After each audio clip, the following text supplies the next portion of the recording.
Anyone who's ever transmigrated knows the drill. The protagonist gets his engagement annulled, then rises from the ashes.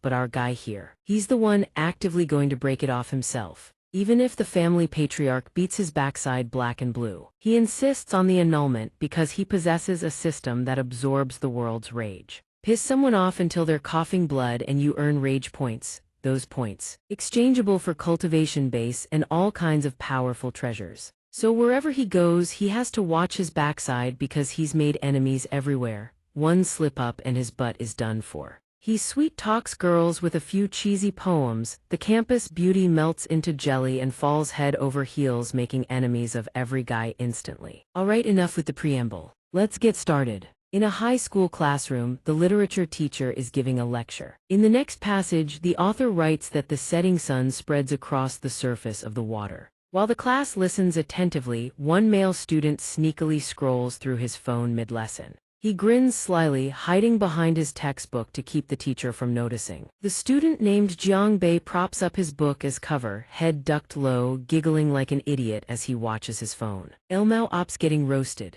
The literature teacher glances down and immediately spots him not paying attention. Her hand already grips a piece of chalk. She shouts furiously, "Jiang Bei, you've got some nerve." But Jiang Bei, utterly fearless, yells right back, "Who the hell do you think you are to boss me around?" In the very next second, he eats a textbook slam straight to the forehead. "Are you trying to stage a coup?" Only after getting smacked does Jiang Bei snap back to reality. "It just slipped out, I didn't mean it." The arrogant punk sitting in the same row immediately seizes the chance to put him in his place. "Teacher, with a mouth like that, shouldn't we make him copy classical poems 7 or 8 times as punishment?" Jiang Bei rubs the swelling lump on his forehead, muttering, "This guy really is my arch-nemesis. He's been waiting for the perfect chance to mess with me." Not one to back down, he fires back with a few trash talk lines to provoke the guy. "A teacher disciplining me is perfectly righteous and natural. But a child cursing his father, that calls for heaven's wrath and earth's punishment."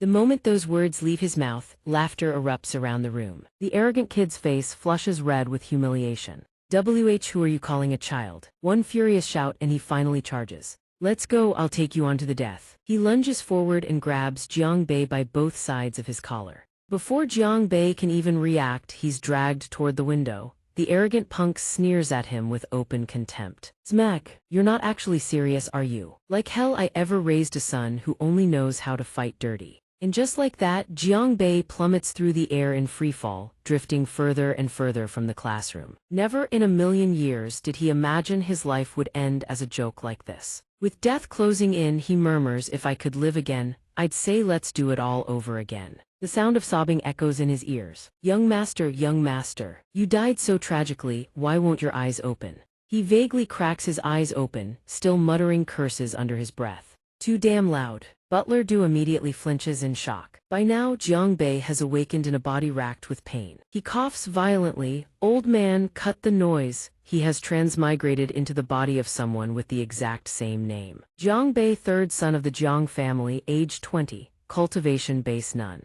Butler Du's eyes light up like stars. He clasps his hands together, thanking the heavens. "Young master, you've finally woken up. I thought you had." Jiang Bei just woke up and has absolutely no idea what's going on. "Young master, what? Where the hell am I?" Suddenly, his head throbs as if struck by a hammer. 1,000 memories pierce into his brain. Jiang Bei can't help but curse under his breath. What the F? Am I transmigrated? At least I landed somewhere decent. No need to worry about food and shelter. But aside from a life of partying and indulgence, this Jiang Bei is nothing but a useless bum. Despite belonging to a cultivation clan, even the patriarch considers him a good-for-nothing waste with zero expectations. Seeing him groan and clutch his head, Butler Du panics. "Young master, are you feeling unwell somewhere? Or are you still troubled about the marriage arrangement?" Jiang Bei mutters, "I don't even know what's going on with this body. Marriage." Jiang Bei takes a moment to think and piece the sequence of events together. The previous memories are hazy, but it seems his family had arranged a marriage for him. So this is it, the classic annulment scene, huh? A girl points her sword straight at him and commands, "I want to annul the engagement with your family, so that's how it goes." He forces a smile and waves it off. "I'm fine, old Du, don't worry about me." But Butler Du lets out a long sigh. "Young master, the way you've been trying to avoid meeting Miss Shangyuan,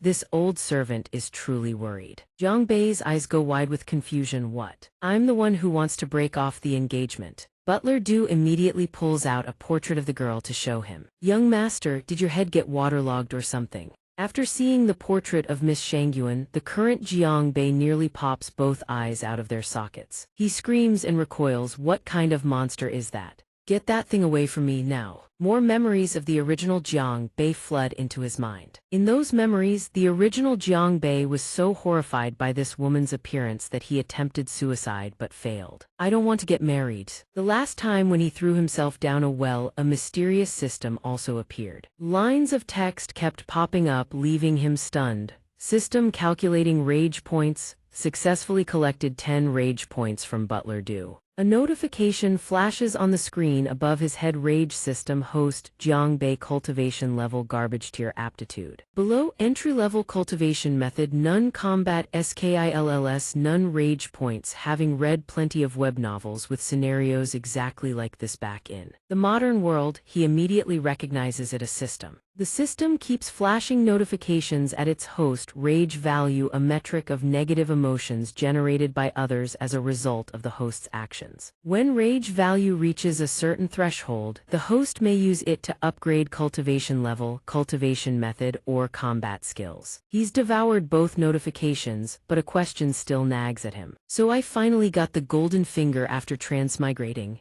but why though? Abruptly, Jiang Bei turns and confronts Butler Du. Do you have some kind of grudge against me? The old man hastily stammers, young master, please don't say that. How would I dare complain about your constant stalling? About going to the main hall to meet the Shangyuan father and daughter. The moment the old man finishes speaking, the screen flashes with more points. System successfully collected 10 rage points from Butler Du. His face darkens as he mutters, you're still pretending, old man. This time, Butler Du doesn't dare meet his eyes. He quickly turns away, dodging Jiang Bei's death stare. I am merely a servant. Even if my wages were docked, I wouldn't dare complain about anything. Jiang Bei finally waves his hand and drops the subject. Forget it, you seem like a decent man. I won't make things hard for you. Now let's get me changed. He puts on a fresh set of clothes and straightens up with newfound flair. All right, let's go meet that father and daughter you've been talking about. Those rage points are all mine for the taking. In the main hall, everyone is discussing his marriage arrangement. Brother Jiang, don't lose hope. I have a feeling. Your Abe only needs a few more years, and he'll absolutely break through to the Qi gathering realm. Abe is exactly like that. In the future, he'll carry on the family line.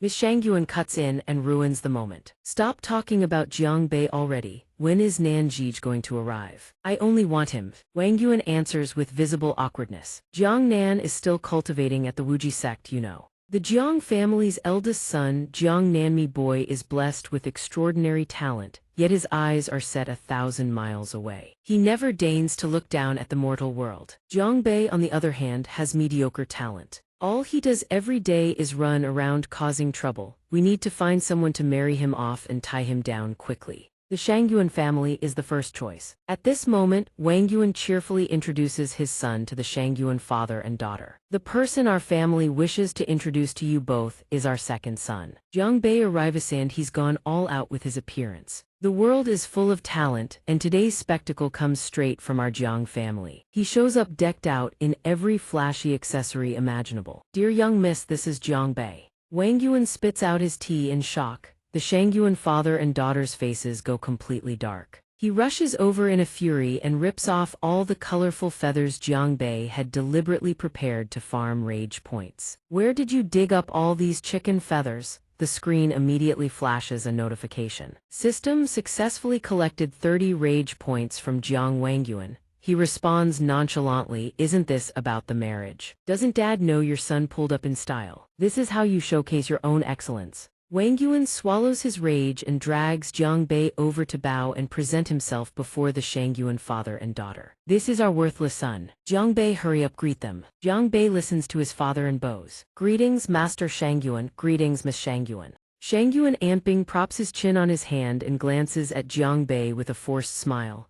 Hello. I'm pleased to meet Yao, but if I could meet your elder brother instead, I'd be even more pleased. Amping mutters with undisguised contempt. As expected, quite distinctive looking. He speaks bluntly, face stern. Brother Jiang, since everyone is gathered here, there are a few words I'd like to make crystal clear. I cannot marry my daughter to your son. If it's Jiangnan, then we can talk. Jiang Bei has been sizing up the old man this whole time, muttering with disgust. So the guest didn't come with good intentions either, then don't blame me. Jiang Bei flicks his fan toward Amping. Sir, you're truly blind as a bat with rolls of chins to match. My little fortune reading here says you won't last another 35 years. Amping's fury erupts, his eyes blaze red. Yaoyu, what did you just say? All the rage in the hall is swept up by the system. System successfully collected 10 rage points from Jiang Wangyuan. System successfully collected 50 rage points from Shangyuan Amping.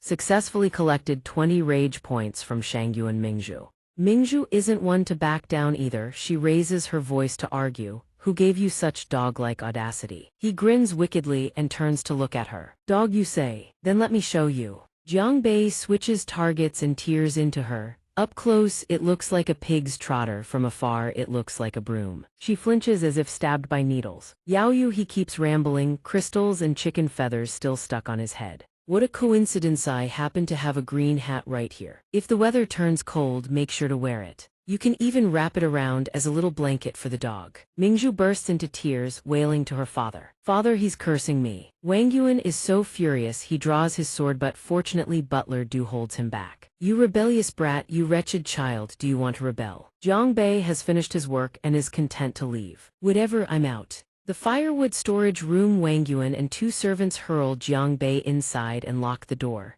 He bellows, you rebellious brat. I finally found you a marriage match and you've blown it to smithereens. Get in there and repent. Jiang Bei doesn't bother getting up, just points at the guy standing next to him. Fine, I'll repent, but why'd you throw this fatty in here with me? If you want me to stay overnight, at least find some girls with curves in the right places. Wangyuan erupts in anger and vents by hurling a stack of books straight at his head. Curves my ass, but this time he doesn't feel any pain, just happily rifles through the books left behind. Are these cultivation methods and combat techniques? Before leaving, Wangyuan had warned these 3 books, read them and learn them well. Wangyuan shoots back a sinister glare. Also, I'm confiscating every last coin on your person. No more dreaming about the wine houses and flower-picking halls. Jiang Bei screams in agony, pounding on the door and demanding justice. Father, why are you so cruel to me? I'll master the cultivation method right away. Just give me back my money, please. Outside the door, Wangyuan has completely lost faith in this disobedient brat. This piece of trash truly is someone who talks in his sleep. If you can't learn even half a move, don't even dream of coming out. Knowing he can't sway his father, he gives up the tantrum. Forget it, looks like I'll have to rely on actual strength to get things done. The servant Pang Hu, who had been watching from behind, speaks up with eager curiosity. Young master, you're finally starting to train. A screen suddenly flashes with a series of information about him. System Rage System Host Jiang Bei Cultivation Level Unable to level up. Cultivation Method Not activated. Requires Qi Gathering Realm. Combat Skill Not activated. Requires Qi Gathering Realm. Rage Points 308. Cultivation Level can be upgraded. Upgrade now. Yes, no. He grins, calculating. Cultivation. This life, there's no way I'm doing it the honest way. He taps on yes. Instantly, a blinding radiance erupts from Jiang Bei's entire body. He mutters while watching his body transform, so hot. So this is what cultivating feels like. It feels like every single meridian in my body has been blasted wide open. The system immediately processes the results. System Rage System Host Jiang Bei Cultivation Level Qi Gathering Realm. Stage 1 Cultivation Method Heaven Swallowing Cultivation Method Layer 0 Insufficient points. Combat Skill Soul Palm Layer 0 Insufficient points. Ghost Steps Layer 0 Insufficient points. Cannot activate. Rage Points 308. Cultivation Level can be upgraded. Upgrade now. Yes, no. He looks it over and sighs in exasperation. But I've only got a sliver of points left. Looks like it's not enough to unlock the other skills. The servant Pang Hu, who had been standing behind him, finally speaks up. Young master, are you all right? Jiang Bei's eyes light up like stars as he whips around to face him. You've been following me for a while now, haven't you? Pang Hu recalls what the young master said earlier, mentioned wanting some girls with curves just a moment ago. Now his whole body is radiating heat. Could it be that he can't hold back anymore? Jiang Bei plans to put Pang Hu to good use. As a proper player, he needs a few easy targets to farm for rage points, some low-level leaks to harvest. So he asks him, "I'm asking you," but Pang Hu remains entirely focused on his well-being. "Young master, we don't have enough silver to find any pretty girls. But if the young master doesn't mind, I can offer up my chrysanthemum." Jiang Bei immediately lunges forward and smacks Pang Hu across the face. "Who the hell wants something that useless? What I'm looking for is enemies, you hear me?" He answered with one cheek swollen and puffy. "Please spare me," young master. This servant was only thinking. "The number of people you've made enemies with is no small amount, young master." He thought for a moment before answering. "But your greatest enemy is none other than young master Chen Ju."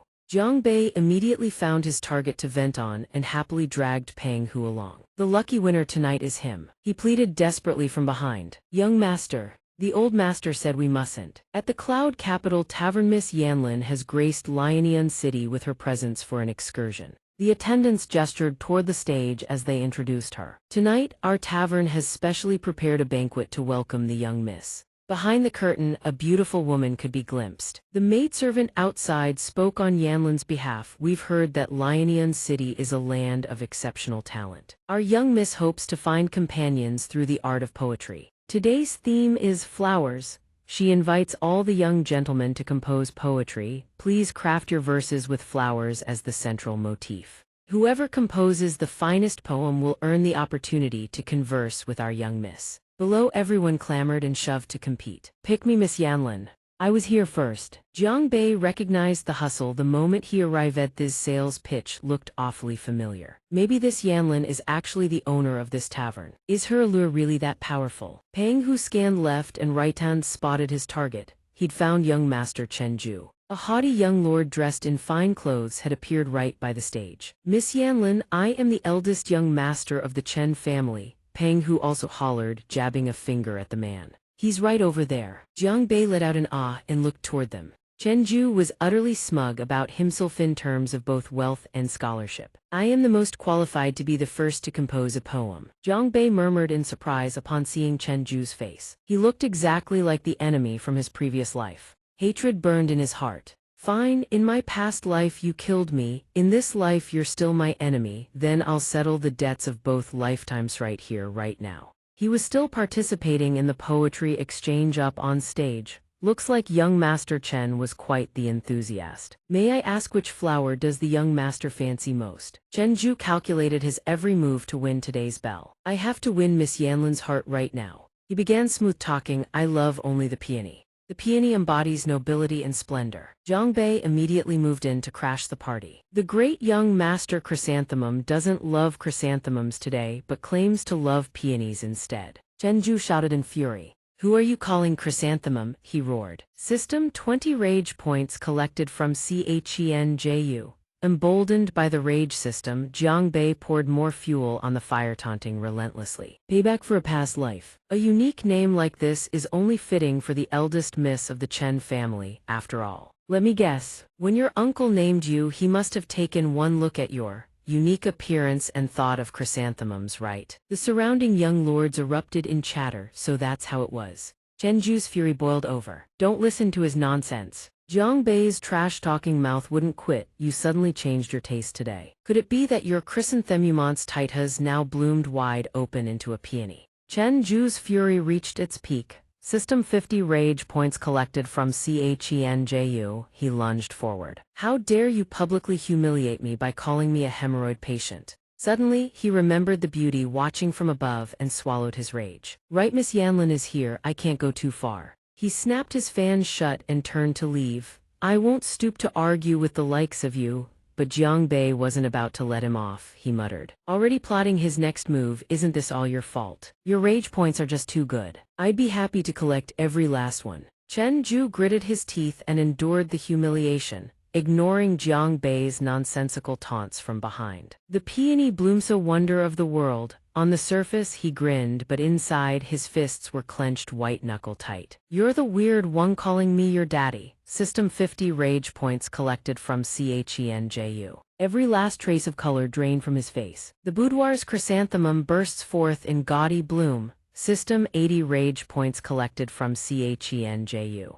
Jiang Bei kept landing blow after blow until he finally delivered a poem beyond compare. Fragrance wafts far and wide, the scent of Chen Ju drifting from within. Red haze rises like clouds, graceful and lush every protrusion. Heed the doctor's words. System 80 rage points collected from xianxia. At this point Chen Ju could no longer hold back. Are you done yet? Son of a, I can't take this anymore. Jiang Bei immediately crouched and jabbed him right in the backside. From on high he passed judgment's son, call me daddy. Chen Ju yelped in shock. System 100 rage points collected from xianxia. He collapsed to the ground, unable to scream yet unable to stop writhing. My butt. Having collected his points, Jiang Bei happily went to check his haul. Man, this batch of rage points feels pretty damn good, doesn't it? This should be enough to level up that thing. Suddenly a woman's voice rang out. This young gentleman's conversation has been quite amusing and entertaining.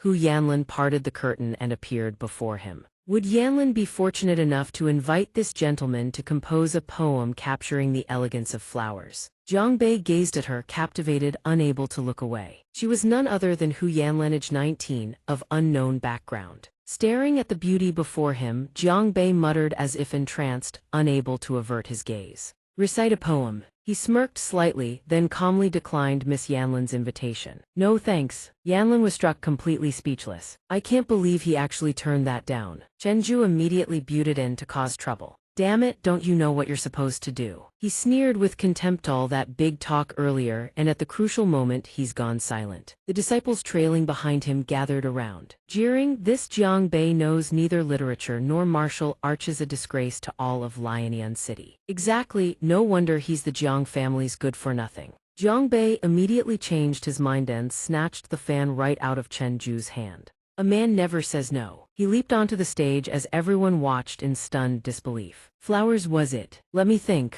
Jiang Bei landed before Yanlin, his brows furrowed in thought. Got it? He gazed at the young miss and declared, I love only the lotus, for it rises from the mud yet remains unstained. Bathed in clear waters yet never seductive, in Yanlin's heart the lotus stands supreme. As Jiang Bei recited his poem about the lotus, shallow inside yet straight without, no vines, no branches, Yanlin regarded him with entirely new eyes. Eyes brimming with admiration, he truly understood flowers in the depths of his heart. Its fragrance the farther the purer. Majestic and pure through and through, she blushed, growing more and more captivated. To think someone could paint such a vivid picture with words. Gazing at flowers is like gazing into a lover's eyes. Hu Yanlin breathes heavily, stealing a glance at Jiang Bei on the other side, still lost in his poem.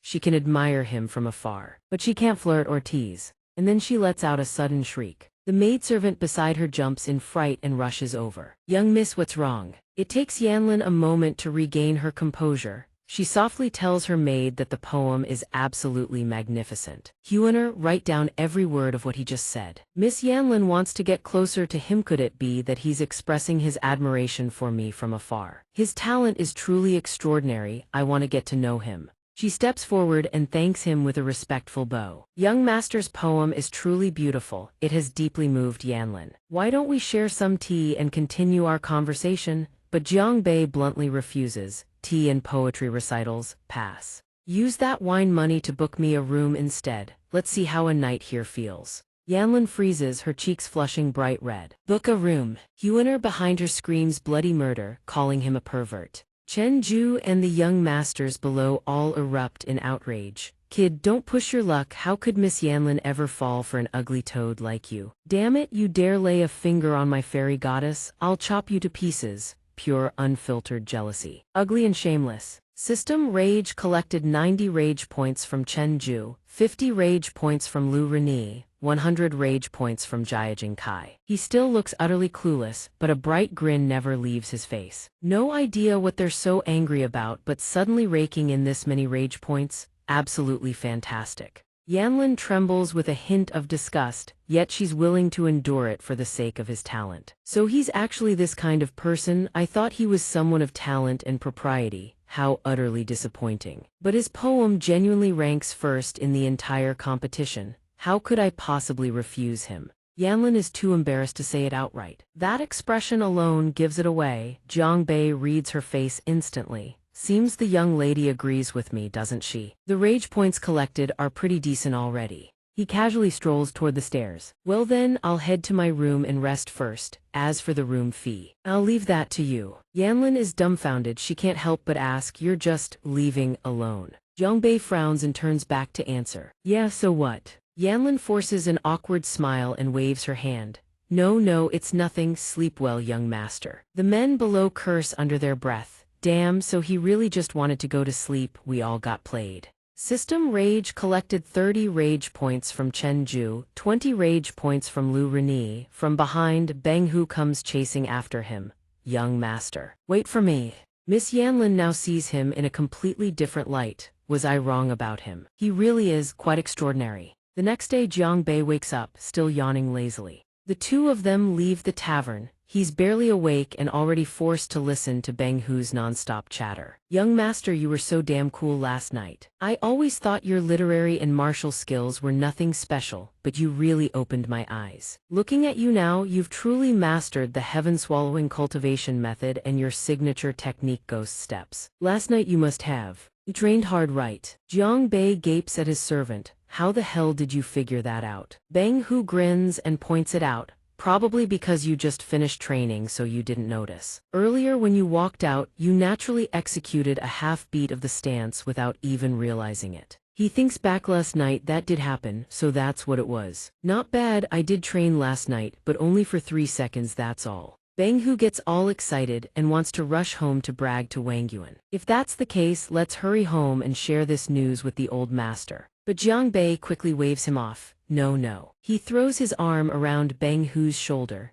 Before going back, we need to fill the 5-story temple first. You came to find me, and I haven't eaten in 2 meals, right? His stomach growls loud enough to hear, but Beng Hu worries, but the old master confiscated all our money. His cunning streak kicks in. Here's the thing, me family is a great clan, right? We must have some properties and assets. Beng Hu's eyes light up with admiration. Of course, no wonder you're the young master. He eagerly spills everything to Jiang Bei. Our family does have a lot of assets. If the young master wants cash directly, we should head to Qianlai Manor. His mind is already painting mountains of gold and silver. Qianlai Manor. The name alone sounds like money flows like water. Could it be a casino? Whatever, let's just ask the head treasurer for a few 100,000 taels first. They finally arrive at Qianlai Manor, but the place is desolate, with cobwebs draped everywhere. Jiang Bei's jaw drops. Fallen leaves blanket the ground, not a soul sweeping. He angrily points at the ragged beggars and confronts Beng Hu. Where the hell is the money here? This is clearly a slum.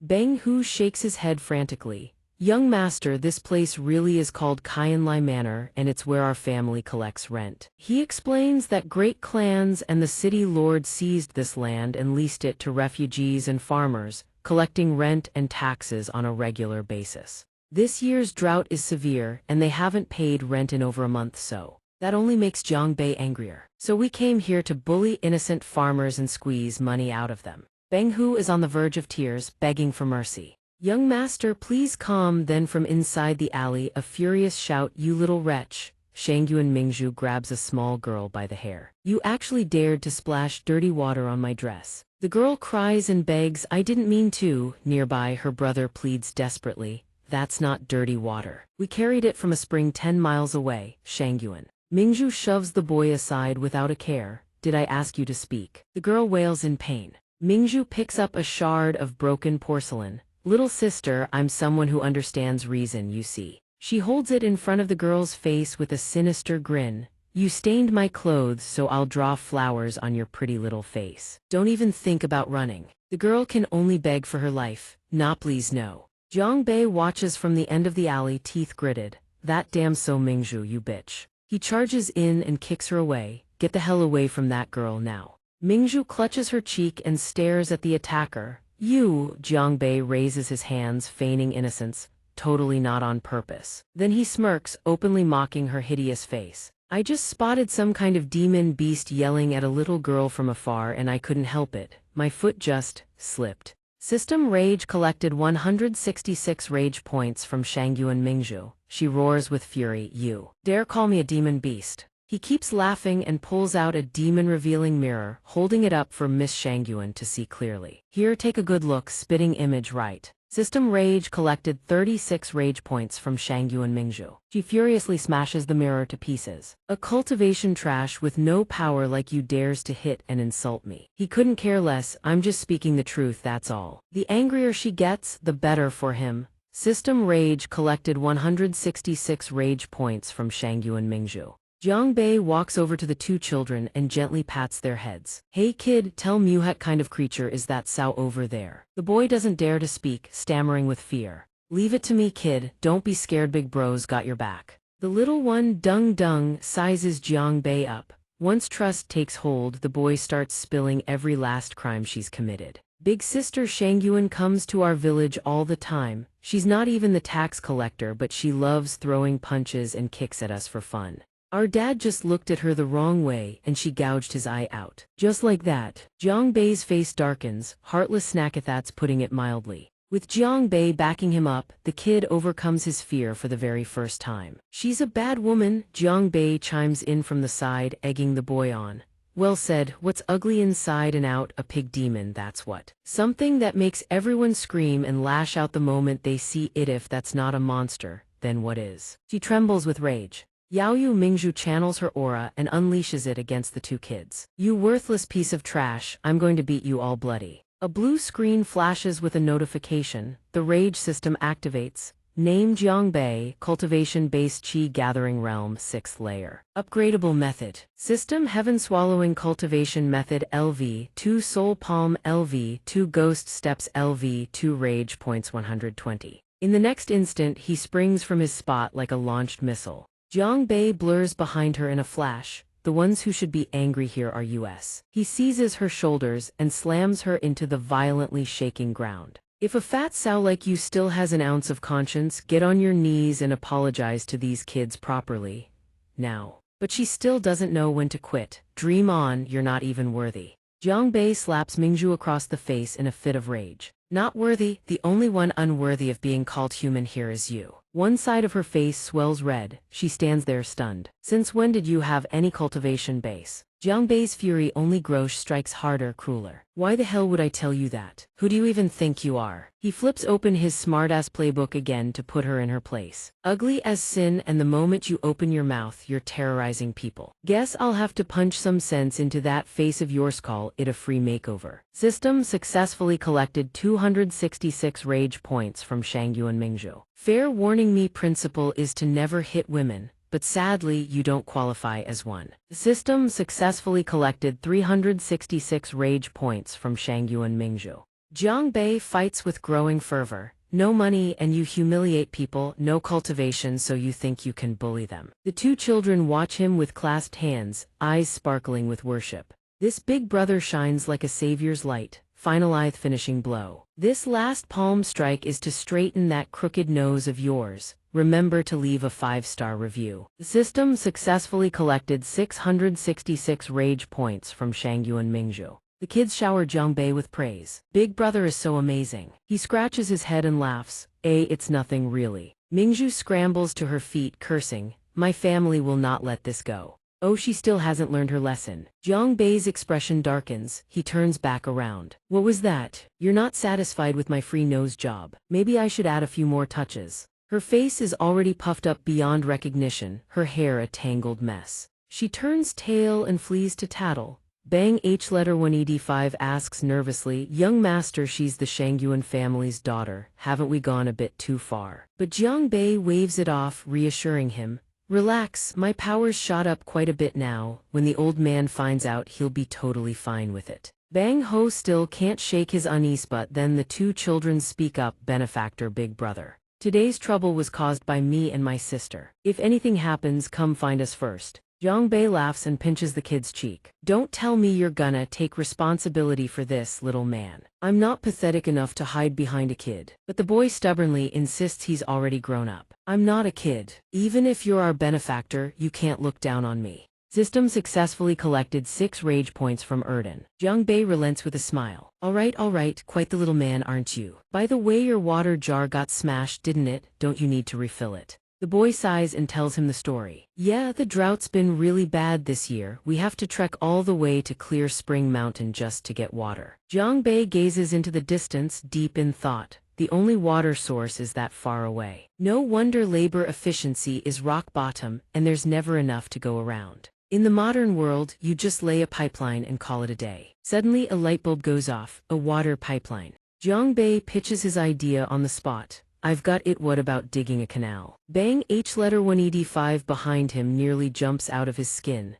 A canal? That cost a fortune, young master. Exactly, let's borrow 50,000 taels from the old man, first build the canal and fix the roads while we're at it. Bang, H letter 185's eyes go wide. 50,000 taels, young master, are you serious? Seeing him hesitate, Jiang Bei resorts to the only language that works, his fist. Move it, you've got 15 minutes to get back to the manor, grab the money and bring workers here. We need to dig this canal in time for the planting season. Bang Ho sprints off the moment the threat registers. Yes sir, your subordinate is on it. Over on the other side, the two children are leading an old man over. Grandpa over there. The old man's knees buckle. He drops down, trembling, to express his gratitude. I am the village chief of Xianxia Manor. I just heard from the little ones. Thank you, young Master Jiang, for saving my granddaughter. And this is the father of the children whose eye was taken by that Mingzhu girl's viciousness.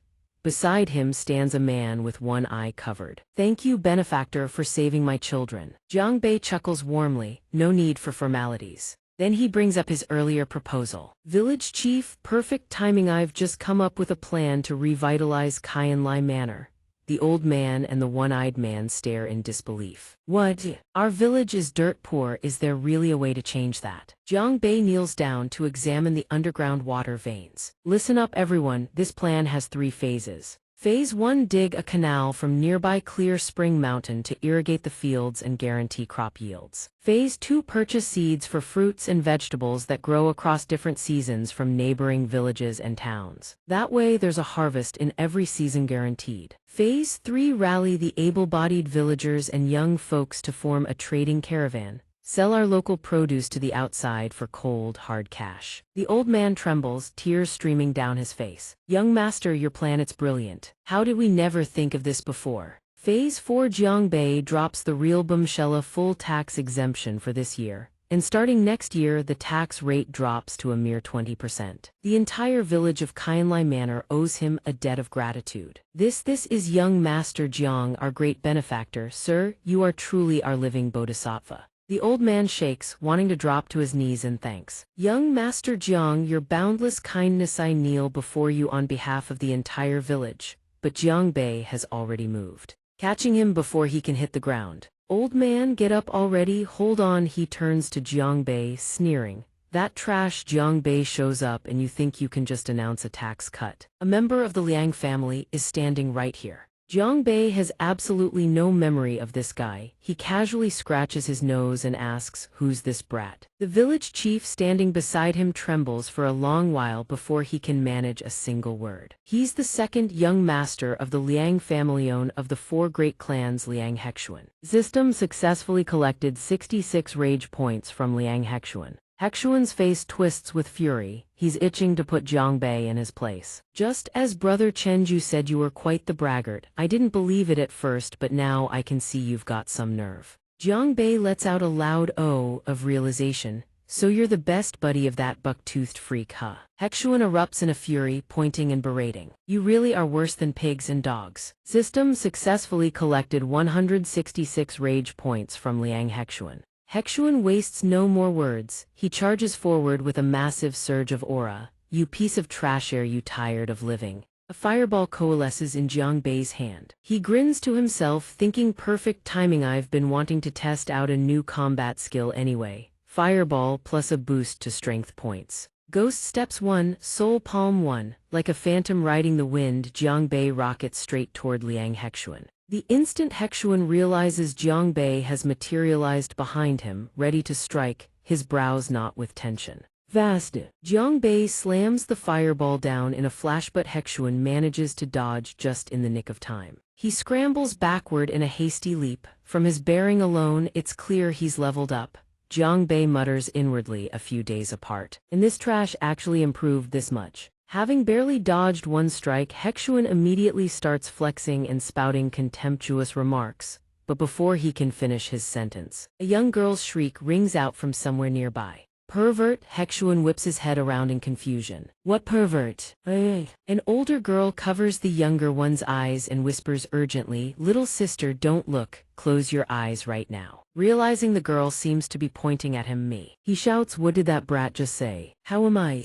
His subordinate, looking deeply uncomfortable, leans in and whispers, young master, look down. Following their gaze downward, Hexuan's face drains of color. The fireball had burned clean through his robe. She's bare skin is completely on display. He screams in disbelief, what the hell is going on? Off to the side, Jiangbei covers his mouth with fake shock and snickers. Who would have thought young Master Liang had such unique tastes? I wonder who could have put him in such a predicament. Hexuan roars, this was clearly your doing. Jiangbei plays innocent, acting as if it has nothing to do with him. Jiangbei casually picks his nose and retorts with zero guilt. Who told you to dodge while I was mid-attack? That's on you. System successfully collected 388 rage points from Liang Hexuan. Hexuan can barely hold himself together, but without the strength to back up his rage, he has no choice but to swallow his pride and try to leave. Consider today as if we never met, let's go. Jiangbei is faster, he vaults up onto the fence blocking the path. Hey, don't rush off, weren't you just threatening to teach me a lesson? And what about that tax thing, you're just going to let it slide?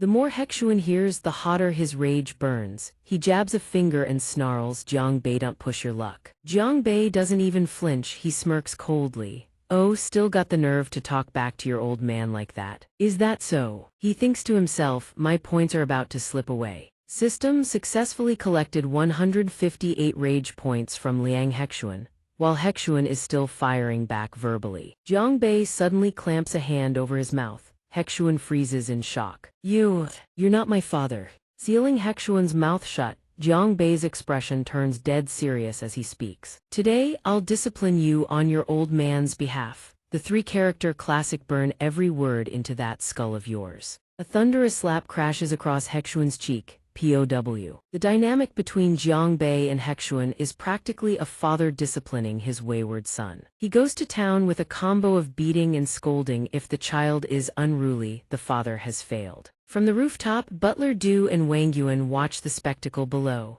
Butler Du calls out with a tinge of disbelief, Master. The young master hasn't just raised his cultivation, has also learned the soul palm. From below, Liang Hexuan screams furiously, you bastard, you dare hit me. Wang Yuan widens his eyes, stunned by his son's ability to learn. Only one night has passed, yet this kid went from a mortal with zero cultivation straight to the chi-gathering realm. Passionate punches continue raining down from Jiangbei without pause. Butler Du frets nervously. Originally, when I heard the young master wanted 1,000 taels, I thought he was causing trouble again and nearly had us scrambling. Over here. Old Master Jiang nods in agreement. Indeed, truly never expected him to give us a pleasant surprise like this. After observing Jiangbei's techniques for a while, Butler Du considers going down to intervene. But the Liang family's second young master is about to break. I need to stop this. Old Master Jiang quickly blocks him. Wait, someone's coming. From fists to kicks, Liang Hexuan's face is now swollen on both cheeks from the beating. Jiangbei taunts, why so quiet all of a sudden? Falling asleep in class, that's not how a student behaves.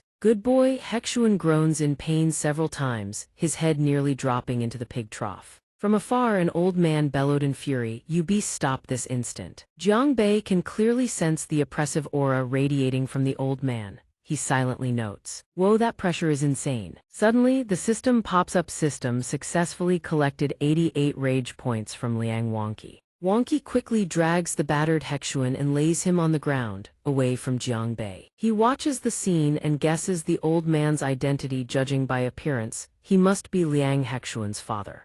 Jiangbei not only shows no fear, he even dares to bring up what just happened. Uncle Liang, this nephew of yours doesn't know how to talk like a human. I helped you discipline him. Wonqi sets Hexuan down and shoots Jiangbei a warning glare. Young Master Jiang, even if my son lacks manners, it is not your place to discipline him. Jiangbei casually crosses his arms behind his head and retorts, I always speak with reason. If it were just an ordinary quarrel, I would never raise my hand. But the way I disciplined him just now was purely self-defense. System panel rage. System host Jiangbei. Wonqi's face darkens, brows furrowed tight. he activates his technique cultivation level Hegu Realm second layer. His fury is about to erupt as he roars, unleashing a force so powerful that Jiangbei is forced to raise his hands to block. You Jiang family brat, don't push your luck. System successfully collected 88 rage points from Liang Wonqi, feeling the tremendous energy surging through his head. Jiangbei clicks his tongue in admiration.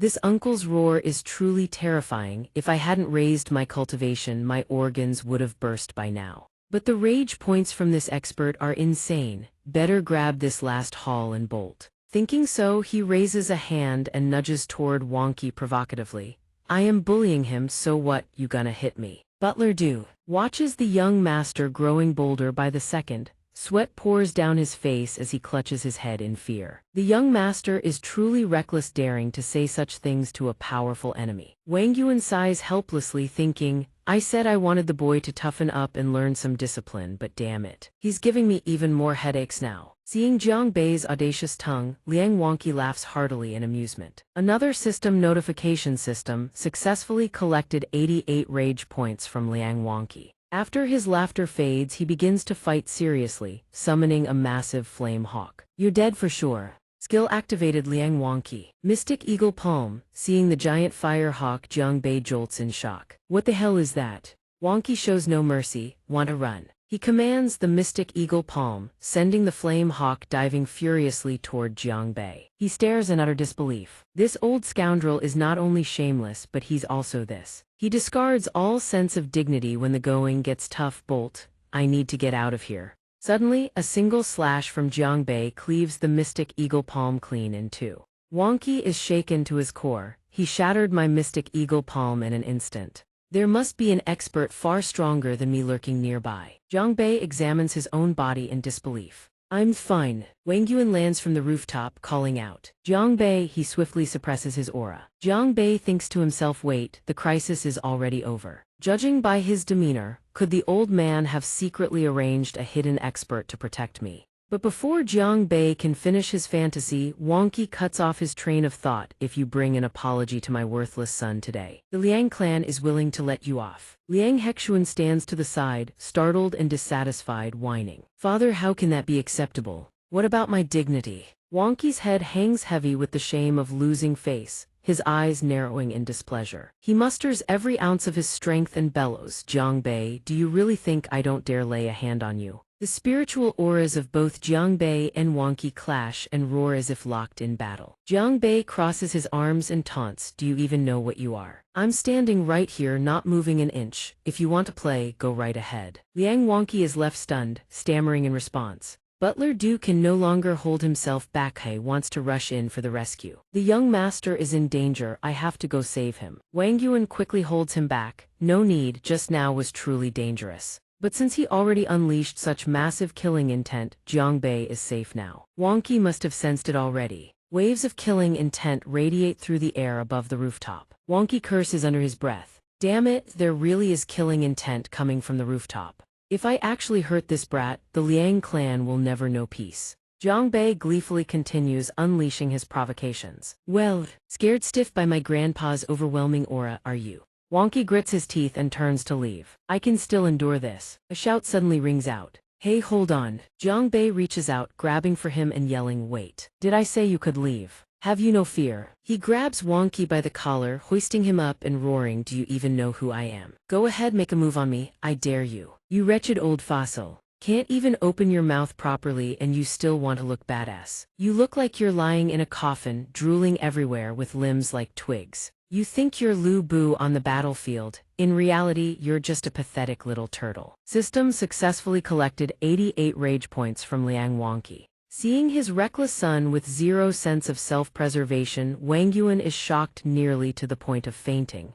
Butler Du panics and calls out. Master, having successfully provoked Wonqi into a fury, Jiang Bei cheerfully prepares to leave. Alright, you can get lost now, don't get so angry you lose your mind. Never mind the trampled flowers, just you lying here is already ruining the scenery. He gloats inwardly, this rage point harvest is absolutely glorious. Suddenly, Wonqi's eyes blaze with killing intent as he grinds out each word, I have one too. His earth-shattering roar tears through the air, System successfully collected 1,888 rage points from Liang Wonqi. Jiang Bei whips around to snap back. Why the hell are you screaming so loud? Butler Du swiftly throws a talisman, sealing Jiang Bei's mouth shut. Young master, shut up. Butler Du clasps his hands respectfully and pleads for mercy. Elder Liang, our young master was in the wrong today. I humbly ask for your gracious forgiveness. Butler Du's intervention eases Wonqi's fury somewhat. He reluctantly lets it go out of respect. I won't touch him today, but what happened here I will remember. A carrier pigeon receives Wonqi's command. He delivers a cold warning. I've already informed the other clans about Jiang Bei's actions. Through the eagle messenger, they will come demanding justice for the Liang clan. Butler Du is flustered. After Wonqi and Hexuan leave, Jiang Bei, freed from the silencing talisman, immediately mocks, old as he is, and still whining like a child. Truly shameless. Isn't that right? Butler Du sighs, rubbing his temples. Young master, can you please hold back a word or two? Jiang Bei quickly sidles up with his most adorable expression, trying to butter him up. All right, let's change the subject. You suddenly showed up. Where did you bring me 50,000 taels of silver? Butler Du pulls out a rope. I only brought this. In the Jiang family kitchen, Jiang Bei is strung up by Wang Yuan like a man about to be publicly executed. He panics. What the hell, old man, do? And I trusted you so much. Wang Yuan roars, you reckless brat. I was the one who told Butler Du to bring you back. You dared sneak out. Jiang Bei barely dodges the first lash. Wang Yuan thunders, now. How much trouble have you caused this time? Jiang Bei, terrified, begs, Father, don't be angry, I'll confess everything. System successfully collected 58 rage points from Jiang Wang Yuan. Wang Yuan sits down, giving him a chance to explain. Go on, Jiang Bei recounts with utmost sincerity. Last night after I escaped, I first went to Yundu Tavern. There I ran into that Chenju fellow and exchanged some poetry with him. Wang Yuan's eyes flash like lightning. Then why did I hear that you publicly humiliated him? Jiang Bei continues his riveting tale. Then this morning I went to Qianlai Manor and ran into Miss Shangyuan. There was also a minor altercation. Wang Yuan echoes his words ominously. A minor altercation. Jiang Bei's face is drenched in cold sweat. He admits, I hit her. Butler Du rushes to restrain Wang Yuan, who's about to draw his sword and end his own wayward son on the spot. You reckless brat, it hasn't even been a full day and you've already offended how many clans? I didn't mean to, it's just they were all too despicable. System successfully collected 158 rage points from Jiang Wang Yuan. A subordinate suddenly bursts in, shouting and cutting through Wang Yuan's tirade. Today I will definitely skin you alive. The subordinate reports, Master, something terrible has happened. The subordinate relays the situation. The Liang clan, the Shangyuan clan, and even the Chen clan, they all demand to see you and the young master. Wang Yuan frowns, deeply worried. This is trouble, they've already come knocking at our door. On the other hand, Jiang Bei is absolutely thrilled, calculating to himself, not bad at all. This whole revenge squad is about to deliver a massive tidal wave of rage points right to my face.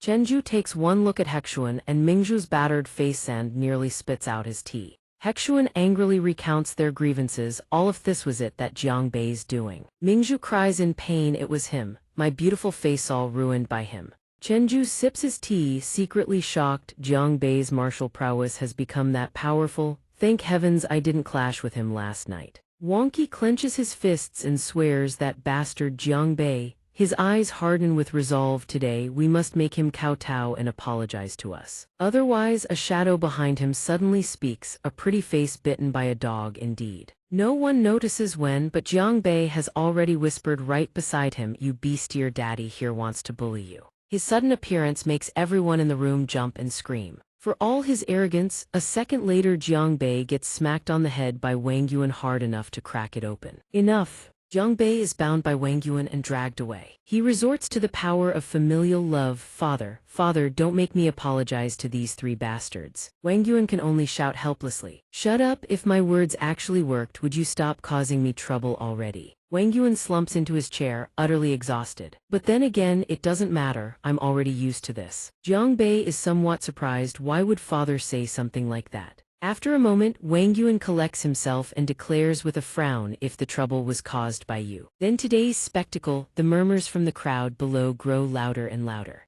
Aren't you here to apologize to us? On what grounds? Wang Yuan glances at Jiang Bei beside him and decides, handle it yourself. He stares back at his father in disbelief, handle it. Before he can finish, a massive force slams into Jiang Bei's body, sending him lurching forward. It turns out Wang Yuan was so furious he kicked his rebellious son hard. Jiang Bei struggles to his feet in pain, complaining non-stop, kicks him without warning, wonders if the old man is even his real father. Suddenly a furious shout echoes from ahead. Shangyuan, Amping and Mingzhu explode in rage. What kind of scum dares to beat our precious Mingzhu, or delicate, jade-like flower, into this state? Jiang Bei remains utterly unfazed, casually dusting off his feet with a mocking grin. A flower, more like something not even fit to be called a donkey or a goat. System 2 notifications pop up simultaneously. Successfully collected 333 rage points from Shangyuan Amping. Successfully collected 44 rage points from Shangyuan Mingzhu. Without a shred of fear, Jiang Bei pulls out a portrait sketch of Mingzhu and speaks up. Care to take a look at what she used to look like, then compare it to now? Doesn't it feel like the moon is ashamed and the flower is embarrassed? See, isn't this the handiwork of a world-class plastic surgeon? Chen Ju strokes his chin, somewhat in agreement, and Mingzhu absolutely explodes, screaming, "You brat, you wanna die." Even her father on the side can't help but feel it's accurate, just lets out a resigned sigh. Damn it, nothing I can even say. Mingzhu is stunned to her core, stomping her feet. Her father and Wonky, seeing that Amping can no longer fight, jump in with twisted logic. Then what about my son, huh? Jiang Bei fires back, as for you lot, when you've got nothing to do, why come skulking around the slums? Dressed up in fancy clothes but without a penny to your name's pure malice underneath. Jiang Bei flips the middle finger at the Liang father and son, spitting out street-level trash talk while cursing up a storm. The drought this year is devastating. You don't lift a finger to help the farmers, and instead you come here to bully the common folk. You two are nothing but a pair of beasts. Absolute scum, that's what you are. He racks up even more points. System successfully collected 333 rage points from Liang Wonky. Successfully collected 33 rage points from Liang Hexuan. Suddenly Jiang Bei turns toward Chen Ju. And you too? Chen Ju immediately denies any involvement. I have no grudge against you whatsoever. Jiang Bei eagerly craves his fury, practically begging. Don't be like that, you're already harassingly, you've got something to say. Chen Ju coldly turns away. No, I don't. I can't afford to pick a fight with you, I'm not poking that hornet's nest. Jiang Bei excitedly chases after Chen Ju, determined to get his fill of rage from him. Brother Ju, let me brew you a cup of authentic chrysanthemum tea. Chen Ju flees in a panic, declining the so-called kindness. I don't need it, don't come near me. Jiang Wangyuan watches from the side. He silently nods in approval. This kid may be shameless on the outside, but his heart isn't wicked. And more importantly, he doesn't flinch one bit facing off against all these households. Liang Wonky is furious but can't vent on Jiang Bei, so he redirects his anger. Patriarch Jiang, why aren't you saying a single word? Wang Yuan responds calmly. Then what do you want me to say? Seeing his utterly unbothered expression drives Wonky to scream. Your son arbitrarily changed the taxes and you're still coddling him. What do you take the three of us for? Wang Yuan remains calm and composed. Brother Liang, you're overthinking things. The tax changes were under my orders. Jiang Bei, who had been busy stirring up trouble, suddenly glances over, eavesdropping on his father's words. As for the kids fighting, I can't be bothered to manage that. Children need friction to grow. He thinks in utter surprise, whoa, the old manacent, he protecting me. Wonky points at Mingzhu and his beaten-to-a-pulp son, furiously demanding justice. Look at my son, all his teeth are knocked out and you call that just friction? And what about the Shangyuan family's young lady? Jiang Bei doesn't wait for his father to respond, speaks first. Youngsters like us having a little spat and now the elders want to step in, that's a bit embarrassing, don't you think? How about this? He proposes something interesting. Both of you come at me together, let's settle this on versus 2. How does that sound? Before any fighting starts, Hexuan hastily waves his hands. I don't think that's necessary, it was just a small disagreement. Mingzhu also backs down, dodging the challenge. Mingzhu can't beat him either. Suddenly, a panicked shout rings out from the entrance. My lord, report. All three patriarchs are jolted by the servant's report. The people from the Earth Command Manor are already outside the city. Wonky furrows his brow in disbelief. What? The Martial King's men have arrived. Outside, a contingent from the Earth Command Manor is lined up in full battle array. Jiang Bei strokes his chin thoughtfully. Why'd the atmosphere suddenly get so tense? Who exactly is this Martial King? Wang Yuan senses the situation is deteriorating and quickly grabs Jiang Bei to leave. If you all have nothing else, I'll take this rebellious son of mine home first. Wonky hurriedly tries to stop them. Hey, the Martial King's generals suddenly come to visit, and you're not going to greet them with us. He stops and turns back, and if I go or if I don't. Wonky strokes his chin anxiously, his tone turning threatening. The Martial King holds supreme power and authority. We are merely prominent families in Legun City who should proactively go receive him.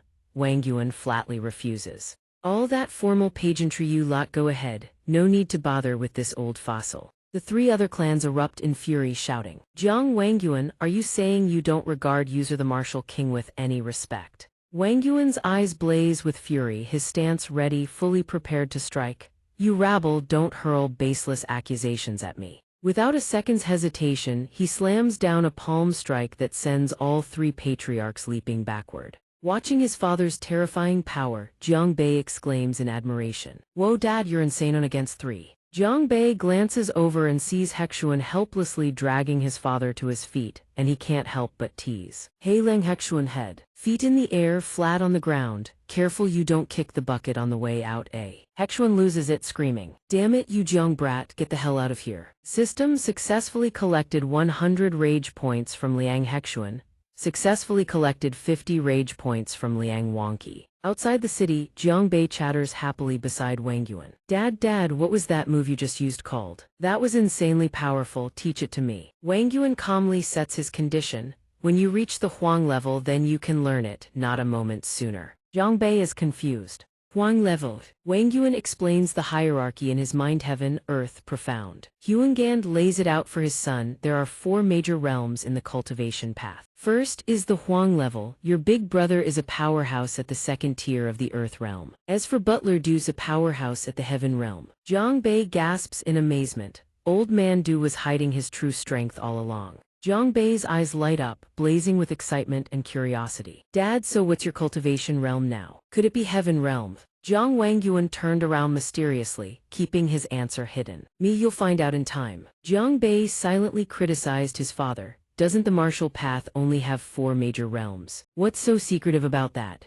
As Jiang Bei was about to leave, a voice called out from behind. A servant arrived, panting, to deliver a message. Young master, Miss Yanlin asked me to deliver this to you. Jiang Bei scratched his head, completely stumped. Yanlin, wait, isn't she the girl who paid for our room last time? Taking the note from the servant's hands, he wondered would she send this to him. As he read the contents, Jiang Bei's eyes widened in shock. He gasped, this is. The note from Yanlin contained just 2 words, save me. At the Yun Capital Tavern, passersby spotted the area surrounded by armed soldiers and muttered, are those Imperial Guards? Why are they here? Another passerby answered, I heard the person the Martial King is looking for is staying here. Yanlin waited anxiously. Why hasn't young Master Jiang arrived yet? Her maid snapped her back to reality. Miss, he only met you on Suhi. Would he come to help us? We should focus on finding a way out of here instead. Suddenly, a loud crash cut Yanlin off mid-sentence. His landing wasn't pretty, but Jiang Bei had arrived exactly where he needed to be. He greeted them cheerfully. We meet again.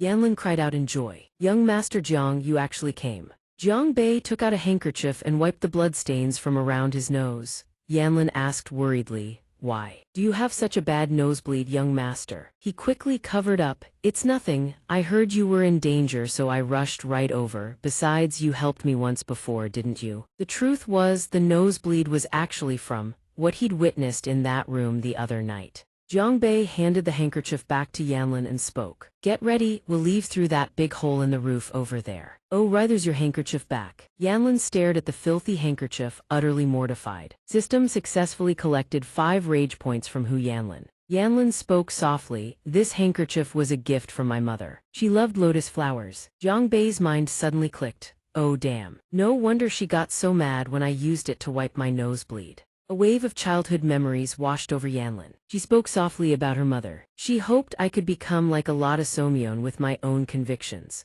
Clutching the handkerchief tightly, Yanlin felt a wave of melancholy wash over her, but reality had turned out the exact opposite. Seeing her expression, Jiang Bei felt a pang of sympathy. She looks really sad, how do I cheer her up? Then an idea flashed through his mind. Jiang Bei thought excitedly, right, how about I recite the second half of that Love of the Lotus piece for her? Yanlin suddenly heard his voice ring out. I believe the chrysanthemum is the flower of the hermit. The peony is the flower of the wealthy, and the lotus is the flower of the noble gentleman. Her face flushed red as she listened to him recite, Oh, love of the chrysanthemum. After Tao Yuanming there were few who, she realized this was the second half of the poem from that day. Jiang Bei poured his heart into the verse, dedicating every word to Yanlin. As for the love of the lotus, who in this world shares it with me? Yanlin shyly stepped forward and nestled into his arms, whispering softly, Young Master Jiang. Suddenly, a roar erupted from outside, insolent commoner. A furious soldier jabbed his finger at Jiang Bei and bellowed, How dare you disrespect Miss Yanlin? Yang Qifen pointed straight at Jiang Bei and began interrogating him at the top of his lungs. What do you mean, disrespect? You can eat whatever garbage you want, but keep your mouth shut about things you don't know. I just saw with my own eyes you were hugging the young lady and refusing to let go. Then came the sight of Yanlin clinging to Jiang Bei, and Kiffin's mind leapt straight into the gutter. You. Even if you scream yourself hoarse, no one's coming to save you. He'd worked himself into a frenzy with his own filthy fantasies, face flushed. Breathing heavily, pointing and yelling, You're nothing but a lowlife. You clearly have impure designs on Miss Yanlin. The county princess stepped forward. General Yang, you've misunderstood.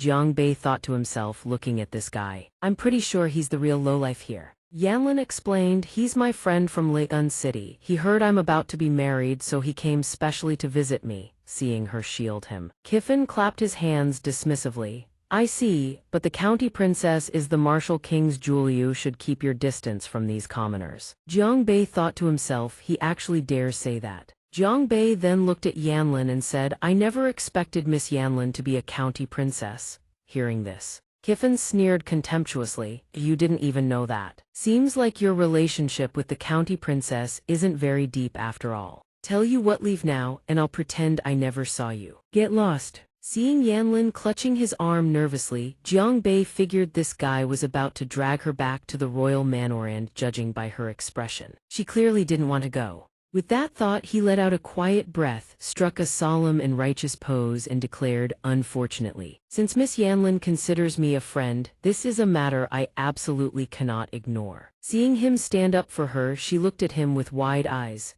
Young Master Jiang.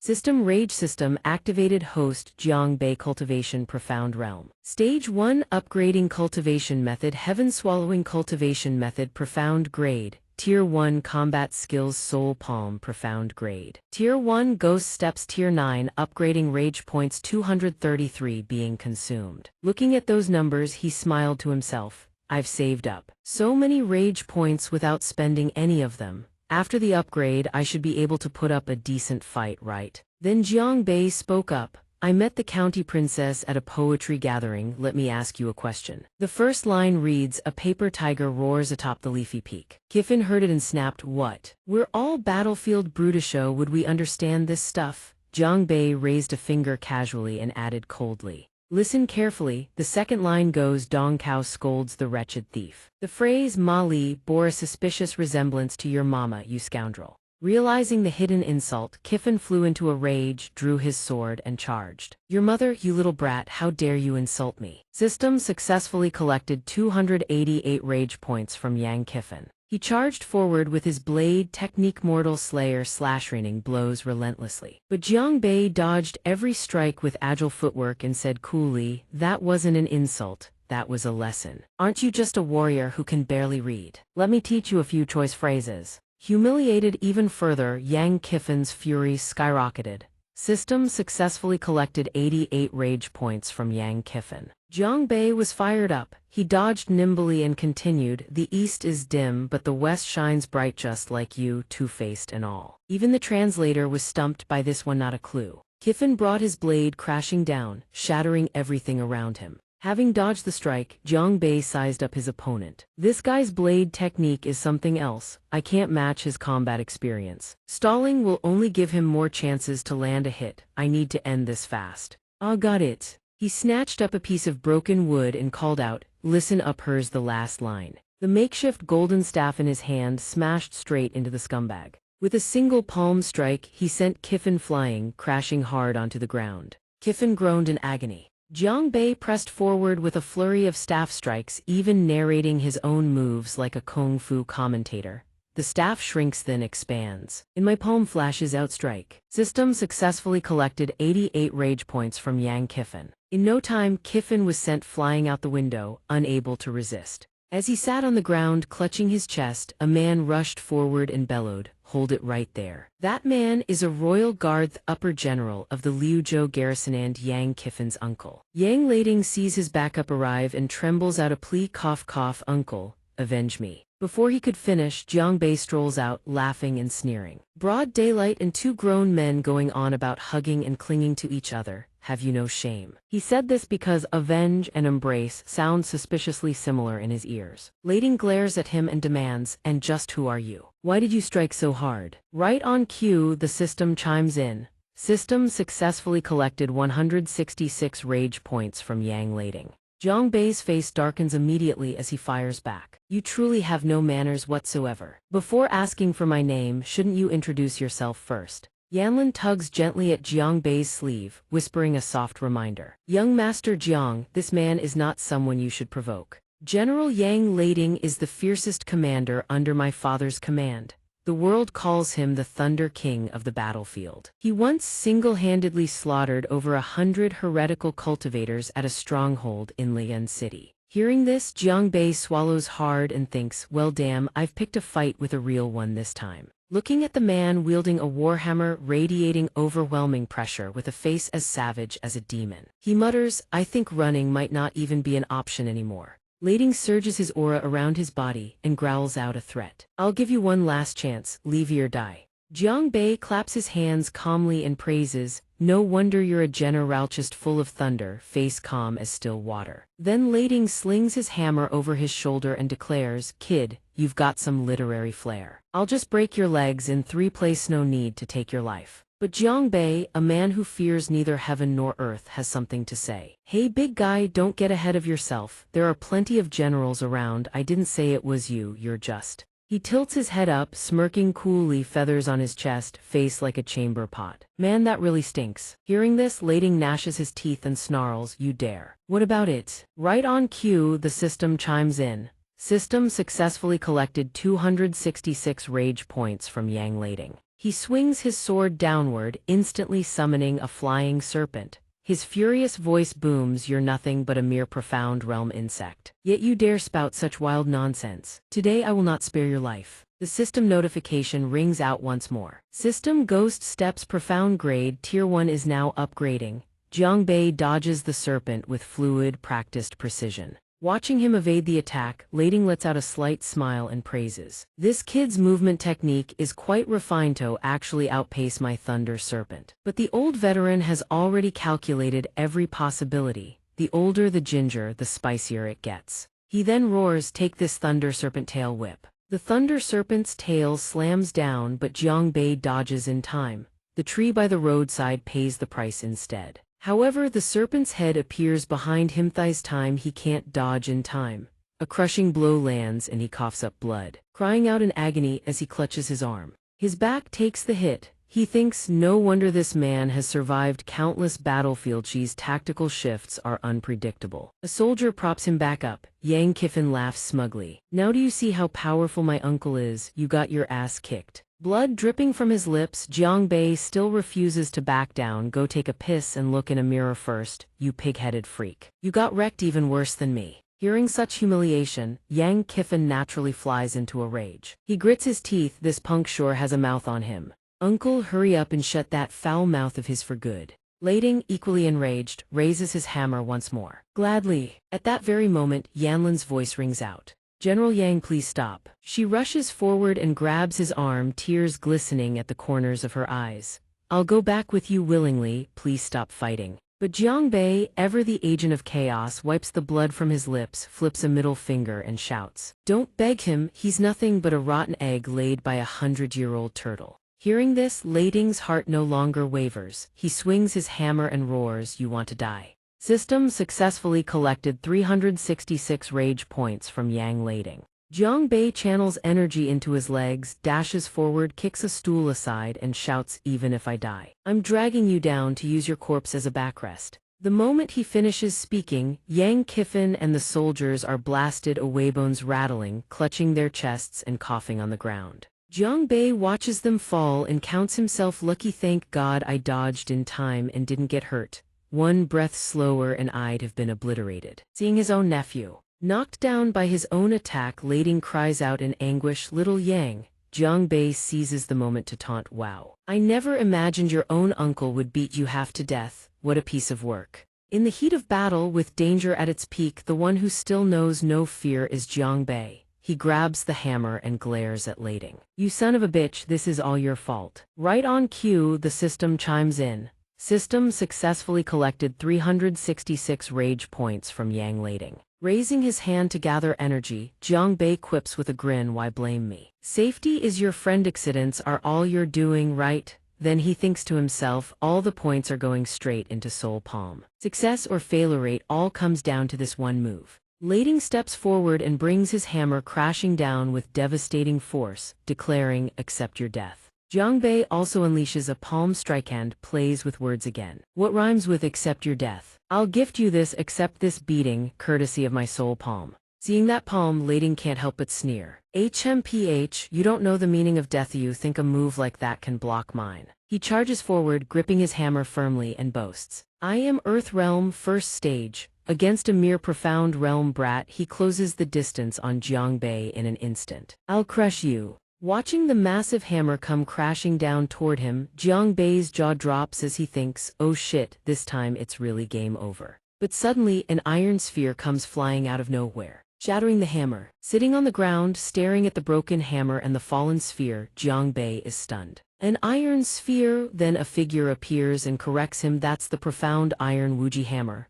It's Jiangnan Earth Realm, second stage. He pulls the hammer back to his hand and says, "It's been a while, little brother." Jiang Bei exclaims in shock, "Brother, when did you get back?" Then he recalls from his inherited memories Jiangnan left home at a young age due to his exceptional talent, setting out on a journey of tempering. Stepping forward to support his younger brother, Jiangnan explains, "Father sent me a voice transmission. He said you've been causing trouble everywhere lately, getting more and more out of hand, and told me to come back and keep an eye on you." Jiang Bei hears this and protests, annoyed, "It's not that I'm causing trouble, trouble keeps finding me." After standing up, Jiangnan shields his younger brother and tosses the hammer back to Yang Lading, saying, "There, your weapon is returned. If my brother has offended you in any way, I hope the general can be magnanimous enough to forgive him." Lading hears this but can't swallow his rage. He points his finger and roars, "He critically injured my nephew. You think words alone can settle this? Jiang Bei, don't just hide behind your brother. Get out here, settle this one-on-one." Jiang Bei pulls down his eyelid, sticks out his tongue, and mocks, "Did your brain shrink into your crotch? Every time something happens, you want to whip it out and duel. I've got a powerhouse backing me up. Why the hell would I fight you solo?" And naturally, the system notification rings system successfully collected 100 rage points from Yang Lading. The more he talks, the more fired up he gets. Jiang Bei sticks his tongue out again, taunting, "Got the guts, come bite me then." Glancing at Jiang Bei, Jiangnan is surprised to realize his little brother's cultivation has already reached the profound realm. Lading roars in fury, "Give me a chance and I will fight you to the death." Jiang Bei hears this and eagerly steps forward, tapping his own head. "Plenty of blood right here," and says, Sure. I'll step right out and give you that chance. Hit right here." System successfully collected 100 rage points from Yang Lading. Lading charges forward and swings his hammer. "I'll smash you to bits." Jiang Bei swiftly retreats. "Whoops, I'm backing up again." System successfully collected 200 rage points from Yang Lading. Jiang Bei uses Jiangnan as a human shield, advancing and retreating over and over. "I'm coming out, hit me you idiot," retreats, "Now I'm backing up." And he does an outstanding job of provoking his opponent's system, successfully collected 500 rage points from Yang Lading. At that moment, Jiangnan covers his mouth and bursts out laughing, "Father wasn't wrong, you are getting more and more outrageous by the day."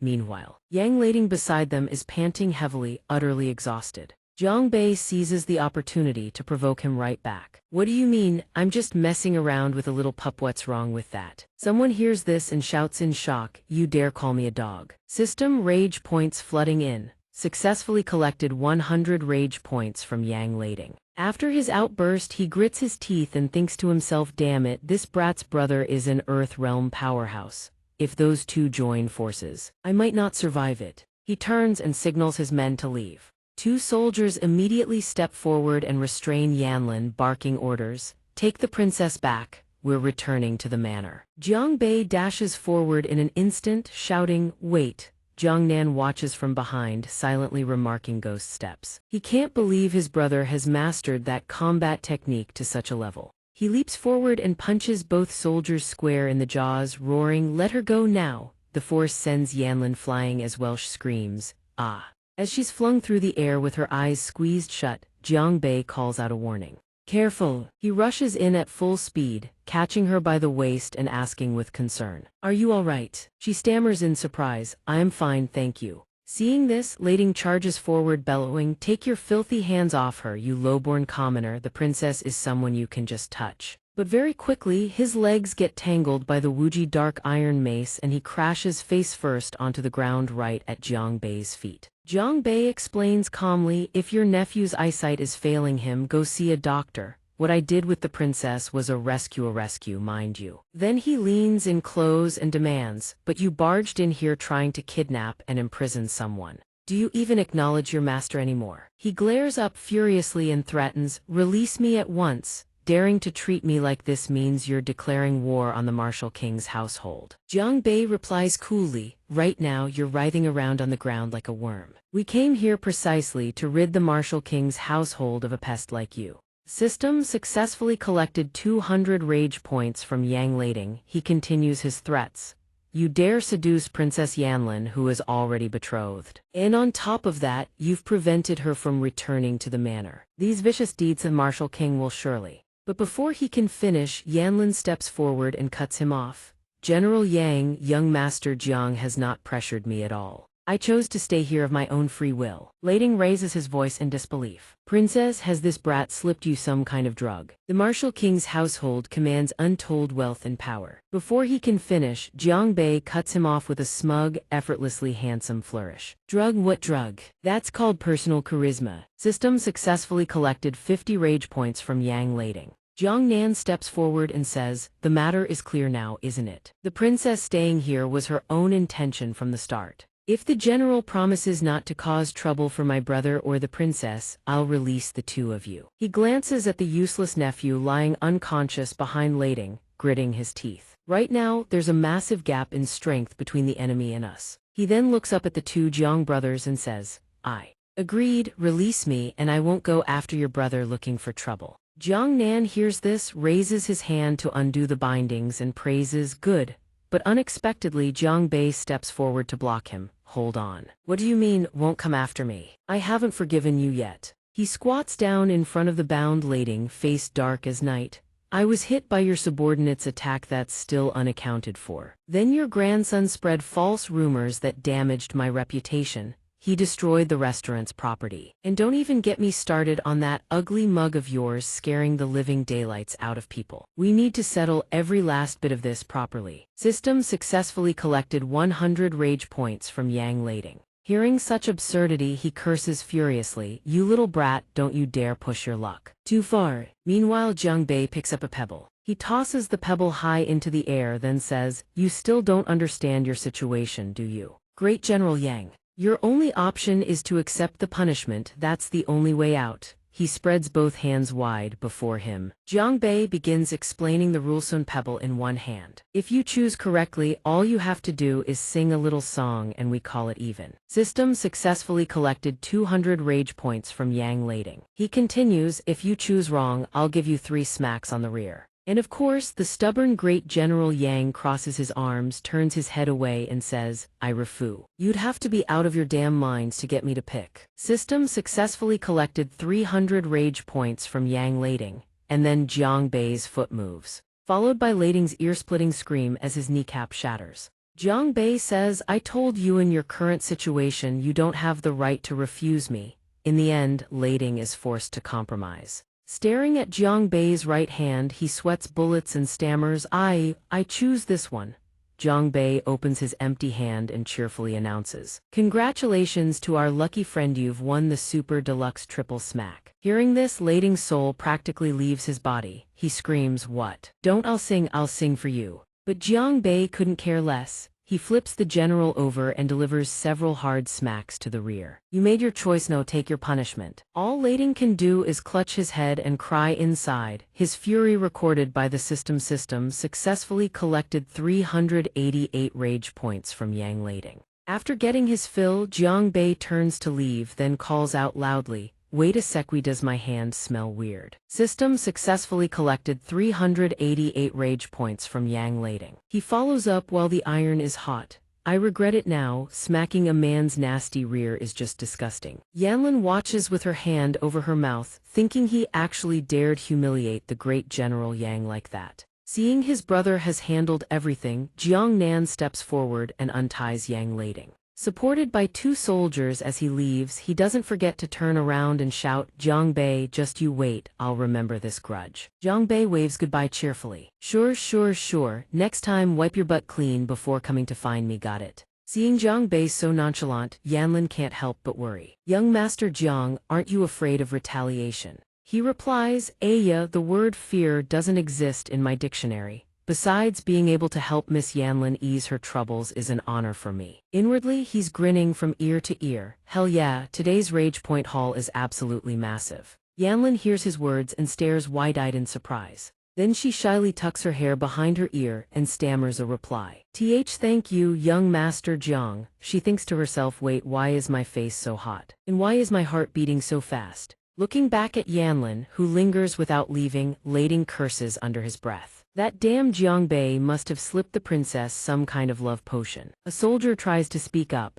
"General, the princess she..." But before the soldier can finish, Lading cuts him off, his face dark and threatening. "Nothing we can do. If we return without Princess Yanlin, you can all head straight to the Martial King and take your punishment." Suddenly, a figure emerges from the shadows. "If I may, General, I have a plan that can help you snatch the princess back from Jiang Bei." Yang Lading shouts, "Who's there?" Chenju steps forward, fan in hand, wearing a sinister grin.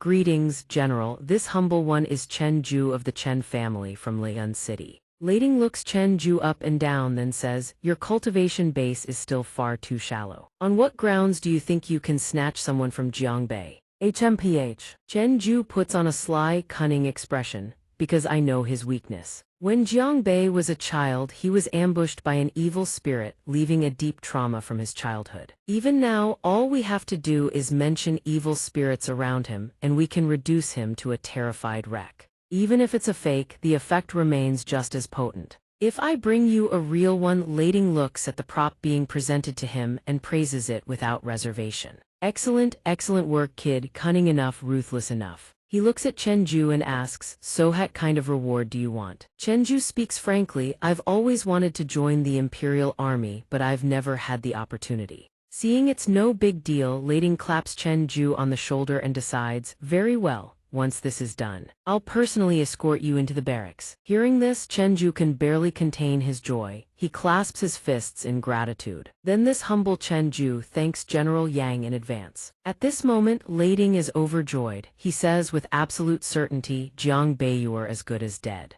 The dark nighttime scene shifts to the Jiang mansion. Jiang Bei clings to a pillar and scrambles up it like a monkey, while Wang Yuan rages from below, "I'm going to beat you to death. Get down here right now." Causing chaos everywhere again, this whole Jiang family will be ruined by your hands sooner or later. Far from scared, Jiang Bei fires back, "Only an idiot would climb down there." "Hey Dad, why don't you want to act human? What's with the turtle act?" System 488 rage points successfully collected from Jiangwanguan. Butler Du rushes forward and holds Wang Yuan back. "Master, please calm down. The young master was only trying to do a good deed." Wang Yuan snatches the vase in his hand, ready to hurl it. "I'm not angry because he saved someone. I'm angry because what he did is unforgivable. Today he dares to assault a general's gate. Who knows what good deed he'll pull tomorrow." Watching the father and son go at each other, Yanlin lowers her head dejectedly.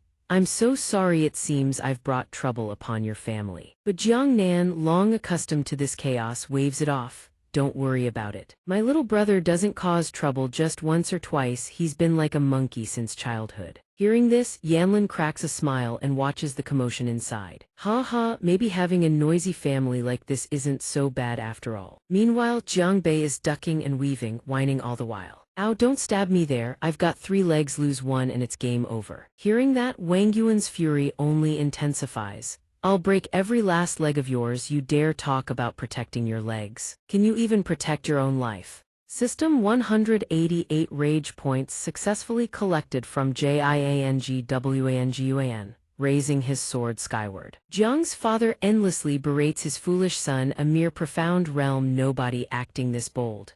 Below the earth realm, all cultivators are nothing but insects. If you keep this up, you'll get yourself killed the moment you step outside and run into a real powerhouse. Might as well beat you into a cripple right now and lock you up at home. Jiang Bei hops down behind his father and replies, Dad, I've already cultivated to the profound realm and entered the 2nd tier of the martial path. How can I be an insect? The profound realm. How are you dreaming? Jiang Nan, standing off to the side, begins to explain the fundamentals. Qi gathering and qi opening are the initial stages. They unlock the mortal body and strengthen the physical form, making it suitable to channel cultivation techniques. Only after completing both of those can one truly enter the profound realm. So the profound realm is really just the 1st tier of cultivation. Only upon reaching the earth realm can one truly wield spiritual power and multiply their damage output several times over. Hearing his brother's explanation, Jiang Bei's eyes light up as if enlightened. So that's how it works. Recalling the gruesome, bloody images, Wang Yuan adds, and if you want to advance to the earth realm, your profound realm power must reach the 5th stage. The 5th stage. Both your cultivation method and combat techniques must reach the profound tier 5th layer to qualify. Moreover, the process of reaching that level is far more grueling than before. If you fail, your primordial spirit may suffer a devastating backlash. Jiang Nan listens to his father and nods in full agreement. That's right, when I went through this stage, it took me 3 years just to get the chance to break through. Jiang Bei's head is spinning. All of this sounds impossibly complicated.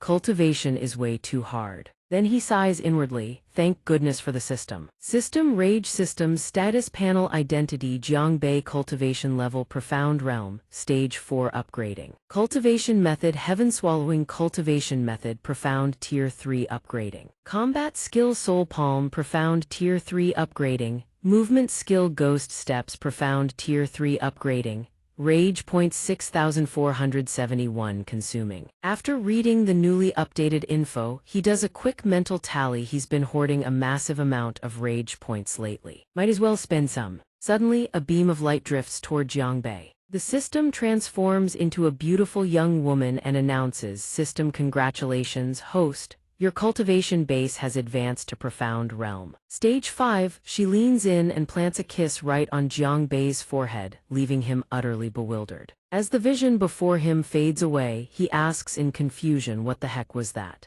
Who was she? At the same time, Yanlin's voice rings out. Young Master Jiang. She raises a hand to cover her mouth. Then she voices her guess. Did he just break through? Wang Yuan is stunned. How is that possible? There's no way anyone can level up continuously in such a short time. Jiang Bei is still sitting dazed on the ground. Who was that girl just now? Was I seeing things? Yanlin calls out again. Young Master Jiang. She steps forward and embraces Jiang Bei, saying, Congratulations, young master. The gesture makes his face flush red with embarrassment. Wang Yuan can't help but express his shock. Your elder brother was already the fastest rising cultivator among the younger generation. I never imagined you'd be even more heaven-defying than him. Pointing at Jiang Bei, Jiang Nan also asks, Little brother, how do you feel now? Any pain anywhere? Standing tall with a radiant expression. He answers with absolute certainty. Feeling absolutely freaking fantastic. Just like Dad said, the spiritual energy of the profound realm 5th tier is incredibly abundant. It feels like my entire body is brimming with power. Even if all 3 brats from the Chen, Liang, and Shangyuan clans came at me at once, I wouldn't fear any of them. This instantly sets off Jiang's father again. This brat is already thinking about fighting again. And just like that, the system pops another notification. System 188 rage points successfully collected from Jiangwangyuan. But quickly after, Wang Yuan clears his throat and speaks with a flushed face.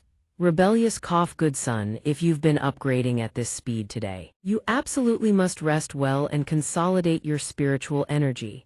His words leave Jiang Bei scratching his head. Why the sudden change in how he addresses me? Why is the old man being so polite all of a sudden? Glancing toward Yanlin, Jiang Wangyuan speaks warmly. Your Highness, since you are a guest of the Jiang family, we will ensure your safety. Please return to your room and rest early. Accepting the invitation, Yanlin doesn't stand on ceremony. She bows and replies, "Thank you for your trouble, Senior Jiang." After stepping out, Jiang Bei stretches wearily and groans, finally some rest. Yanlin calls out to him once more. "Young Master Jiang," she steps forward and leans against him, making him let out a bewildered huh. Looking up at him with a face flushed crimson, Yanlin says, "I want to ask you, young master, we barely know each other. Why did you risk your life to help me like that?" This catches Jiang Bei off guard once again. Then he answers awkwardly, "Helping. Does helping someone really need a reason?" Inside, he's thinking, at first, I figured I owed you for paying the hotel bill. But after that, I was just farming rage points off those two Yang punks. Yanlin seems unable to believe his answer. Really? There's no other reason. Jiang Bei looks away as if caught in a guilty conscience. That's right, what other reason could there be? This makes her cheeks puff up in frustration. Inside Yanlin's mind, she's blushing to the tips of her ears, biting her lip and thinking so young Master Jiang only helped because of his noble character. And here I was thinking the wrong thing. I can't let him see me flustered. With that thought, she boldly steps forward. She shoves Jiang Bei against the wall in a cabedan and says, "Of course it's because the young master harbors improper thoughts about me, so how should you compensate me?" He immediately shouts, "No way, I don't need anything. Please stop talking nonsense." Raising his hands in refusal, Jiang Bei's face burns red as he stammers, "Please, Your Highness, this really can't happen." But Yanlin simply hands him a golden pill, leaving him completely confused. She turns away, putting on the most innocent face imaginable, and says, "That's a spirit recovery pill. Your spiritual energy was heavily depleted today, wasn't it? After taking this, it'll restore your vital energy and help consolidate your spiritual reserves." Yanlin then adds, "Thank you so much for today. I'll head back to my room to rest first." She has successfully left the inexperienced Jiang Bei completely stunned, dumbfounded. After returning to his room and lying on his beloved bed, staring at his own hand, Jiang Bei mutters to himself, "Seriously, why didn't she just say that and hand over the pill? All that handsy stuff for nothing, got my hopes up for nothing." He hugs his pillow and rolls around on the bed, indulging in a bout of embarrassed narcissism. Sigh, a man really does have to protect himself when he's out in the world, especially someone as dashingly handsome and commanding as me. Suddenly, the system manifests in fury and snaps, "Stop, please host, stop saying such disgusting things, have you no shame?" Jiang Bei jolts upright. What's going on? The system responds irritably, "It's me, your rage system, you may call me Xiao.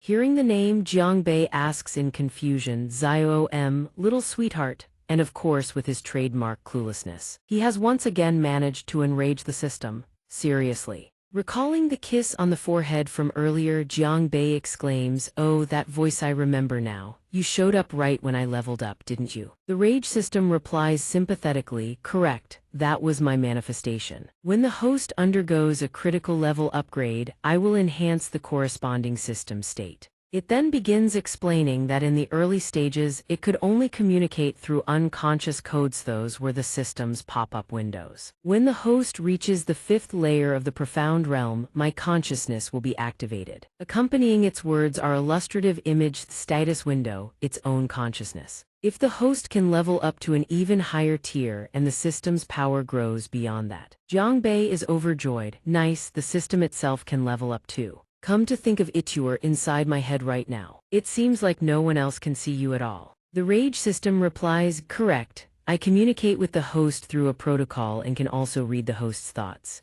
including those 10.86 films stored in your memories." He answers nonchalantly, "You've already seen way too much." In the future, try thinking healthier thoughts. Stop dumping garbage into your own head. Caught red-handed with his dirty habits, Jiang Bei shows absolutely no shame and points righteously. You've already gone through my entire collection and I haven't even charged you a viewing fee. You should be grateful, and you still dare blame me. Suddenly, a sound from outside catches his attention. Someone's knocking. Zio En seizes the opportunity to vanish without a trace. This system is out. As he heads toward the door, Jiang Bei hums a little ditty he made up himself. Such a beautiful night, no matter how dangerous things get. There are always dark-eyed souls who stay up all night. He secretly wondersits this late at night. Could it be the princess sneaking over? Then he speaks politely, I've been waiting for ages. But before him stands not the beautiful Yanlin he expected but an ugly evil spirit. The thing gapes its grotesque mouth full of jagged teeth wide open to scare him. Dodging aside to avoid the evil spirit's lunge, Jiang Bei can't help but exclaim, what the hell? I've lived this long and I'm meeting a real ghost. Pinching his nose as the evil spirit tumbles and leaks filthy mucus, his foul mouth unleashes a torrent of curses and disgust. Holy shit, this is unbearable. Did this thing fall into a cesspit? He then screams outside for backup. Dad, old butler, big bro. The evil spirit actually raises its head in bewilderment. This guy isn't even fighting himself and is calling for help. What gives? But after that desperate cry, there is nothing but dead silence. Jiang Bei freezes, utterly floored to realize that nobody gives a damn about him. The evil spirit seizes the chance to grin wickedly, covers its nose, and glares at him, thinking this filthy thing is emitting a foul aura everywhere. I can't even tell where it actually is. Immediately after, he glances toward the doorway. Of the 36 stratagems, fleeing is the best. Jiang Bei prepares to bolt, thinking as the ancients said, fight if you can win, run if you can't. But at that very moment, another evil spirita cheese stick-looking little brat appears out of nowhere. It then starts spouting alien gibberish. Jiang Bei swings his hand and unleashes Soul Palm, all while grumbling, "Why is there a second one?" Looking at the two evil spirit zone bouncing around and the other hanging upside down, he breaks into a cold sweat. Are these little cretins from the monkey clan? Why are they so fast? This is a terrible situation. Wolves ahead, tigers behind. He clasps his hands in front of his chest, striking an exaggeratedly terrified pose, screaming, "Someone save me, I'm scared to death." But inside, he's run out of ideas and settles on a faintler east, strike, west. Jiang Bei immediately spreads both arms and unleashes dual soul palm, smacking both evil spirits flat on the ground. He thinks, these little things are actually pretty tough. Grabbing the one-eyed evil spirit by the head, Jiang Bei reveals his devilish, vindictive side. You dare scare this lord. Today I'm giving you a brand new life experience. With a single slash, the monster shrieks. Accompanying it is the system notification system successfully collected 158 rage points from evil spirit. Glancing at the blade in his hand, then at the evil spirit crying and acting cute, Jiang Bei is stunned. This thing is an evil spirit. And it even drops rage points. Right after, he grins evilly, having discovered a brand new method to farm points. He steps forward and slices off the evil spirit's hair, making it clutch its face in horror. The system rings out accordingly. System successfully collected 168 rage points from evil spirit. System successfully collected 188 rage points from evil spirit. System suck. System successfully collected 288 rage points from evil spirit. And Zio En also delivers the summary total rage value 2,888 points. Hearing this number, Jiang Bei is a lechikpot. He blurts out loud, "Let Big Bro Bei give you a fresh new makeover. I guarantee you'll be the brightest ghost in the underworld." The evil spirit, completely enraged, howls "Gu, meaning a spirit can be killed, but it will not be humiliated. It then lunges forward, attacking Jiang Bei. The evil spirit in the room also charges out, stretching its claws and roaring ferociously. A flash of light streaks through the air, accompanied by a gentle warning, "Young Master Jiang, be careful." In an instant, a figure appears before Jiang Bei, to his great surprise. He turns to see Yanlin, asking with concern, "Are you all right?" Jiang Bei extends his hand, striking a despairing pose, and says, "Princess, my precious rage farming treasures are gone." She places her hand on his and reassures him, I've already destroyed the evil spirits, you don't need to be afraid. Jiang Bei can't help but weep internally, shaking his head in denial. But I wasn't scared, I was just getting started. Impossible, I was training, how could she just kill them like that? Then he speaks up and asks, oh right, so Princess Yanlin is actually a cultivator too. Fidgeting with her fingers shyly, she replies, yes, that's how I managed to escape from the Martial King's manor. Right at that moment a voice calls out, little brother. Jiang Nan steps forward to check on him. You're not afraid of ghosts. Walking beside him, Jiang Wangyuan crosses his arms and scoffs dismissively. HMPH, all you did was beat a few profound realm evil spirits, big deal. Father and son strike identical expressions, staring at each other with entirely different thoughts. I knew it, so that's why there wasn't a single guard. They'd already detected the evil spirits and deliberately held back. They were planning to wait until this little troublemaker couldn't take it anymore before stepping in to teach him a proper lesson. And yet, of course he's the first to speak, with his usual cheeky grin. No need to praise me. After all, the Yangtze's waves push the ones ahead. Old Jiang's days are numbered. This infuriates Jiang father, who barks. System successfully collected 68 rage points from Jiang Wangyuan. Then to punish his insolent son, Wangyuan declares, kid, you've got quite the mouth on you. I've decided tomorrow you're heading out on a training expedition with your big brother. The destination, he announces, is all too familiar, the evil spirit's lair. These words succeed in turning Jiang Bei's face ashen with dread. That thinking of the image of an ugly demon, Wangyuan confirms, that's right. It's the mountain range where evil spirits lurk near Ion Town. He secretly thinks lately the seal on the evil spirits' den near Ion Town has been weakening.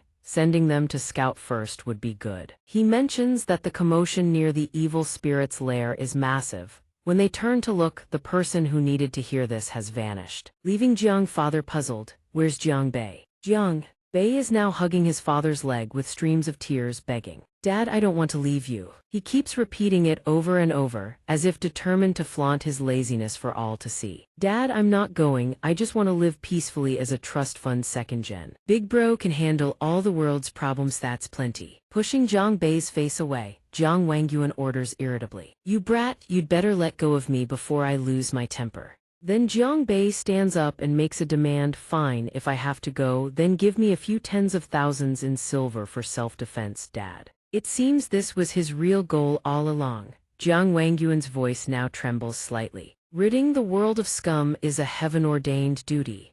And yet, in the eyes of you brats, the only thing that matters is fun and money. I'm going to beat you to death right now. You damn spendthrift brat. Jiang Nan rushes over and wraps her arms around their father, trying to calm him down. Father, please don't get so worked up. And yet Jiang Bei still opens his mouth to argue. Your son is going out there to fight monsters. If people go work without getting paid, how are they supposed to survive? System rage points collected successfully. 88 rage points from Jiang Wangyuan. Jiang Nan steps forward to persuade her foolish little brother. Come on, just listen to father this time. Father has already said this is a serious matter, we should leave immediately. But Jiang Bei waves his hand. Hold on, wait for me before we go, I've still got something to deal with first. He thinks to himself, I need to settle things with the mastermind behind all this. Meanwhile, outside the door, Chenju presses his ear against the wall with a listening tube, muttering in confusion.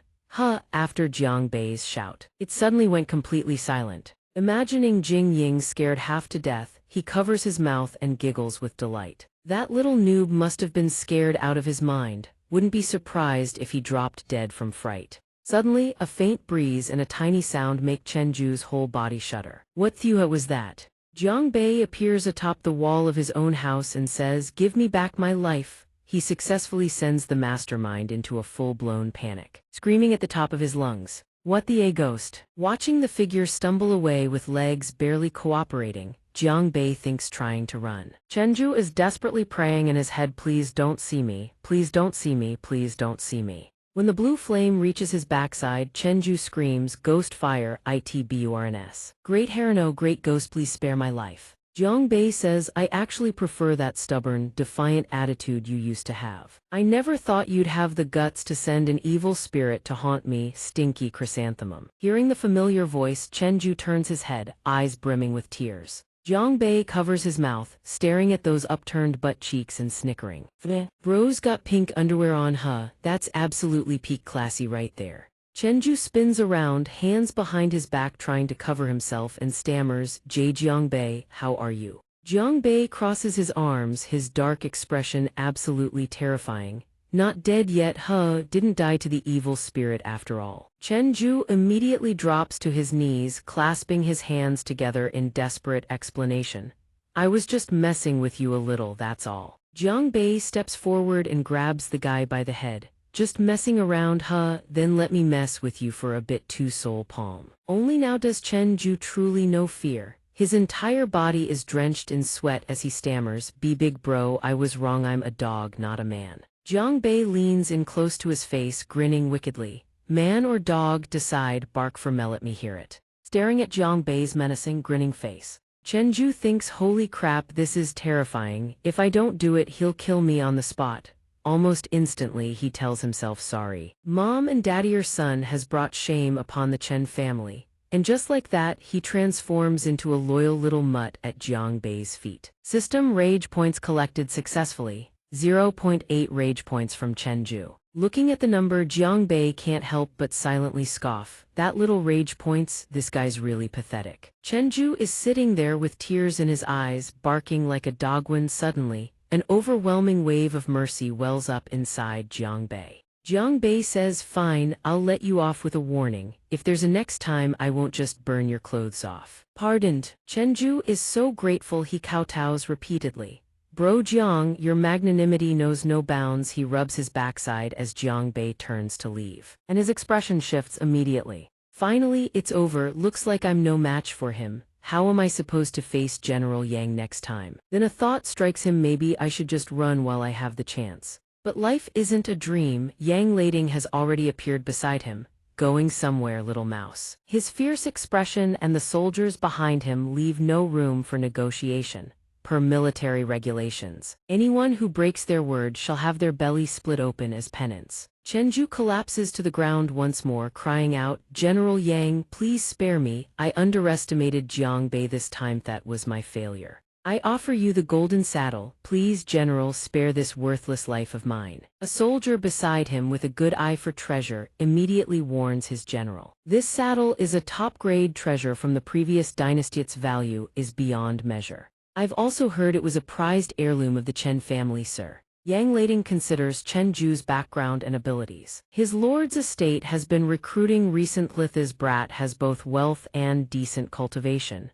He waves for someone to take the item and says, I understand your sincerity. Report to the Ministry of War tomorrow for duty. Hearing this, Chenju's jaw drops. Really? That's wonderful. General, your generosity is boundless. I am forever in awe. My admiration for you flows like a mighty river, endless and eternal like, but before he can finish, Yang Lading cuts him off with a roar. Enough, one more word out of you and I'll deal with you personally. The next day, everyone in the Jiang family gathers in the courtyard. Jiang Wangyuan has learned the full story, so that's how it is. The Chen family was behind all of this. Jiangnan turns to praise him. Little brother actually traced a strand of spiritual energy from the evil spirit's cloth and uncovered the mastermind's identity. Not bad, that's real growth. Jiang Wangyuan nods in agreement. Not bad, some progress. The two of them praising him makes Jiang Bei so smug his nose swells with pride. However, Wang Yuan's expression turns serious as he looks toward where Yanlin stands. But given the situation, author families have likely already aligned themselves with the warring prince. The princess can no longer remain safe in our estate. Jiang Wang Yuan voices his thoughts plainly. Suddenly, Jiang Bei butts in. I've got a brilliant idea, let her come with us to exterminate those evil spirits. The other three all call out in unison, Jiangbei. Meanwhile, he's already sitting on a palanquin dressed in beach resort gear, waving at two more carriers to bring another palanquin over. Obviously the bill goes to old dad. Jiang Wangyuan barely had time to enjoy praising his son before he's already fuming smoke from his ears. Bill, your head, get down from there this instant. I told you to go out and train, not to go on a vacation, understood? Jiang Wangyuan has to awkwardly send the palanquin carriers away and hands his son some proper gear instead. Jiangnan says, little brother, an evil spirit outbreak is a threat to the nation and its people. This mission to suppress them is serious, no joking around. But Jiang Bei responds perfectly logically, but Iron Town is definitely not close to us at all. As he puts on his gear, he rarely speaks with such maturity, careful and measured. After we leave, father will be alone in the estate. What if the other families band together and cause trouble? Jiang Wangyuan claps his hands. That's none of your concern. I've already arranged for Butler Du and others to escort the princess to the Wuji sect. No one will dare cause trouble there. At that exact moment, three figures materialize. One steps forward and reports, Sect Master, we are the second and third elders of the Wuji sect. Jiang Bei is so startled he nearly jumps out of his skin. Sect Master, he puts on a theatrical expression of disbelief, stumbling backward before shouting, Old Dad is the Sect Master of the Wuji sect. So I'm not just a rich second gen, I'm a Sect Master's son. Jiang Nan looks puzzled. Yes, didn't father tell you? Cue the image of Jiang Bei scaling a pillar, clinging to it for dear life and wailing. You devil, you scheming old man, you've got a sect this massive, can't you just casually send two people to handle it? Meanwhile, Wang Yuan grabs him by the collar, fuming. You ungrateful brat, isn't this all your fault? Right at that moment, Yanlin steps forward and gently touches his hand to comfort him. Zhejiang, young Master Jiang, don't worry. General Tang Xusen of our warring prince's estate is stationed in the mountains. If you run into trouble, you can seek him out. Hearing this, Jiang Bei turns to his father, ready to argue. Did you hear that, Dad? Someone's already cleared out that dungeon ahead of us. Big Sis and I should probably just stay home and enjoy a peaceful life with you instead. But Wang Yuan fires right back. Isn't it precisely because he couldn't deal with the evil spirits leader that the uprising in Iron Town happened in the first place? Take him now, I don't want to see that stinky brat's face anymore. He's going to be the death of me. Jiang Nan hoists Jiang Bei onto her shoulder and answers their father. Once they land outside, Jiang Bei scratches his head and grumbles. Old Dad is way too heartless. Right at that moment, the panicked voice of Dan rings out. Wait, Bro Jiang, are you guys going to Iron Town?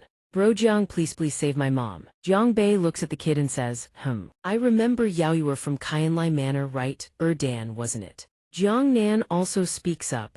I heard that under your guidance, Butler Du's estate has been developing quite well. What happened? Recalling the heartbreaking scene from earlier, Dan bursts into tears and quickly answers. It's true, just a few days ago, my mom and dad went to Iron Town to sell goods and they got ambushed by bandits there. After they took my mom, the bandits told us to bring a beautiful girl in exchange for her release. Jiang Nan sighs after hearing this. I never imagined that place not only has evil spirits running rampant, but bandits bold enough to do something like this. Jiang Bei clenches his fists in anger. This is my fault. I was the one who suggested they go out to trade. I never thought something like this would happen.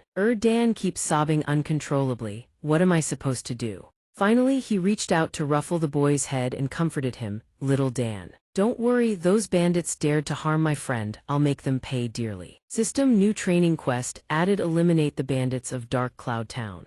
In the Dark Cloud Town area, a group of thugs were huddled together, whispering. Third boss, do you think that brat's actually gonna bring a girl? Of course he will, we kidnapped his wife, didn't we? Look, he's coming. Speak of the devil. Two Nidin marched forward boldly, with Jiang Bei disguised as a woman trailing behind him. The green-bearded bandit spotted them and grinned like a lecher without a shred of decency, saying, Oh, he even brought a girl. She's pretty tall, but hey, that makes it more interesting, doesn't it? He let his imagination run wild with a scene too hot to handle, then hollered, How about? Right, boys? The two lackeys and Zhang Xixiang immediately chimed in. Maybe she's so scared she layered on extra clothes. Then we'd better give her a warm welcome before Big Boss has his turn. At that moment, Jiang Bei spoke up in an absurdly coquettish voice. Oh, dear gentlemen, would any of you like to have some fun with little old me? The lecherous Greenbeard perked up excitedly and exclaimed. Obviously. He turned around, caught sight of Jiang Bei's clown-like face and froze solid. Then he let out a blood-curdling shriek and screamed orders. AGH, what the hell is that? Somebody stop it now. But when he looked back, his lackeys had already been taken down by Jiang Nan, who stood there calm and composed. The lecherous Greenbeard bolted, cursing as he ran. Damn it, that freak has backup. Jiang Bei replied, Well, that was rather rude of you. System successfully collected 188 rage points from Bandit Third Boss. with two objects in his hands that looked like durian husks. He glowered and said, "This lady is the belle of Ligun City, you know. If you can't remember that, I'll hurl these right at Mr. Greenbeard." He cursed furiously, while the Greenbeard screamed in agony. After wrapping things up and tying up the ringleader, Jiang Nan walked alongside Jiang Bei and asked, "Why do you always have to make things so complicated? Wouldn't it have been quicker to just let me handle the bandits?" But Jiang Bei answered, "No way, bro." On the surface, he looked like a reckless plebe, but inside his head, he was already running the numbers. How many rage points were waiting in that bandit stronghold? Not a single one could go to waste. Little N materialized and warned her host, "Be too greedy and you'll end up like a snake trying to swallow an elephant." "Careful you don't get wrecked, host." Jiang Bei replied innocently, "I'm just going to wipe out a bandit stronghold, right? What's so dangerous about that?" The system spoke up in irritation, "Host, do you seriously have zero sense of your own limits? The leader of this stronghold has already reached the first tier of Earth Realm. If you charge in recklessly, that's not bravery. That's suicide. Aren't you being a bit dramatic? Wouldn't it be nicer to just stay quiet? I am your god, I am your hope. You should be treating me with the utmost sincerity. Now call me by my proper title. Your Majesty, please." The Greenbeard, however, mistakenly thought Jiang Bei was talking to him, and wondered, "Is he talking to me?" The system dropped one final remark, "Keep dreaming," then vanished. This left Jiang Bei rather irritated. What an arrogant piece of work, he muttered right at that moment. The Greenbeard's voice rang out, "Master, ahead lies our Black Dragon stronghold, master." Jiang Bei frantically waved his hands. Whoa, stop, I didn't tell you to call me that." Jiang Nan stood beside him, face darkening. "I never imagined my brother had such tastes." Jiang Bei scrambled to explain. "Bro, don't misunderstand, let's just go." When they reached the stronghold gates, two guards blocked their path. "Halt, what business do you have here?" But Jiang Bei didn't even bother answering, just stood there picking his nose, then belted out, "Your mother's." System successfully collected 288 rage points from gate guard Lu Nibing. One of the guards stepped forward, thrusting his spear at them. "You little brat, you dare curse at me." The Greenbeard panicked and quickly explained, "Don't point that at the wrong person." System successfully collected 288 rage points from bandit third boss. Quest updated. Nibing quickly retracted his spear tip, then barked at his men to back off. "Damn near made a mistake, release our third boss this instant." But Jiang Bei replied, "No can do, go tell your big boss first." He clenched his fist, striking a ridiculously righteous pose. "That Ba killer is here. If he wants his third boss back, tell him to wash his neck and come see me." The scene then shifts to the stronghold leader's quarters. Upon hearing Lu Nibing's report, the leader gripped his chair so hard it cracked. "What kind of nonsense is that?" A man who looked like an advisor stood nearby and spoke up. "Ba killer, there's no one around here by that name, is there?" Li Dahu, the big boss of Black Dragon's stronghold, snarled, "I don't care who he is, dare he cause trouble in my Black Dragon's stronghold. Does he really think Dahu is some pushover he can squeeze however he wants?" Meanwhile, Jiang Bei's group had made their way inside the stronghold. As he waited calmly, a voice roared, "Be a killer." Dahu charged in with a thunderous punch and an arrogant battle cry, "Die." Dahu's punch shattered the courtyard floor, kaboom, but Jiang Bei dodged just in time. Eyeing that strike, he thought, so he really is at the early Earth realm. I need to test him out first. He launched a soul palm and Dahu countered with Divine Tiger Fist to block the technique. Jiang Bei was clearly at a disadvantage. Dahu's palm technique was definitely beyond just the first tier of Earth realm. The impact sent him flying, blood spurting from his mouth. Jiang Nan shot forward to catch him, crying out, "Jiang Bei." Sitting on the ground, he couldn't stop coughing. Dahu bellowed, "You dare cause trouble in my Black Dragon's stronghold. Come one, I'll kill one, come two, I'll kill them both." Jiang Nan looked at his brother. "He's stronger than you, let me handle this." But stubborn as ever, Jiang Bei shook his head. "Don't." He stood upwounded yet utterly determined to beat Dahu himself. Inside, he was thinking, I haven't even spent the points I've collected yet. The system panel flickered to life. Rage system name Jiang Bei, cultivation base, profound realm, 5th tier, cultivation method, heaven swallowing. Cultivation method, earth grade, tier 1, upgradable combat skill, soul palm, tier 4, upgrading movement skill, ghost steps, earth grade, tier 1. Rage points 1647. He spoke up, addressing Dahu, "So you're the big boss of Black Dragon stronghold. The bandits terrorizing the area lately, all you're doing right." Dahu crossed his arms and answered casually, "That's right, we come down the mountain just to make a living. Thing is you lot need money to buy things, what we need is lives. Jiang Bei closed the distance and threw a laughably weak punch at him. Dahu scoffed, hasn't the beating from earlier sunk in yet. Looks like this time I'll, but when Jiang Bei's chain of palm strikes connected, Dahu's eyes went wide. What the why are this kid's attacks getting stronger and stronger? Why are this brat's techniques growing more powerful with every strike? Next thing he knew, Dahu was getting absolutely wrecked, sent flying backward. A palm imprint was clearly branded across his chest. System successfully collected 188 rage points from Li Dahu. Furious as he was, Dahu collapsed to his knees before Jiang Bei, trembling and begging for mercy. Great hero, spare my life, I was wrong. But Jiang Bei steps forward anyway, beating the guy senseless while spouting the most punchable lines imaginable. How's a runt like you gonna keep playing? You picked wrong, you threw rock, I threw paper, a few slaps later I win. And of course, the rage system keeps pinging non-stop. System successfully collected 288 rage points from Li Dahu. System successfully collected 388 rage points from Li Dahu. Next, Jiang Bei smashes Dahu clean through a wall. Winner takes all. Loser gets their teeth kicked in. Right on cue, the system chimes. System successfully collected 588 rage points from Li Dahu. Jiang Bei struts forward and sneers, you're the bandit leader and that's all the rage you've got. Not even worth picking my teeth over. He turns toward the distant torchlight and issues his orders coldly. This dump has preyed on too many people. Squeeze every last coin of dirty money out of these thugs.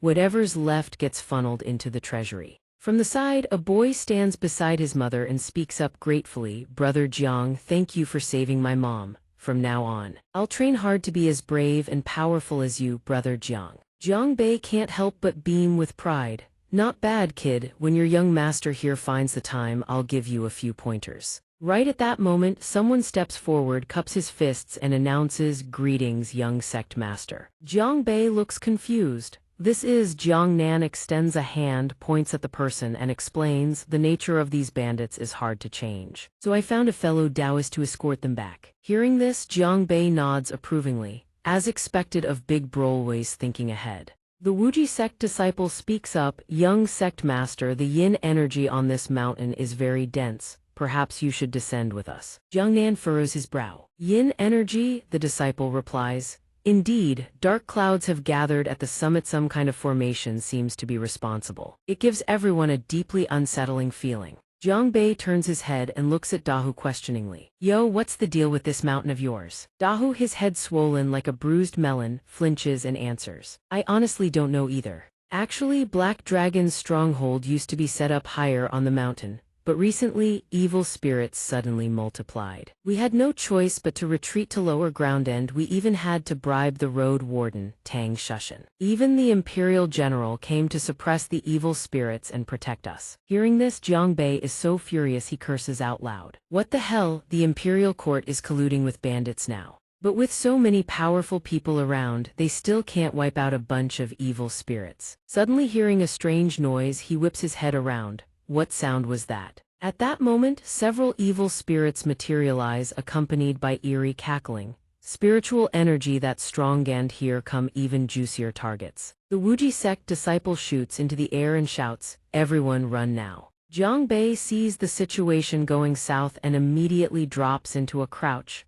This place is way too dangerous, but life never goes as planned. Jiang Nan reaches out and yanks him back. You think you can just slip away? Stay right here. Then he hurls Jiang Bei forward and says, Dad sent you here precisely for a moment like this. So train properly for once. Jiang Bei goes flying through the air, screaming in panic. Big bro, that's totally not cool. The next second, Jiang Bei's face slams straight into an evil spirit. He smacks the female evil spirit hard enough to make her stagger, but Jiang Bei himself takes just as much pain. Ow, that freaking hurts. When he turns around, two more evil spirits have already closed in on him, looking like they're drooling with hunger. Jiang Bei scrambles to his feet, grabs the evil spirit's arm and screams, your breath, it reeks, don't you know that? Then he whips his head around and glares at the rest, baring his teeth. That was close, but the evil spirit actually flinches, breaks into a cold sweat and waves its hands frantically, stammering. I was just passing through, I swear. After dispatching those evil spirits, the Jiang brothers advanced toward a location bathed in an eerie glow. Jiang Bei looks around and remarks, I didn't expect the evil spirits here to be this weak. A trembling evil spirit stammers, it'll take you to the boss.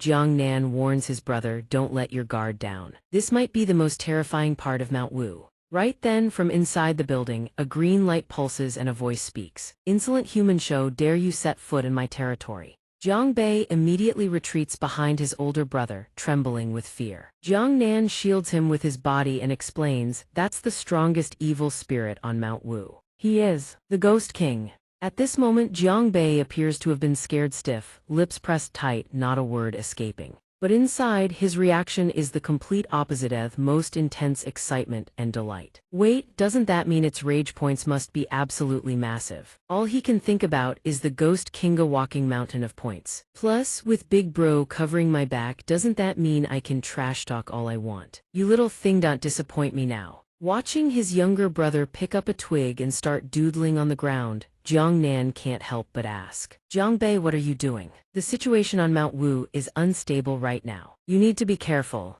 Jiang Bei straightens up with a confident pose and replies, don't worry, big bro, let me just go say hello. He strides forward with twig in hand and calls out, hey, what you just say? You want to teach us a lesson? You still in there? Naturally, the Ghost King is provoked and demands, insolent cultivator, what is your name? How dare you speak to me like that? The system chimes in. System successfully collected 388 rage points from the Ghost King. Thinking of the Ghost King and those corrupt officials, he announces, the name's Tang Shushan. Prefectural Road Warden of Zhou Prefecture, man who never changes his name whether standing or sitting. Inside, he thinks, throwing that dog general who colludes with bandits under the bus, consider it building up some good karma for him. Waving his twig around, Jiang Bei bounces back and forth, launching verbal attacks nonstop. Little bro, what kind of act are you putting on here? You're just a turtle hiding in its shell. Where's the manliness in that? Even the 8 princes don't have grandkids like you. Aren't you scared? Big bro here will smack you flat. The system pings rage points 488. The more he talks, the wilder Jiang Bei gets. Yo, you sleepy or something? Same sound as snoring. Sleepier you get, the uglier you look. Come on, let this lord feel your joy. With each line, the rage points keep climbing. Rage point 688. Rage point 788.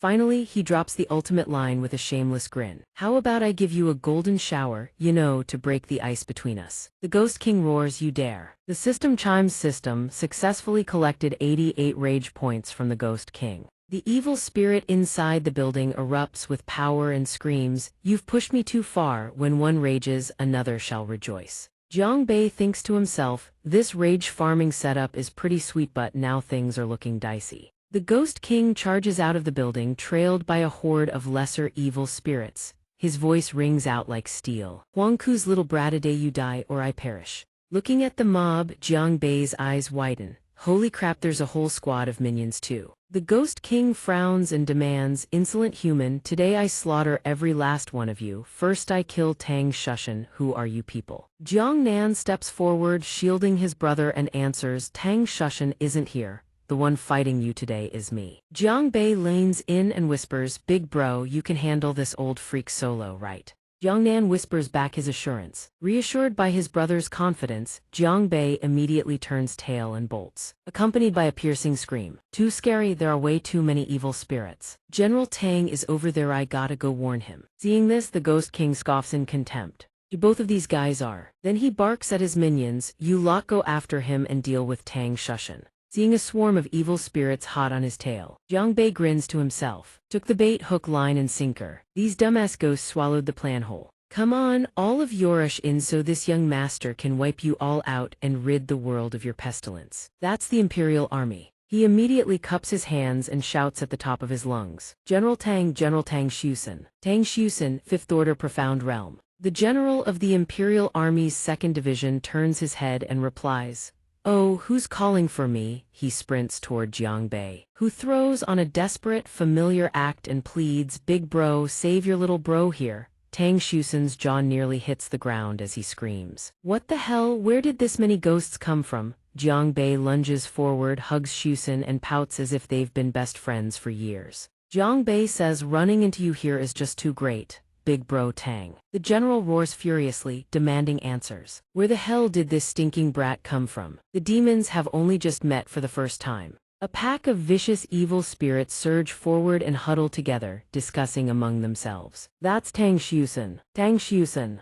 You've got some nerve showing your face here. Today is the day you die. Jiang Bei seizes the perfect opening to slip away to the rear. He draws his sword, eyes fixed ahead.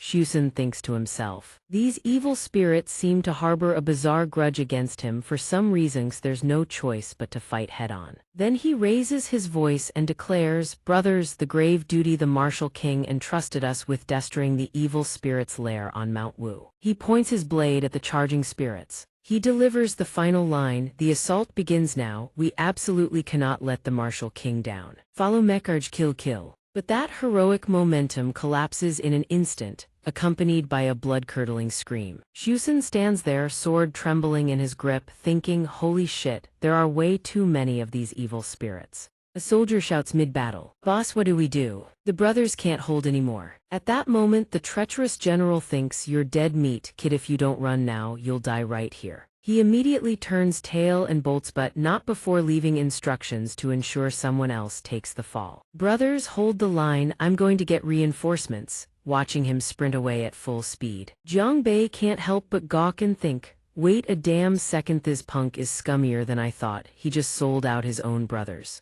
He immediately reaches out, grabs Xiusan's collar and shouts, "General Tang, let me come with you." The next second his pants get yanked clean off. Seeing the print on his underwear, both humans and evil spirits freeze mid-fight, covering their mouths to stifle their laughter. Jiang Bei asks innocently, "Xiusan, is this your zodiac year or something?" Xiusan whips around, face pitch black with rage, and bellows, "You son of Iu dare pull down my pants. Where did a little white handkerchief even come from?" Jiang Bei starts putting on a damsel in distress act, whimpering like a wife scolded by her husband. "Big Bro Tang, please calm down. Didn't you say these evil spirits are nothing but a bunch of noob chickens? Didn't you say if those green-faced, pimple-eyed ghouls fell into your hands you'd wipe them all out? And who cares about a pair of underwear? Just toss them and move on." The evil spirits, who had stopped fighting to enjoy the show, immediately flare up in fury, turning on Xiusan and snarling, "You piece of trash, you're Tang Xiusan, aren't you? Let's see how many pieces we break you into." He panics and stammers back in horror, "I didn't, that's not what I meant at all." As Jiang Bei slips away, the system notification pings one after another: rage points 288, rage points 488, rage points 688. Leaving the chaos behind. He glances back and thinks, wait, not a single rage point from Bro Tang. Isn't this basically a human-shaped piñata? One of these is worth more than 6 of those. Then he thinks of his old prey. Maybe he should swing by Big Bro's place and see if he can squeeze out some more loot. Rage points from the Ghost King, here I come. Over on Jiang Nan's side, the battle rages fiercely against the ringleader of evil. Battered by Jiang Nan's profound iron Wuji mace, the Ghost King roars in fury, "Damn it, my barrier shield." He channels power into his hand, then offers a grudging compliment. "You've got some real skill, brat, but now I'm getting serious. I'll show you the most terrifying thing you've experienced since the day you were born." But 1 second he's looking all bad as the next, an apple smacks him square in the skull, followed by Jiang Bei's voice. "I told you to stop causing trouble." The Ghost King whips around, rage beyond measure. He snarls, "How dare you!" There stands Jiang Bei in a tree, holding another apple like a weapon ready to throw. Jiang Bei fires back, "Ugly as sin already, and on top of that your voice sounds like garbagito. You even know who you are? Just die already." Right on cue, the system notification pops up: 886 rage points successfully collected from the Ghost King. The Ghost King extends his palm toward Jiang Bei and growls, "A stinking brat who just stepped into the Earth realm, and you dare mouth off to me. I'll make you." Jiang Nan's heart lurches with worry. Oh no. The next moment, the Ghost King unleashes a technique that tears everything apart. It rockets straight toward Jiang Bei. Jiang Nan shouts a warning, "Brother, dodge." In the very next second, he throws himself forward to shield his younger brother from the attack. Jiang Bei sits up with a panicked expression and stammers, "Big Bro, are you okay?" Jiang Nan collapses beside him and answers with relief, as long as you're alright, that's all that matters. At that precise moment, the system panel materializes system status host Jiangbei cultivation base Earth realm. First order level up available cultivation method heaven swallowing cultivation method Earth tier. Stage 2 combat skill soul palm stage 6 level up available movement skill ghost steps Earth tier. Stage 1 level up available. A bizarre aura surges around Jiangbei and he speaks. You filthy scum, you dare touch my family. The Ghost King watches in alarm and thinks, what the hell is wrong with this kid's spiritual energy fluctuation? Jiangbei extends his hand toward the evil spirit, eyes burning with fury, and declares, let this young master show you what real rage tastes like. Jiangbei is seething. Nohai's entire body radiates a terrifying killing intent that threatens to overwhelm everything around him. The Ghost King of Mount Wu, go die for me. With blood-red eyes and a torrent of killing intent, he pummels the Ghost King relentlessly, beating him within an inch of his life. Jiangnan sits to the side, clutching his wounded chest, utterly stunned. He stares at his little brother, then at the evil spirit sprawled on the ground, and his jaw drops in disbelief. Jiangbei broke through to the Earth realm. Second order Rand actually beat the Ghost King. The next second, Jiangbei collapses from total exhaustion. Jiangnan rushes forward to catch him. After a quick examination, he frowns. Deplechaotic meridians, energy completely drained. The kid forced a breakthrough and pushed himself past his absolute limit. Just then, from the Imperial soldiers' side, shocked voices ring out, what just happened? All the evil spirits, they all turn to ash. Wait, did we actually win? Xiuxin looks around and realizes the truth. Once the ghost guardian of the mountain is destroyed, the lesser spirits automatically disintegrate. But the Ghost King was that powerful, how could it possibly be killed? Very quickly, before his eyes appears the image of an injured Jiangnan carrying an unconscious Jiangbei. Xiuxin recognizes him instantly, assent that the young sect master of the Wuji sect, Jiangnan. The martial king had sent him to invite the Wuji sect master multiple times before, so he knows this young sect master by sight. Xiuxin steps forward and bows to Jiangnan, saying, don't tell me you took down the Ghost King of Mount Wu. Truly heroes emerge young. But Jiangnan quickly shakes his head and answers plainly, it wasn't me. The one who finished off that Ghost King was him. If you want to thank someone, thank my little brother. And Tang Xiuxin finally recognizes Jiangbei. Wait, isn't this the same punk who came begging me earlier? At that moment, Jiangnan notices Jiangbei mumbling something. What's my brother saying? Jiangbei, snot still running from his nose, mutters in broken fragments. If you wanna thank me, give me a Xiuxin. Hearing this, Tang Xiuxin can't help but curse under his breath. Son of, even while unconscious, this little punk is still insufferable. Notification successfully collected 388 rage points from Tang Xiuxin. He turns and walks away. Jiangnan announces, little. I'm gravely injured and my consciousness is hazy. If there's nothing else, we'll take our leave first. Du Shushan immediately clasped his fists and bowed formally. You two righteous young heroes, I will definitely report your deeds to the martial king on behalf of the people of Mount Wu. I thank you two young heroes. At this moment, Jiangbei seemed to be walking through a dream. He saw a girl sitting there crying and wondered, isn't this the stronghold on Mount Wu? Is that Yanlin? Suddenly, Yanlin rushed forward and threw her arms around him, saying, Jiangbei, I was so scared. He blushed deeply with embarrassment. Scared of what? He then comforted her, saying he was here now. But the very next second, Chen Ju's face appeared with a coquettish voice. Bei, you're so amazing. Jiangbei jolted awake in terror and screamed. Yanlin, who had been arranging flowers, turned to look at him and stammered, Jianggongzi. Then her face lit up with joy. Thank goodness you've finally woken up. His eyes darted to the vase. Jiangbei figured it out, so he'd been haunted by this chrysanthemum vase. Yanlin approached his sickbed carrying a bowl of medicine and said, here, this is a calming tonic. You've been unconscious for 3 whole days. We were all so worried about you. Hearing this, he couldn't help but exclaim in shock. I was out that long. She placed a hand on her chest with a sorrowful expression, her eyes glistening with tears. Yes, we all heard about you slaying the ghost wraith. It was far too dangerous. Looking at her exhausted appearance and the dark circles under her eyes, he realized she must have been tending to him for a long time. He then reached up and gently wiped her face, saying, I'm sorry, it's my fault for making everyone worry. This gesture caught Yanlin off guard, and she immediately flushed with shyness. She quickly spun around and fled, shouting back, take care of yourself and drink the medicine on your own.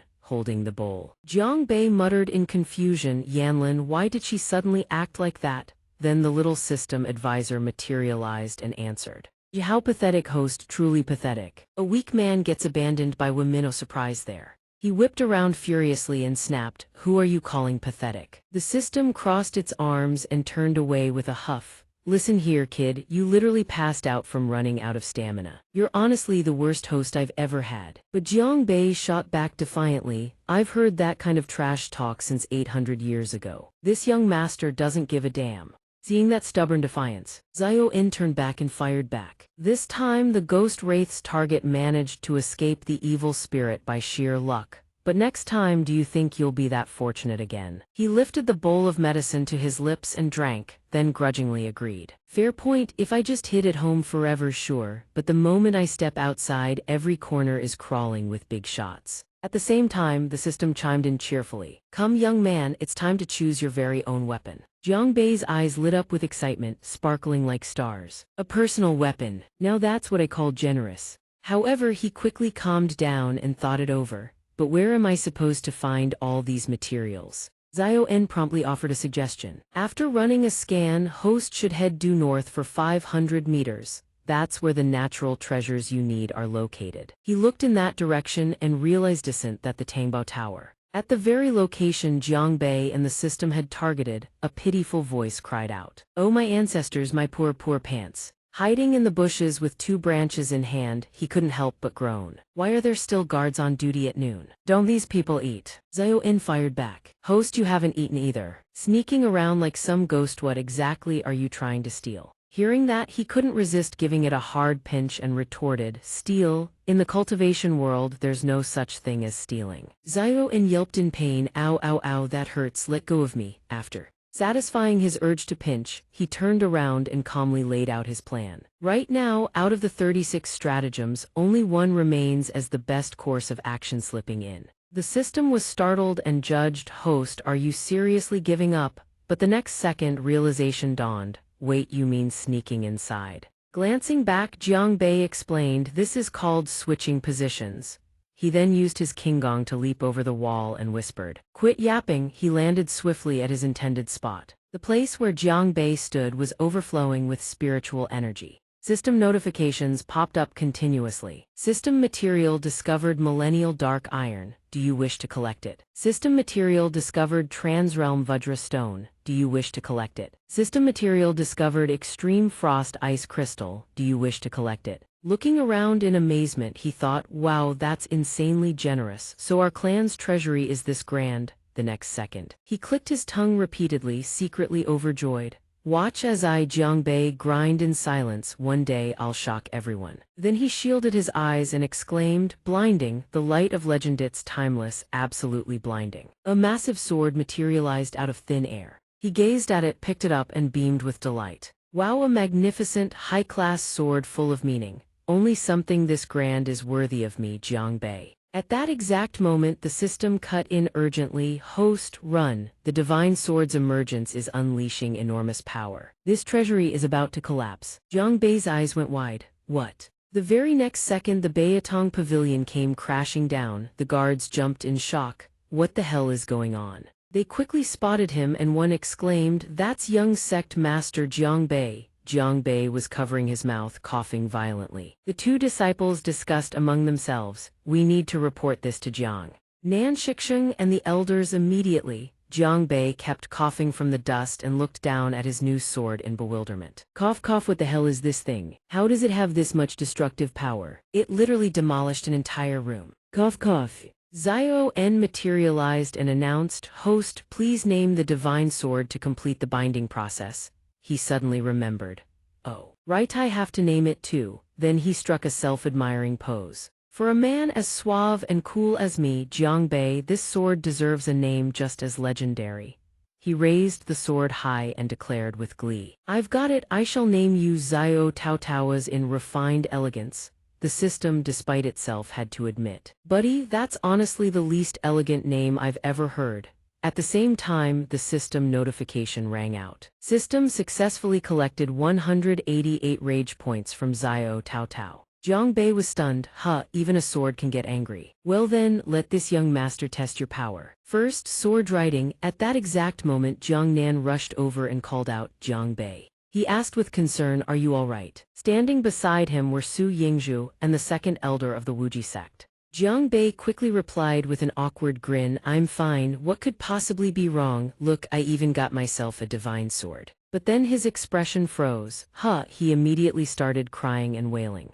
Ah, big bro, elder, get out of the way, this sword is way too hard to control. Su Yingzhu raised a hand to shield himself from the chaos unfolding and shouted, Jiang Bei, what are you doing? Stop this at once. Jiang Bei replied helplessly, clutching the ghost wraith sword. Second elder, it's not like I want this, I can't even control it myself. Immediately after, he tumbled right off the sword, accompanied by a string of curses. Damn it, landing on the ground and rubbing his head, he grumbled irritably, Xiao Tao Tao, you're absolutely useless. You don't listen to a single command, I should rename you Little Thief instead. The moment he glanced over, Jiang Bei choked on his own saliva in shock. Su Yingzhu stood there with his robes in tatters, fuming with rage. Jiang Bei, system successfully collected 688 rage points from Su Yingzhu. The second elder's robes were completely shredded, leaving him in a pitiful state. He roared furiously, you'd better give me a damn good explanation.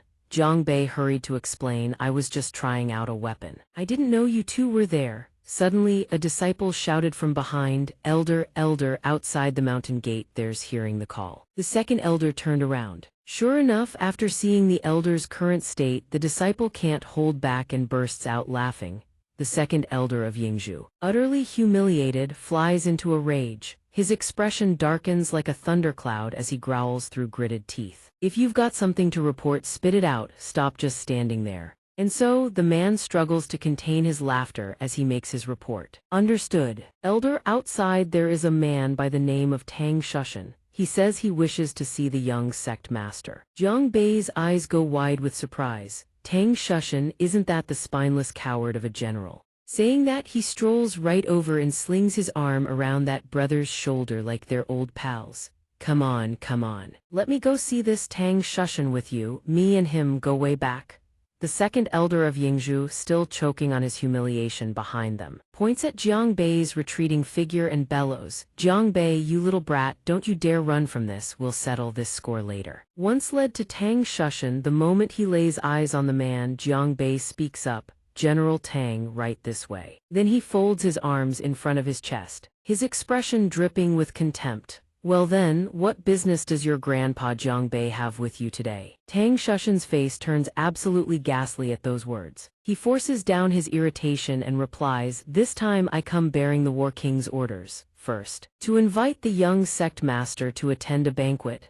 Inwardly, he can't help cursing, this guy's mouth is pure venom. If it weren't for the War King's orders, I wouldn't be caught dead in his presence. Earlier, upon receiving news that the Ghost King had been eliminated, the War King had joyfully issued his decree. Oh, so the Dark Ghost has been slain. Quickly, go to the Wuji sect on my behalf and invite them over. He bows and continues, second, to express gratitude for your noble service in vanquishing the evil spirit. Jiang Nan responds modestly beside him, there is no need for thanks. Slaying evil spirits is the duty of our Wuji sect. He lounges arrogantly in his chair, munching on fruit and chips in, exactly. We're nothing like some people too incompetent to get the job done. And even colluding with bandits on top of that. Tang Shushan's face twists with fury. System successfully collected 218 rage points from Tang Shushan.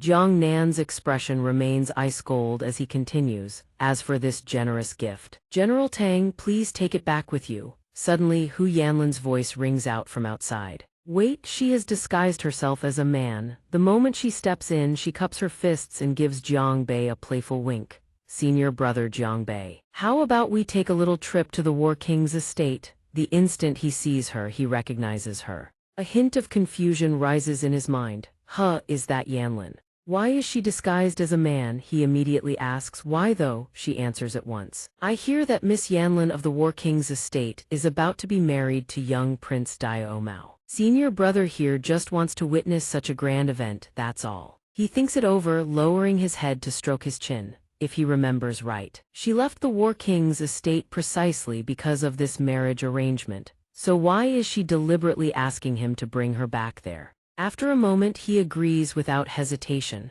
All right then, this senior brother wouldn't miss it for the world. Then consider this banquet officially accepted. The Wuji sect will definitely attend. Inwardly he thinks she must have important business back at the estate. Better to agree first and figure things out later. 3 days later, the War King's estate. Hu Feng cheerfully raises his wine cup and announces loudly, "Young Prince Dao Mao, your gracing us with your presence truly honors our humble estate. Come, let me toast to you." Dao Mao doesn't even spare him a glance. His disdain is plain for all to see. He stares fixedly at the massive gold ring on his own hand and says, "I'm here this time because I wish to see my fiancée, the lovely Miss Yanlin." Then he props up his chin and continues, "It's been so long since we last met. I wonder where my dear fiancé might be." Hu Feng's expression turns awkward. He shoots a glance at the servant beside him and stammers, "This, you there, hurry and invite Yanlin over." The servant, singled out by name, turns deathly pale. He points at his own face and stammers, trying to confirm, this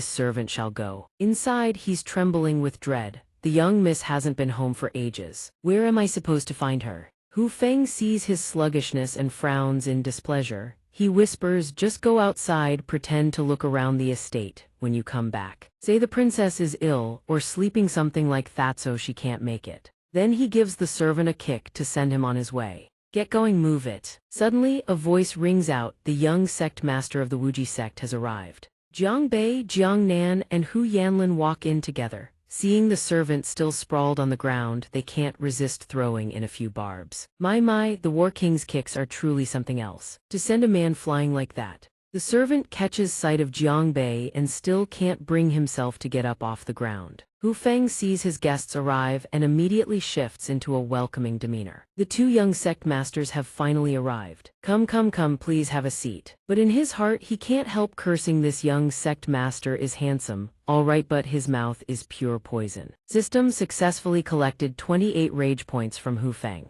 The moment Dao Mao lays eyes on them, his eyes light up immediately. He stares at Jiang Nan in awe. My word, that chiseled nose, those deep, soulful eyes. Jiang Nan's stunning beauty is enchanting enough to captivate even men. How can someone so impossibly perfect exist in this world? Under that intense gaze, Jiang Nan feels deeply uncomfortable. He shoots Dao Mao a look as cold as ice, his voice low and threatening. "Watch those dog eyes of yours." But in Dao Mao's deluded mind, he interprets it as a compliment. He cups his face in fantasy. "My dog eyes," he complimenting my big, round, puppy dog eyes. Seeing his bizarre behavior, Jiang Nan can't help but lean over and whisper to Jiang Bei, "What's wrong with this Dao Mao guy? He's seriously weird." Looking at Dao Mao's lovesick gaze fixed on Jiang Nan, Jiang Bei thinks in alarm, "Don't tell me he's got the hots for big bro." Hu Feng, seated at the head of the table, senses the odd atmosphere. He thinks, why does the air in here feel so weird? No, this lord must diffuse this situation right now. So he calls out, "Servants, quickly bring out the feast." But Dao Mao cuts him off. "Wait a moment." Then he walks toward Jiang Nan and says, "May I ask the name of young sect master Jiang? Would this young prince have the honor of you accompanying me to the ba?" Before he can finish, Jiang Bei's sword is already swinging toward him. He snaps, "To hell with that." Then, with a dark, contemptuous expression, he sneers, "My big bro is a proper, straight man. Stop spraying your filthy nonsense everywhere, you useless pretty boy." That pampered, silver-spooned little white face who's never done a hard day's work in his life. System successfully collected 268 rage points from Dao Mao. Struck where it hurts, Dao Mao's embarrassment turns to blind rage. He points at Jiang Bei and screams, "Who are you calling a pretty boy? Aren't you the one keeping a pretty boy around?" Then he runs his fingers through his hair and says narcissistically, "Could it be that Dao Mao is so dashing, so handsome, so utterly magnificent that it made you jealous?" After a few strokes, he frees. A patch of hair on his head has vanished, leaving only a shiny bald spot. "The hair on my head." System successfully collected 588 rage points from Dao Mao. At that moment, Hu Yanlin removes the hair clip from her head and calls out, "Hey, Dao Mao. Take a good hard look. Do you even recognize who I am?" He stares hard at her face, straining to recall. Something about her features seems oddly familiar. Then his gaze drifts down to Hu Yanlin's chest. He judges, "Not as big as mine." After a moment of pondering, he claps his hands and exclaims, I remember now, you're Yanlin's brother Hu Baiyantai, right? Hu Feng sees this and can't help but slap his own forehead in exasperation. He thinks helplessly, this Dio Mao really is something else. What a talent! Both Jiang Bei and Jiang Nan hear his answer and stand there slack-jawed. They never imagined such stupidity could exist in this world. Hu Yanlin can't take it anymore. She smacks him hard and curses. Go die you, blind as a bat and deaf as a post. Only now does Hu Feng speak up. Yanlin, you've come back. She answers respectfully, Father, your daughter has returned this time to annul the marriage engagement with Dio Mao. He is startled and raises his voice. What? Marriage is not a child's game, don't talk nonsense. Her expression turns deadly serious. Your daughter is not talking nonsense, these are the people I came to know during my time away. It was then that I realized Don must seize their own destiny with their own hands. Hearing this, it suddenly dawns on him. So that's why we couldn't find Yanlin all this time. It was the Wuji sect sheltering her all along. He points at her and snaps, Yanlin, how can you harbor such ideas? It must be that Jiang Bei who led you astray. Jiang Bei immediately steps forward, shielding Hu Yanlin behind him and retorts with a smirk. No wonder the princess didn't want to come home. Turns out she has a shameless father like this. Your own daughter comes back and the first thing you do isn't even asking how she's been, it's jumping straight to scolding and berating her. He is stung by those words. Hu Feng's fury blazes white hot, but he can only swallow it down. Through gritted teeth he says, I did no such thing. I was merely the result of provoking him. System successfully collected 118 rage points from Hu Feng. Jiang Bei presses on with that same irreverent smirk, leaning in to say, merely what? Merely seeing her as a political marriage pawn. Hu Feng can't hold back anymore. He explodes with rage, you damn scoundrel. If it weren't for you, System successfully collected 298 rage points from Hu Feng. Emboldened, he keeps provoking, me, what about me? Shouldn't you be thanking me for protecting Miss Yanlin instead? How utterly shameful. What a disgrace. Martial King, you truly are a shameless, thick-skinned wretch. System successfully collected 36 rage points from Hu Feng. Then he arrogantly plants his foot on the table in front of the man and continues, Miss Yan Lan has been staying at my place for quite some time now. If you want to reward me, just name it. As for our arrangement, all I want is about this much. As he speaks, he holds up 5 fingers right in front of Hu Feng's face. The man speaks through gritted teeth. 500 taels. He shakes his head, no. System successfully collected 108 rage points from Hu Feng. The man asks again, 5,000 taels then. He continues shaking his head. System successfully collected 118 rage points from Hu Feng. The man freezes, 50,000 taels. He smirks and shakes his head again. System successfully collected 228 rage points from Hu Feng. The man has completely lost his patience, his face darkening as he throws out his final offer. Could it be 50 million taels? He shakes his head one more time. System successfully collected 388 rage points from Hu Feng. With every shake of his head, the system's point collection notification keeps dinging. The man can't take it anymore. He turns away and spits out, that's right. This kid's just a lunatic talking nonsense. Before he can finish, Jiang Bei delivers a thunderous slap across his face, sending his head spinning sideways. Then with a cocky grin he adds, that one's on the house. A little bonus. System successfully collected 88 rage points from Hu Feng. Hu Feng clutches his swollen, reddened cheek and bellows in rage. Guards, drag these two out of here. No. Pheasant, who's been sitting on the ground this whole time, chimes in. Yes, capture Jiang Nan alive, but kill Jiang Bi. That despicable wretch can't have it, so he ruins it for everyone. Wu Langmi steps in with a displeased expression. Understood. Jiang Nan grips his weapon and steps forward. Little brother, take Miss Yanlin and get out of here, I'll cover your retreat. Hearing this, Jiang Bei grabs Yanlin and bolts. As he runs, he thinks to himself, big bro's right.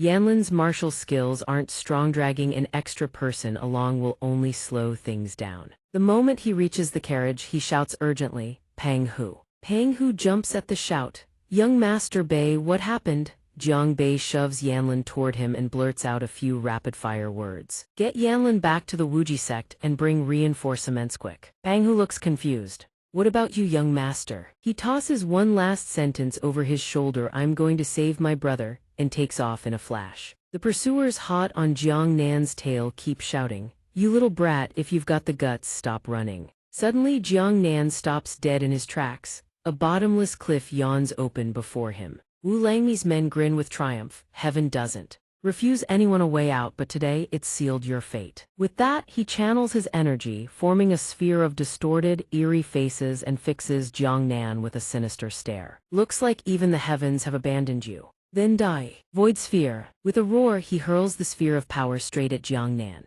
At that exact moment, Jiang Bei lunges in, cleaving the sphere clean in half with a single sword strike. "Don't you dare touch my brother." Jiang Nan's eyes widen with shock and worry when he sees Jiang Bei. "Didn't I tell you to run?" Jiang Bei grins, "How could I ever leave you behind? We're going home together." Wu Langmi lets out a cold snort, looking down at them with contempt.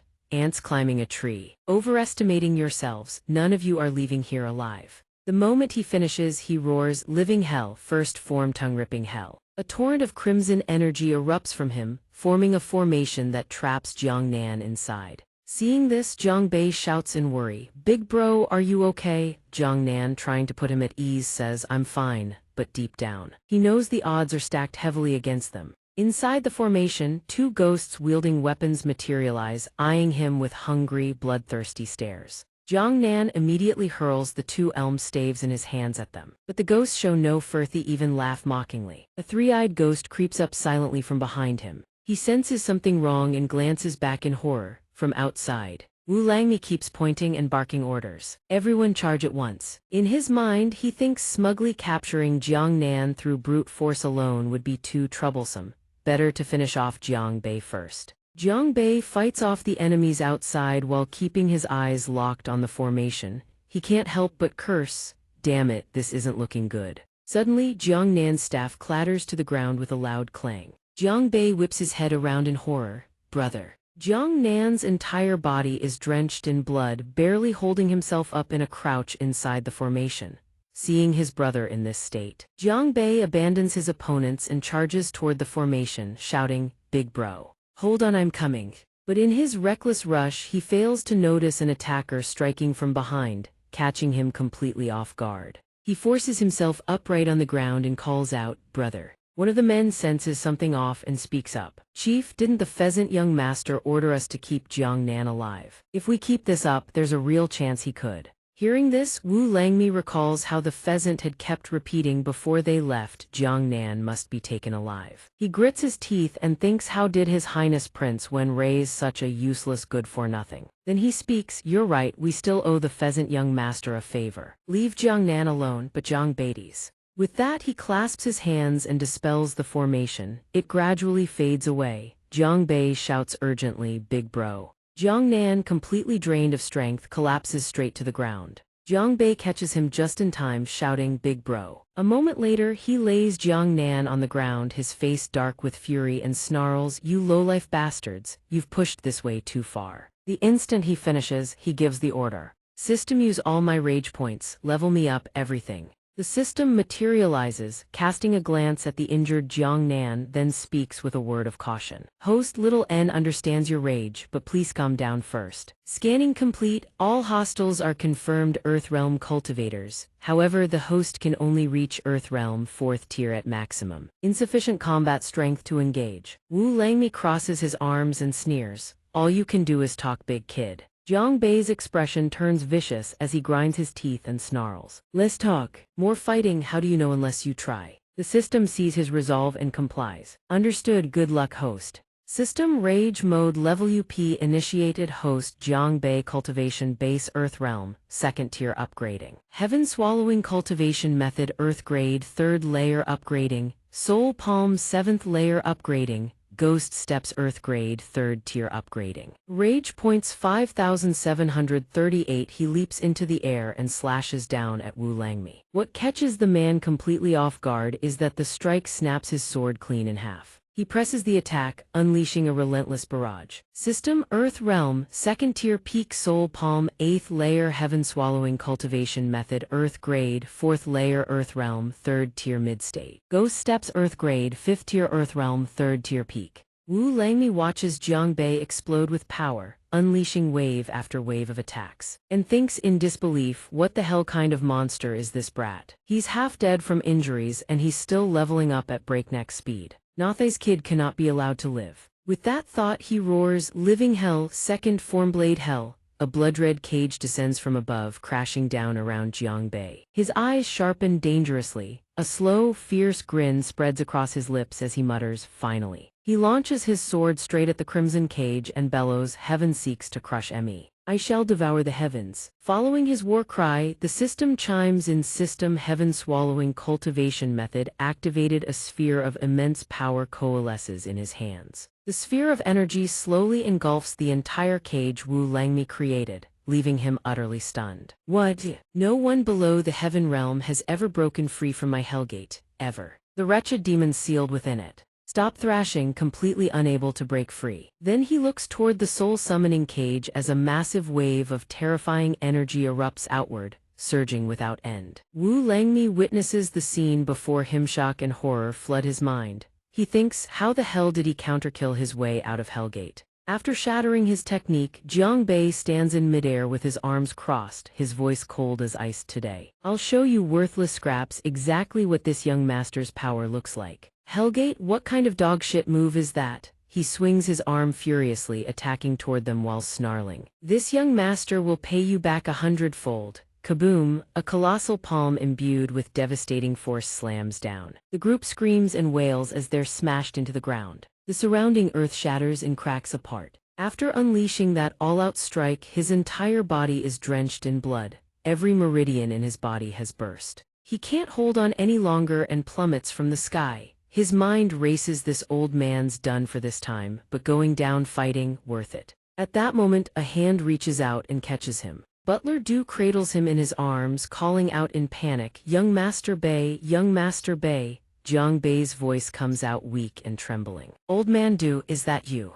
Butler Du breaks down in tears, sobbing with guilt. Young master, I came too late. Jiang Bei weakly tries to comfort him, saying it's fine. He continues, just go tell the old man to pay your wages. All right. Seeing this, Butler Du wails even louder. System successfully collected 3 rage points from Butler Du. Scene transition 3 days later. Wuji sect, in a private chamber a voice speaks. Old Wang, how is your young master doing? Old Wang and Wang Yuan walk away from where Jiang Bei is resting. Reporting to the sect master, the young sect master has made a full recovery. He should wake up today. Hearing this, Wang Yuan tears up, overcome with emotion. Good, as long as he can wake up, that's all that matters. But before Wang Yuan can celebrate for long, old Wang voices the worry gnawing at him. However, the young sect master's meridians have all been severed. I'm afraid he may become a cripple. Hearing this, both Wang Yuan and Jiang Bei, who's been quietly resting in bed, freeze in shock. Wang Yuan furiously throws a punch at old Wang. Thankfully, the old man dodges. Bullshit, something this important and you didn't tell me sooner. Only now does old Wang explain his reasoning. I was afraid you wouldn't be able to accept the truth, sir. I wanted to let you be happy for a moment first. Jiang Bei can't take the noise anymore. He bolts upright and hurls a pillow at his father, snapping, can you keep it down? Does a guy have to die before he gets some sleep around here? Wang Yuan catches the pillow Jiang Bei threw and hurries over. Son, you're awake. Is there anywhere that doesn't feel right? Jiang Bei rubs his ears irritably and growls, you two were making so much noise. Even a corpse would experience a medical miracle and sit up. Were you all afraid I wouldn't hear you? Old Wang sees the father-son duo like this and decides to slip away while he can. I'll be taking my leave now. Wang Yuan also decides to let him rest. You're awake and that's good enough. Rest up, son, I'll leave you be. Dad won't bother you anymore. But as he walks away, his mind is racing. Dr. Wang just said all his meridians are severed. He can't let Jiang Bei hear that. If he doesn't, wait a sec. Jiang Bei cheerfully extends his hand toward his father and says, Dad, I just heard Dr. Wang say all my meridians are severed. Where's that meridian reformation and marrow cleansing pill of yours? Hand it over. Seeing this, Wang Yuan can only smile helplessly. He's been had, again. He stomps back over, shoves the meridian reformation and marrow cleansing pill right into Jiang Bei's mouth and grumbles, take it. Just take the damn thing. In his heart, he thinks I should have known. This little brat already ransacked my entire treasure vault ages ago. After his father leaves, Jiang Bei finally activates the system's extraction function. System congratulations. System host has received a massive bonus. His body suddenly begins to glow with radiant light. Jiang Bei is stunned. What the happening to my body? System, the host's meridians have undergone a complete rebirth. They are now significantly more robust than before. Jiang Bei double-checks. Wait, you're telling me I basically scammed my own dad? And this complete physical overhaul, what exactly does that mean? System affirmative. The Meridian Reformation and Marrow Cleansing Pill does not merely reconstruct meridians. It also strengthens muscle fibers and dramatically enhances overall physical constitution. The system calmly explains everything. System, this will provide enormous benefits for the host's future advancement. Hearing this, Jiang Bei bursts out laughing in pure joy. A great catastrophe that doesn't kill you is sure to be followed by a blessing. The system sees this and can only sigh helplessly at him. At that moment, something feels off with Jiang Bei's body. He clutches his back and groans, ow, ow, ow. Alert, the host's wounds have reopened. Full recovery is still incomplete. Rest is strongly advised. Meanwhile, night falls over the underground prison. Butler Du is reporting to Wang Yuan. My lord, it was him who injured the young masters. After investigation, we discovered he is a half-demonic spirit with emerald green eyes. Furthermore, the technique he uses is extremely sinister. It's Hellgate. The moment Wang Yuan hears the name Hellgate, his expression shifts with alarm. He thinks Hellgate. That's a technique unique to the Yuming faction. He strides forward and seizes the attacker by the throat, barking, "Speak. What scheme does your Wen Wang have, breeding half-demonic spirits like you? What connection do you have with the Yu Ming wretches?" The captive doesn't answer. He simply bites down on his own tongue, blood spraying from his mouth. Then he laughs like a lunatic. You're not worthy of knowing. You can't escape what's coming.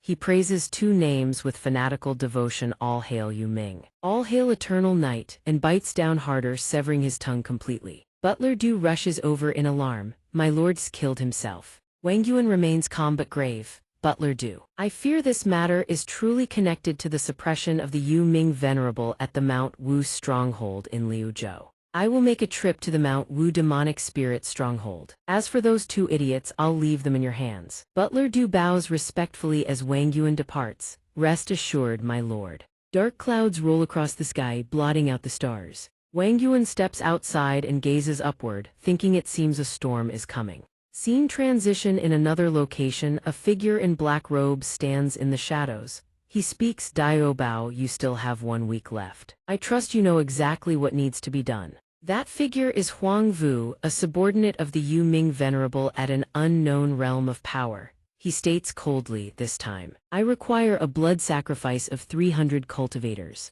The one who reported to him is Dio Bao, the father of Dio Maowen Wang by name, his cultivation realm also unknown. He wipes the sweat from his forehead and stammers nervously to Huang Vu, my lord. 300 cultivators seems like too many. I'm afraid there won't be an opportunity. Before he can finish his sentence, Huang Vu issues his command and gradually fades into nothingness. Enough excuses, someone's coming. It turns out to be Mauer, Dio Bao's daughter. She's struggling to climb up to the door, urgently calling out to her father. Dad, open the door, it's Mauer.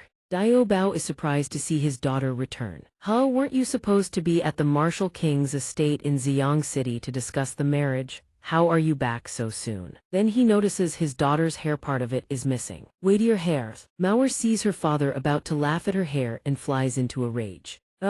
She throws herself into her father's arms, bawling her eyes out. Daddy, someone bullied me. Dio Bao sighs helplessly and tries to comfort her. All right, tell me what happened. Only then does Mauer calm down. She wipes her tears and begins to recount the story. At the Wuji sect, there's a guy named Jiang Bei who broke into the Martial King's mansion, kidnapped my fiancée Yanlin, and even took my Jiang Nan. And the people I sent to capture Jiang Bei, every single one of them has vanished without a trace. Dio Bao is stunned with fury. What? I spent ages cultivating those Heaven Realm experts and they all got captured. Overcome with rage, he collapses. Mauer panics. Daddy, are you okay? The furious Dio Bao was about to clutch his head in frustration when he suddenly recalled something from back then. Wait, the directive from above only gave me 7 days to find 300 cultivators, and the Wuji sect has far more than 300. I then rose with a scheming look and said, Mauer, just rest for now, leave the vengeance to your father. Seeing her father acting so gallantly, she was delighted and showered him with praise. Dad really is so handsome. In Dio Bao's heart, he had secretly hatched a plan. If the Wuji sect had provoked him, he now had the perfect excuse to punish them. Scene change, a hand suddenly slammed down on the table, cracking it clean in two. Hu Feng was furious, shouting, why hasn't Bian Tai returned yet? I must wipe out every last one of the Wuji sect. Those around him tried to comfort him. Please calm down, Your Highness. Bian Tai is on his way. At that moment a voice announced from outside, Crown Prince Bian Tai has arrived. Bian Tai entered and bowed respectfully. Father, mother, consort. Hu Feng rushed forward and spoke urgently. Son, you're finally back. Hurry and annihilate the Wuji sect. Rescue your Yanlin. Bian Tai calmly reassured his father. I already know everything, father. Rest assured I shall lead our elite troops. The Wuji sect will be crushed without a doubt. However, this matter also involves the Scholar King. Your son proposes forming an alliance with Scholar King Fu to bolster our military strength, so we can take down the Wuji sect in a single strike. The general, pleased with his son, said, we'll follow your lead, Bian Tai. Scene change, Jiang Bei had recovered and went outside to play, lying under a tree and sighing contentedly. Ah, sleeping really is the best. System Rage Collection successful. Dio Mu 179 Rage Points, Dio Bo 58 Rage Points, Hu Feng 278 Rage Points, Hu Bian Tai 36 Rage Points. Jiang Bei thought, no wonder the Scholar King and the Warrior King are thousands of miles apart, yet they still sent me this many Rage Points. At that moment he sensed someone approaching. Little brother, stop scheming already. Jiang Nan walked over. Now that you've finally recovered, you should train a bit more. Without waiting for Jiang Bei's consent, Jiang Nan stepped forward and called out, come spar with me using sword control. Jiang Bei dodged nervously. Big bro, you just recovered from your injuries, can't you rest a little longer? Then he mumbled under his breath, besides, what sword do you even have to control? It's clearly just body control. Jiang Bei, not wanting to train, beat around the bush and changed the subject entirely. Jiang Nan didn't understand at first. Oh, I see you are scared, aren't you? Jiang Bei, struck right in the heart, blurted out, huh. Jiang Nan then turned away and said, then just rest well, little brother. He turned and walked away. Seeing him leave, Jiang Bei finally spoke up, as if the young master would be scared of a little sparring. Bring it on if you dare. Before Jiang Nan could make a move, Jiang Bei rushed over, striking a sword-riding pose and declared, I am the little bra born to stomp heaven and earth, the ultimate invincible. Jiang Nan, seeing his little brother so full of life, smiled warmly to himself. He then unleashed his tiger palm. At that moment Jiang Bei sensed something flash by. Jiang Bei shouted angrily, hey you, swooping down from above like that, do you have any morals, any shame? Jiang Nan walked over to him. Little bro, look down there. Below them an entire army had assembled. Bian Tai led his troops forward, boasting and issuing a challenge, demanding that Jiang Bei come out. Today is the day he dies. He cracked his whip and bellowed, Jiang Bei, come out here, today is the day you die. At that moment a mocking voice called out, hey little baldy. Bian Tai whipped his head around furiously. Who's there? Who are you calling bald? Me. Before he could react, a swish of a blade swept through and knocked his toupee clean off. Jiang Bei landed on the ground and said, well, whoever answers is the one being called, right? Jiang Bei descended on his sword, grinning at him. May I ask what business you have calling for Grandpa Jiang Bei? Bian Tai clutched his now exposed bald head and shouted furiously, you're the one who kidnapped my Yanlin, aren't you? Jiang Bei stepped in front of him and sneered, how laughable, I clearly rescued Yanlin from the wolves' den, didn't I? System Rage Collection successful. Hu Bian Tai 111 Rage Points. Mauer angrily snapped, Bian Tai, why waste words on this Jiang Bei? Just kill him and be done with it. Bian Tai ignored her and furiously hurled his whip. Enough talk, hand over my sister. No. Jiang Bei barely dodged the strike. Jiang Nan, seeing his brother under attack, charged in. Little bro, I'm coming to help. Mauer's eyes lit up. That's Jiang Nan, seize him. No. The soldiers heard her command and rushed to capture him. Mauer, with a perverse expression, thought excitedly, Jiang Nan is mine now. Jiang Nan declared, many against one, victory without martial honor. Mauer, not even knowing which side she was on, cheered regardless. That's right, victory without martial honor. Bian Tai used his whip to entangle Jiang Bei's sword. I pull. What the? Jiang Bei taunted him, don't think just because your name sounds like pervert that I'm scared of you. System Rage Collection successful. Hu Bian Tai 568 rage points. Bian Tai, still thinking he was superior, cursed back. You're nothing but a scoundrel. Bian Tai then flashed a sinister smile. From behind, a man with a sword suddenly appeared. Chen Ju raised his sword and declared furiously, Jiang Bei, I will avenge Liu Yuncheng. Bian Tai thought smugly. To turn your mortal enemy Chen Ju into a weapon against you, I spared no effort. Chen Ju swung his sword at Jiang Bei. Fortunately, he dodged it. Bian Tai, who had initially thought the blow would land, said smugly, You're D, but before he could finish, Jiang Bei declared, my turn to pull. Bian Tai was stunned. Then he and Chen Ju were yanked together by Jiang Bei, crashing into each other, smashing their own ally. Both of them were taken down, friendly fire. Seeing them stop resisting, Jiang Bei stepped forward, dusted off his hands smugly and said, I told Yao don't mess with me. Jiang Nan called out worriedly, little bro, run. Jiang Bei turned to see his senior brother injured and being dragged away by two lackeys. Big bro, without thinking, he charged at them. Let go of my brother, no. One of them blocked Jiang Bei and sneered, not so fast, you're next. He then unleashed the void palm, but Jiang Bei dodged just in time. The man remarked, not bad actually. I wonder how long you'll hold up, kid. His dark energy was so powerful it forced Jiang Bei to his knees. At that moment, a hand suddenly grabbed the man's ankle. Jiang Nan, dragging his severely wounded body forward, called out to Jiang Bei. Little bro, run. Jiang Bei stood back up, looking at his senior brother with worry. Big bro. Suddenly a hand rested on his shoulder and spoke calmly. Young Master Bei, please. Butler Du calmly explained to him, every one of these black-robed men is a heaven realm expert. Young Master, you cannot take on 3 of them alone. He then stepped forward. Butler Du said, just stay here safely, young master. Let this old servant personally rescue young Master Nan. Jiang Bei had been trapped inside a containment barrier by Butler Du. He shouted, let me out, Butler Du. Butler Du. He felt around the barrier and thought, this won't do. Butler Du won't hold out for long either. Then Jiang Bei's eyes burned with fierce determination. Heaven Realm, huh? Then I'll level up to Heaven Realm 2 and take all of you on. Then he gives the order, little n, help me burn through all my rage points. I need to level up. The system issues a warning to Jiang Bei. System warning, host, with your current physical constitution, breaking through to the Heaven Realm carries a high risk of complications. Jiang Bei's eyes remain unyielding. What the hell is there to be afraid of? Bring it on. Seeing this, the system complies. System, very well, dear host. Truly no hardship in this world can defeat you. System, Earth Realm Stage 5 100%, Heaven Realm Stage 1 28%. Jiang Bei writhes in agony. System, Heaven Realm Stage 1 28% 98%. He sees the situation outside spiraling out of control. Damn it, little n, how much longer until I hit the Heaven Realm? The system quickly reassures Jiang Bei. System, almost there, host, Heaven Realm Stage 1 97% 98%. Outside, total chaos erupts. People flee in panic from the raging inferno. Someone help me. System, Heaven Realm Stage 1 99%.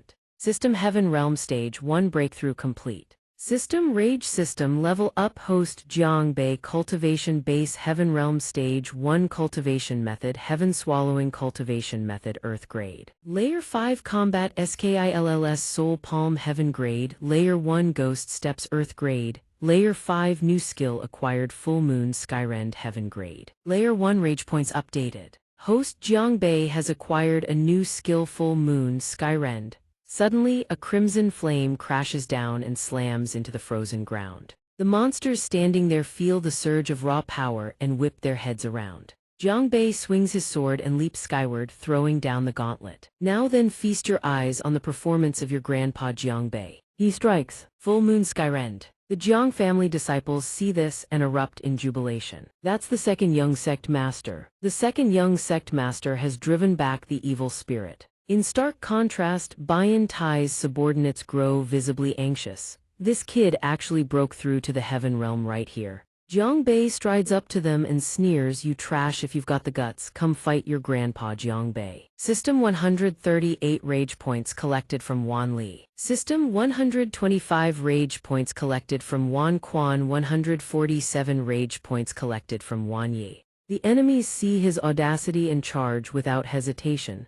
Big talk for such a small fry. I'd advise you to stop barking, boy. Overestimating themselves, every single one gets swatted aside by a single palm strike from Jiang Bei. So who's the one doing all the barking now? They feel the sheer force behind his blows and start to hesitate. That combat skill is terrifyingly powerful. They exchange a knowing glance, a silent signal passes between them. We have no choice, we have to use that. They slam their fists into the ground, cracking the earth and stone around them, channeling a torrent of demonic energy toward Jiang Bei to imprison him. A massive boulder of demonic energy materializes above Jiang Bei's head. He glances up, this again. Jiang Bei shows no trace of worry. He drops into a fighting stance and grins. You think this young master fears this. He then unleashes a devastating blow. All of you die. But in the same instant, a skeletal hand punches clean through Jiang Bei's chest. The attacker reeks of demonic energy, nothing but a desiccated skeleton.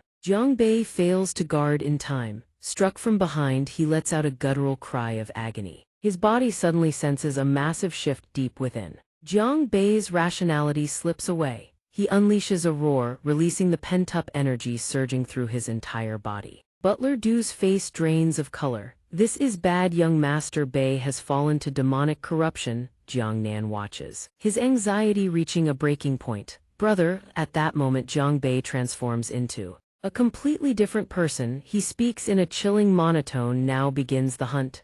Bayan Tai's subordinates witness this and freeze in shock. Damn it, no way, this kid actually. They scream at each other. Everyone, run. Jiang Bei watches them scramble and says with a predatory smirk, run. Run where you worms. He strikes once and every last one around him is engulfed in flames. Bayan Tai bolts in pure panic. Run, run, damn it, the next one getting smoked is us. Mu Hai sprints after him, sobbing as she goes. Why didn't anyone tell me Jiang Bei was this strong? Jiang Bei stands above, watching them flee. Rest assured, not a single one of you is getting out of here alive. Then he turns his gaze toward Jiang Nan and Butler Du. You too as well. Only now does everyone realize something is terribly wrong with Jiang Bei. Jiang Nan and Butler Du call out to him in desperation. Brother, snap out of it, please wake up. Young Master Bei. Jiang Bei, lost in the madness, seizes his own brother by the collar with crushing force. A guttural grunt. Jiang Bei stares at him with eyes full of killing intent.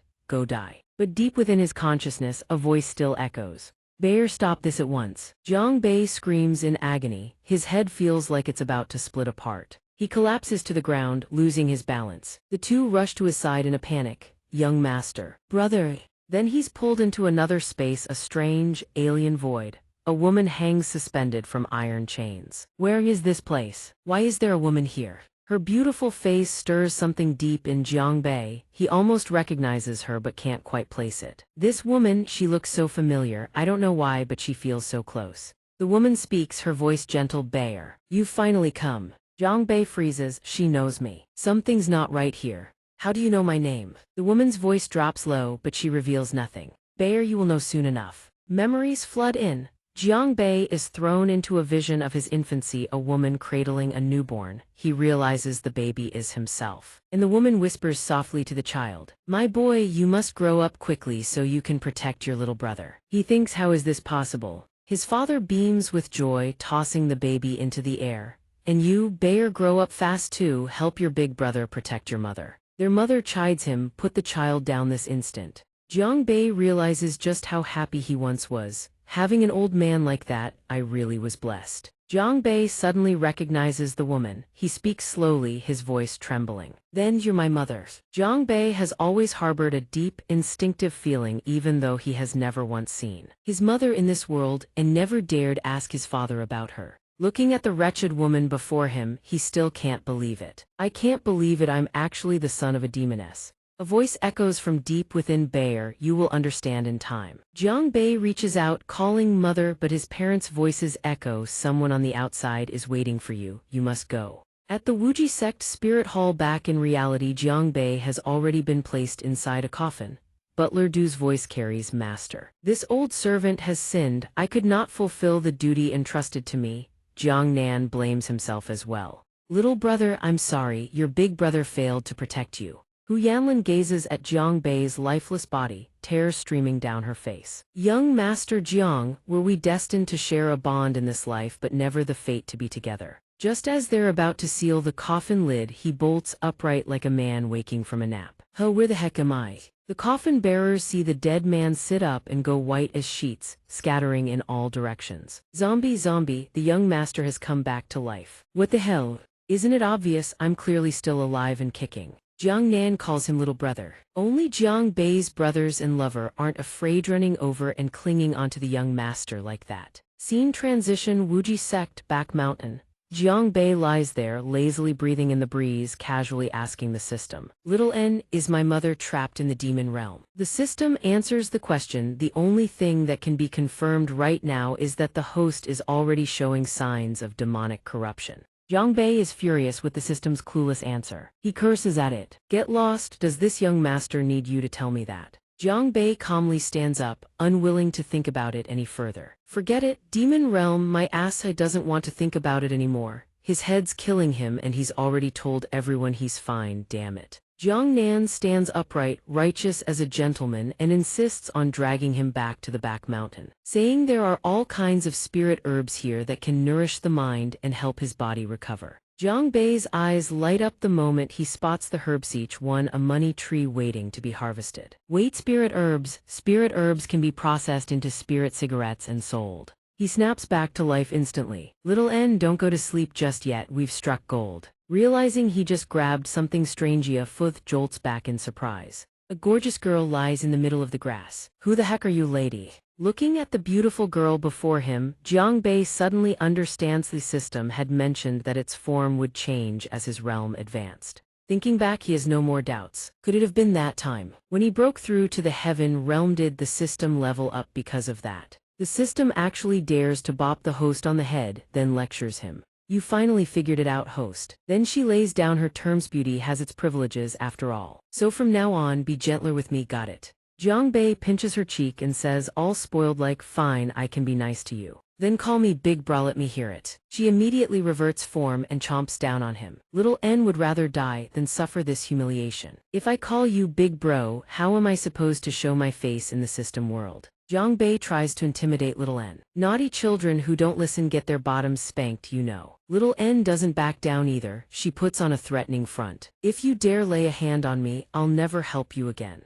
Jiang Bei thinks about it and she has a point. Fair enough. These spirit herbs can only be turned into money with Little N's help. He flips faster than a pancake and immediately switches to flattery mode. "Little N, I was just teasing. You're so beautiful, kind, and thoughtful. Surely you won't hold it against me, right?" Little N lets it go. "Fine, I'll be generous and forgive your rude words." Is this what they call the legendary prodigy? Jiang Bei pours on more flowery words to sweet-talk Little N into helping. "So, almighty Little N, you absolutely have to turn these spirit herbs into something like 21st century cigarettes, okay?" Little N begins her magic. After a moment, her hands gather power and in a flash, a mountain of tobacco materializes out of thin air. Jiang Bei praises her in awe. "Little N, you're absolutely incredible." Tobacco piled up in mountains. All Jiang Bei sees is money. His eyes gleam. His young master just hit the jackpot. Scene transition in the Wuji sect's pill pavilion. Elder Liu dozes off until a voice shatters his peaceful nap.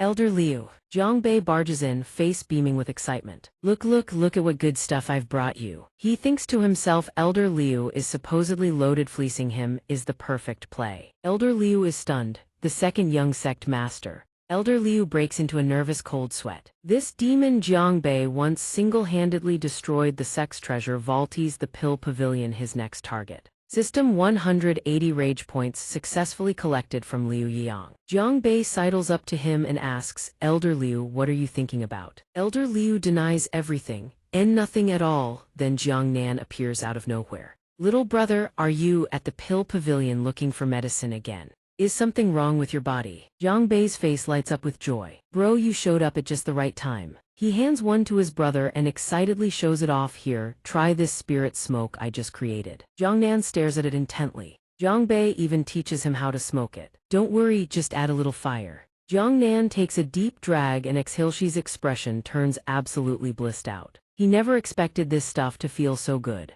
The buzz makes his whole body tingle with pleasure, like his soul is drifting through paradise. Everything feels wonderful, his entire being surges with energy. His body starts levitating. Elder Liu panics, the young sect master is actually breaking through. Elder Liu looks at Jiang Bei with admiration. No wonder he's the second young sect master to think he could create a spirit smoke with such incredible effects. Jiang Bei scratches his head with an embarrassed laugh. How would I know? I just wanted to sell you some tobacco and pocket your money. Elder Liu's attitude does a complete 180. He turns to Jiang Bei, beaming. The second young sect master has come to contribute the spirit smoke formula to the sect master. Even Jiang Nan has to praise him. Little brother, I never expected you to be so thoughtful, always thinking about the sect's future. He says this with a smile, but inside he's weeping. Take it, go research it yourselves. Jiang Bei's tears flow like a river. His dream of striking it rich has evaporated once again. Jiang Nan secretly rejoices. Little brother is destined to become the pride of our sect. The martial king suddenly breaks into a cold sweat, one eye twitching. Bro dia, my right eye just started twitching.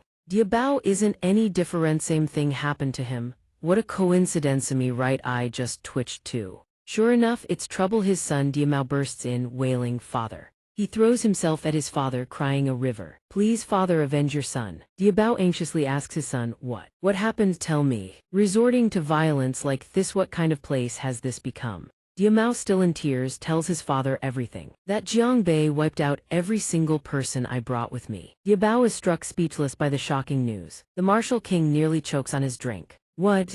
A total wipeout. Dio Bao was so furious that smoke practically shot out of his nostrils. He shot to his feet, swearing vengeance. If I, Dio Bao, do not avenge this shame, I am no longer a man. Men. 9 servants answered in unison. Your subordinates are here. His face turned purple with rage as he barked orders at his men. Take me to the imperial capital at once. I must find the Grand National Preceptor, Dio Yuri. I'll make him come down from that mountain and annihilate every last one of the Wuji sect. Scene shift, rolling hills stretch before the camera. Jiang Wangyuan sits in silent meditation. A voice suddenly echoes from a nearby boulder. Sect Master Jiang. 7 days from now is the moonless night. Do you really think you can still hold me here? Jiang Wangyuan keeps his hands clasped together, maintaining the seal. His voice is steady.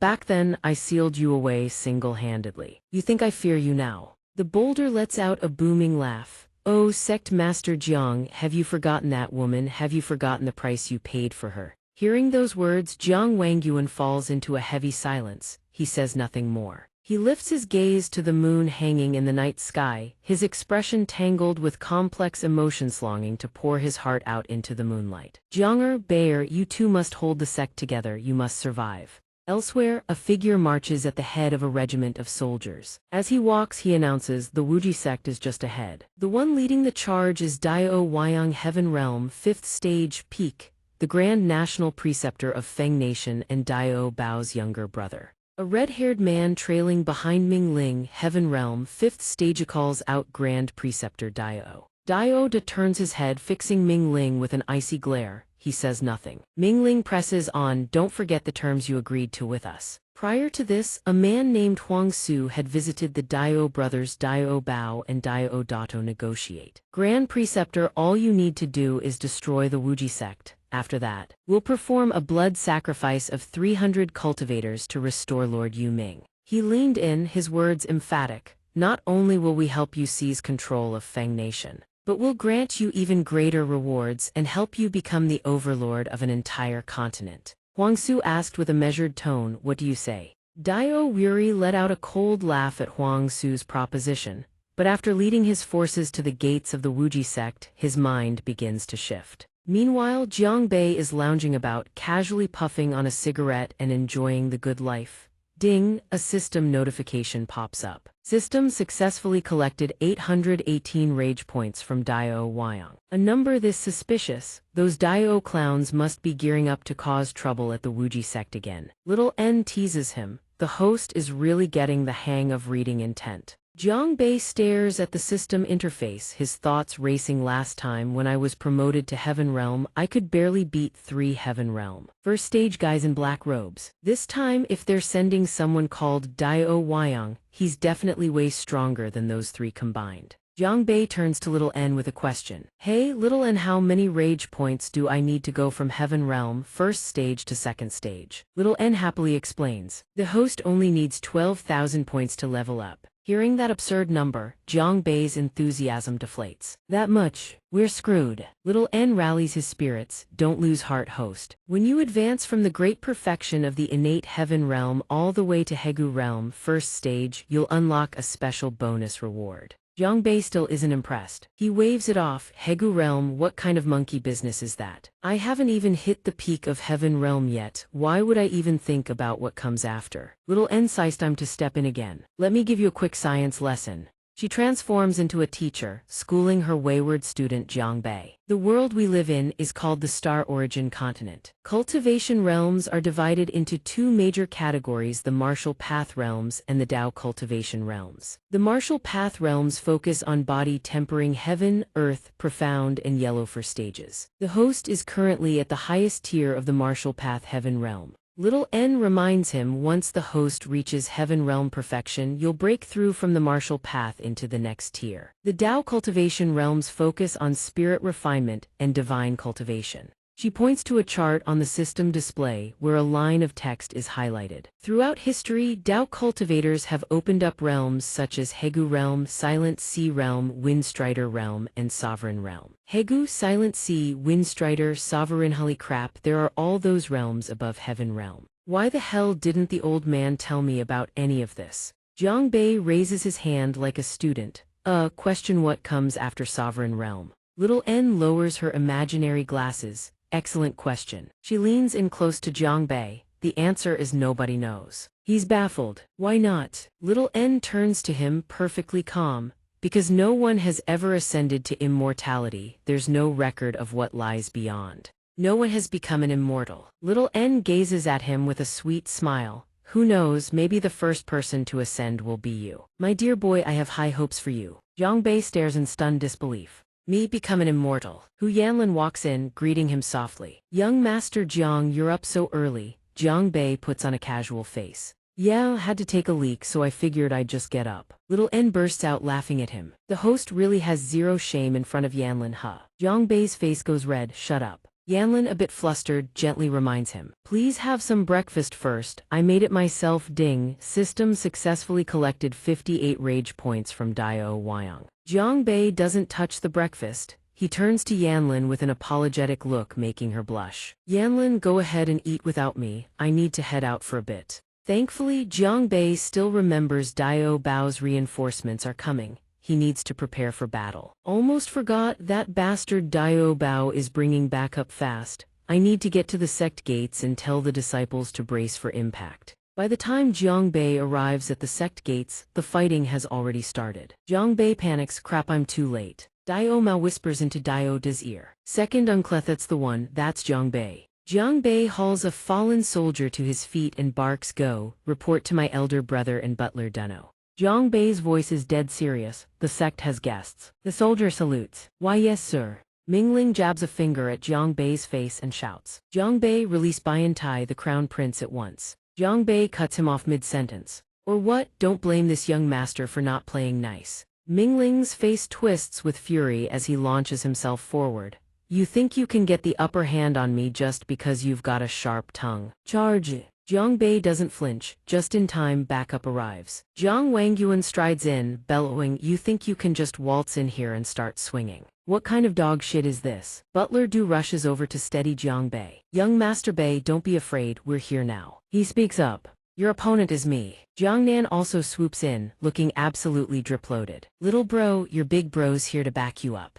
Jiang Nan grits his teeth. Screw how pathetic he looked a moment ago. Jiang Bei is the type who doesn't give a damn about anyone. He strikes a post-beat cool factor. Your young master is here to help. The real game starts now. Jiang Bei charges straight into the enemy ranks and unleashes a flurry of sword strikes. He even trash talks them while he's at it. Way too slow. Pathetically slow. Seriously so slow. Diavu is furious beyond words. Thai's arrogant punk treats everyone like they're nothing. He steps forward with a taunting sneer. Then allow me to be your opponent. Diavu readies his technique, preparing for battle. Lingfeng art void phantom darts. Zhou Palma direct frontal assault. Diavu glares at Jiang Bei. It doesn't even scratch him. He seethes with disbelief. He actually blocked my void phantom darts. Then he begins channeling another blast of spiritual energy. So you underestimate me, then taste this. Diavu gathers his spiritual power, charges it to maximum, then hurls it straight at Jiang Bei. But it misses and he stands there baffled.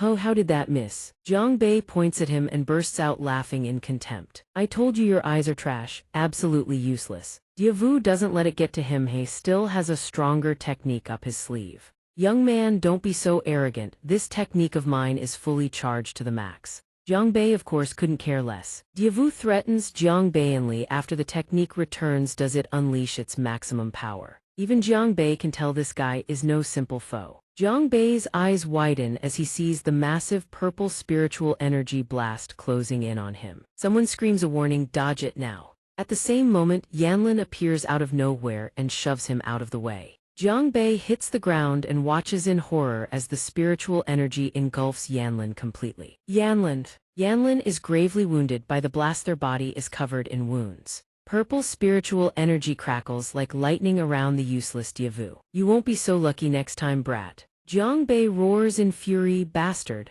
Butler Du arrives just in time. Without hesitation, he speaks with resolve, eldest young master. This old servant is here to help you. Mingling's green spiritual energy barrier materializes right in front of him. Where do you think you're going? He raises his voice with excitement. Your opponent is me. He clasps his hands together, condensing spiritual energy into a small sphere. Hell's Gate first form descent into the abyss. Butler Du frowns, thinking, another one from you, Ming. He raises a barrier to block Mingling's attack. It seems this old man has underestimated you. Mingling doesn't lose his composure. Instead, he channels even more spiritual energy, going all in. Come on, old man. Hell's Gate fourth form cataclysm of the abyss. Butler Du's barrier finally shatters, unable to hold any longer. He thinks anxiously, this isn't good. He forms hand seals and steals his resolve. It seems this old man has no choice but to go down fighting with you. Butler Du channels every last drop of spiritual energy into his killing move. Breakthrough to Hegu Realm Divine Dragon Wrath. Mingling raises his arms, barely holding on. This damn old man actually shattered his own bones to force a breakthrough to the Hegu realm. In the end, he can't withstand Butler Du's ultimate technique. I won't accept this. Butler Du, his strength completely spent, falls through the air trailing embers. He weakly closes his eyes and thinks with satisfaction, this old man has no regrets, even in death. Jiang Bei rushes over and catches him in his arms. Butler Du. He holds the frail old man's body with a sorrowful expression. Why? He realizes that everyone he cares about most is now gravely injured. Yanlin, Butler Du, big boned on top of that, the entire sect from top to bottom. He turns around, red spiritual energy surging around him as crimson bleeds into his pupils. Why do you people always come to provoke our Wuji sect? He declares with menacing authority, I want you dead. Diavu feels a chill. How did this brat's aura suddenly change so completely? A sinister smile curls across his lips. Oh, you think you can beat him with what power? Stop it. Jiang Bei clutches his face in agony and shakes his head, screaming, get out. Who are you? A figure identical to him flicks his fingers. The surrounding space vanishes instantly. Oh, domain expansion full release. You ask who I am. He stands above, gazing down at Jiang Bei and smiles as he introduces himself. This sovereign belongs to the noble Ma Ling tribe. Jiang Bei's eyes widen, and of course you could also call me what your kind refers to as a heart demon. He gently strokes Jiang Bei's shoulder while hypnotically whispering, I am you and you are me. This sovereign can grant you power beyond imagination. Jiang Bei doesn't waver for a second, curses straight to its face. Heart demon my ass, I don't have a damn heart demon. The heart demon grins, revealing rows of razor-sharp teeth. Oh, is that so? He leans his entire body against Jiang Bei's back. Then do you remember how you fell into demonic corruption last time? How you lost control of yourself completely? Jiang Bei thinks to himself, so last time's demonic corruption was also caused by this Ma Ling. The heart demon points at Jiang Bei's left chest. If your mother hadn't left behind a sliver of her divine soul to warn you, your body would have been mine long ago.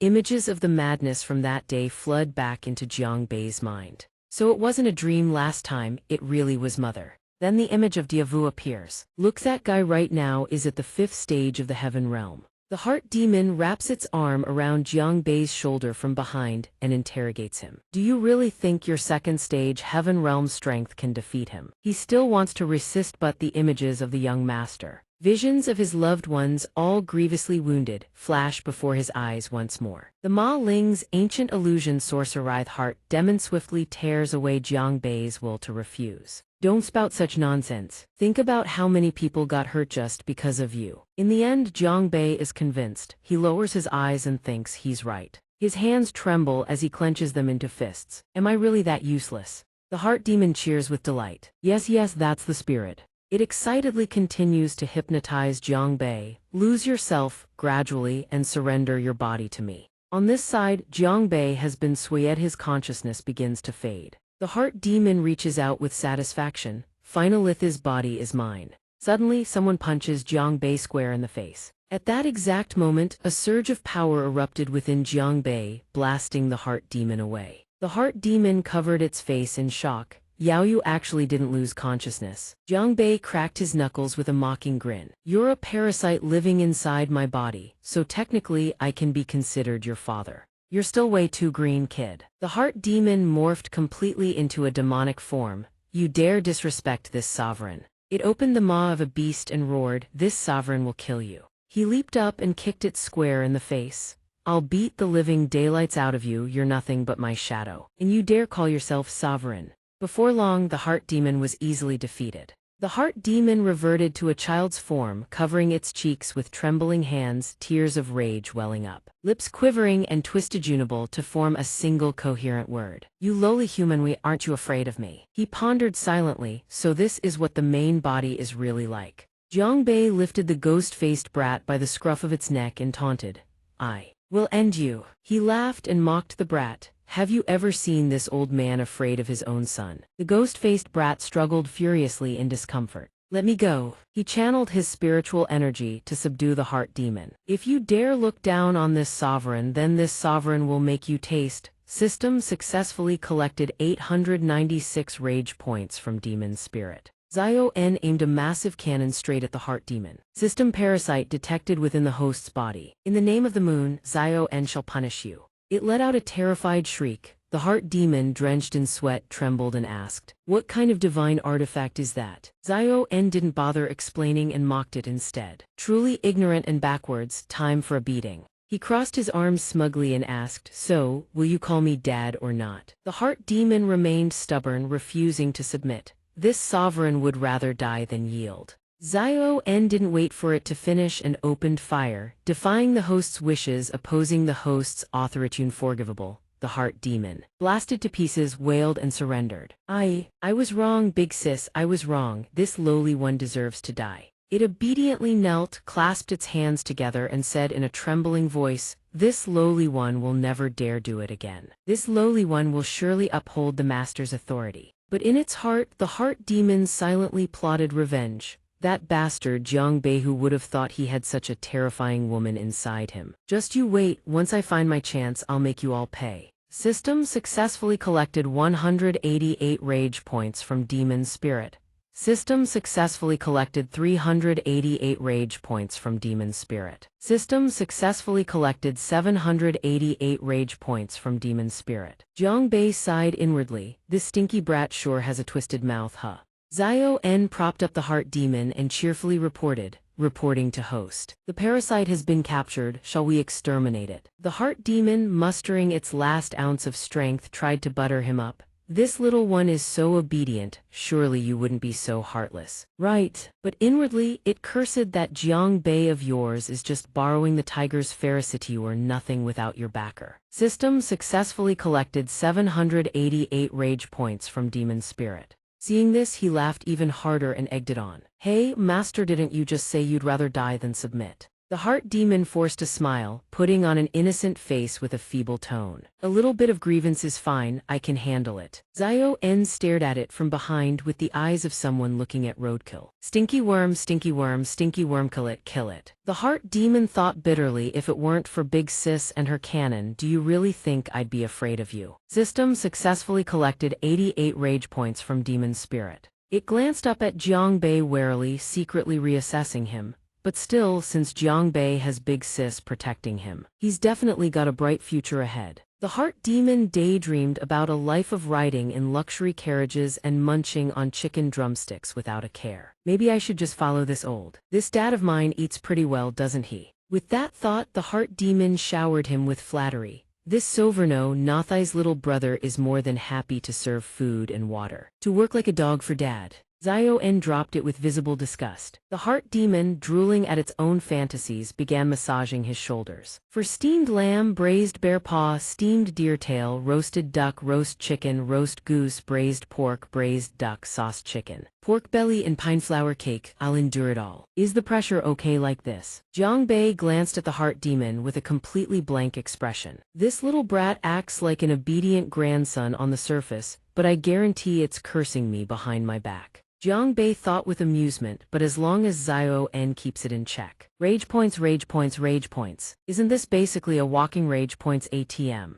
He grinned wickedly to himself, and whenever danger strikes, I can always have it AFK tank for me anytime. Having made up his mind, he solemnly declared, "From this day forward you shall be the son of Jiang Bi, the 18th direct line disciple." The heart demon, now christened Jiang Ziobai, cheered on the surface. "Thank you, master, for bestowing this name." Behind his back, it was secretly flipping the middle finger. What kind of dogshit name is that? System successfully collected 233 rage points from Demon Spirit. He gleefully stomped on the heart demon's face. "Then Daddy will let you out to slaughter everyone outside." The heart demon's face went blank, but it forced a cheerful reply. "Yes, master, understood." Long Shen exhaled in relief. "I get to live." The notification panel popped up again. System successfully collected 110 rage points from Demon Spirit. Dio Wyung watched him warily, silently calculating. He's gotten stronger, agonisant that the aura of demonic corruption. He watched in horror as Jiang Bei's spiritual energy suddenly shifted and surged. Where the hell did this kid come from? Dio Wyong formed hand seals and channeled his spiritual energy. Then taste this. 4 pale violet elephants materialized in midair, 4 symbols, chi convergence. Jiang Bei wasn't fazed in the slightest, even laughed in his face. He swung his sword in a sweeping arc, skyrending full moon slash. The color of the elephants gradually faded and dissolved. Deflated, Dio Wyong gaped in utter disbelief. "What?" Jiang Nan, arms folded, furrowed her brow in surprise. Jiang Bei actually managed to break through the grand technique of someone at innate grand perfection. Before Dio Wyong could react, Jiang Bei was already behind him, sword in hand. "My turn," without hesitation. He drove his blade straight through Dio Wyong's chest. Jiang Bei turned to look at Yanlin, who had just regained consciousness despite her grave injuries. "Yanlin, that one was for you, payback courtesy of yours truly." Yanlin smiled gratefully. He then pointed his sword at the remaining subordinates and bellowed, "Dio Wyong is dead, surrender now or join him." Dio Mu's face stiffened, forcing a hollow smile. "My men are no deserters, we will fight to the last." He turned to his soldiers, "Isn't that right, brothers?" But in no time, they had all vanished without a trace. Dio Wuya gaped in shock. Those sons off, did they all just run away? He didn't care about face anymore, and bolted after his fleeing soldiers. "Wait for me," a subordinate tentatively asked Jiang Bei. "Second young master, should we not give chase?" He furrowed his brow. "Leave them." He glanced over at Butler Du, gravely injured and unconscious, being treated by Jiang Nan. Right now, saving Butler Du is the top priority. Moreover, Jiang Bei's body gave out completely and he collapsed to the ground. "This young master is out of juice, can't even stand anymore." Meanwhile, Dio Mu clung to his father, wailing, "Father, those Wuji sect people bullied me again, that Jiang Bei killed second uncle." Dio Bao stared blankly. "This scene, haven't I seen it somewhere before?" Hyunwoo Lengkuo whispered behind Dio Bao. "Dio Bao, the 200 blood sacrifice cultivators still haven't been handled, have they? You'll have to explain this to Venerable Yu Ming in person." He whimpered pitifully. The shadow of a sea blue moon shimmered across the curtain. Hongvu made up his mind, he could wait no longer. 3 more days until the moonless night, wasn't it? No matter what, he had to reach the secret cavern of Mount Wu and help the Yu Ming sovereign break free. The humble red-tiled house amid the lush greenery was the Wuji sect told Butler Du's residence. Jiang Bei asked with concern. "All the heart meridian severed." Liu Yang confirmed. "Indeed, right now Butler Du's condition is critically a single main meridian sustains his fading breath." Su Yingzhu asked with a grave expression. What can we do? Liu Yiyang heaved a helpless sigh. This old man has no solution either. Jiang Bei pleaded loudly. Elder Liu, sir, you're the head of our pill pavilion. Surely you have a way to repair Elder Du's heart meridians. Liu Yi. Yang shrugged helplessly. My alchemy skills are no match for sect master Jiang's. Only the sect master can devise a solution now. Jiang Nan stared gravely at the unconscious butler Du lying on the bed.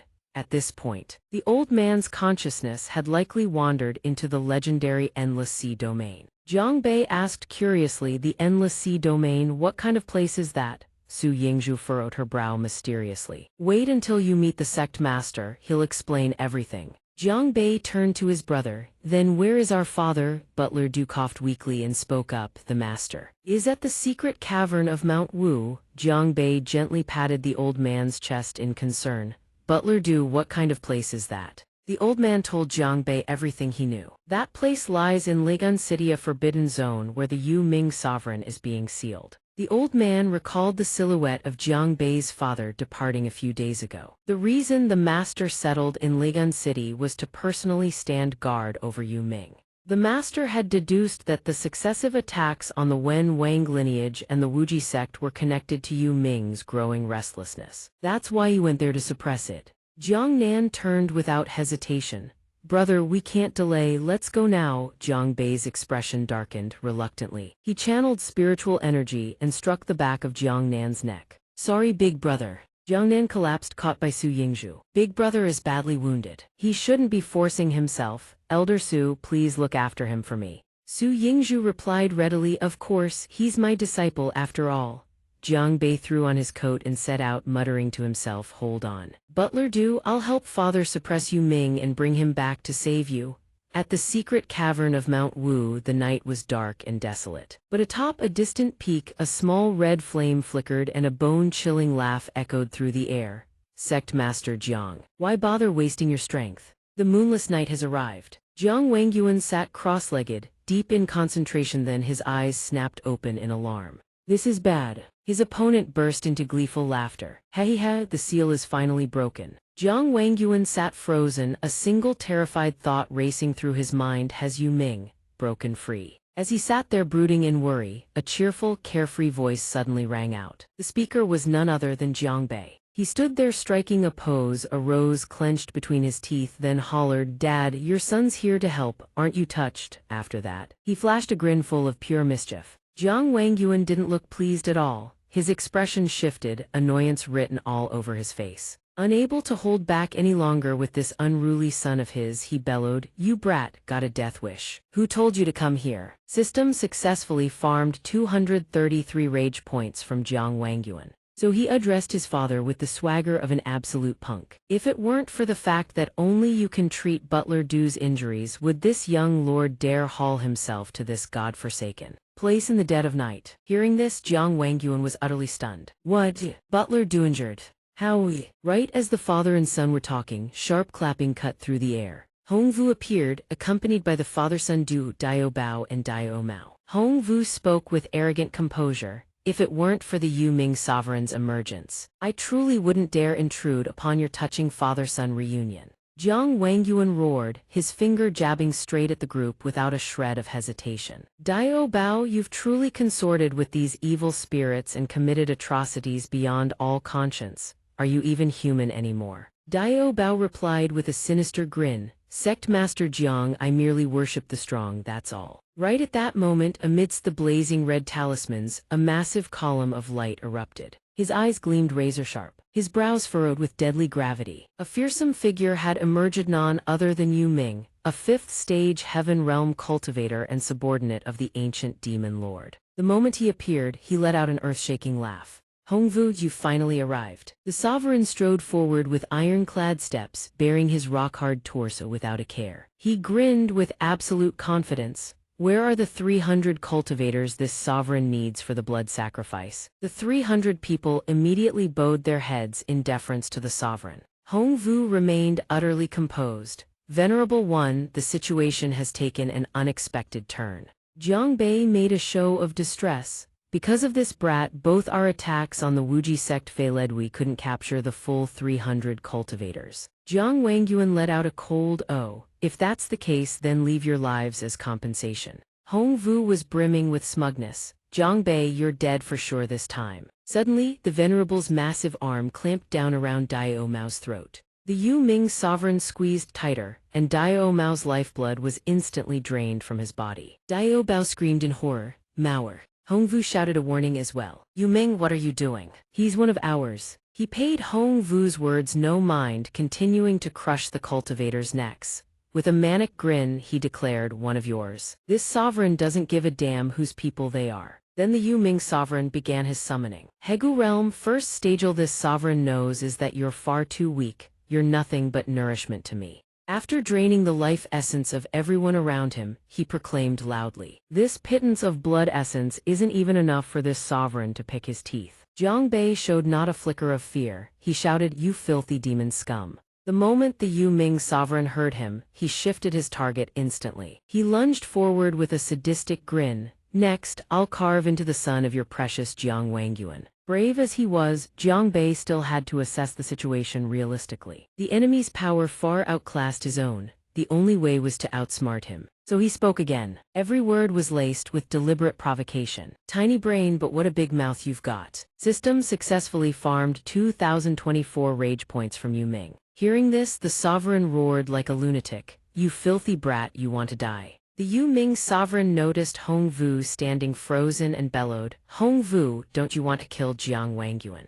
Then stop dawdling and strike." Seeing Jiang Bei and Jiang Wangyuan attack in unison, Yu Ming felt a sliver of fear creep in. He flinched. "Hong Vu." As for Hong Vu, a cold thought crossed his mind, "I'll deal with you later." He flung off his cloak and soared into the air with a battle cry. Jiang Wangyuan. Hong Vu charged straight at him. "Die." When Jiang Wangyuan saw Hong Vu's true face, he cried out in shock. "It's you." Wangyuan stared his enemy down across the gleam of his blade and spoke sharply, "So, what is Hong then Hu to you?" Hong Vu clasped both hands on his sword and burst into laughter. "How rare, I didn't think you, Jiang Wangyuan, would still remember my father." Hearing this, he swung his blade in a fiery arc, rage blazing in his eyes. "How could I ever forget?" Memories came flooding back unbidden. Hong Hu exploited the moment I was breaking through when I was at my absolute weakest. Wangyuan lay pinned to the ground, desperately straining forward, watching helplessly as Hong Hu and his two subordinates dragged his daughter away. "They're kidnapping Wanner and our son." Back in reality, Huang Vu launches into the air and unleashes his attack. The Nether King's cloche deserved every bit of it. Who told her, a dignified saintess of the demon race, to go and shack up with a lowly pill refiner like you? "Oh, young Master Wangyuan, so even the #1 genius of the 10,000 demons sect can't defeat a lowly pill refiner like me." Those words inevitably send him spiraling back to the memory of getting beaten flat on his back by this man. He grits his teeth, growing more furious with every thought, and launches a barrage of dark purple energy streams at the man.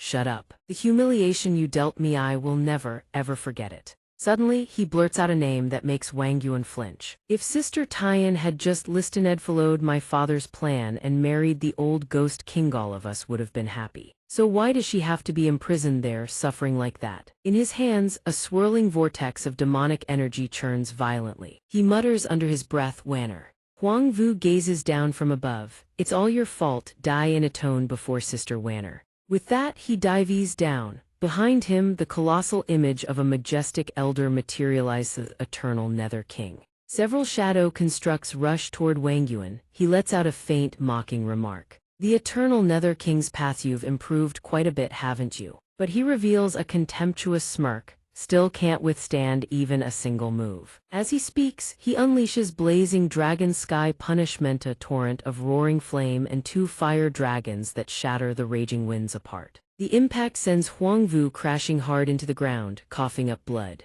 Wangyuan levels the tip of his blade at him, voice dripping with threat. "Now, where is Wanner?" He sits on the ground, hacking violently, one hand clutching his chest, stubborn and utterly fearless. "Even if I die, I'll never tell you." He throws his head back and laughs with delight, unaware that a seal mark flies in from nowhere and latches onto him. His expression doesn't waver. One hand keeps the sword pinned forward, the other has already formed a hand seal, conjuring the mark. Suddenly, poof, his body is replaced by a block of wood. He flees, not without leaving one last taunt, "You'll never find her, ever." Meanwhile, Yu Ming watches the streak of Huang Vu's light vanish into the distance, a contemptuous smile forming. That Huang Vu actually ran. Then a shadow looms over his face. Jiang Bei swings a palm strike and asks, "What are you looking at?" A single soul palm sends him flying a full yard away instantly. He watches with glee as the guy tumbles and sprawls across the ground, distracted in the middle of a fight. Let me give you some stars to see. Once the daze wears off, Yu Ming surges to his feet in fury, snarling through gritted teeth. Good, very good. After all this fighting, you finally managed to piss me off. System successfully collected 108 rage points from Yu Ming. A green aura erupts and envelops his entire body. He spreads his arms wide, sneering, "You're running out of time. Kid, do you know why I broke the seal tonight?" Jiang Bei thinks to himself, what kind of bullshit is this guy pulling? But he doesn't really care. He picks his nose and delivers a smart-ass answer. "Do I look like your father? How the hell would I know?" System successfully collected 520 rage points from Yu Ming. Provocation quota fulfilled. He gathers flame in his palm and grips the sword hilt. "Besides, I don't need to know." With that, he charges forward using ghost steps, slashing straight at Yu Ming. "Strike while he's weak, time to finish you off." But life is never that easy. His blade is swiftly blocked by a barrier, some kind of formation. A green sphere rises around Yu Ming, enclosing him completely. He stands haughtily, "I am of the Yu Ming clan." The Yu Ming clan possesses the power to lurk within the darkness of night. In the shadows is where this sovereign is at his strongest. As his voice echoes, a foot steps out from the darkness. Jiang Bei furrows his brow, staring at the bizarre creature before him. Yu Ming has now transformed into a monstrous, towering form, grinning with triumph. And a moonless night is when he's at his strongest. Yu Ming bares his teeth in a gleeful grin and begins drawing in waves of green energy. He calls out to Wang Yuan, "When did you get here?" "Jiang Wang Yuan, this sovereign will have his revenge for the seal of 12 years ago. Today is the expiration date for you and your son." Under his overwhelming pressure, the surroundings descend into chaos, flying rocks, rolling earth, and crackling lightning. Dark domain, myriad arts, annihilation. Jiang Bei presses a hand to his forehead and squints. "Crap, we can't I see anything anymore." He stumbles through the thick, blinding fog, shouting, "Dad, where are you?" No one answers. He strokes his chin and mutters in puzzlement, "Weird, don't tell me the old man can't hear me." With that thought, he reaches out and calls the system. Little N, a girl with white hair and fox ears quickly materializes. "I'm here," he poses his question. "Can you dispel this dark fog?" Little N lounges lazily on the ground and answers, "No, can do. The gap between the host and his opponent is way too large." Little N doesn't have the ability to dispel this dark fog. Jiang Bei flares up in anger, grabbing her and spanking her. "Then what the hell are you even good for?" While she flails about, something suddenly drains the color from his face. He curses and hurls his sword through the fog. "Son of Adamit." But it's not what he expects. What clatters to the ground are only a few branches and leaves. An illusion. A second later, his face turns dark. No way. Before him stands an entire army of Yu Ming clones, each striking a dramatic pose. He screams, "Are you seriously mass-producing yourself?" He presses 2 fingers to his temples, closes his eyes, and forces himself calm. "No, don't panic, it's just an illusion." The instant he lets his guard down, multiple slashes tear across his body in rapid succession. He's drenched in blood, shock frozen on his face. "These are for real." Yu Ming's voice echoes in. "Hey kid, these aren't illusions, they're my clones, enjoy." Immediately after, countless heaven-devouring demonic art strikes slam into Jiang Bei's shield sphere. He erupts in a string of curses. "You Ming, you mother," but to his surprise, the screen flashes system successfully collected 212 rage points from Yu Ming. Wave after wave of power continues to slam violently into his barrier. From inside the shield, he watches the clones regenerate and gasps, "This can't go on. These clones can actually multiply infinitely." More and more clones swarm around him. He curses under his breath, "Damn it, there's no way out of this." But cursing won't help. He squeezes his eyes shut and steadies his mind. Calm down, there has to be a weakness somewhere." He replays the images of his fight with Yu Ming in his mind, searching for a way to counter. When his eyes snap open, blazing with clarity, he's figured it out. Moonless night, that's it, no moonlight. He braces himself, grits his teeth, and swings his blade straight down in a single devastating arc. Full moon, Jiang Bei stares down from above with arrogant eyes, a sphere of light beginning to gather in his hand. "No moonlight, you say?" Then this young master will make one for you. The sphere expands into a radiant full moon behind him, successfully driving back the clones. They vanish without a trace, leaving only wisps of lingering fog. He calls out softly for his father Dad, but his eyes widen in pure horror. On the ground lies Wang Yuan impaled through the chest by another Jiangbei. The impostor lets out a cold snort and a savage grin, slowly shifting back into his true form.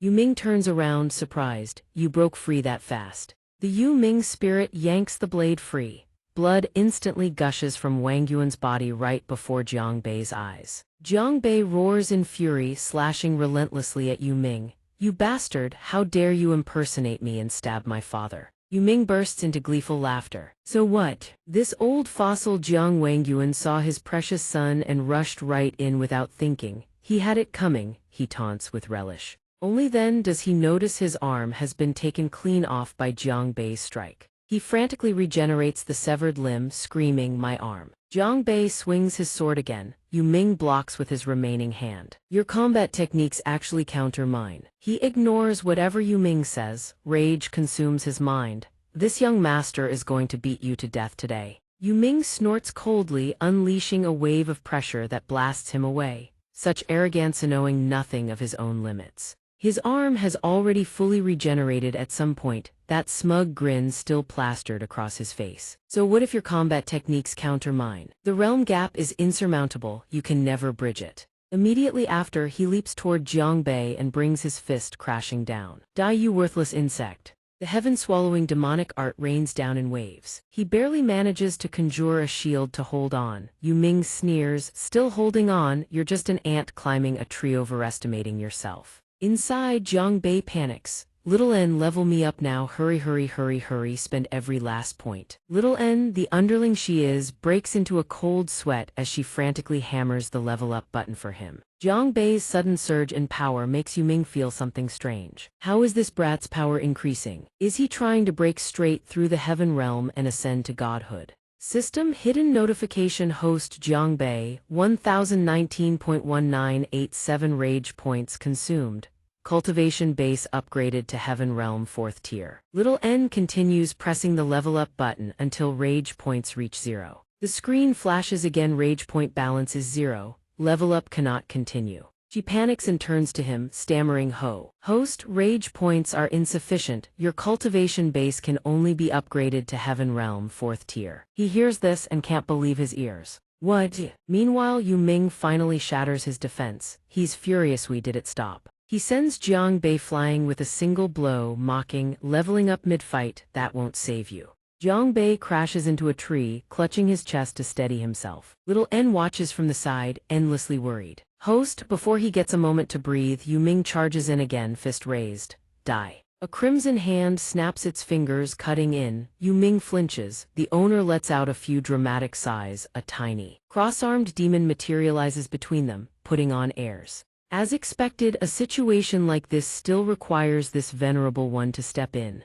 He murmurs, Jiang Zio Bai. Little N drops her usual delicate demeanor, cracking her knuckles with a menacing glare. Well, hurry up and help already. Zio Bai breaks into a cold sweat and obeys immediately. Why, yes ma'am, right away ma'am. Then it coquettishly phases through his body. Oh great and supreme master, just relax and let me take control of your body, okay? He warns. Zio Bai, I'm warning you, don't even think about pulling any stunts. It quickly placates, how could I ever do such a thing? Under Big Sis's command, this little one wouldn't dare disobey. The instant it merges with him, his eyes turn crimson. It speaks through compressed time. Besides, if we keep fighting and land a critical hit, Zio Bai can still help you break through to the heaven realm. They blitz past each other, his fist slams straight into Yu Ming's face. It worked. Yu Ming is blasted into the ground with a thunderous crash. Zio Bai inside Jiang Bei's body smirks and strolls toward him. Impossible, he stammers internally. Hegu realm. What kind of monster is this kid? Before fear can fully sink in, Zio Bai's words hit like thunder, and Yu Ming's eyes snap wide open. The full moon palm erupts.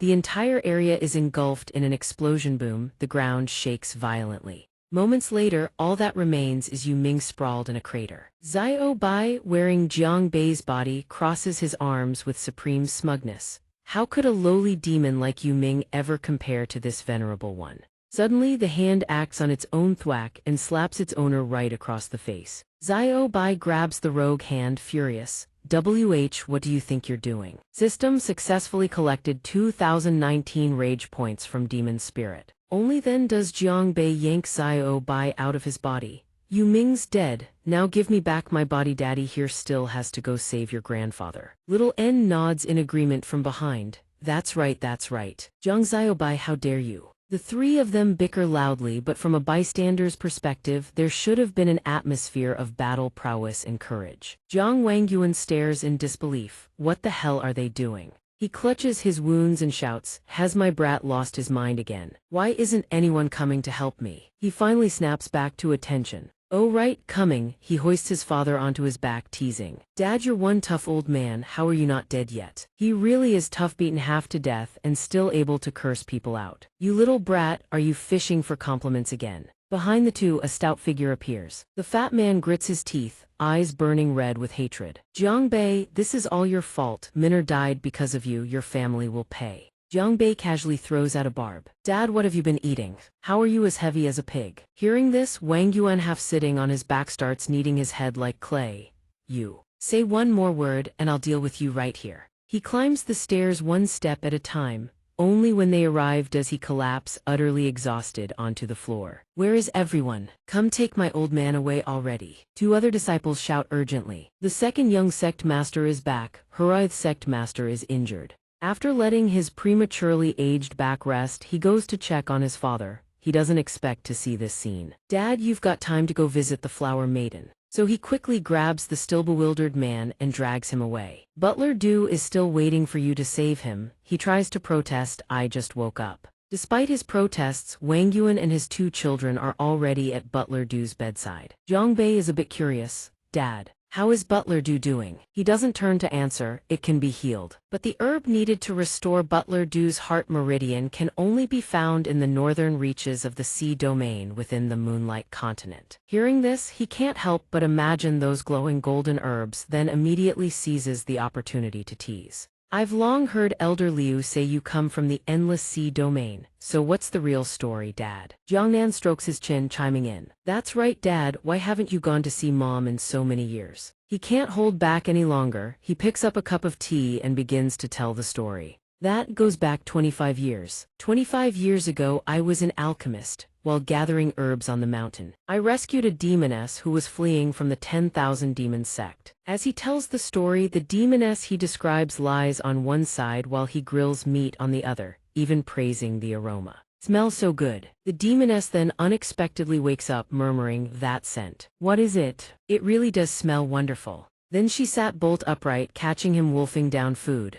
You. Who are you? He held a gourd, chewing while introducing himself. I'm an alchemist. I saw your leg was injured and you were unconscious in the mountain stream. So I brought you here. Oh, want some? He held out a meat skewer. She still gripped her knife warily, but she couldn't help noticing her leg. The wound was already bandaged. He probably wasn't lying. She quickly snatched the meat skewer and turned away to eat. Anyone who could make food this good couldn't possibly be a bad person. He must have muttered in bewilderment. Wow, you sure change your tune fast. Then he asked her how she got injured, and why she was lying here of all places. Not far ahead stood the Wanmo sect. She replied nonchalantly, what about the Wanmo sect? I am the saintess of the Wanmo sect. Every word struck his eardrums like a hammer. He gaped, stuttering, the SS saintess of the Wanmo sect. She took a sip of water while laughing to herself. This guy must be scared out of his wits. His shocked expression was too amusing. She couldn't help but tease him more. She put on a delicate act. That's right. I ran away because I refused the arranged marriage my father forced on me. On the way, the men my father sent caught up to me. That's how I got injured. Then she leaned toward him. Now that you've saved me, my father will come after you too. Her face flushed slightly, tears welling up like pear blossoms in the rain as she spoke in a trembling voice. So don't even think about leaving my side.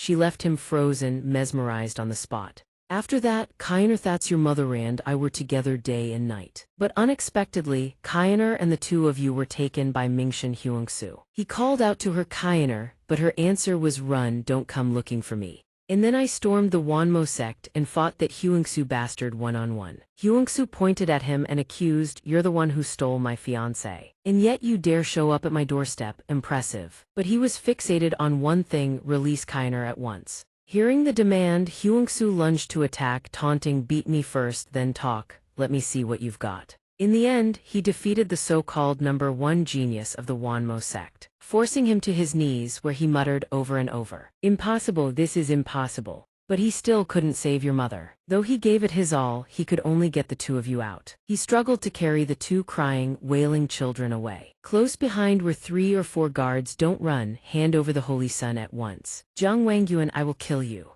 The demon lord sent Yao Ming to hunt me down, to keep you two safe. I had no choice but to take you across the endless sea region to another continent and lay low." Standing at the bow of the ship, he swore with iron resolve, "Kainer, one day I will come back for you." But who could have known that Yao Ming would track us down? So I burned half my cultivation base to seal him inside the Wuxian lair. Before going dormant, that bastard spat out one last curse, "Jiang Wangyuan, this sovereign swears he will make you wish you were dead." The flashback ended, he set down his teacup. From then on, he lived on the main continent, raising the two of them until they grew up. After finishing the story, he patted Jiang Bei's shoulder and added, "I knew the two of you would have a hard time accepting that your mother is from the demon race." Jiang Bei's face went blank, completely frozen solid. He cursed internally, "Holy shit, so I'm actually the son of a demon saintess." Done. It wasn't that he couldn't accept. Ith was overjoyed to the point of going numb. His eyes practically gleamed with dollar signs. In novels, they always say the protagonist is the rightful heir to the demonic empire, right? Jiang Nan behind him was far more composed. "No matter what mother's identity is, as long as we can bring her back, I'm in."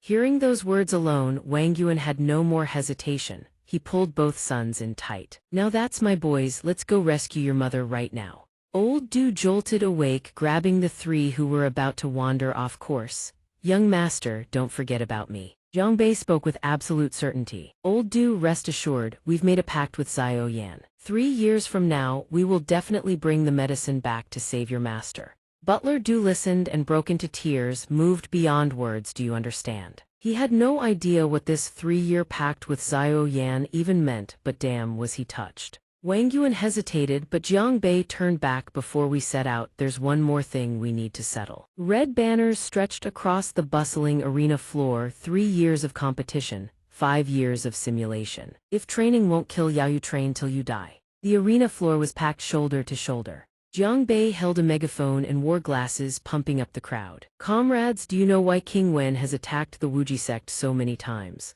Everyone was utterly baffled. They whispered among themselves, "Could it be that our Wuji sect possesses some hidden treasure?" "No way, they're probably just bored out of their minds." Jiang Bei cut them off. "Let me make myself clear, am I not singling out every single one of you?" He emphasized, leaving everyone stunned. "It's you and you and you." He even pointed at Wangyuan, who was startled to be called out. "And even me." Jiang Bei said with contempt, "Everyone here is trash." Everyone's face turned purple with rage. At the same time, the system notifications rolled in. System rage points collected 188 from Ta Tuham. System rage points collected 288 from Ta Tuham. System rage points collected 388 from Ta Tuham. Even Wangyuan cursed at him. "That rebellious son." System rage points collected 999 from Ta Tuham. Despite the mountain of criticism from everyone, Jiang Bei remained supremely confident. "Please, heroes, have mercy. I am willing to help every fellow disciple break free from this predicament." Jiang Bei gave a legitimate reason, making everyone pause and think. "The reason our Wuji sect has been targeted is because all of you have been slacking in your training. Your strength is pathetically weak." Jiang Bei bellowed into the megaphone, striking at everyone's pride. "King Wen and his lot treat us like easy pickings, so what should we do about it?" Everyone shouted in unison. They roared with fervor, "Show them, beat them, crush them." Everything went exactly as planned. He laid out the next phase. "Exactly, that's why I, your young master, have designed a scientific, systematic, and professional training program to fix this exact problem." Before the crowd, Jiang Bei raised his spirit high. his radiance blinding everyone. 3 years of competition, 5 years of simulation, the brilliance is truly dazzling. Could this be the light of creation itself? Jiang Bei explained in detail 3 years of competition. 5 years of simulation, that means outer disciples will compete in a sect-wide tournament every 3 years. Those with outstanding results can be promoted to inner disciples, and those with exceptional results may be recommended as core disciples. One small note: those who fail will be held back and participate in the next sect tournament. If they still can't pass, they'll be sent home. The rules were broadcast to everyone. Assessment content for each subject will be recorded on file. Based on this, simulation assessments will be held monthly to monitor fellow disciples' progress. Jiang Bei bellowed into the megaphone, raising the slogan, "I call upon every fellow disciple, as long as training won't kill you, you train till you die." Everyone echoed, "As long as training won't kill you, you train till you die. If you can't train yourself to death, you have no shame. If you can't train yourself to death, you have no shame." A game of telephone gone wrong. Jiang Bei grins like an idiot. He's successfully won everyone over. Even if they get caught in the rain, he'll rip their umbrellas to shreds. Wang Yuan grabs his son by the ear and scolds him, all right, quit messing around." Jiang Bei protests, "How exactly did I swindle anyone? This is clearly all for the sect's 100-year master plan." Jiang Nan can only shake his head in defeat. "Little brother." Jiang Nan drops a bombshell. Jiang Bei is caught completely off guard. "Miss Yan Lan is packing her things, looks like she's about to leave. You'd better get over there quick." "What?" Jiang Bei throws the door open. "Yan Lan, I heard you're leaving." Yan Lan's voice is heavy with sadness. "The only reason I stayed at the wuxia sect was to escape my arranged marriage with Dao Mao. But now that Dao Mao is dead, I have no reason to remain here." Jiang Bei snatches her bag, refusing to accept it. "Do you really think the wuxia sect gives a damn about something like that?" Yan Lan hesitates. "You misunderstand, I just don't want to be a burden to all of you." Jiang Bei presses, "What exactly happened?" Yan Lan finally musters the courage to open her heart. "A letter arrived from my estate. It says my father refused to cooperate with Wen Wang. He was planning to travel to the capital to report him, but Wen Wang got to him first with false accusations. He's sitting in a dungeon right now. Even if my father made mistakes, he's still my father. I want to go to the capital and save him." Jiang Bei lets out a sigh of relief. "That works out perfectly, actually. We were planning to head to the Endless Sea region in a few days anyway. We'll pass right through the capital." He promises Yan Lan, "We'll go rescue your father together." Yan Lan beams with joy. "Thank you. But wait, that's my luggage." "Oh, right here, take it back." Jiang Nan eyes his brother's behavior with suspicion. "Little brother, didn't you used to hate the martial king's guts? Why did you suddenly agree to help Miss Yan Lan rescue him?" Jiang Bei answers honestly, "If the martial king has genuinely repented and is willing to report Wen Wang to the emperor, then why wouldn't I, a good and obedient young master, support a man turning over a new leaf?" Jiang Nan raises an eyebrow. "Really now?" Jiang Bei nods firmly. "Of course it's true." Jiang Bei tries to hide his true feelings, putting on a fake scowl. "I'm dead serious. Big bro, stop gossiping. I'll never admit it to you."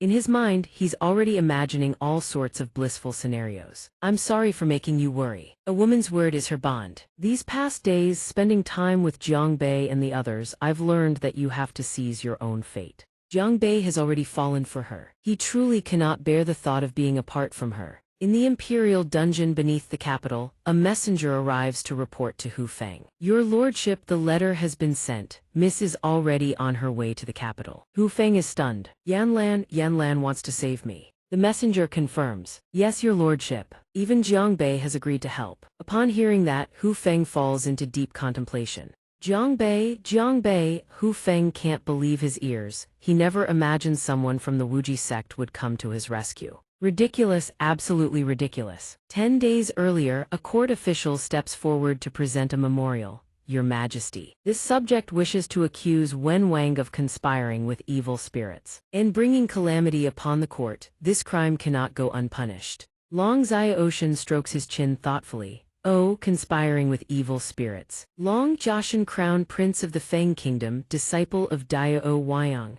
Long Xiaoshan, Emperor of the Feng Kingdom. The official continues, "Indeed, your Majesty, Dao Bao has been using spirit herbs to cultivate half-demonic humans. At first, this subject paid it no mind, but who could have imagined he would commit such atrocities? Out of concern for the people of the Feng Kingdom, this subject refused and has come specially to report to your majesty. A voice calls out from outside the hall. Martial King, you are truly a man of cunning schemes. And so it was Dao Bao all along. He confronts the Martial King directly. This prince never imagined you would conspire with the Wuji sect, murder the national preceptor Dao Wyong, and then run here to file a false report, pinning everything on me. The Martial King fires back. You're slandering me, show me the evidence. Dao Bao roars with fury. Evidence? The evidence is that my own brother and son lost their lives. Tell me, Martial King, if you were conspiring with evil spirits, would you be willing to kill your own brother and son? Dao Bao, unwilling to back down, appeals to the emperor. Your Majesty, please render your judgment. Long Xiaoshan ponders for a long while, weighing the matter carefully. This whole affair reeks of Wen Wang pulling strings behind the scenes. But Wen Wang's influence runs deep throughout the court. If he's condemned too easily, it could trigger a violent backlash from the court factions. Should a palace coup erupt, Crown Prince Yashin seizes the moment to pile on. Imperial father, that bastard Jiang Bei from the Wuji sect is absolutely despicable. He killed my master. After a tense silence, the imperial decree is handed down. Very well, in that case this emperor trusts Wen Wang. Dao Bao bows in gratitude. Your Majesty is wise and just. As for the Martial King, he is sentenced, thrown into the underground prison, to be executed after autumn. The Martial King screams, No, no, Your Majesty, I am innocent. The emperor continues to issue his commands. Yashin, as for the Wuji sect, lead 100,000 imperial guards. In 10 days, accompany Wen Wang to annihilate the Wuji sect. Avenge your master. Show them who truly rules the Feng Kingdom. Yashin kneels. Your son obeys. Long live your majesty. Yashin leads his troops into battle formation. Dao Bao suddenly spots someone and points ahead. Your Highness, that's Jiang Bei right there. Yashin strides forward. You're Jiang Bei. I hadn't even come looking for you yet, and you dare show up at my doorstep. Jiang Bei blinks, confused. Who are you again? Yashin is thunderstruck. You don't even recognize me. System successfully collected 666 rage points from Long Yashin. Since Jiang Bei doesn't know, Yashin introduces himself with maximum flair.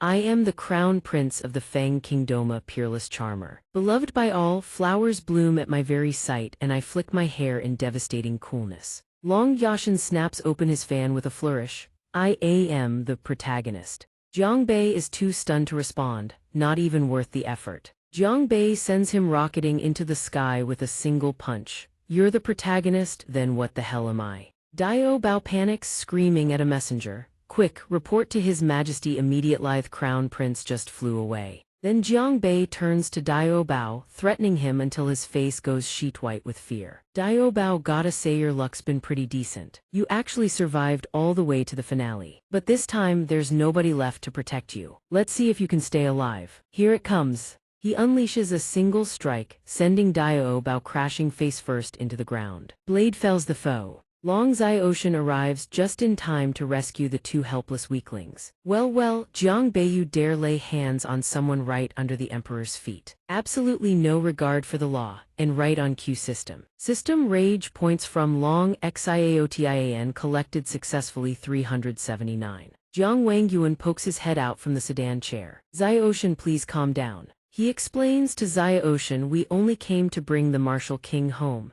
It was that Dao Bao who had malicious intent otherwise. Little Bei wouldn't have acted that way. Xiaoshan seethes with rage. You old fossil, who do you think you are, addressing us by our birth name? Jiang Wangyuan pretends to tear up. Xiaoshan, don't you remember this old man? When you were just a little tyke, I used to carry you around. This old man is heartbroken, truly. He even pulls out a stuffed dog to taunt him. I even gave you a dog as a gift. Let me think, your dog's name was something like Father-Son Bicker, wasn't it? Wasn't it actually called the Xiaoshan dog? Xiaoshan can't hold back anymore. Enough. System rage points from Long Aotian collected successfully 618. He roars his command guards. You dare insult us like this? Guards, throw the entire Jiang family into the dungeon now. A voice cuts through the air. Xiaoshan, what do you think you're doing? Xiaoshan jolts in shock as he sees his grandmother approaching. Grandmother, why have you left seclusion? She demands, her voice sharp with fury. You still have the nerve to ask. What did I tell you before I went into seclusion? Xiaoshan recalls the words she once left him with, a flicker of guilt crossing his face. Xiaoshiando, you know who put you on that throne. While I am in seclusion, you protect my kingdom. The disciple had Obiad protecting the Feng kingdom as commanded. Then she smacks him across the head. Then take a good look at what you've been doing. Daitian tears into him. I sensed the evil spirit stirring at Wuxian and left seclusion earlyly to find you throwing your weight around in front of my benefactor. Xiaoshan freezes. Be benefactor. Benefactor. He recalls Jiang Wangyuan's words from moments ago, his expression dawning with disbelief. Xiaoshan, you don't remember this old man. When you were small, I used to carry you around. Could that old fossil have been telling the truth? What? Dai Tian turns to Jiang Wangyuan. Benefactor, is this your young nephew? Oh my, he's already grown this big. Wangyuan returns the compliment with a warm smile. Dai Tian, you're still as radiant as the day I first met you. She is deeply moved. It's all thanks to you, benefactor. You taught me the secret technique that helped me ascend the throne. Without you, there would be no Dai Tian today. Jiang Bei watches this exchange elated. He never expected the bond between his father and the empress to be this strong. Then rescuing Yan Lan's father should be a cakewalk, right?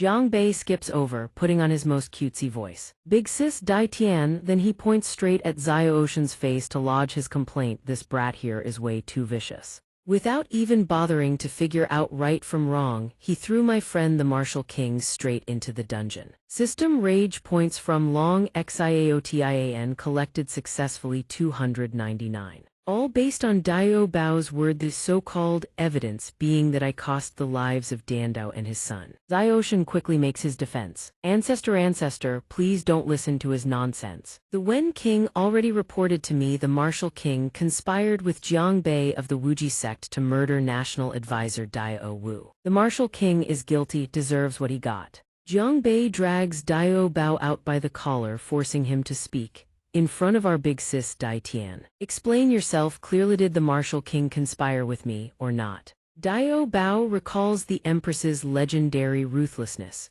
A chill runs down his spine. Things have escalated to involving the Empress herself. They say her methods are absolutely merciless. Because of this, he treads carefully. The bond between the Jiang family and the Empress is clearly rock solid. There's no way to turn the tables now. Dao Bao takes the blame upon himself. It was this minister who framed the Martial King. It was I who conspired with the evil spirit and manipulated the Martial King from behind the scenes. Dao Bao clings to her feet, begging for his life. Please, Your Majesty, for all the years of faithful service I've given the Feng Kingdom, spare me this one time. Before Dao Bao even finishes his plea, a single sword strike cuts him down. Dai Tian declares, her voice sharp as a blade, conspiring with the evil spirit and harming my people, an unforgivable crime. She clasps her hands in gratitude.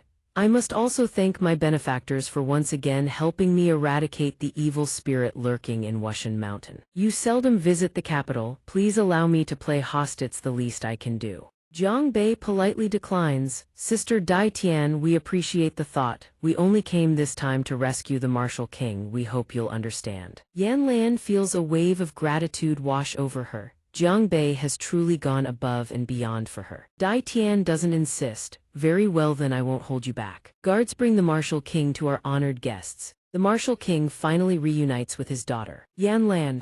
You finally come. Jiang Bei smirks at him. Should have known it'd come to this. Only now you go looking for your daughter. The Martial King speaks with guilt, his voice faltering. This, Yan Lan. Your father truly knows he was wrong.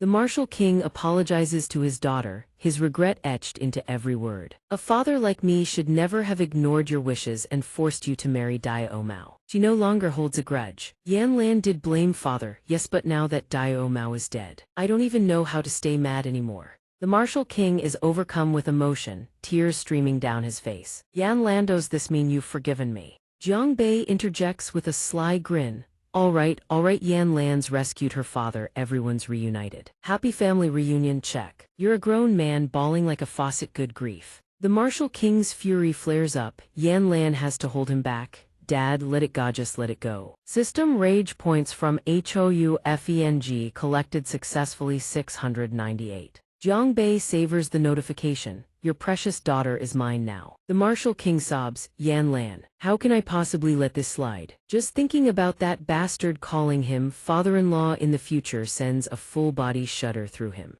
Jiang Bei throws his arms around both of them. Pops, you've been rescued. It's time we hit the road. We've got the endless sea region to get to. Damn it, let's go already before the old man tries to deck me again. Hearing this, the Martial King's eyes widen. The endless sea region. His fury ignites. Wait just a moment. Jiang Bei is startled. What's wrong? The Martial King turns to him, entrusting his daughter. I wonder, could young friend Jiang take our Yan Lan along with you? Jiang Bei waves his hand in refusal. Our journey this time is perilous beyond measure. We absolutely cannot bring Yan Lan.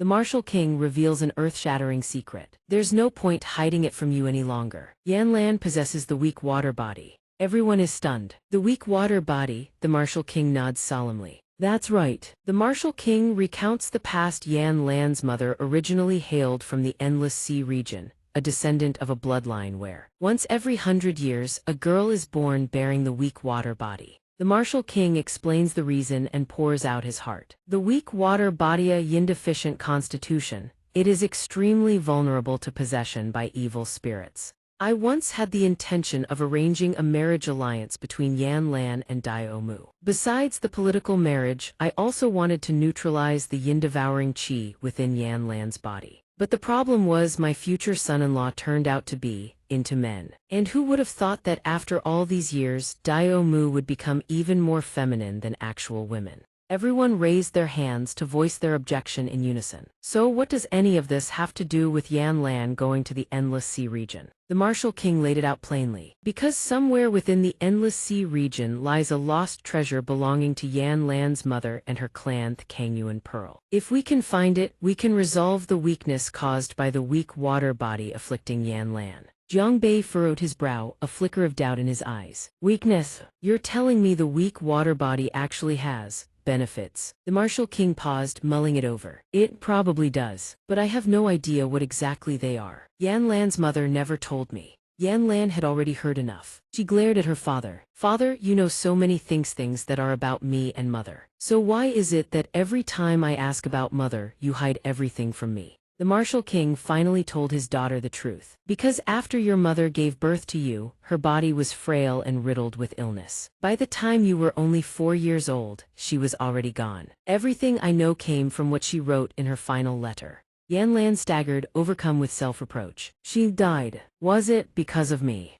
Jiang Bei caught the anguish in her eyes. She wouldn't spiral into fear and guilt, would she? He stepped forward to comfort her. Yan Lan, don't dwell on it. Your mother may not be here anymore, but from now on your young master will protect you, he said, coaxing her gently. She blushed and shoved him away. Yao, keep your distance. What is there to be afraid of? I'm blaming myself, all right, I'm blaming myself. The Martial King's emotions surged, and he broke down in tears. Good, as long as Yan Lan's future is brighter than mine, that's all that matters. This brat really knows how to twist the knife, doesn't he? The Martial King settled his heart and gave the couple his blessing. Very well, this king entrusts Yan Lan to you. Remember, you must find the Kangyuan Pearl. Leave it to me. Jiang Bei is here, rest assured, your majesty, he declared with an almost obnoxious level of confidence. Jiang Wangyuan smacked the back of his head to snap him out of it. You turtle, let's go already. Then he grabbed Jiang Bei and dragged him out. Move it. Aboard the flying vessel, Jiang Bei peered down with wild excitement. The Endless Sea region, huh?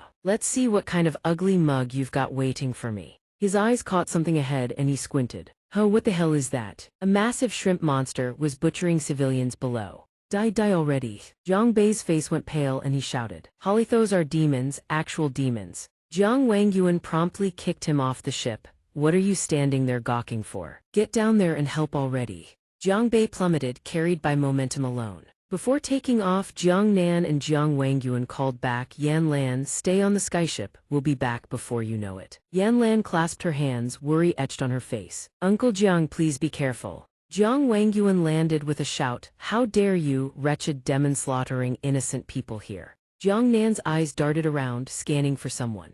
Wait, where's my brother? A hand shot up from the ground. Bro, down here right under your feet. He was reminding his brother that he had just stepped on him. Even face planted in the dirt, Jiang Bei still couldn't resist cracking wise. Doesn't the protagonist always show up last? He sprang to his feet, pointing at the crab general with fury. Speak, how do you want to die? System successfully harvested 32,123,123 rage points from crab general. The crab general wasn't one to back down either. It sneered, "Brat who doesn't know his own grave, come on in and try me." Jiang Bei warned everyone to hang back. "Careful now, soldier Sevrion, fall back." Jiang Bei simply shut his eyes and circulated his cultivation, sending the shrimp and crab minions flying with a single shockwave. He puffed his chest out smugly. "Now do you understand the situation you're in?" the surrounding soldiers murmured in awe. "Incredible. We're saved, we're actually saved." Jiang Bei held up the crab's claw, drooling. "Bro, you smell absolutely delicious." His brain was already running through recipes. Steamed crab with ginger, braised king prawns, oh man, oh man. "Hey, gimme a cage.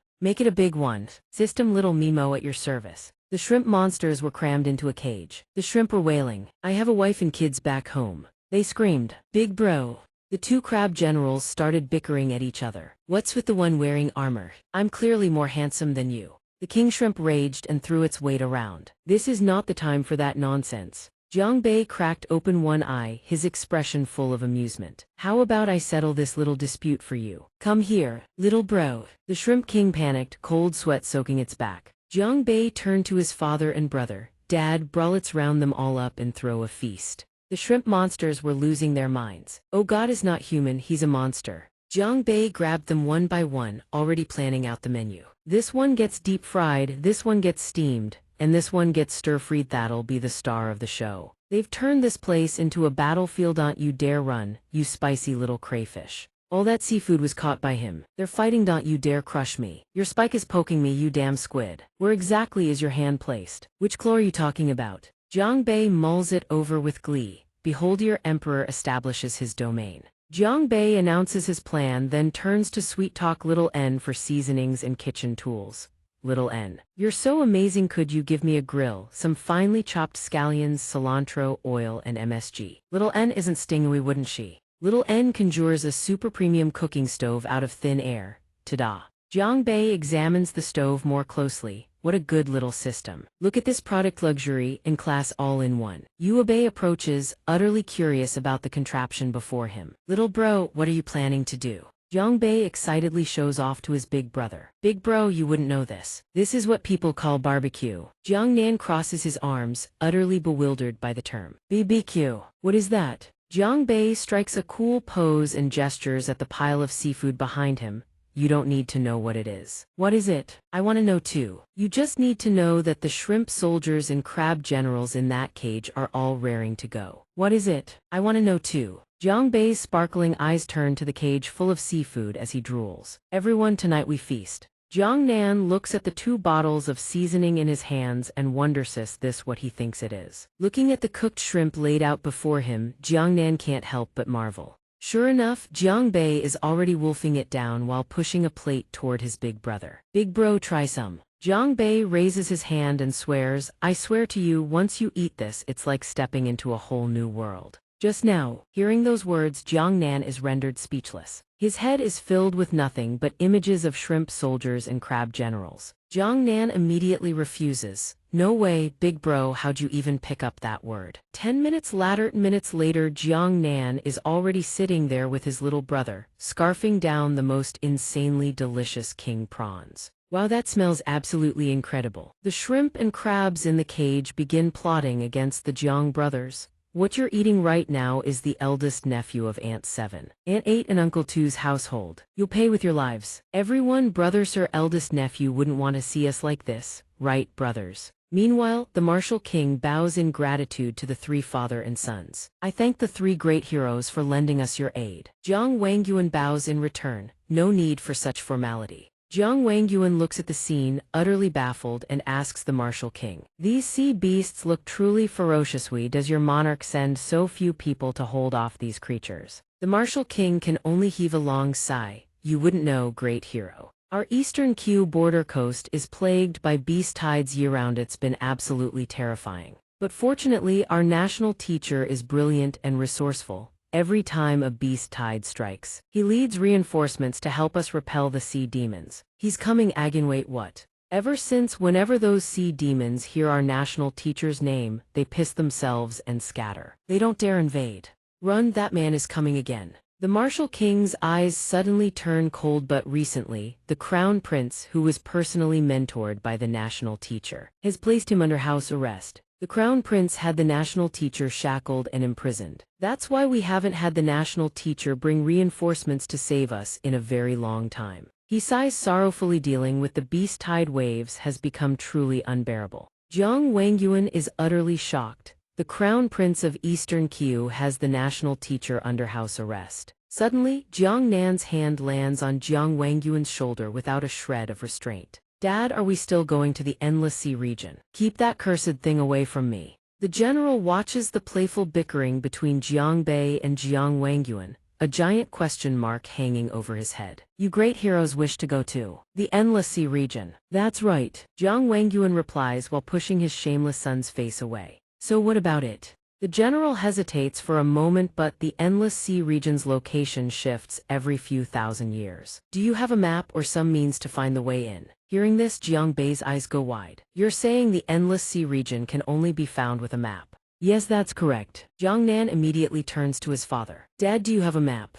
Jiang Wangyuan turns and yells at Jiang Bei. No, Jiang Bei screams. Dad, you don't even have a map and you call yourself the sect master of Wuji sect. System successfully collected 100 rage points from Jiang Wangyuan. Jiang Wangyuan, shamed into fury, smacks him flying. You wretched son. The general of Eastern Qiu quickly steps in to intervene. Please, you two, stop this. He starts waving his arms frantically. In truth, the map to the Endless Sea region is a national treasure of our Eastern Qiu kingdom. This revelation leaves both Jiang father and son gaping. What? Jiang Bei looks at the general's bashful, fidgeting expression and asks, for real? The general squirms and says, if you could help Eastern Qiu defend against the sea demon beast tide, our king might just be willing to lend it to you. Jiang Bei immediately grabs him by the collar and drags him onto the ship. Then what are we waiting for? Let's go see the king right now. Upon arriving at the capital, they hear countless whispers from the townspeople. Did you hear? This time, the beast tide at the border was repelled by some outsiders. A woman asks, puzzled, what about our national teacher? Wasn't he always the one leading the charge against the enemy? The other person says, you haven't heard. Word from the palace is that the national teacher has been placed under house arrest by the crown prince. The woman grows instantly curious. House arrest? Isn't the national teacher our crown prince's own master? How is that possible? The man explained. Apparently, the national preceptor had been caught stealing the map of the national treasure, the Eastern Qiu kingdom, by the prince. That's why he was placed under house arrest. Jiang Bei rode past on horseback, catching every word. He raised an eyebrow in suspicion.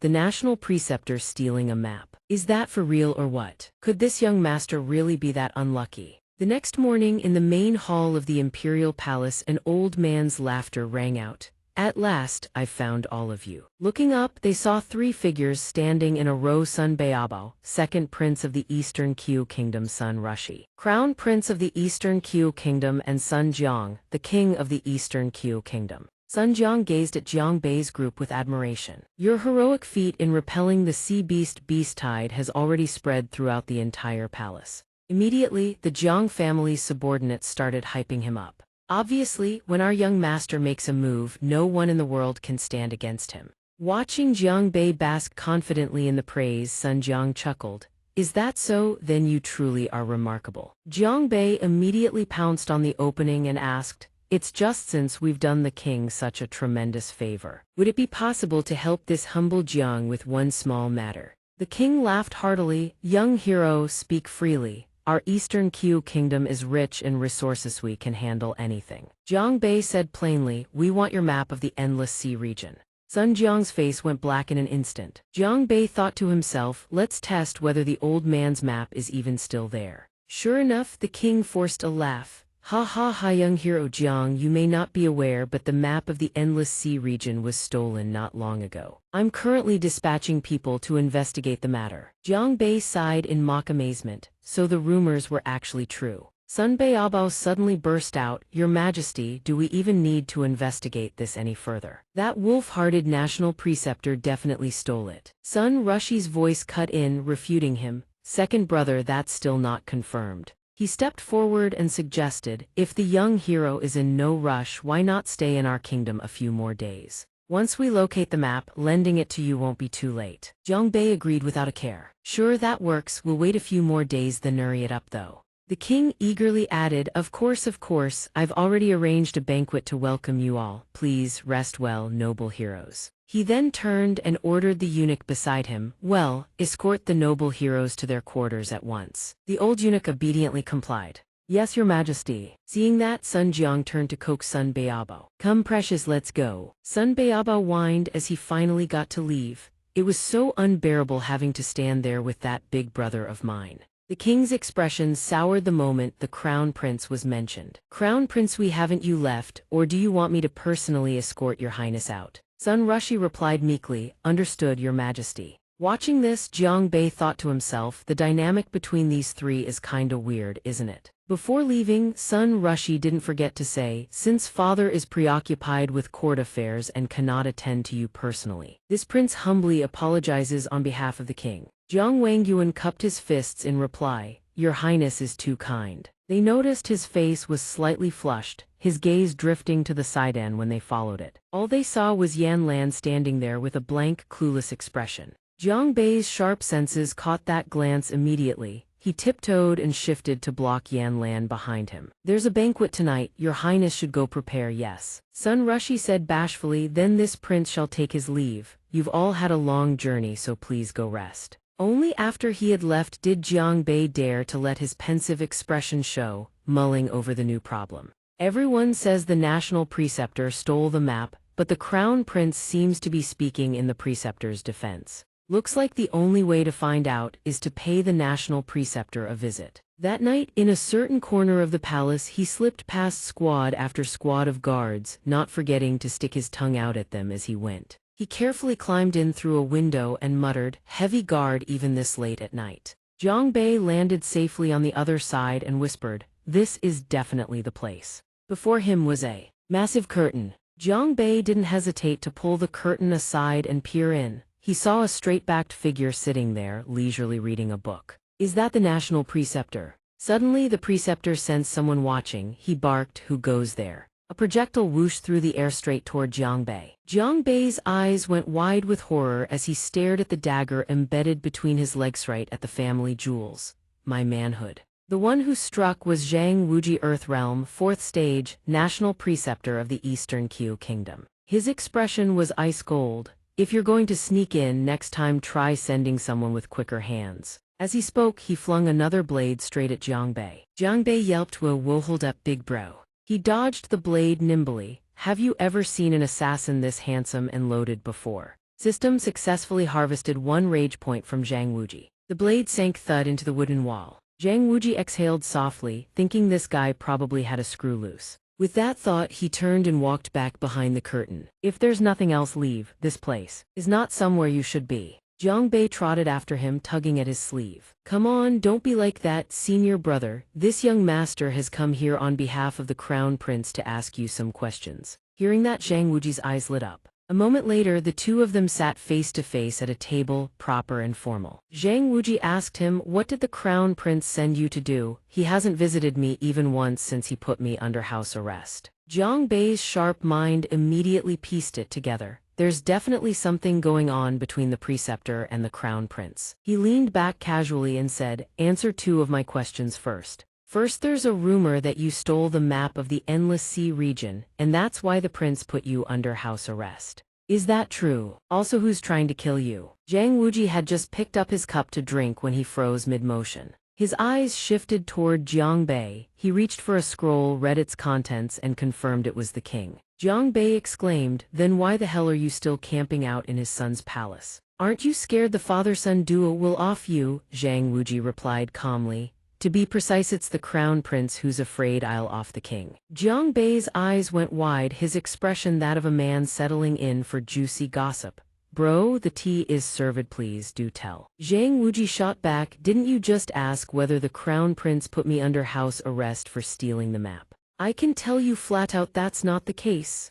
The imaginary melon in Jiang Bei's hands dropped to the ground. Then what actually happened? Zhang Wuji crossed his arms. The map was never stolen. The truth is I want the throne and the king wants me dead. So he fabricated this charge to frame me. Jiang Bei marveled to himself, now that's a juicy melon, a full-on succession struggle. And he just says it out loud like it's nothing. Jiang Bei began to mull it over. Let me run through this again. So the national preceptor wants the throne, the king wants the preceptor dead, and the king cooked up this scheme to frame the preceptor. He stared at Zhang Wuji's back, and a sudden curiosity struck him. But why do you want the throne in the first place? Zhang Wuji replied, I answered the 2 questions you asked. This one counts as the third. He turned to face Jiang Bei. Now it's your turn. What exactly did the crown prince ask you to do? Jiang Bei screamed internally. How the hell would this young master know? I was just making stuff up. Who knew you'd actually take the bait like you could read my mind? Zhang Wuji's expression went cold.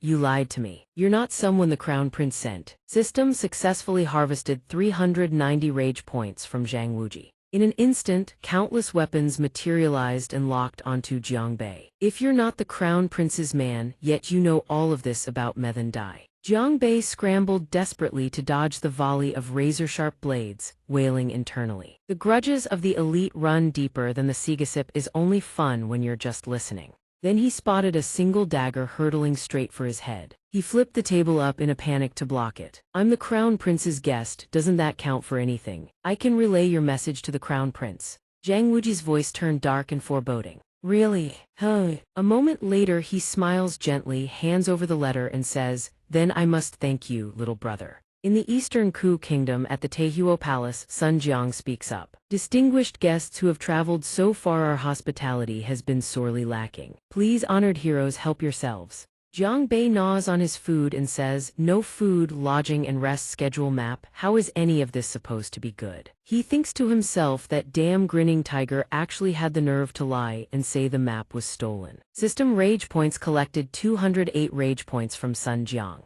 Sun Jiang's face stiffens. Ha ha, young master Jiang jests. I have already ordered the map to be found as quickly as possible. Once it is located, I will certainly lend it to you. You have done our Eastern Ku Kingdom a great service. It's just that. He chews a mouthful of meat and asks, It's just that what? Jiang Nan offers him a handkerchief. Big brother, wipe your mouth. At this moment, a cunning look flashes across Sun Jiang's face. As long as they can help our kingdom eliminate the hidden threat of the sea monster beast tide, that would be enough. He glances at Sun Beabao, thinking if this problem can be resolved, then after Beabao takes the throne, he can finally sleep soundly. If not, then there's no reason to lend out the map at all. Either way, I lose nothing. Jiang Bei curses without an ounce of politeness. You old fox, you think you can play me. System rage points collected 299 rage points from Sun Jiang. Sun Jiang continues, Little brother, do calm down. Every time a sea monster beast tide strikes, our capital must rely on the map to direct troop movements. If the beast tide crisis hasn't been fully resolved, how can we rest easy lending the map to anyone? Jiang Bei says, Fine, I hope the king keeps his word, find that stolen map as soon as possible. Inside, he mutters, The map is clearly in your hands, you bastard. If I weren't in a hurry to find my mother, I would have already torn your underwear off and hung it up for everyone to see. Suddenly, Sun Rushi speaks up. Your Majesty, this prince requests to accompany the heroes and help them fight the sea monsters. Sun Jiang thinks this crown prince wants to hog all the military merit. No way. With that thought, he turns to Sun Beabao. Beabao, you're coming along this time too. Beabao blurts out in shock. Huh? Sun Jiang thinks winning the people's hearts like this, I can't let the crown prince monopolize it. Sun Beabao flatly refuses. Too exhausting, I'm not going. Those beaches are full of filthy commoners, what's fun about that? Besides, I don't want to stand in the same place as Big Brother. Sun Jiang quickly tries to coax him. Big Brother will be there to look after you. Listen to your father, go with your big brother. Beabao sneaks a glance at Yan Lan seated below, thinking father is so annoying. But if that beauty's coming too, then it's not a bad deal. With that thought, he agrees. Fine, fine, I'm only agreeing to this to save face for father, you know. Sun Jiang takes it at face value and praises him. As expected of my precious Beabao. Little does he know his son's true thoughts right now are, hey there, beauty, here I come. A moment later, Sun Jiang proposes, moreover, this expedition against the sea monsters is far too dangerous. How about Miss Yan Lan stays behind in the imperial palace? Sun Beabao is so shocked he spits out his wine. Jiang Bei immediately objects. What did you just say? He knows exactly what's going on inside. What do you mean too dangerous? You want to keep Yan Lan as a hostage, don't you? The crown prince also speaks up. Your Majesty, I believe leaving a woman alone in the imperial palace would be inappropriate. He suggests that Grand Master Jiang Wangyuan should also remain in the palace so that Miss Yan Lan would feel more at ease. Sun Jiang glares at him. This crown prince dares to command me. But keeping one more person in the palace does mean one more piece of insurance. He says the crown prince makes a fair point. He turns to Jiang Bei. Hero Jiang, what do you think? Jiang Bei replies nonchalantly, you think that's gonna fly? Dragging this out so long, people are gonna think you're waging a war against the Du family. How many episodes is this now? His goal has been achieved. System Rage Points collected 199 Rage Points from Sun Jiang. System Rage Points collected 233 Rage Points from Sun Beiabo. System Rage Points collected 1 Rage Points from Sun Rushi. A short while later, outside the main hall, Rushi sees off Jiang Bei's group. Your Highness, see us off here, everyone go rest. Just before he leaves, Yan Lan suddenly calls out, wait, she bows deeply. Tonight I must thank your Highness for stepping in on our behalf. For keeping Uncle Jiang here with me. Rushi's face flushes red. Milady is too kind. After saying this, he looks toward Jiang Bei. Moreover, this crown prince had his own reasons for doing this. Jiang Bei thinks he's looking right at me. Could there be something he wants to say? He slings an arm over Rushi's shoulder. Yan Lan, everyone go rest first. I need to have a word with the crown prince. He watches everyone leave one by one, waving goodbye. Only when not a soul remains does he turn and ask, Your Highness, can we talk now? Rushi replies, Hero Jiang is indeed perceptive. I do have a matter that requires. He pauses for emphasis. This concerns the national master whom I have placed under house arrest. The words catch Jiang Bei off guard. Sun Jiang slams his hand on the desk in fury and hurls the ledger down at Rushi. That national master is absolutely lawless. He points at Rushi and roars. He fights off a few sea monsters and suddenly the people in the city. The officials in court, they've all forgotten about me, their sovereign. Seeing his father so enraged, Rushi drops to his knees. Father, please do not anger yourself. Scene shift. Sun Jiang is on an incognito inspection when he overhears servants chatting. The national master is truly the guardian deity of Eastern Ku. He repelled the sea beasts again this time. That's right. Our national master has never lost. I heard he even negotiated with the sea monsters that day. They continue whispering among themselves. Comparatively, our king just lives too peacefully. SHH. Keep your voice down. An attendant sees the fury on Sun Jiang's face and tries to intervene. Your Majesty. Back to present. Sun Jiang hurls the memorial down at Rushi and bellows, read this. Inside is a detailed map of the entire palace layout. Sun Jiang snarls, isn't he trying to seize my throne? What's he hiding in that house of his? What the hell is he hoarding in there? He turns away and declares coldly, the national master, he must be removed. Leave him unchecked and one day he'll ride on top of my head. Rushi immediately pleads desperately, Father, I beg you do not do this. Seeing Rushi dare to defy his orders, Sun Jiang's voice drops to a growl. You dare disobey me. Rushi reports anxiously. Father, right now in all of Eastern Ku, he is the only one at the heaven realm. If there's no one to deter the sea monsters, Sun Jiang's imposing aura looms over Rushi, crushing down like a mountain. Then what do you suggest we do? Rushi puts forth his proposal. If the national master truly threatens your Majesty's position, then this prince recommends placing him under house arrest for life to teach him his place. This way the kingdom still has the national master holding the fort, the sea monsters won't dare act up. And your Majesty need never worry about a usurper again. Sun Jiang falls into deep thought. After a long silence he speaks, Fine, for now we'll do it your way. The next day arrives. To justify the national advisor's house arrest, the king announces that the national advisor stole the nation's treasure map. Everyone in the city is buzzing with gossip. Did the national advisor really commit treason? The great hero of East Q Kingdom, actually placed under house arrest. You still haven't heard. The national advisor secretly stole the map. Who knows where it's hidden now? Rushi's heart is uneasy, as his father always has people watching him. I never dare to go see him because I know father is always watching me. To prevent father from flying into a rage and ordering the national advisor's execution, I've stationed heavy guards at his chambers. On the surface it looks like house arrest, but in truth it's to protect the national advisor. Rushi goes to report to Jiang Bei, but this time to completely eliminate the threat of the sea demon beast tide. We need to lead the army there. He voices his concern anxiously. So, young Master Jiang, could you have Miss Yan Lan and Uncle Jiang protect the national advisor in our place? Jiang Bei remains nonchalant, standing around and fiddling with his hands. After a while, seeing how worried he was, Jiang Bei cheerfully says, I'll have my dad watch over the national advisor, not a single hair on him will go missing. Then he pats Rushi on the shoulder with the same finger he'd just been picking his nose with. System successfully collected 9 rage points from Sun Rushi. Jiang Bei pulls out a letter and hands it to him.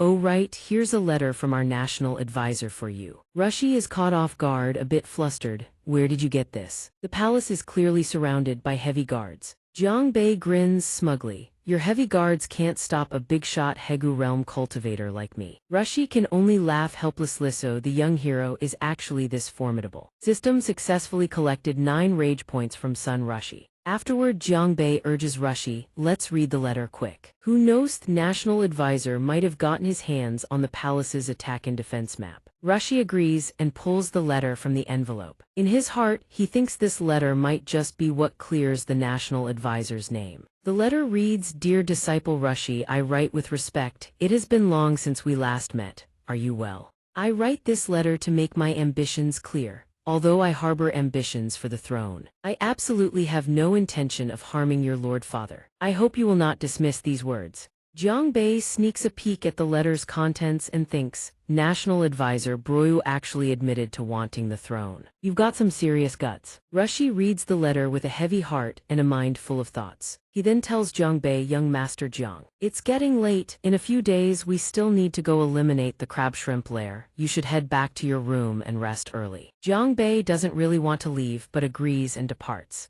Scene change at the East Q Kingdom's border with the Endless Sea region. Everyone is discussing strategy. Rushi, young Master Jiang Bei, and young Master Jiang Nan, you two look here. He points at 2 locations on the map, East Q Kingdom and Hexi Hall. The sea beasts are organized into 3 commands, 5 kings, and 16 halls. The one closest to our kingdom is Hexi Hall. Its hall master is Long Hexinga, 1000-year-old creature. In recent years he's entered the 4th stage of Heaven Realm but hasn't broken through further. Now is the perfect opportunity to take them down. Jiang Bei is surprised when he hears that name and thinks, Heaven Realm. Wait, the Crown Prince said the National Advisor is the only Heaven Realm cultivator in East Q Kingdom. He recalls what Zhang Wuji, the East Q National Advisor at the 4th stage of Earth Realm, once said, have you come to assassinate me too? Then he continues thinking, but when I met him, his cultivation base was clearly only at the 4th stage of Earth Realm. What the hell is going on? Seeing him spacing out and not paying attention, Rushi waves his hand and calls out, hey, are you even listening to me? Jiang Bei snaps back to attention. Huh, what's going on? Rushi tells him coldly, young Master Jiang, you and I will be responsible for taking down Long Hexing. Jiang Bei is struck as if by lightning. What? Jiang Bei stares at the map in confusion and says to Rushi, I'm sorry. Can you say that again? Rushi doesn't mind and points at the map. As I said, the current strength of Hexi Hall's leader is only at the 4th stage of Heaven Realm. With your Hegu Realm cultivation, young Master Jiang, you should be able to defeat him easily. At this point, he pictures Jiang Nan fighting the minor sea demons and cutting them down, then continues. Therefore, I propose that young Master Jiang Nan lead a portion of the army to hold off the minor demons, while Jiang Bei engages the Crab Shrimp Hall's elite forces.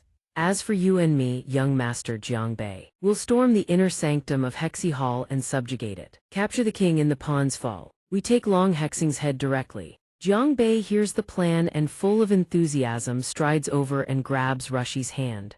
Let's do it. The 3 of them then walk before the soldiers. Rushi holds up a water pearl and declares, soldiers, heed my command. Swallow this water avoidance pearl. Follow me to slay the sea demons for the security of East Q. The soldiers below erupt in unison, kill the sea demons, kill the sea demons.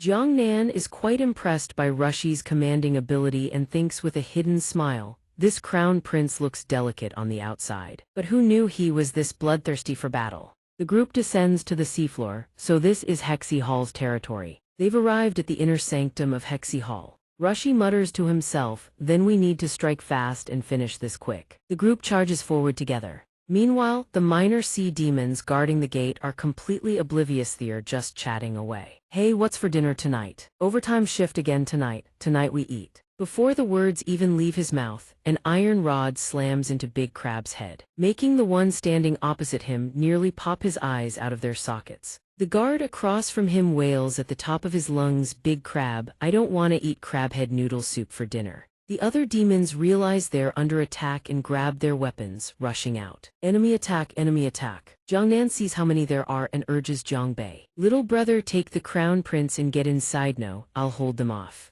Jiang Bei nods and prepares to leave, telling his senior brother, "All right, give it your all, bro." System Quest Phase 1 complete, suppressing enemy forces. Jiang Bei sprints forward and says, "Now it's my turn to shine." Scene change at Hexy Hall's inner chambers. Haran, the peeled shrimp hall master of Hexy Hall, sits in his seat. A demon rushes in to report BB bad news, as something terrible has happened. Haran is shocked to see Jiang Bei has broken through inside and shouts, "Who the hell are you?" Jiang Bei looks at him and smirks. How old is this shrimp that he's still stuttering like that? Can't even get a sentence out properly. The words make Haran's face turn beet red with fury. System successfully collected 999 rage points from Haran, the peeled shrimp. Rushi steps forward and shouts, "You demonic scum have been harming our people today. Young Master Jiang Bei stands here to assist and we will leave you without a whole corpse." Hegu realm, yet Haran refuses to back down, leaping to fight head-on. "This hall master wants to see how you plan to leave me without a whole corpse." Jiang Bei sees how bloodthirsty he is and whispers nervously to Rushi, Your Highness, didn't you say he was stuck at Heaven Realm 4th stage? Look at Thades at Hegu Realm." Haran then tears his clothes apart, revealing a hard, muscular body. Jiang Bei is stunned. "No way, big bro. Why are you randomly stripping like that?" He panics internally. "Zio Bai, come out quick, your old man's about to get smoked." At this moment, Jiang Bei transforms into a different person, his gaze sharp and frigid.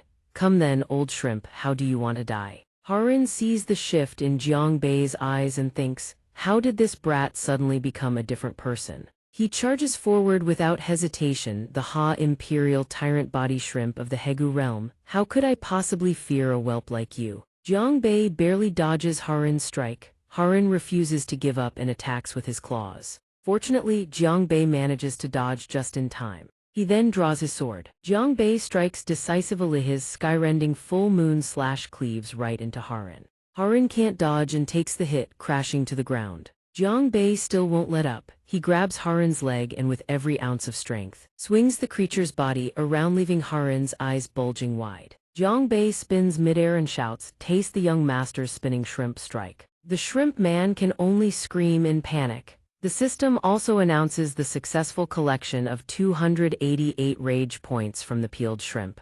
Moments later, a pair of crab claws flies toward Rushi. His vision darkens as he reaches out and catches the crab claws, his mind swirling with thoughts. Then Jiang Bei hurls the shrimp man's body toward Rushi as well. He says cheerfully, "The limited time gaming experience has concluded. Please remember to leave a positive review. Sincerely yours." The shrimp man spun until his face has gone completely dark, has lost all sense of direction. Seeing the claws in front of him, he touches his head in a panic and cries out, "Where are my claws?" Seeing them in Rushi's hands, he speaks politely and happily, "Thank you so much, young man. If I'd lost those, it would have been a real disaster." At that moment, an energy sphere hurtles toward him, slamming straight into the shrimp man, devouring heaven demon art. The shrimp man, trapped inside, screams in a mixture of rage and tears. "You brats, let me out right now, or I'll make sure you can never eat anything again." Jiang Bei waves his fingers at him, taunting. Young master thought a Hegu realm cultivator would be all that impressive, but in the end, you still got caught by me. System successfully collected 1,234 rage points from peeled shrimp. Jiang Bei's words pierce straight through the shrimp man's heart. He thought the Hegu realm was supposed to be impressive. Like this, he growls through clenched teeth. "If it weren't for your national advisor," the system chimes in again. System successfully collected 799 rage points from peeled shrimp. The shrimp man gives up on arguing and just lies there thinking, "Damn itis this aura." Rushi coldly demands, "What about the national advisor? What is your relationship with our national advisor?" Jiang Bei sees he won't talk and sneers, "Not gonna talk, huh? If you don't talk, I'll make braised crab claws out of you. Let's see if you'll talk then." The shrimp man breaks into a cold sweat of sheer terror. System successfully collected 353 rage points from peeled shrimp. The shrimp man drops to his knees in fear, begging, "I'll talk, I'll talk." His heart is full of doubt. He just heard that his nephew had been devoured by some strange man. Could it be him? He begins his story. 3 years ago, to force everyone back into cultivation, I launched the sea monster beast tide as usual. They threw themselves into capturing everyone. Keep it up, little ones, catch one and you'll get a reward. The national advisor of Donghua Nation appeared out of nowhere like a deity, just like the time before. The man you call the national advisor brought his army and decimated us. With a single palm strike, he rendered every sea beast too terrified to ever attack humans again. At that time, he was already at the 5th stage of Heaven Realm, on the verge of breaking through to the Hegu Realm. I was stuck at the 4th stage of Heaven Realm back then. Being slightly weaker, I ended up captured by the National Advisor. Jiang Bei interrupts his retelling with a question. Hold on, isn't the current National Advisor at the 4th stage of Earth Realm? Why did his cultivation regress so drastically? The shrimp man, finding him rude, bonks him on the head and scolds, "Kid, don't interrupt." System successfully collected 22 rage points from peeled shrimp. He continues his story. After the national advisor brought me back, he struck a deal with me. "Peeled shrimp, I have a proposal here. I wonder if you'd be interested." Seeing someone approach his cell, the shrimp man asks warily, "What do you want?" Kingshu steps forward and says, "I hear you've been unable to break through for years. Is that correct?" The shrimp man turns his face away dismissively. "If you've come here to humiliate me, don't bother." Kingshu expresses his willingness to help. "I can provide you with living humans to aid your cultivation. In exchange, hand over the sea monster legion to me." The shrimp man whips around in surprise. "Why? Aren't you one of Donghua Nation's people?" Kingshu ignores the question. "You don't need to know. In addition, you must cooperate with me to launch a sea monster beast tide against Donghua Nation." Back in the present, the shrimp man can't help but feel it was a good deal after all. But returning to the moment of his capture, the shrimp man lays out his conditions for cooperating with Kingshu. "Besides the living humans you provide, I also want your cultivation base." Kingshu simply remarks, greedy beyond measure. The shrimp man doesn't deny it. Directly absorbing the cultivation base of a grand national advisor isn't that far more efficient than snatching a few humans. Kingshu hears this, turns away to think for a moment, then turns back with a warning. "You'd better keep your word or you'll die a miserable death." The shrimp man assures him naturally. Returning to the present, the shrimp man continues to Jiang Bei. "And so the national advisor traded his cultivation base with me. That's how my strength broke through to the Hegu realm over these past few years." Rushi hears this and thinks with a splitting headache. No wonder the national advisor's health has been deteriorating year after year. No wonder he repelled every sea monster beast tide without a single defeat. It turns out they'd been colluding all along. He then walks right up to the shrimp man and shouts, Why would the national advisor trade all of that with you?" The shrimp man is flustered, at a loss for words. "Well, I don't know. Knowing too much would get this peeled shrimp killed." Jiang Bei sees Rushi growing agitated with grief and consoles him. "Your Highness, don't be upset. Let's go back together and confront the national advisor for answers." Rushi finds this reasonable and agrees. Jiang Bei then shoots the shrimp man a sinister look. As for this scum, Jiang Bei has already blown the place to smithereens. After that, he calls for Jiang Nan. "Bro, let's go." Jiang Nan is surprised to see Jiang Bei leaving and hurries over to ask, "Little brother, you've already wiped out the crab shrimp hall master." Jiang Bei says proudly, "That's right, we should head back. I still need to get the map." The three of them then head up together. Behind them, every assassin from the crab shrimp hall has been wiped out. Scene change. At this moment, people from Feng Nation arrive at Kingshu's residence. They meet the gatekeeper. The man says, "Young sir, we're here under the Crown Prince's orders to check on the national advisor." The guard asks, "Do you have a token?" The Feng Nation man replies, "Yes, of course." The man then enters with Yan Lan. He calls out, "National advisor, we've come to deliver food." Kingshu is startled and eyes them with alarm. "Who are you?" The Feng Nation man answers, "We're from Feng Nation. On our journey, we encountered Donghua Nation, so we're staying here for a few days." At that moment, Kingshu notices Yan Lan beside him. Their eyes suddenly meet. Kingshu looks at Yan Lan with a hint of interest, making her blush. Yan Lan shyly looks away and asks, "Why is the national advisor looking at me like that? Is there something on my face?" King Shu also turns away in embarrassment. "It's nothing." The Feng Nation man reassures him, "National advisor, there's no need to worry. The crown prince was concerned something might happen to you, so he sent us to protect you." Hearing this, King Shu's brush suddenly jerks mid-stroke, unable to control the pressure. A heavy ink blot bleeds onto the paper. King Shu crumples the paper and says coldly, "Protect me. He's only house arresting me because he fears I'll usurp his father's throne. I overheard everything that day." Flashback, King Shu walks past a study and overhears voices. "Look at this carefully, isn't he after my position? Why is he hiding something like this at home? The national advisor cannot be kept around. Who knows, someday he might end up sitting above me. Your Majesty, you absolutely cannot do this. You dare defy my orders. Your Majesty." Right now in all of Donghua, only the national advisor has reached the heaven realm. Without him suppressing the sea monsters, King Shu overhears Rushi speaking about him like this and silently ponders in his heart. "So in your highness's eyes, my only purpose is to keep the sea beasts in check." Sun Jiang then pressed further, "Then tell me, what would you have done?" Rushi then stepped forward and laid out her plan. "The imperial preceptor has committed treason, endangering the throne itself, so I will place him under house arrest for life and teach him a lesson he won't forget." Zhang Wuji was stunned to hear that. "You're imprisoning me, just so you don't have to disobey your father's orders." "Crown Prince," Zhang Wuji smirked, then turned to address the crowd before him. "And you people call that protecting me?" Yan Lan panicked and scrambled to explain. "Your Excellency, it's actually like this." She then began recounting how she had once asked Jiang Bei, "What did you and the Crown Prince even talk about?" He just waved his hand dismissively and replied with a grin, "Nothing much really." He said that, but then he blurted out an entire wall of text. Basically, the old king suspects the imperial preceptor wants to seize the throne. So the crown prince believes the imperial preceptor was wrongly accused. But to keep the stupid old king happy, the crown prince protected the imperial preceptor under the guise of house arrest.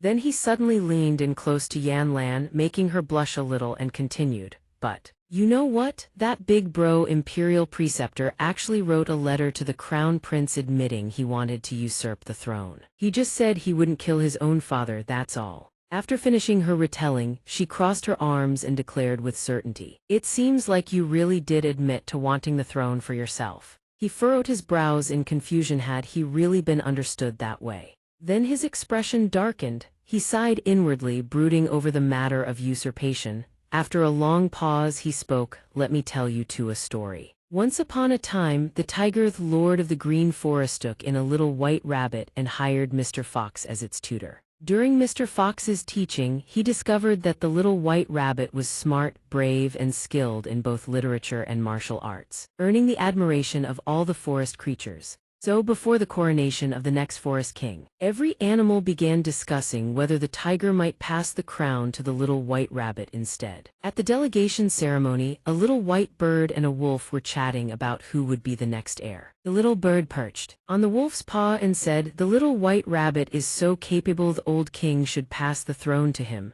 The wolf beside him nodded eagerly. Yeah, I think so too. The little white rabbit may not be the king's own blood, but he's talented enough to manage the entire forest.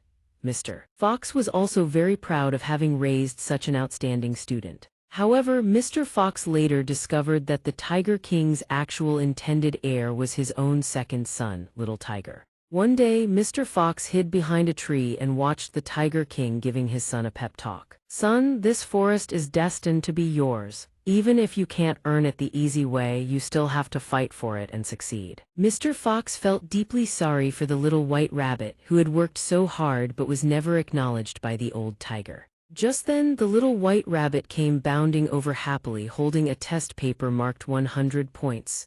As he ran, he shouted, Dad, look. I got 100 points again." But what the rabbit received wasn't praise from his father, a torrent of blame. "What good is 100 points? After all, you're not even my real son." Seeing the little white rabbit treated so unfairly, Mr. Fox was utterly furious. So, to help the little white rabbit seize the throne of Forest King, Mr. Fox secretly made a deal with the hunters outside the forest. He went to the edge of the woods, found a hunter, and began negotiating terms. "Dear Mr. Hunter, I can lead you to hunt down all sorts of prey. But the condition is if you want me to show up, you have to play along.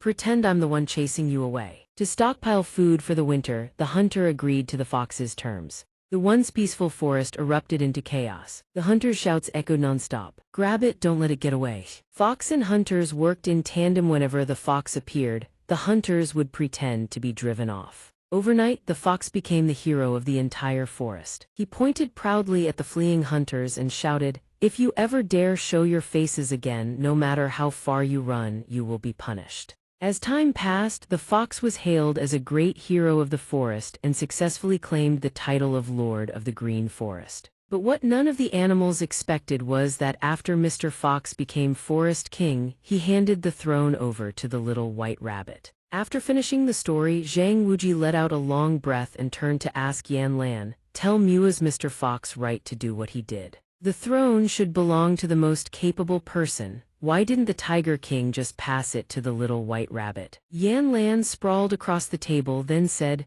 "But if the little white rabbit found out his throne was taken by other little creatures, he wouldn't accept it, would he?" Her words seemed to strike a nerve with him. He froze, thinking, was he truly in the wrong? His expression was deeply melancholy. If that was the case, then what should he think? Just then, Yan Lan suddenly burst out laughing and said to him, "It's just a story, Your Excellency, don't lose sleep over it. Besides, Jiang Bei and the Crown Prince have already completed their mission to destroy the sea beast's lair on the way back to the capital. Once you meet His Highness, you can explain everything together." Hearing that, his face instantly changed color and the teacup in his hand shattered to pieces.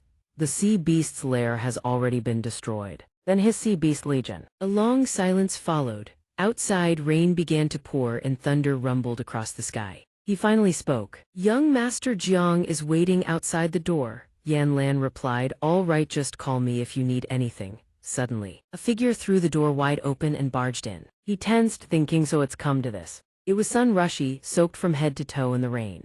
Zhang Wuji glanced at him, then said, "So it's you, why come here in this downpour?" Rushi's face darkened as he growled, "Master, I'm asking, how did you collude with the sea beasts?" In his heart he kept praying, "Just say no, and I'll believe you in an instant." But Zhang Wuji answered bluntly, "Yes." In his own mind he thought, since it's come to this, I won't deceive you anymore. Even if it means seizing the throne, I will never hide the truth from you again. Hearing those words, Sun Rushi froze on the spot, his face overflowing with disbelief, thinking, he won't even bother lying to me. He slammed his hand on the table and roared, "Imperial Preceptor, you've gone too far. You actually colluded with sea beasts and harmed the people of the Donghua kingdom." Zhang Wuji tried to explain, "In truth, I did it because..." But then he recalled Yan Lan's words and fell silent, brooding. If the boy doesn't want his throne stained with the blood of his people, then let him keep those hands clean. But Sun Rushi could no longer keep his composure and pressed on. "Why, tell me everything." He grabbed Zhang Wuji by the collar, his face taut with tension and desperate hope. "Master, whatever hardship you're hiding, just tell Muho knows, maybe I'll forgive you." His eyes never left his master, hoping for just one good explanation. But Zhang Wuji said nothing, he simply closed his eyes in silence. Seeing his master's attitude, Sun Rushi was completely shattered. He released Zhang Wuji's collar with a violent shove, then stormed out in a fury. The door swung wide open, he didn't even bother to close it. Zhang Wuji's expression was filled with immeasurable sorrow and reluctance. He sat alone in the vast, dim room. After Rushi left Zhang Wuji's room in despair, he happened to run into Jiang Bei, who called out, "Crown Prince, hey bro." Without a word, Rushi pulled Jiang Bei into a tight embrace and said, "Let's find somewhere else to talk." Jiang Bei immediately agreed. Sure. The two of them headed to a pavilion. Rushi sat on the steps, dejected, and said, "Jiang Bei, do you have any idea? I don't even know what's right anymore." He curled up and continued, "On one side is my father, the one who gave me life and raised me. I'm supposed to kill him. On the other is the imperial preceptor who educated Meh, wants to usurp the throne. And now he's colluded with sea beasts too." Jiang Bei asked, "Why don't you know what to do?" "In my opinion, if the imperial preceptor wants the throne, just kill him outright, but you went soft and kept him around." He waved his hand dismissively. "Besides, he colluded with the enemy and betrayed the nation. We keep him alive at all." But then he immediately switched gears and mocked, "Also, the king of Donghua old man isn't exactly a saint either. All day long he's smiling while hiding daggers, and he doesn't even treat you well. The first time I met the three of you, I couldn't help but think, what kind of messed up family dynamic is this? He kept rambling on and on. The first time I met you, I saw that old king completely ignore Yuan. I saw how heartbroken you looked. You're the only one still dumb enough to call that man father. Hearing this, Rushi couldn't hold back and cut him off. Don't say that. Then he propped his chin up, his face listless, and asked, do you know why I'm called Rushi? You answer. We, he continued. I lived as a vagabond among common folk since I was a child. After they brought me back, I looked like a beggar. I didn't even have a proper name. After they brought me back, father never once looked at me. But Empress Huini kept comforting him. Little Bao, as long as you study hard and come out on top, your father will surely come to like you. I didn't know what I'd done wrong, but the Empress said if I just worked hard, father would see it. So I followed the national preceptor to learn how to govern, and every time the preceptor praised me. But father still didn't seem the least bit pleased. However, on my birthday the same year I was brought back, a turning point arrived. An imperial edict came and father had someone give me a new name. The three characters Sun Rushi were written clearly on white deer paper, alongside a line penned in fresh ink. Sun Rushi, the great man, is also Rushi. As it is, so shall it be. I asked my mother what the great man is also Rushi meant. Zhang Huini looked at her child, her heart aching. She told me that father wanted me to become a great man who could hold up the heavens, so he named me Rushi. Back then, she said it was because father valued me deeply. I hope you'll grow up to become a great man who can hold up the heavens. The moment he heard that, he opened his mouth to argue back. But you're not. The words left his lips only to be cut off by the Empress. She raised a finger to her lips and whispered, "Shh, don't mention this to anyone, not even your father." From that day on, I had a name of my own. No longer a nameless beggar with no family and no one to raise me. My name is Sun Rushi. The flashback ended. Rushi stood up, his expression resolute. So do you understand how I feel now? Father had such high expectations of me, I felt like I was truly needed. That's why, even when father grew cold later, even when I knew he favored my second brother more, I still respected him just the same. Right in the middle of this heartfelt atmosphere, Jiang Bei abruptly cut in. Even now, I can see you're really sad, but I still gotta say you are a complete and utter dumbass. He slaps Rushi hard across the back, POW, trying to knock some sense into him. System successfully collected 666 rage points from Sun Rushi. Then he forces Rushi back down and starts lecturing him. What the hell does a name even prove? Even if there were expectations whether you got what was rightfully yours or not, thy's young master hopes you won't let a name box you in until the day you die. Then he turns around with a shit-eating grin. But hey, if someone could give you a name that make you loyal with your whole heart, then this young master might just pick one for you. When that time comes, you'll want to call me daddy too, right? System successfully collected 678 rage points from Sun Rushi. Sun Rushi couldn't hold back any longer. He cursed Jiang Bei's name and beat him within an inch of his life. A string of agonized wails echoed through the air. After getting the stuffing beaten out of him, Jiang Bei cursed under his breath. What the hell, trying to comfort someone and I still get my ass kicked. I'm drawing a circle to curse your whole bloodline. As for Rushi, he looked like a weight had been lifted off his chest.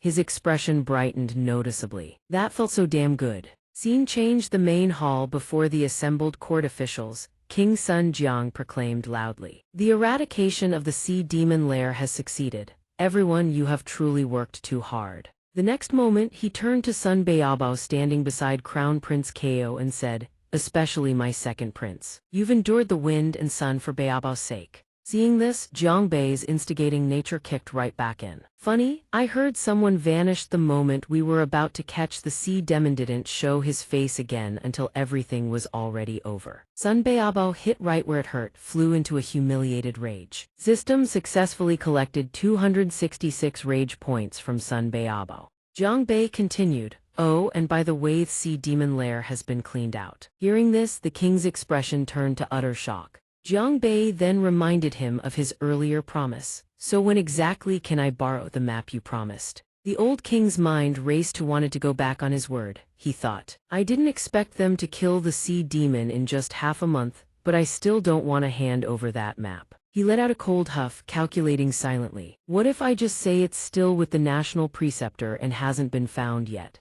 Will this kid even buy it? Jiang Bei waited for a long moment with no response, then frowned impatiently. Why so slow? What's the holdup? You're the dignified king of an entire nation. Don't tell me you're sitting here thinking of ways to break your promise. Caught red-handed, the king flinched and stammered a denial. How could that be? He swallowed nervously, his face pinched and drenched in sweat, thinking, what do I do? What do I do? Do I really have to lend it? Suddenly, a soldier burst in to report. Our report to the king, a massive sea demon beast tide has appeared at our borders. The soldier continued, They're advancing toward the capital now. They'll reach the capital in less than 3 days. Hearing this, both Jiang Bei and Jiang Nan were stunned. Jiang Bei frowned and clenched his jaw. Didn't we fry every last one of those shellfish bastards already? Rushi also demanded in shock, what? Didn't Jiang Bei blow up the entire shrimp and crab pipeline? Sun Beiyabao was terrified. The sea demons are heading for the capital. As for the old king, he secretly felt a flicker of glee.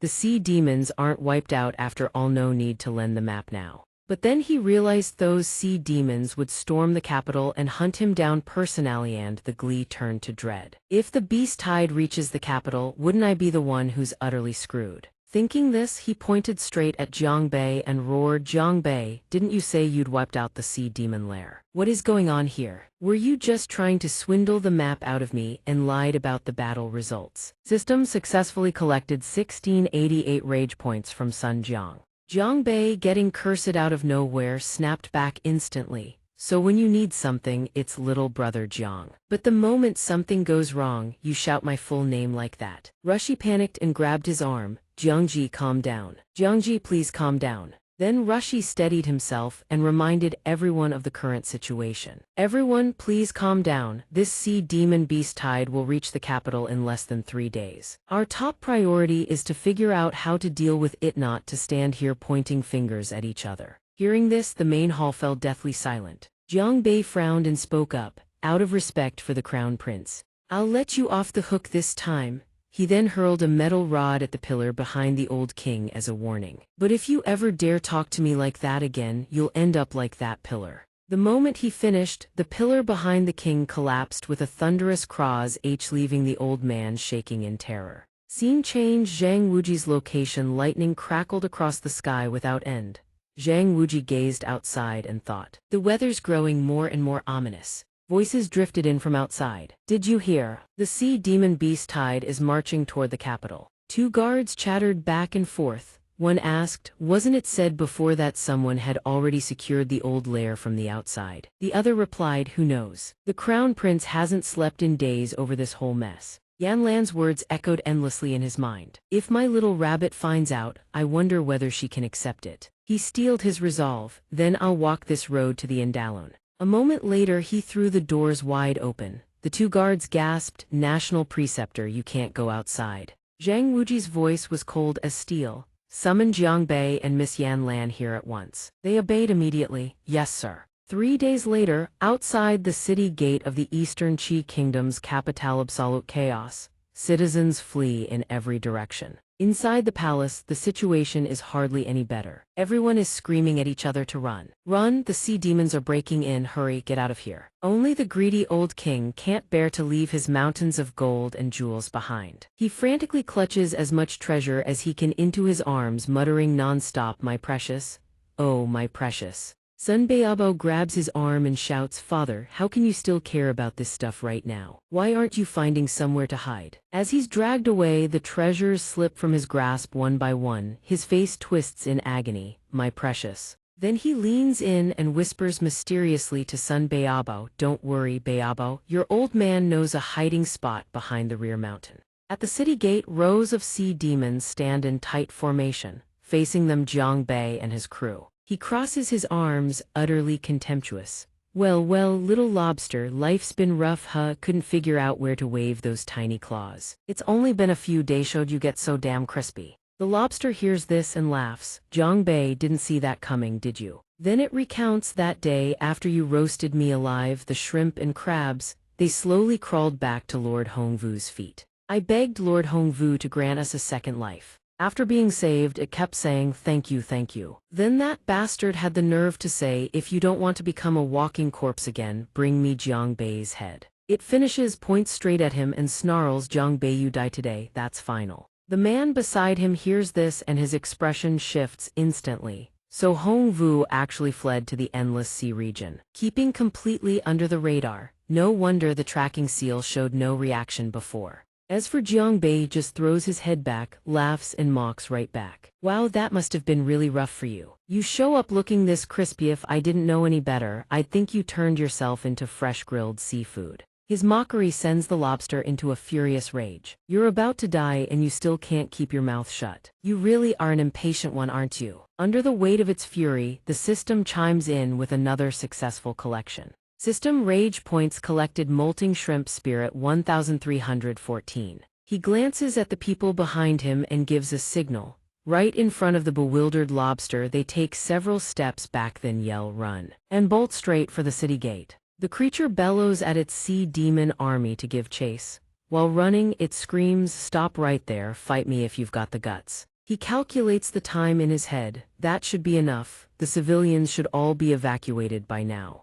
Now the real game begins. And with that, a dangerously wicked grin spreads across his face. Scene transition: a small mountain villa. Sun Biabo asks, bored out of his mind, "Father, how long do we have to stay in here? Shouldn't Big Brother be out there with those country bumpkins driving off the sea demons?" The old king replies, "Just wait a little longer. Let your brother sort things out completely before we go outside." Over on Jiangbei's side, he shouts while sprinting, "Everyone fan out, execute the plan exactly as we discussed." Sun Rushi asks, uncertain, "Jiangbei, are you sure there'll be wind?" He answers without hesitation, "Guaranteed." Sun Rushi hears this and nods, "I'll trust your call." Then all four of them leap off a nearby cliff. He immediately issues a command to the system.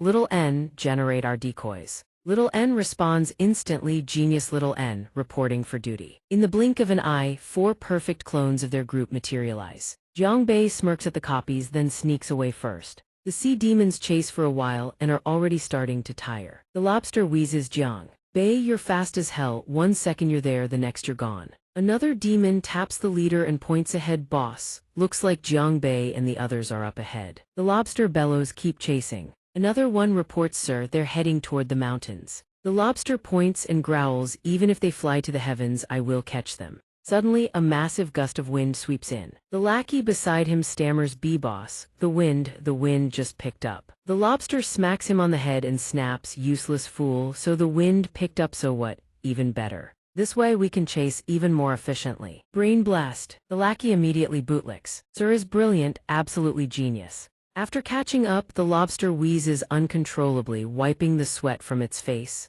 "Damn, that nearly killed me." Spotting the 3 of them standing on some nearby steps, it grins smugly. "Jiangbei, you walked straight into a dead end surrounded by 3 ridges. You're asking for death." But their faces, not a single flicker of emotion. Seeing this, the lobster grins even wider and shouts, "Jiangbei, where are you running now? Why'd you stop? Run some more." Suddenly, a wave of power slams down on the shrimp fodder, stunning them all. "What the?" And then the clones of Jiangbei's group begin fading away. The sea demons have no idea what's happening. Jiangbei appears out of nowhere, arms crossed, looking down at them with absolute contempt. The lobster, furious and bewildered, demands, "Jiangbei, when the hell did you get out?" System Rage Points collected Molting Shrimp Spirit 999. He bursts out laughing, then throws the lobster's own words right back at it. "Hey Molting Shrimp, weren't you just laughing? How come you stopped?" And just like that, his taunting successfully triggers the system once more. System Rage Points collected Molting Shrimp Spirit 1688. Right then the rain begins to fall. The lobster laughs confidently, "Jiangbei, you're not seriously planning to drown us with a little rain, are you?"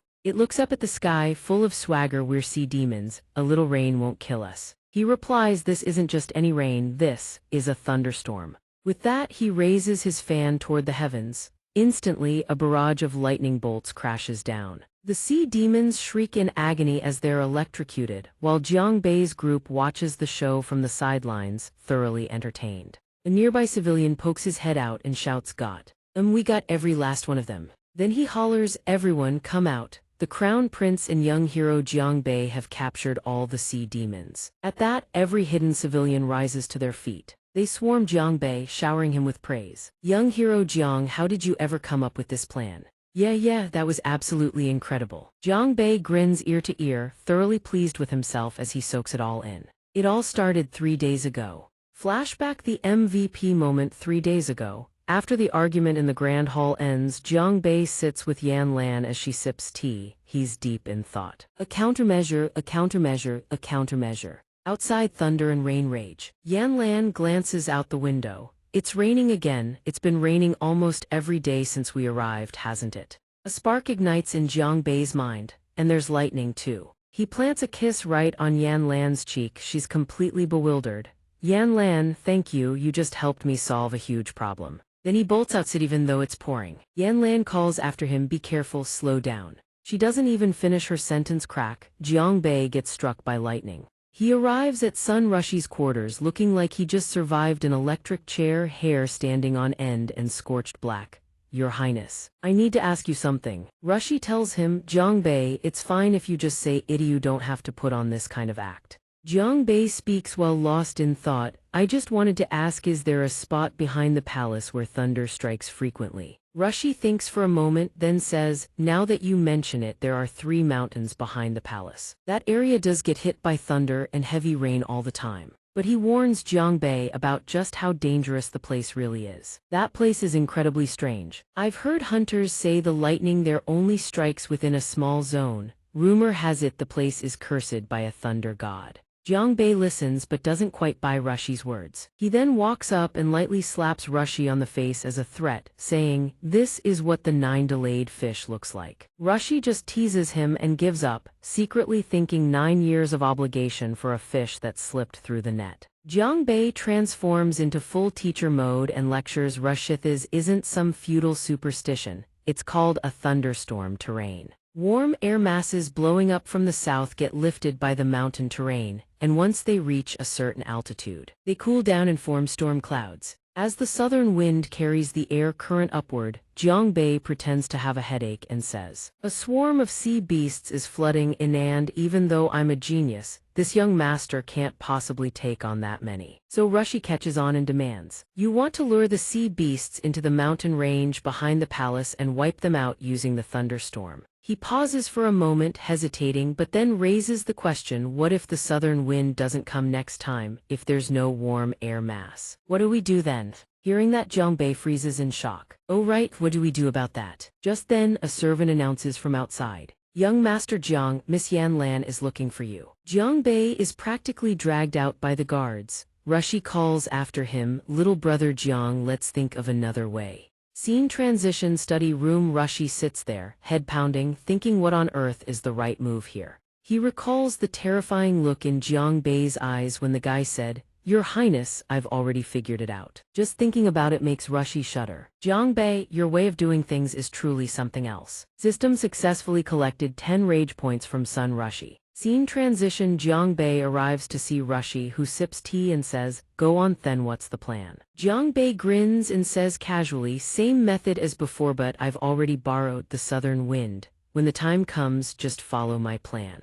Jiang Bei does the mental math and decides to lay out the whole strategy. Like this is how the thunderstorm plan gets executed. Everyone below murmurs in amazement, so that's how it works. Rushi whispers into his ear, you still haven't told me what you and Miss Yan Lan did that day. How did you manage to borrow the southern wind the moment you came back? Jiang Bei flinches, embarrassed, and thinks I promised someone I'd keep that a secret. Suddenly, a spear grazes past Rushi's face. Rushi freezes on the spot, paralyzed with shock.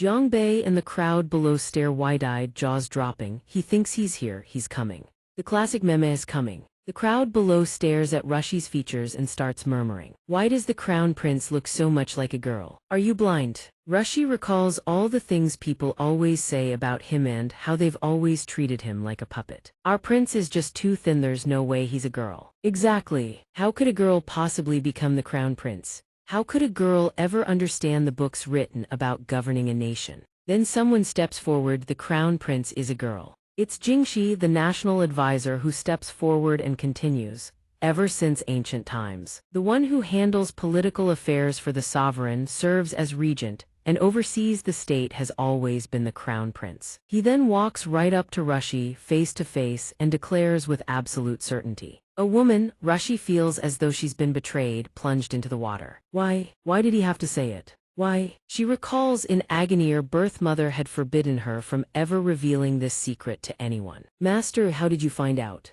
What is the reason? Jingxi lets out a long sigh. He speaks coldly to Rushi. Didn't you already ask me once before? Jingxi sees the crowd outside gossiping and uses his cultivation technique to intimidate them. Fools with nothing better to do than run their mouths. They wouldn't be worth mourning if the sea beasts killed them. An ice spike shoots out and nearly skewers their feet. One of them snaps back in fury. Is this lunatic trying to kill us? Another one rushes over to tattle on Rushi. Your Highness, please kill this madman. That's right, kill him now. Rushi stands there frozen, thinking, Master, I can't do it. Jiang Bei, standing off to the side, can't take it anymore and storms forward to curse them out. Damn it, these people have crossed the line. This young master has had enough. Just as he's about to act, Yan Lan grabs his arm from behind, signaling him to stay calm. She says, have you forgotten what you promised the national advisor? Even if not for the national advisor, then for the crown prince's sake. Jiang Bei calms down and he and Yan Lan stand together, watching everything unfold. Jingxi sees Rushi make no move. He seethes internally. She can't bring herself to act.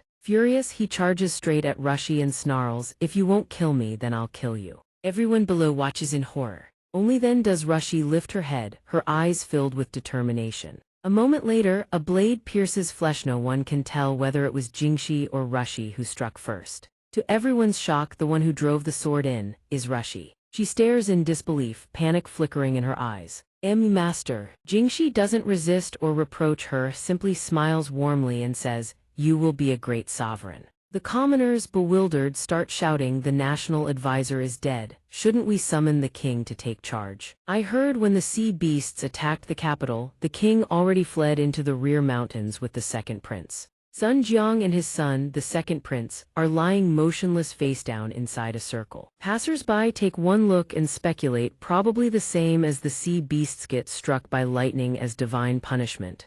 Meanwhile, Rushi sits slumped before Jingxi's body. The commoners stand around murmuring, now only the crown prince is left. Wait, no, I guess we can't call her that anymore. That's right, how can a woman rule? A sharp voice thunders from behind, and what's wrong with a woman? My Feng kingdom has an empress, you know. It's Jiang Bei has been standing behind them the whole time, ripping into them.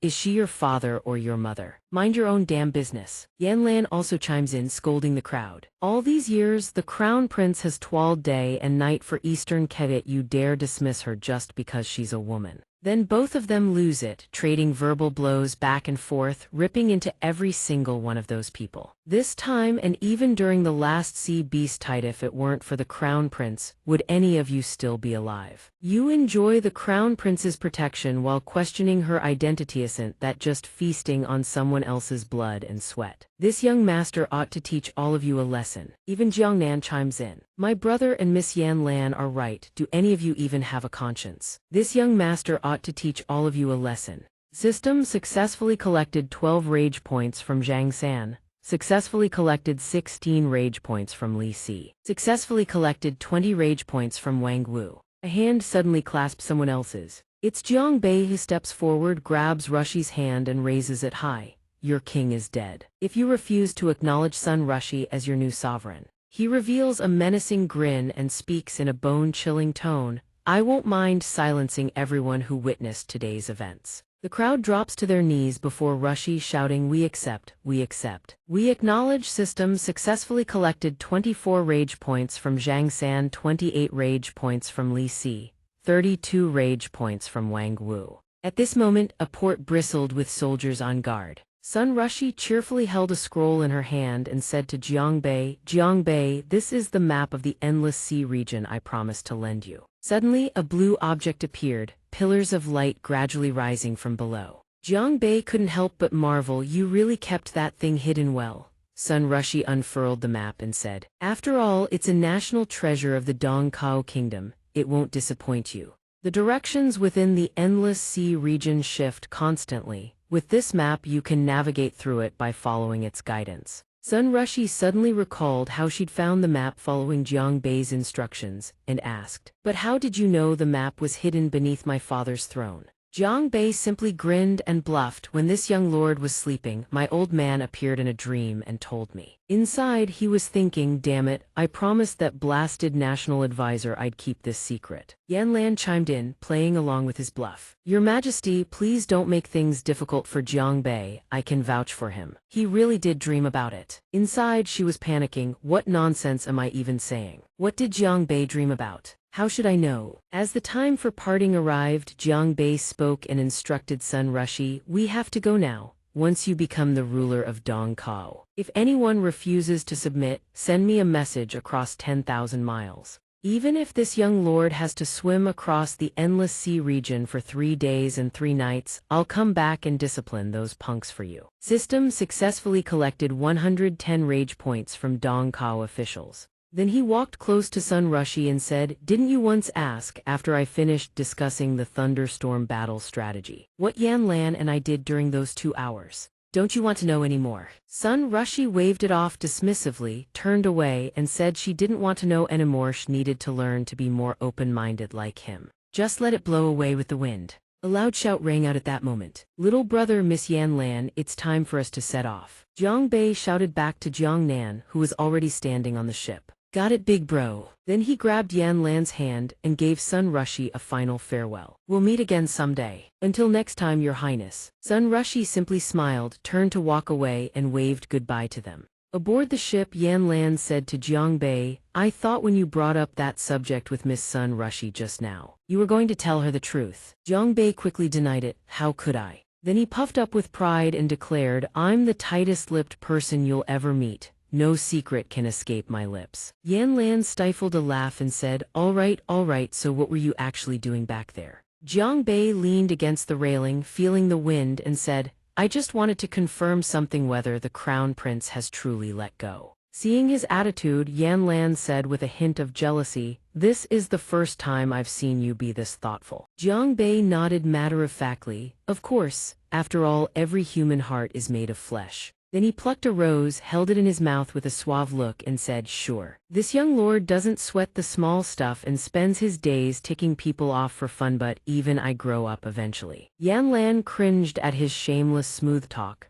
System successfully collected 6 rage points from Yan Lan. Zio En appeared and announced, the host may keep his mouth shut, but that doesn't mean Zio En has to keep quiet too. Jiang Bei offered the rose to Yan Lan, but she turned away in a huff and refused to take it. Zio En then said, now, let Zio En unravel the mystery for all of you. Going back several days earlier, a voice invited Jiang Bei and Miss Yan Lan to come visit. Yes. In the study, Jiang Bei asked, National Advisor brother, why did you rush to summon me and Yan Lan here? King Shu replied, this humble one wishes to ask young Master Jiang for a favor. After speaking, he knelt down and prostrated himself. 3 days from now, no matter what happens, please protect the crown prince first. Young Master Jiang. Jiang Bei was stunned by King Shu's sudden action. What are you doing? Get up and speak properly. King Shu then turned to Yan Lan and asked, Miss Yan Lan, do you still remember the story of the fox and the rabbit that I told you? Yan Lan replied that of course she remembered. Jiang Bei stood there, eavesdropping with a puzzled look. What story? King Shu continued, that fox was me, and the rabbit was the crown prince. The crown prince was adopted. Everything in that story is true. The only difference is that the crown prince is actually a woman. Yan Lan suddenly recalled. No wonder the crown prince kept staring at me strangely when we first met, so she's a woman too. King Shu turned to Jiang Bei and said, young Master Jiang, do you remember the question you asked me when we first met? Jiang Bei recalled his own angry expression back then and said, I remember asking you why you wanted to steal the throne. Now I can tell you everything I did was to elevate the crown prince. Yan Lan thought about it and realized it made sense. Indeed, it all fit. In the National Advisor's story, the fox colluded with the hunter to help the little rabbit claim the throne of the forest. So the fox master, to help the little rabbit seize the throne of the forest, secretly colluded with hunters from outside. And the National Advisor had colluded with the sea demons. Jiang Bei heard this and said with a hint of anger, then you really are pathetic. Colluding with outsiders and slaughtering your own people just to put the crown prince on the throne. King Shu didn't deny it. He simply lowered his head and said mournfully, "You're right. Even now I'm deeply ashamed. Thanks to Miss Yan Lan awakening my conscience for the sake of helping Sun Rushi ascend to the throne legitimately and cleanly, and to atone for my sins. 3 days from now, when the sea demons attack the city, I'll slip out during the chaos in the palace. Then I'll expose Sun Rushi's true identity as a woman before the public, confess my collusion with the sea demons, and finally arrange for Sun Rushi to kill Muhich is why she'll end up driving a sword through my chest." Hearing this plan, both Jiang Bei and Yan Lan were horrified. He asked anxiously, "Hold on. Bro, you're going that far?" King Shu said helplessly, "Only when the traitor who conspired with enemies and sold out his country is killed by Sun Rushi's own hand can she silence the masses and ascend the throne." Yan Lan grew emotional and tried to persuade him, "But you don't have to." Jiang Bei held her back and said gently, "Yan Lan, you can't stop a man who has already chosen death. Let's respect his decision." King Shu, seeing that Jiang Bei respected his choice, smiled gratefully and thanked him. He thought to himself that Jiang Bei was indeed very perceptive, then laid out the plan for the two of them. "All you two need to do is sway public opinion in Sun Rushi's favor and protect her after I'm gone. After all, she's a woman, posing as a prince all these years. It's inevitable that people will criticize her. I hope the two of you can promise me this. This humble one would be eternally grateful." At that moment, Jiang Bei put on airs and started teasing King Shu. "Sure, of course we can promise you that, but why should I? Gratitude doesn't fill my stomach." King Shu, who had just praised Jiang Bei, couldn't help but feel his anger spike. System successfully collected 798 rage points from Zhang Wuji. King Shu then dangled an irresistible bargaining chip at the location where the map of the Endless Sea region was hidden. Jiang Bei's eyes lit up instantly. He switched faces without missing a beat, threw an arm around King Shu's shoulder and said, "No deal. Besides the map's location, you owe me one more favor." King Shu asked what favor. Jiang Bei said, "I recall the national advisor cultivates wind attribute techniques, right?" King Shu confirmed, "That's correct." Jiang Bei's grin grew even wider. "Then I'll need a favor. Blow a south wind for me 3 days from now." King Shu saw no difficulty in this and agreed, "No problem." Jiang Bei beamed, "Deal, the crown prince has got my protection. She's my brono, my sis now. Even without you asking, I would have protected the crown prince anyway." King Shu then reminded him, "One more thing, you must keep our entire conversation a secret. Do not tell Sun Rushi." Jiang Bei said smugly, I know, I'm not you," acting like a clueless idiot. System successfully collected 798 rage points from Zhang Wuji. Jiang Bei fanned himself and laughed like a giddy child. Zio En appeared and announced to everyone, "That's all the reveals for today. See you on the next leg of the journey." Meanwhile, on another part of the mainland, a man watches Jiang Bei and his crew set sail. He curses under his breath, "Damn it." Cursing, he slams his fist into the cliffside. That useless Naga gave him an entire undead sea beast army, and he still couldn't wipe out the Jiang Wangyuan party. A spatial rift tears open behind him. Li Feng, sect master of the Wanmo sect and Lei Wan's elder brother, steps through. He addresses Hong Vu from behind. Hong Vu, status report. "Have you captured Jiang Wangyuan yet?" Hong Vu startles, whips around and drops to one knee. "Young sect master, this subordinate is incompetent. Jiang Wangyuan has not yet been captured." Li Feng's voice thunders with fury. "What exactly have you been doing? I sent you to the Stellar Academy continent ages ago, and you've made 0 progress." He continues coldly, "I don't care whether Jiang Wangyuan lives or dies. But if you fail to bring him back this time, I cannot guarantee your succession at the next Mingshan tribe's inheritance ceremony. And when that happens, let's see what leverage you think you have to marry my sister." Hong Vu's face drains of color. He keeps his head bowed in silence. After a few more cutting words, Li Feng departs. Hong Vu's mind races. Looks like he has no choice but to team up with the sea beasts of the 3 alliances, 5 kings. 16 halls in the Endless Sea region to encircle and eliminate Jiang Wangyuan's party. Scene change, another location. Kunming Jihai Realm Level 3 Grand Alliance Master, Wang Jai Jihai Realm Level 2 Second Master, Xian Bei Jihai Realm Level 2 Third Master. Hong Vu stands before their throne. Kunming eyes him.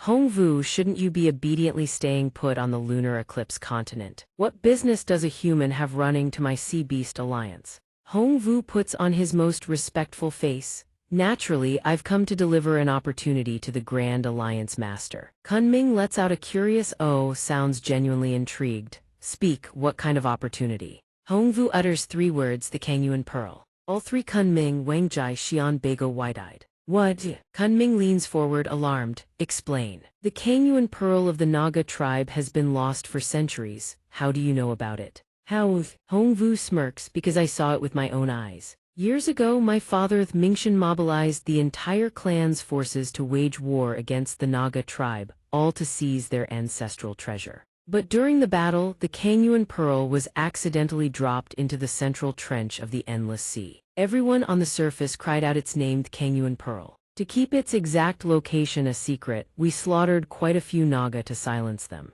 Li Feng back then gave his orders, my child, go and wipe out the Naga. One day when we can breach the depths of the ocean trench, we'll reclaim the Kangyuan Pearl. Until then, we cannot let its location leak. We return when the time is right. Kun Ming frowns. If you already knew where the Kangyuan Pearl was, why didn't you retrieve it back then? To be honest, I'm not entirely sure of my father's reasoning either, Hongvu admits. But whether the intel is real or fake, wouldn't you find out the moment you go check? Kun Ming mulls it over, then bursts into laughter. All right, name your price. Hongvu steps forward and lays out his terms. The Grand Alliance Master is indeed a sharp man. I want the Sea Beast Alliance to help me kill a few people. Kunming asks who. Hongvu's voice turns ice cold. He drops the name Jiang Wangyuan, him and his entire family. Scene change, Jiang Bei's side. He's checking the system. System status panel, name Jiang Bei, cultivation base Hegu realm LV1, cultivation art swallowing heaven, demonic art tier 2, heaven grade combat skills. Soul growth tier 3, heaven grade void shatter tier 3, Xuan grade flawless crescent blade tier 4, heaven grade. Jiang Bei studies the readout for a moment and nods. Not bad.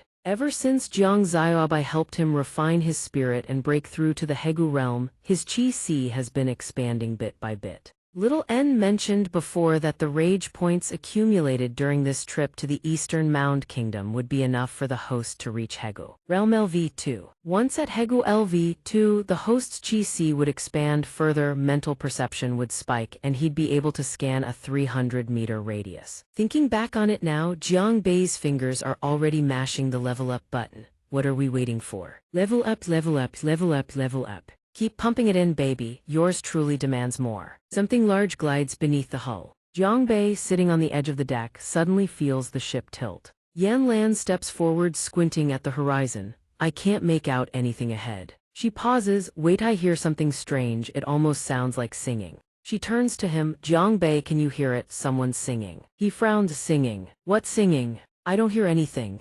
Jiang Nan shouts from the other end. Bro, quick, hold down this side of the boat. Jiang Nan braces against the hull, straining. Dad, I can't hold it much longer. Below the surface, merfolk circle the ship, driving it toward the reef. Drown them, bury them, our presence cannot be discovered. The ship capsizes. Everyone loses their footing. One by one, they plunge into the water. The vessel flips completely. Jiang Wangyuan, his 2 sons, and Yan Lan all sink beneath the waves. The surface churns violently under the crashing tide. The merfolk erupt in cheers the moment the humans hit the water. They fell in, drown them, drown them. One merfolk catches Yan Lan mid-sink and freezes. Wait, does this girl carry the breath of our Naga kin? Jiang Bei sees them pull Yan Lan away. He reaches out, powerless. All he can do is watch her go. The merfolk crowd around Yan Lan, examining her closely. Let me see, let me see, let me see. Jiang Bei's vision blurs, consciousness slipping. He thinks, Dad. Bro, are we seriously going to die here?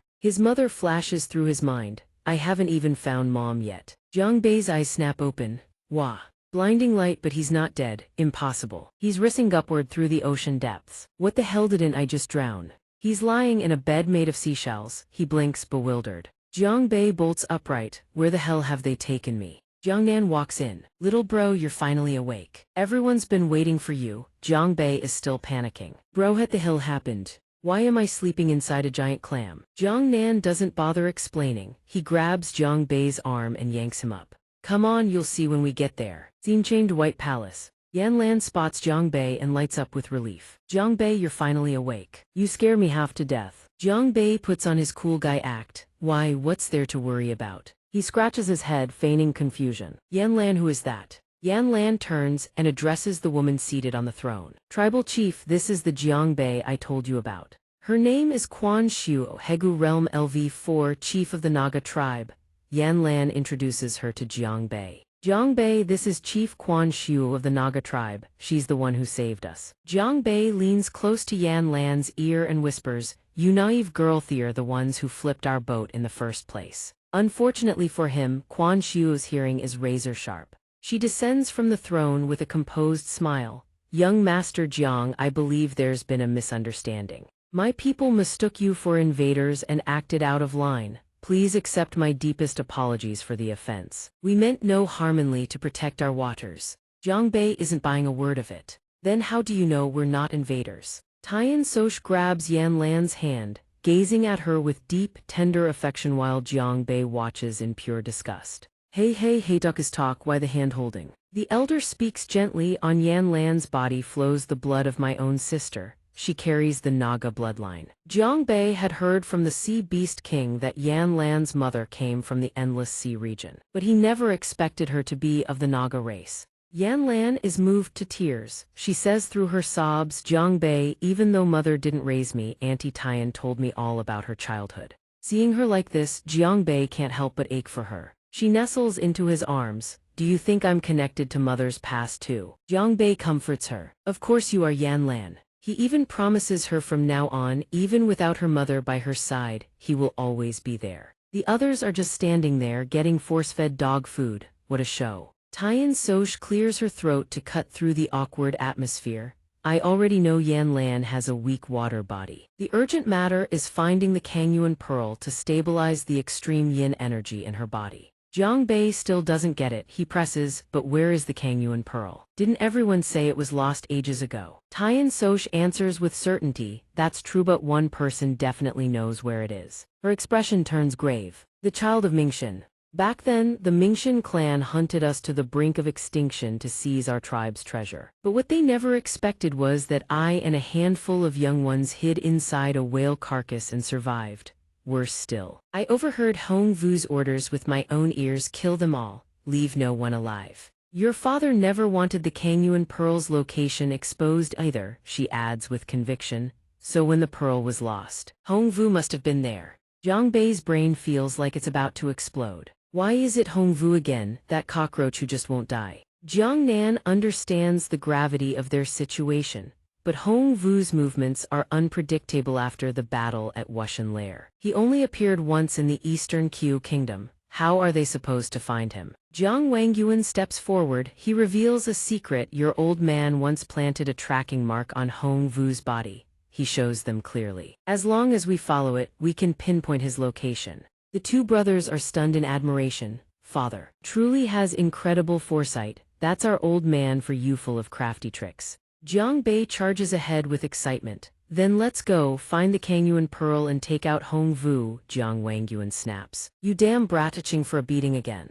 Meanwhile, in a demonic sea trench, Hong Vu suddenly sneezes. Kunming asks with concern, "What's wrong with you?" He pauses. Hong Vu waves it off. "It's nothing, probably my old man missing me." Kunming surveys the battle formation and asks, "This is the ideal ambush point you mentioned for wiping out Jiang Wangyuan's group?" Hong Vu is brimming with confidence. "Absolutely, before I came to seek your help, I already scouted this location." Hong Vu grins sinisterly. "If I hadn't learned it from the undead sea beasts' own mouths." That deep beneath the ocean floor, a three-headed flood dragon guards the abyss in hibernation, protecting the Kangyuan pearl, feeding on any small creature that dares approach. Why would I ever be kind enough to tell you where the Kangyuan pearl is? Once you send that Jiang family to their graves, I'll lure you all to the ocean floor to find the pearl. You'll end up as food in the flood dragon's belly. The Kangyuan pearl, you'll never touch it. Hong Vu points toward the sea trench and tells the three of them this trench is bottomless. You're all seasoned underwater fighters, so you can definitely annihilate them down there.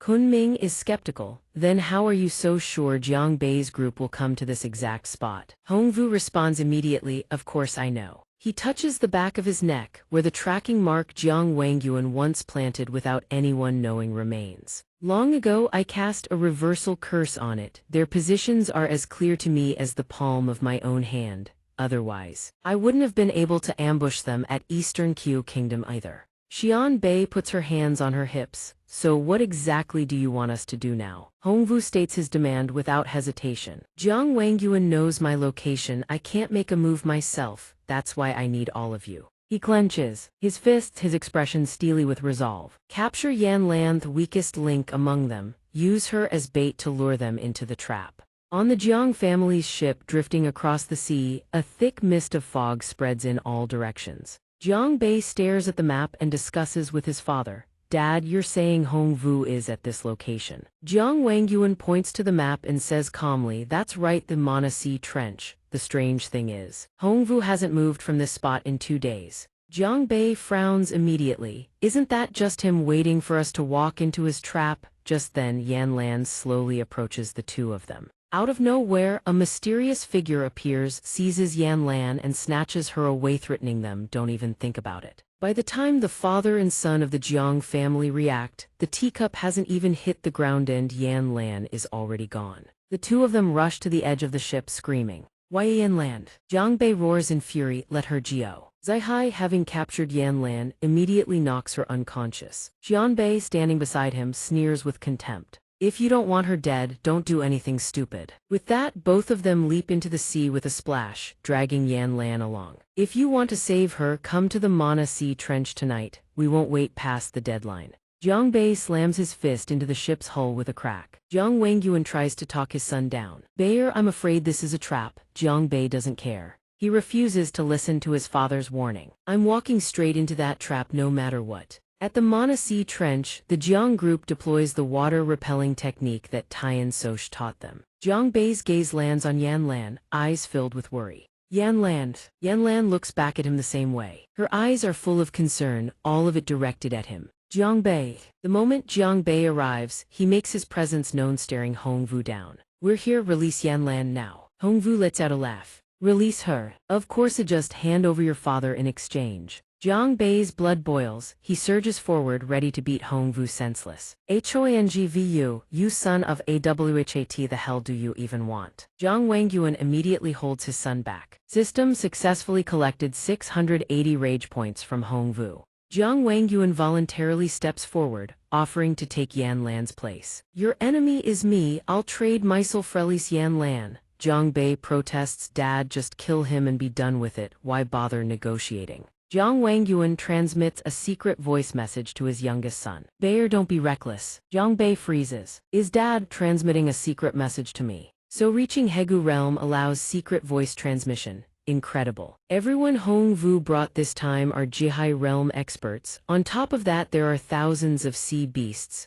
We can't beat them. At the very least, we need to ensure Yan Lan's safety first. This is a strand of my divine sense. It can unleash a single strike at the peak of Jihai realm's power. With it, no matter where you are, you'll always be able to find your father. Jiang Bei murmurs softly, Dad. Jiang Wangyuan continues his secret transmission. The road ahead of you and your brother will have to walk it together. Hongwu smirks with contempt, overestimating yourselves. The Jiang family is as good as dead. Jiang Wangyuan steps closer.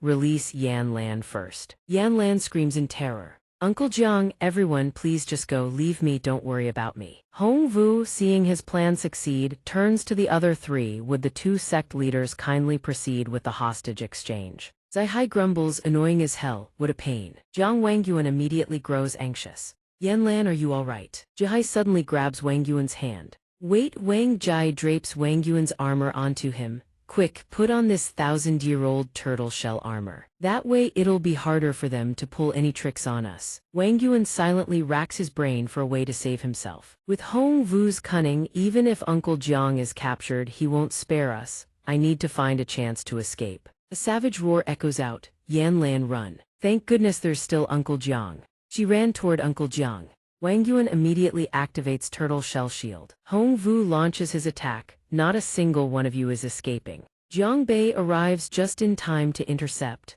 Hongwu, you turtle-egg bastard, you low-life scumbag. Bullying a woman, where's the skill in that? System successfully harvested 1,110 rage points from Hongvu. Hongwu couldn't care less. On the battlefield, I don't care whether you're a woman or not. Since you've rescued that woman, then all of you can die together. They're cornered by a horde of spirit beasts. Jiangnan and Yanlan break into a cold sweat. They all stare at the scene before them, speechless. Jiangbei roars, "What the hell? Is this the legendary Jiangbei versus Sea Demons showdown?" He scrambles to think of a way out. "Little N, damn it, there are way too many of them. What do we do now? Hurry up and give me more rage points." Yanlan panics, not knowing what to do. Jiangnan is busy fending off several spirit beasts. Little N reports in. "Host, last time you used your rage points to reach Hegu Realm Stage 2, so your current balance is 0. Jiangbei is stunned, damn it, completely wiped out. Jiangbei forces himself to stay calm. Stay calm, this young master still has one card left to play. He waves his hand and calls out, "Come forth." "Here we go. Brother Bai Oshu Jiang Zio Bai." A massive explosion erupts. Hongvu orders, "The three of you want the Kangyuan Pearl, don't you?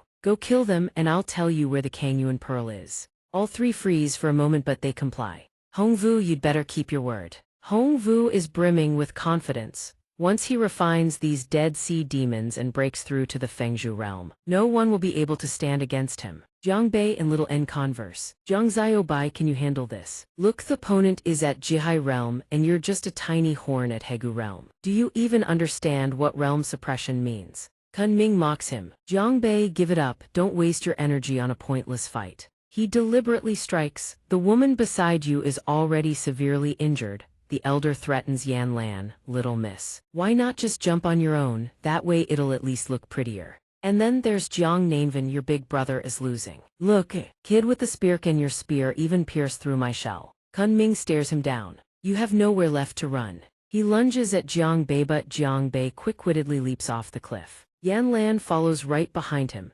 Even Jiangnan does the same. Wang Yuan panics, "What about my children?" Jiangbei promises his father, "Don't worry, Dad, I won't die." A whole bunch of monsters already have their mouths open, waiting down there because I'm the protagonist. After dealing with them, Kunming goes to confront Hongvu. "Hongvu, tell us about the Kangyuan Pearl now." But he waits and gets nothing. Realizing he's been tricked, he curses. "Hongvu, you bastard, how dare you burn bridges after crossing them? Shameless scum." Hongvu grins slyly. "There are no eternal friends, only eternal interests." Then he threatens, "Anyone who stands in my way dies." They fly into a rage. "Hongvu, I will never forgive you." Wang seethes with fury but can do nothing. "Hongvu, karma will catch up to you." Hongvu scoffs, "Someone like me worried about karma." Then he taunts, "But yours, that's coming real soon." He grabs Wang Yuan by the shoulder. Hongvu deliberately reminds him, "I hope you can still stay this calm when you meet the young sect master of Waniao sect." Wang Yuan hears this and panics. The young sect master of Waniao sect. Is it brother L letter 1 EC7 Fongd 1 from Wanner's side? Jiangbei yells in shock. "What the hell, we are there great flood dragons down here." He extends his hand and unleashes the heaven-devouring demonic art. All the flood dragons are sucked inside. They look down at them. These guardian flood dragons seem to be at the Fengzhu realm. Fight my ass." Yanlan asks him, "What do we do?" "Jiangbei, there's a restriction here, who can't go back up at all." The flood dragon opens its maw, ready to swallow him whole. A surge of power emanates from Yanlan's chest. A tiny magical circle materializes. Yanlan wonders, why did the flood dragons suddenly change like that? Jiangbei quips, "They must have been charmed by this young master's magnificent self." System successfully harvested 3,891 rage points from the Dinghai flood dragon. They're all stunned. This is the Kangyuan Pearl. Jiangnan asks with concern, "Little brother, what happened?" "Jiangbei, are you all right?" He stays calm, "I'm fine." They form a defensive circle. Kunming and Wang Jai go searching for them. Where did Jiangbei and the others go? Why are there flood dragon corpses here? Suddenly everyone is drawn upward. "Look, that's the Kangyuan Pearl. It really is the Kangyuan Pearl. Legend has it the Kangyuan Pearl is the sea god's Naga tear." They all grow anxious. Those who are fated can receive divine revelation and find the long-lost sea god temple. Ever since the Naga race's ascension to sea godhood, not a single fated one has appeared. Wang Jai recounts the legend. When a fated person enters the Kangyuan Pearl, they will experience the life of the first sea god within an illusory world. If they fail to complete that illusory trial, all the illusory memories will be erased. But the destiny to become the sea god will be gone forever. Kunming stomps his foot. Kunming speaks with conviction. He is certain that those without fate will only witness the sea god's life as a mere bystander within the illusion. So do the two of you want to make a bet? Wang Mai says to the elder. Becoming the sea god is the supreme honor of the beast folk of our endless sea region. That's why I will naturally give it my all. All three of them make the bet together. Let's see who among them is truly fated. When Avalokiteshvara Bodhisattva practiced the profound Prajnaparamita, he perceived that all five aggregates are empty and thus transcended all suffering and adversity, all Buddhas of the three worlds. Relying on Prajnaparamita, Attananatara Samyak Sambodhi. A fish surfaces above the water. So I'm here, young master. The merman picks up a fish and says, young master Quan Yi, there's a young kun of the ancient Naga clan here. The fish blinks in confusion. Young master, what? Isn't that Jiang Bei's brother? The fish chirps in frustration, annoyed that it can't speak properly. It thinks for a long while, what the heck is this place? Could this be the world inside the Kangyuan Pearl? But I still have my memories, which means I'm not one of the fated ones. Young master Yi's order, bring it back. Understood, young master, the subordinate says regarding the fish. Worried, bring me back. Bring me where? The merman gazes ahead, thinking, is this the legendary Naga Palace? Someone goes to report to young master Yi. Young master, please come to the 5th hall. The little princess is fighting with someone.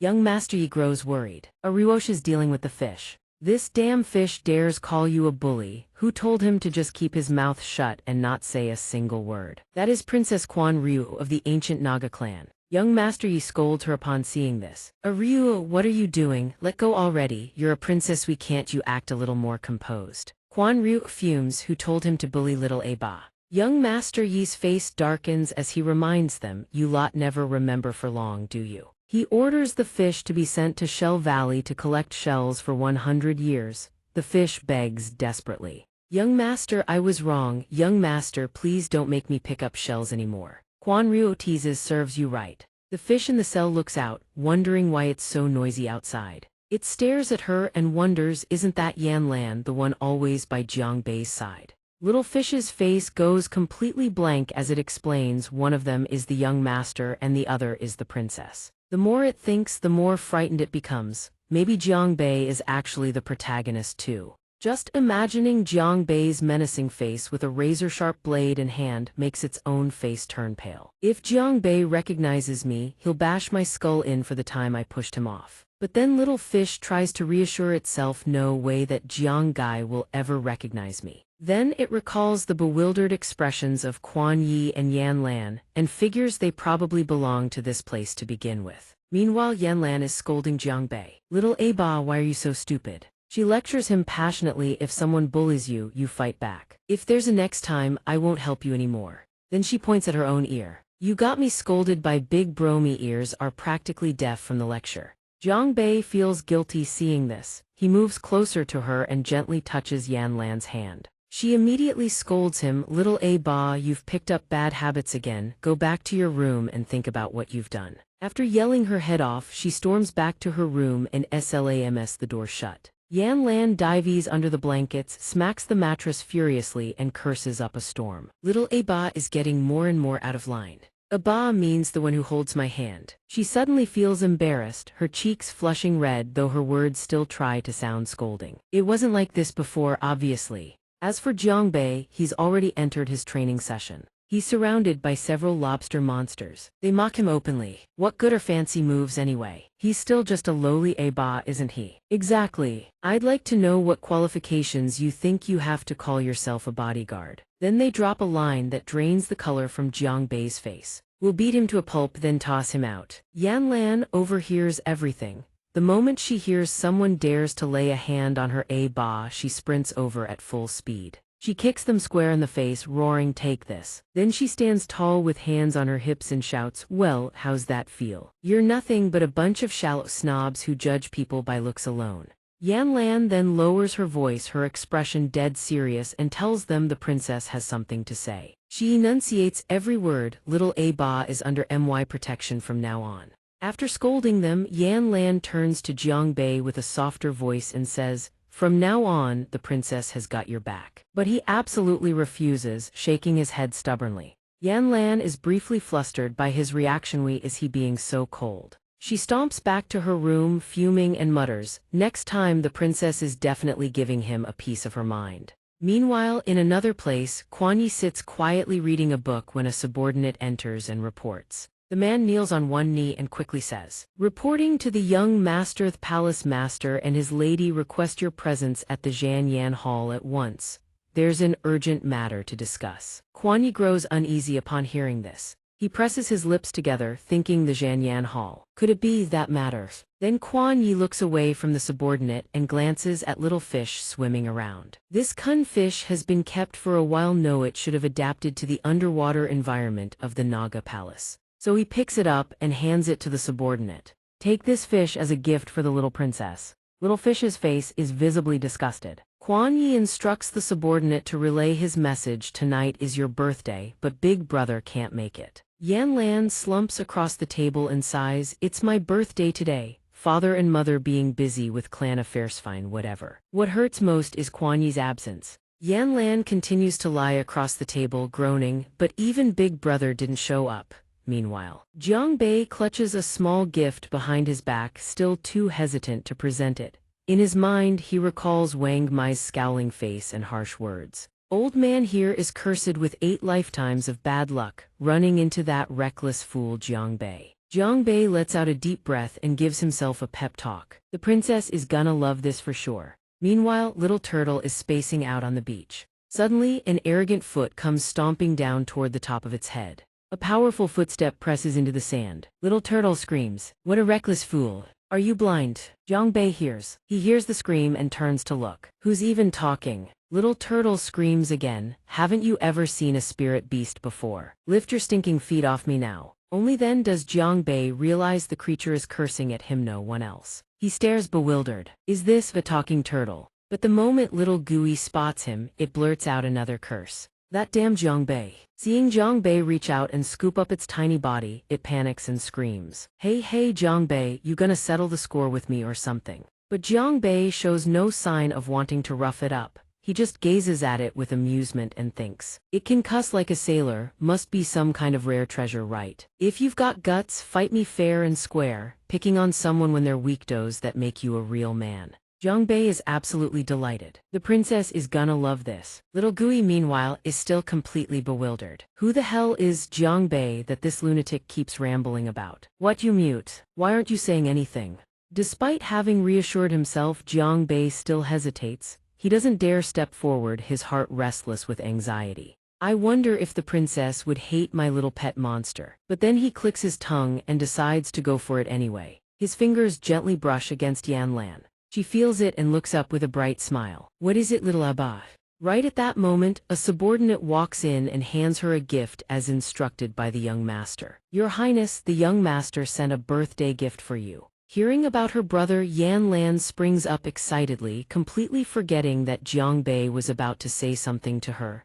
Brother, what did you get me?" Holding the gift in her hands, the princess is absolutely thrilled. She exclaims, "Is that a kun fish?" Gazing at it, Yan Lan comments with delight, "I can't believe brother actually found a kun fish." The subordinate then relays the message: the young master is temporarily occupied, so he cannot come in person for now. Yan Lan flashes a radiant smile and tells the subordinate, "Looking at this fish, I'll forgive him this time. I can't believe he actually managed to find a kun fish." Jiang Bei sees this scene and glances awkwardly at his own gift. The only thing he has to offer is a stupid talking turtle. The princess suddenly remembers that Jiang Bei was about to say something earlier, so she calls out to him. "Oh, right, little Abba, what were you about to say just now?" Seeing Jiang Bei's blank expression, she answers her own question. "Nothing, how annoying, can't even say a simple happy birthday." But Jiang Bei doesn't want to give up, yet he keeps dithering and hesitating. The princess looks at him and tells herself, forget it, he's just little Abba after all. Then Yan Lan cheerfully invites Jiang Bei, "Come sit down and have dinner with me, the food's getting cold." But Jiang Bei suddenly comes up with a plan, bolts outside, telling himself there's no way he'll let the princess see the wretched little monster he'd prepared. Watching Jiang Bei sprint away and trip over himself, Yan Lan can only comment, "Am I some kind of ferocious beast? Why does he keep running off every time she gets close lately?" Inside the Tunnan Palace storage room, little Gui is placed on a plate and shaken back and forth. It groans, "Why is it so cold?" Little Gui blurts out in frustration. Jiangbei, it took me ages to finally open my mouth, and the first thing you do with it is something this immoral.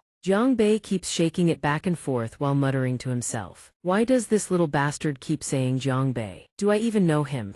Right at that moment, he suddenly realizes something. Come to think of it, a strange woman has been appearing near him a lot lately, and she even calls him Jiangbei. At the entrance of Tunnan Palace, Jiangbei stands with his hands clasped behind his back.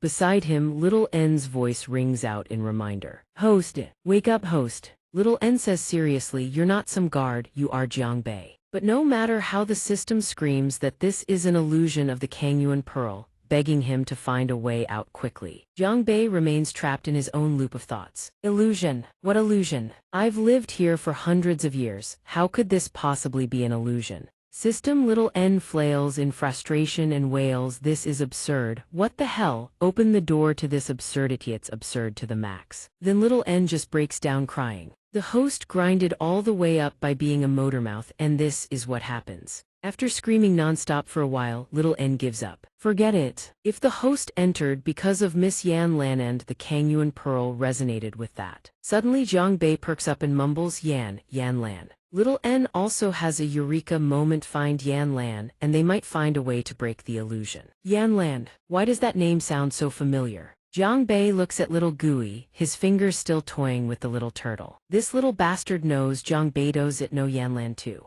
He grows bored of playing with it. Jiangbei lets go and lets it tumble onto the floor. Immediately it curses in fury. You damn sir. Still as much of a scoundrel as ever, aren't you? Next to Little Gui is a scrap of paper reading, you damn sir, do you know Yan Lan? Jiangbei's eyes instantly light up the moment he sees those words. Yan Lan. He freezes, murmuring, isn't she the princess of the Naga? Yan Lan is a princess. Little Gui quickly fires back, snapping at Jiangbei. More importantly, you and Yan Lan aren't even a couple. But then it silently recalls how, when that woman was taken hostage by them, this Jiangbei fellow seemed quite worried. Could they actually be a couple? Jiangbei's face goes completely blank as he tries to piece the jumbled information together. Yan Lan is a princess. Yan Lan and I are a couple. Doesn't that mean I'm dating a princess? After solving this tangled puzzle, Jiangbei suddenly feels a wave of embarrassment wash over him. So that's how it is, I'm already dating the little Naga princess. Little Gui sees Jiangbei's gobsmacked expression and lets out a snort. Looks like that blank face of yours tells me you finally figured it out, huh? Then Little Gui is even more horrified to see him sitting there grinning to himself like an idiot. Just look at that creepy face of yours. Weren't you supposed to be the shameless one back in the day? Then it keeps taunting Jiangbei, you don't even dare give her a birthday present. But Jiangbei feels embarrassed because his piddly little gift can't compare to that cunfish. Hey, she's a princess after all, she deserves something better. Then he turns and looks at Little Gui with a judging gaze. How the hell can this little bastard compare to a cunfish? Little Gui senses the stare and quickly looks away. Why are you suddenly looking at me like that? It suddenly realizes something and panics all over again. It thinks nervously, how could Jiangbei possibly not know who Yan Lan?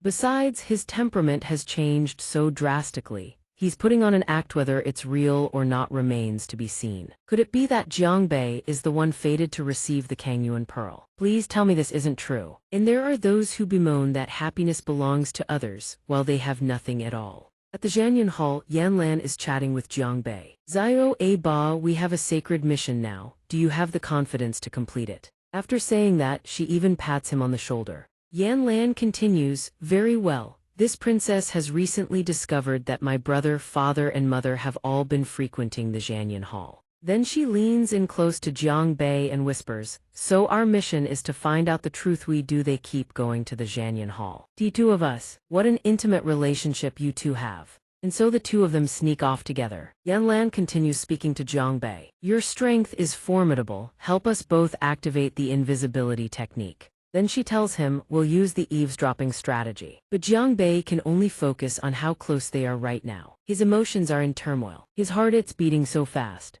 So Jiangbei forces himself to find a distraction, trying to keep his distance from the princess. But Yan Lan doesn't notice his flustered state at all. She lightly turns on her heel, gently pats Jiangbei's head and says, good boy. With Jiangbei's invisibility technique cast on her, Yan Lan thinks this princess must see what my brother is up to. Standing outside the door, she peeks inside. Inside, the clan members are in the middle of a discussion. Palace Master Young Master, the Naga race's celestial diviner, is the first to speak. He speaks with a heavy heart. This old one has performed the divination once again. He announces with the same melancholy, the millennium crisis cannot be averted. A young lord sitting beside him asks, Elder Xuan, do you have a way to resolve it? Xuanji answers, Zi Washu Yihan. But then he narrows his eyes and speaks gravely. A true gentleman pursues his ambitions even at the cost of his life. Every word is carefully weighted as if pointing to someone specific. Resolving this millennium crisis, the key lies with you, young master. Xuanai hears these words and feels a twinge of unease. Xuanji confirms, indeed, over the past 1,000 years, the endless sea region has been shrouded by the eclipse continent. He speaks while envisioning the approaching scenery of teeth, thunder, and lightning.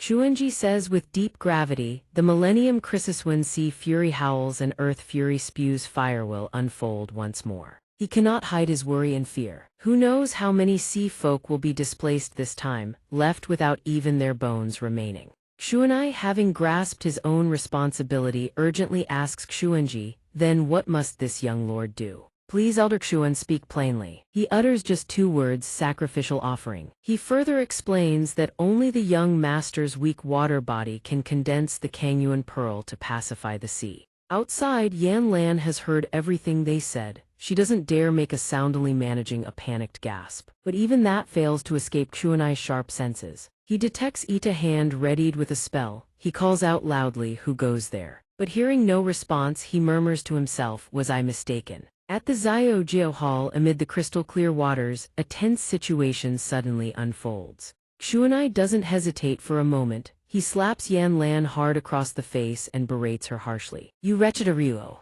She flees in grievance. Jiang Bei calls out in bewilderment, Princess. But it seems Xuanai deliberately wanted the princess to stay out of harm's way. He then addresses Jiang Bei. Come in. Inside the private chamber, Xuanai asks Jiang Bei, how many years have you been by the princess's side? Jiang Bei uses sign language to answer several decades. Xuanai hears this, sets down his cup and lets out a long hum. That long huff. Then he instructs Jiang Bei, I've already arranged for the younger generation of the clan to be relocated. From now on, guard the princess, never leave her side, not even for a step. It seems something terrible is about to happen. This is why Xuanai wanted to speak privately with Jiang Bei. He continues entrusting Jiang Bei. I know you are loyal to the princess. From this moment on, she is entirely in your hands. And so, after Xiao Ba leaves, Xuanai sits alone in meditation, focusing on his cultivation and refinement. During this, he recalls Elder Xuan's words, he, possessing a once-in-a-century weak water body, can condense the Kangyuan pearl to pacify the sea.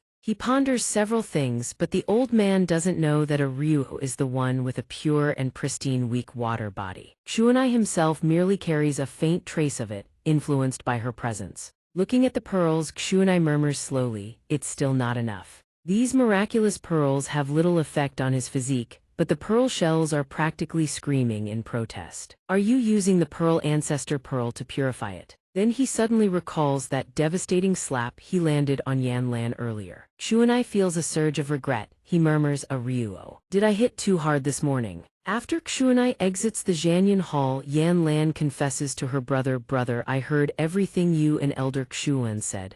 I won't let you go. Xuanai comforts her, a Ryuo, your brother here bears an important mission. Yan Lan bursts into tears, sobbing, but you're still my brother. I don't want you to die. All she wants is for Xuanai to survive, so she pleads, then let someone else go instead. Knowing words alone won't convince her, he plays the cruel older brother once more, slaps her hard and shouts, Xuan Ryuo, you wretched girl. Afterward he can only pray, hoping a Ryuo won't hold a grudge. He is the one who knows best what must be done. If my brother doesn't go. At this point he recalls his sister's innocent face and thinks then the one who goes will be her. A Ryuo. 2 days later, the Naga race is on the march during their migration. While clutching a stuffed toy, Yan Lan silently curses Xuanai. You idiot, but the pain still hasn't faded. Yan Lan buries her head and sobs uncontrollably. He definitely won't make it back alive. Jiang Bei sees this and approaches her. He gently pats her head, a wordless comfort. Yan Lan, as if finding her anchor, throws her arms around Jiang Bei and says tearfully, Xiao Ba. Doesn't this mean my brother doesn't need me anymore?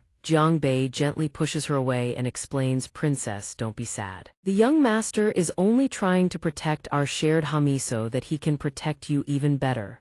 Listening to Jiang Bei's words, Yan Lan feels somewhat soothed but also puzzled. "Zio A Ba, since when did you learn voice transmission?" Yan Lan asks with wide eyes. "Brother, is he doing this to protect me?" "Mama, there's crying outside. Will Papa not come back?" "How could that be?" "The sea god will protect him." The little boy looks up at his mother, bewildered. Is the sea god really real? His mother smiles gently and says, "Of course. And even if that weren't the case, Papa would become water in the ocean and be with you forever." Yan Lan watches this scene without blinking. Jiang Bei softly calls out, "Princess." Then Yan Lan makes her resolute decision. "Zio A Ba, I'm going back. I am the princess of the Naga race, a daughter of the great sea. I cannot abandon the front lines and leave behind the sea folk who are fighting." Though tears still glisten on her beautiful face, Yan Lan's words are filled with iron resolve. "I cannot let my brother face all of this alone." Little Gui and the gossipy Kun fish chime in with a remark. They had expected her to keep running. But who knew the little princess actually had this much courage? Kunfish picks up where little Gui left off. Moreover, although the chosen one has lived through the life of the first-generation sea god, every choice she makes will not be influenced by the sea god's past. It all comes straight from her own heart.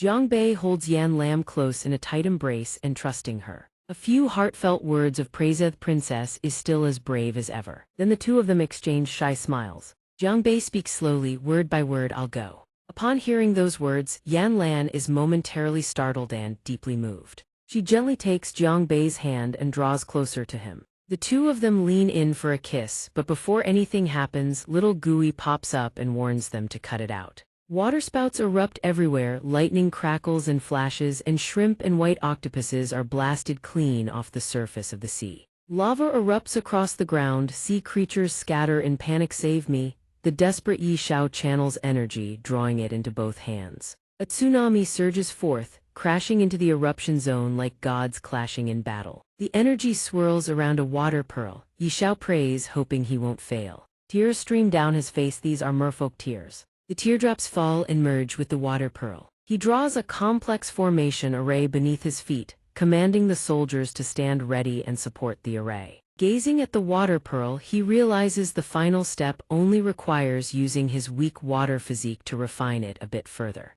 The merging begins. Lightning wraps around itonly for the spirit-gathering formation to fail. Yi Xiao and the soldiers collapse from exhaustion. He murmurs, still not working. "Could it really have to be my sister?" Violent lava erupts, suppressing the massive waves. "Damn it, the wrench water barrier is about to give way." Yan Lam suddenly rushes forward. Yi Xiao is stunned. She catches the water pearl, as her elder brother. Yi Xiao senses what's about to happen. "Ryu, come back now." She refuses to stop, pressing forward with iron resolve. When it comes to heroic deeds, she absolutely has to be in the thick of it. He cries out in helplessness. Yan Lam has already begun the merging process. "Ryu, don't be foolish, come back now." The process completes, and the water pearl become one. Water gradually envelops her entire body. Yan Lam asks, "Brother, you said we prayed for the sea god's protection and his lifelong shelter, so why did we end up like this?" Yi Xiao desperately clings to hope. "No, Ryu," but Yan Lam seems to be talking to herself. "Sea god, are you still asleep?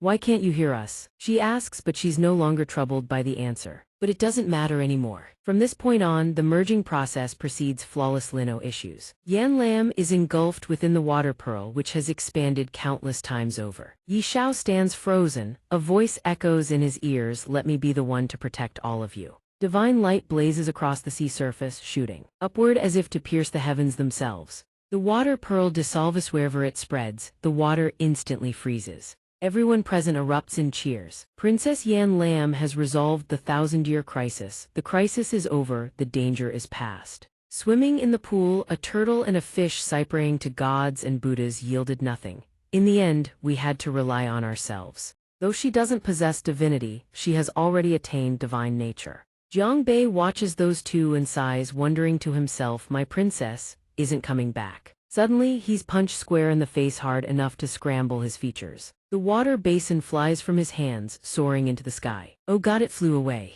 Yi Xiao has appeared beside him at some unknown moment. He demands, "How did I entrust her to you back then?" he grabs Jiang Bei by the collar, shouting, "I told you to protect her properly. And look what you've done." Tears stream down his cheeks. I respected her choice. 500 years later, Jiang Bei sits before the princess's temple, filled with longing. "Princess, today should be quite lively."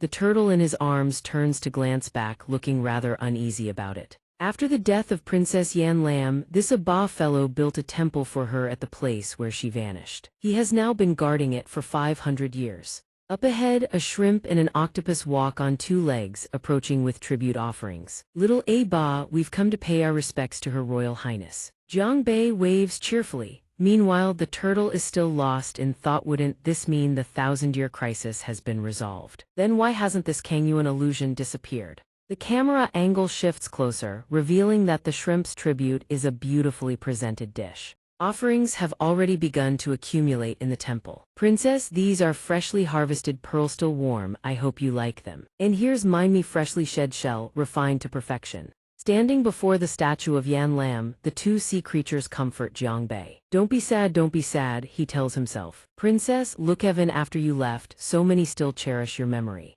Suddenly, the corners of the statue's eyes seem to weep, as if it's about to come alive. Jiang Bei is utterly astonished. Jiang Bei cries out in his heart, "Princess, is that you?" But the only answer he receives is silent emptiness. Tears fall from the corners of his eyes. He can't bear it, collapses to his knees, sobbing. "Princess, I miss you so much, princess." Yan Lam appears at the doorway. "Kid, what are you crying about?" His eyes light up at the sight of the figure he thought was gone forever. Jiang Bei rushes toward her, stammering, "PP princess. Oh, that's wonderful, you little fool, you can actually talk now." But what Yan Lam says next shocks him to his core. "This time I've come to say goodbye," he asks in bewilderment. "Why?" Suddenly, numerous sea folk materialize around him. Jiang Bei is bewildered.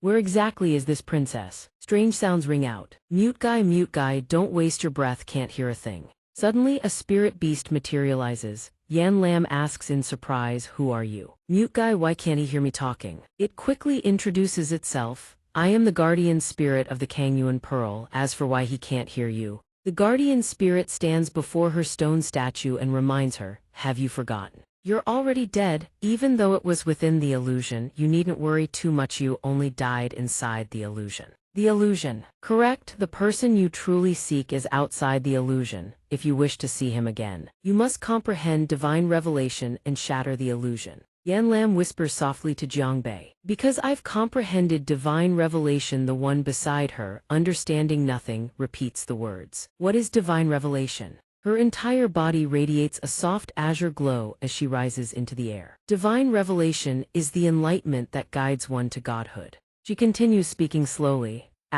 When I saw the sea folk offering incense and worship for over 500 years, I understood. Divinity is not something that exists from the beginning. It was only after I sacrificed myself for the people that the sea folk elevated me to the divine altar. Her sacrifice brought peace and stability, filling the people with boundless joy. She gazes upon her people with a blissful smile. Godhood is the faith of all sea folk ascended. Avalokitesvara Bodhisattva, with supreme and profound wisdom, perceives that all five aggregates are emptiness, transcending all suffering and hardship.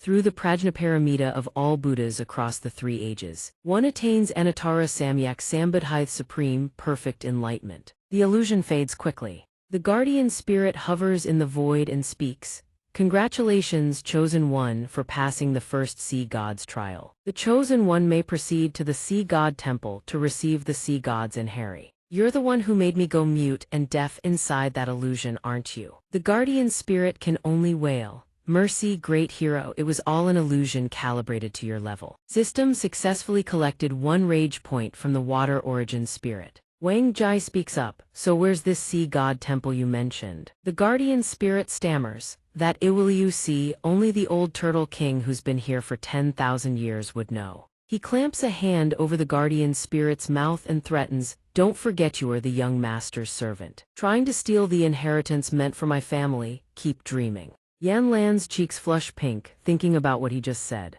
My Jiang Bei kept quiet during the illusion. That was the illusion, and besides, I couldn't care less about some sea god inheritance. But Kunming stepped in to block it right away. "Jiang Bei, you've misunderstood." System successfully collected 2,130 rage points from Wang Jai. He looks at Yan Lan. Inside the illusion, she made the same decision as the first sea god, sacrificing herself for the myriad sea demons. He lays out his reasoning plainly. She's already the sea god in our hearts. That's why we're willing to help Miss Yan Lan claim the sea god's inheritance. Jiang Bei is overjoyed. Good Yan Lan's blessing is powerful enough that the 3 alliance leaders of the sea demons and the guardian spirit all stepped in to protect her. Now to have Miss Yan sense where exactly the sea god temple is, these annoying humans' induction process is such a pain.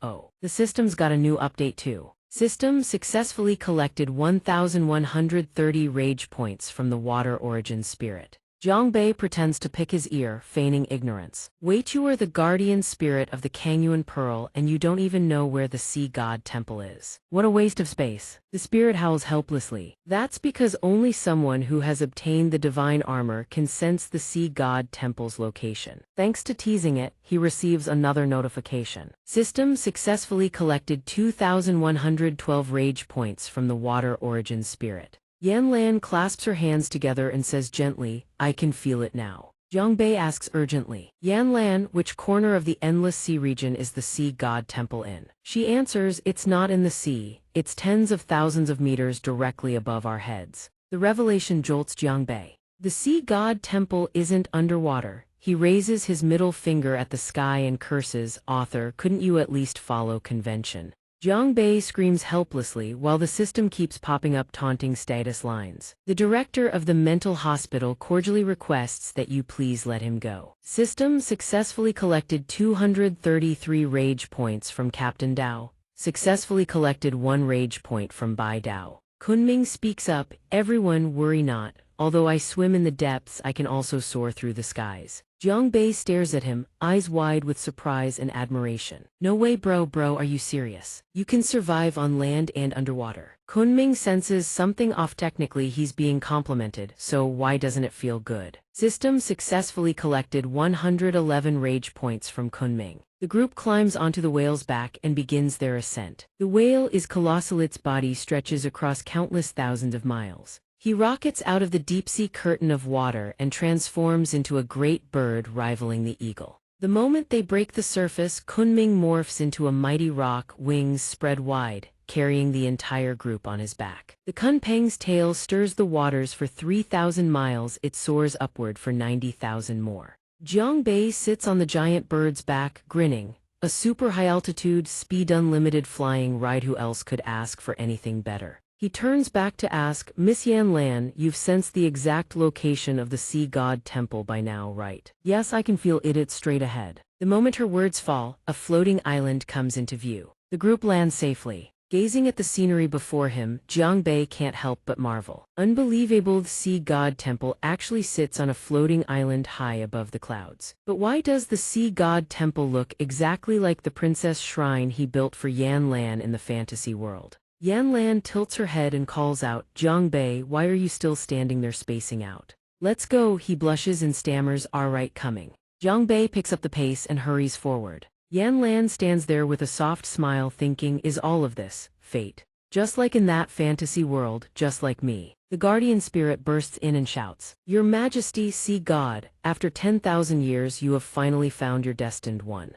The statue identical to the one in the illusion speaks, "Shui, it has been too long, you have worked so hard. My descendant, do you willingly accept the sea god's inheritance and vow to protect the countless beings of the sea for all eternity?" She hesitates before the offer. In her heart, she recalls all the trouble she has caused everyone over this journey. From behind, Jiang Bei cups his hands and cheers, "Yan Lan, you can do this, just go for it." Encouraged, she turns and smiles at him. Jiang Bei is right, she wants to be brave this time, not just to stand beside him but for the countless lives of the sea folk. "I accept."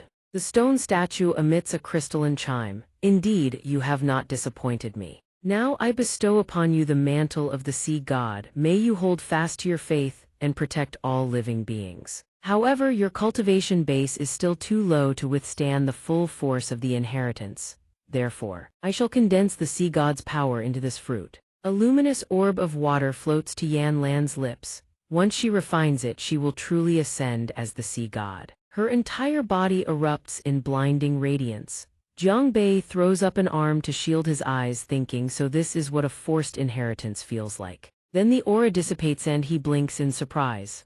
Her. Jiang Bei jolts upright. A tiny Yan Lan beams up at him, both little hands raised high. Huggy huggy. Jiang Bei is utterly bewildered. Yan Lan, why did you shrink this tiny? He points down at the miniature girl by his feet and demands of the stone statue, what happened? Why has Yan Lan turned into a little kid? The goddess reassures him, do not worry, as she gradually refines the sea god fruit she will slowly return to her original form. Two massive weights slam down on him, mountain-crushing pressure. He hasn't even gotten married and now he has a kid. Jiang Bei screams internally. This young master is still a 20-year-old unmarried man of fine character. I've never had a child, what am I supposed to do? Kunming cheerfully nudges his shoulder. Relax, Jiang Bei, you can just raise little Yan Lan into your child bride. Jiang Bei seizes his beak. Shut your mouth, the system immediately updates. System successfully collected 1,688 rage points from Kunming. He scoops up the tiny Yan Lan into his arms. Fine, he accepts his fate. All right then, this young master is one of the top 10 good men in the entire nation, after all. Since he kissed Yan Lan in the illusory world, he has to take responsibility for her. With that settled, the goddess urges them onward. Hurry and depart, hardship and mortal danger still await you ahead. He glances down at the tiny Yan Lan, already fast asleep in his arms. He speaks softly, in that case this junior takes his leave, I dare not trouble you further. Kunming and the others call up from the sea surface below. I was haunted by the ghosts of your ancestors. It caused my father to panic and apologize all over the place. Jiang Bei's tone is utterly ungrateful. Don't think helping Yan Lan means I'll forgive you, I'm still furious. Once I find my father, I'm having him beat the hell out of you. Wang Jai smiles and shoos them away. Yeah, understood, what are you waiting for, get lost already. The system promptly notifies system successfully collected 2,189 rage points from Kunming, Wang Gui and Xian Bei. Jiang Bei, now thoroughly satisfied, happily waves goodbye. Remember to help protect the endless sea region for our Yan Lan's family, all right. Aboard the ship, Jiang Bei and Jiang Nan get down to business. Looking at the model map on the table, he asks, bro, if we cross the Strait of Death up ahead, we'll reach the Eclipse continent, right? Jiang Nan counters, mother still hasn't been found, and father was taken away. Little brother, do you have any leads? He recalls that father once entrusted a power to him. His father says, with this, no matter where you are in the future, you can always find your old man. He smiles confidently at Jiang Nan. Of course, once we reach the lunar continent, we can contact him through the divine sense he left behind beforehand. On the lunar continent, blending into the bustling crowd, Jiang Bei marvels, so this is the lunar continent. A nearby conversation immediately catches his eye. Hurry, look quick, go sign up for the alchemy contest. The Alchemist Association rarely recruits, but I wonder if I'll even make the cut. Forget it, just sign up first and worry later. The three people walking and chatting ahead of him are respectively Heaven Realm Stage 4, Heaven Realm Stage 2, and Hegu Realm Stage 1. Jiang Bei's jaw drops. Is this really the lunar continent where Dad said Heaven Realm cultivators are as common as dogs and Hegu Realm are everywhere? He mutters to himself, brimming with questions. Also, what exactly is this alchemy contest they keep talking about? Little N materializes, noting that the host's current level is on par with the average cultivator of the lunar continent. So he needs to step up his game. He pinches her cheek and tells her to scram. Young master, you can't do this. Little N flails and wails. Let go of me. He stops tormenting her. Jiang Bei mumbles his thoughts aloud. Maybe I can find a rare herb at this alchemy contest that could heal Elder Du's heart meridian. Elder Du sighs from a corner. Young master, you finally remembered this old man exists. Jiang Bei flings his father off his head and excitedly turns to Jiang Nan. Bro, let's go sign up for the alchemy contest first. As for the old man, he probably won't die in the next hour and a half. Jiang Bei scrambles above the crowd. He looks no different from a monkey perched up there. Who the hell signed up for the alchemy contest? Why is it so damn crowded? In front of the Alchemist Association's West Jew City branch, the crowd is packed like sardines. Getting in seems nearly impossible. He mutters that he needs to figure something out, then a light bulb goes off. Ah, got it. Jiang Bei flings a wad of cash into the air, hollering as he does. Oh heavens, my money, being rich is such a burden. The crowd swarms toward the cash, completely forgetting about whatever registration they were lining up for. It's money, real money. Jiang Bei seizes the moment and dashes straight to the registration desk, rushing to sign up. Jiangnan 2 for registration, please. The beautiful pink-haired receptionist announces, "Young sir, if you wish to join the Alchemist Association, you must first pass the alchemy trial." He immediately asks, "The alchemy trial? When does that start?" She explains the alchemy trial is divided into 4 rounds: basic alchemy theory, pill flame control, medicinal herb appraisal, and pill refining. 4 rounds total: basic alchemy theory, pill flame control, medicinal herb appraisal, and pill refining. Jiang Bei, familiar with the script, asks, "Are there prizes for the top performers?" Following the classic cultivation novel formula, of course there are. The receptionist seems intrigued. It seems you're quite familiar with our procedures, My dear." But his face twists in discomfort. Why does this feel off somehow? The receptionist begins her explanation. Of course there are prizes, not just rare herbs but also extraordinary benefits. The Tang Ci elder of the Alchemy Association is waiting for the right candidate. Tempted beyond measure, Jiang Bei slams the table with excitement. "Then hurry up and sign us up." The receptionist Dao Bao. Dao Bao smiles radiantly. "All right, dear, we need to test your pill flame level first. You have to meet the qualifying standards before you can participate." But then he remembers the crucial problem: he doesn't have a pill flame. The receptionist immediately loses it. All professional composure flying out the window. "No pill flame? Then why the hell are you standing here wasting my damn time?" System successfully collected 233 rage points from Dao Bao. Dao Bao immediately kicks this shameless idiot out. "Get the hell out of here." Jiang Bei yells, "How can you kick and insult someone at the same time?" Face first on the ground, someone approaches the 2 brothers from seemingly nowhere. "Would you 2 like to become stronger? I can help you condense a pill flame so you can enter the contest." Wang Daihan Hegu Realm Stage 2. Jiang Nan turns and asks, "Miss, are you telling the truth?" Jiang Bei springs to his feet. "Big bro, how can you trust the words of a girl who sounds like a middle schooler? Aren't you afraid this is some pyramid scheme?" 2 handsome men and a beautiful woman proceed to negotiate. "The condition is you 2 must join the xianxia sect with me." "What sect is that? Does that place have any connection to the alchemy trial we're trying to enter?" Mid-negotiation, Jiang Bei butts in. "I bet you're just trying to get a date with my big bro because he's handsome." Daihan glares at him, eyes burning with killing intent. The alchemy trial's prizes include the Heaven Star Grass and a spot to enter the xianxia sect for training. Believe it or not, I don't care. The system successfully collected 1,688 rage points from Wang Daihan. Little N materializes behind him, whispering, "Host. Agree quickly, the key herb Elder Du needs to heal his heart meridian is exactly the Heaven Star Grass." Jiang Bei shifts into serious mode. Looks like there's no refusing this one. But he challenges her, "How do you even know about the alchemy trial's prizes? Appearing before us out of nowhere like this, it's hard for us to trust you."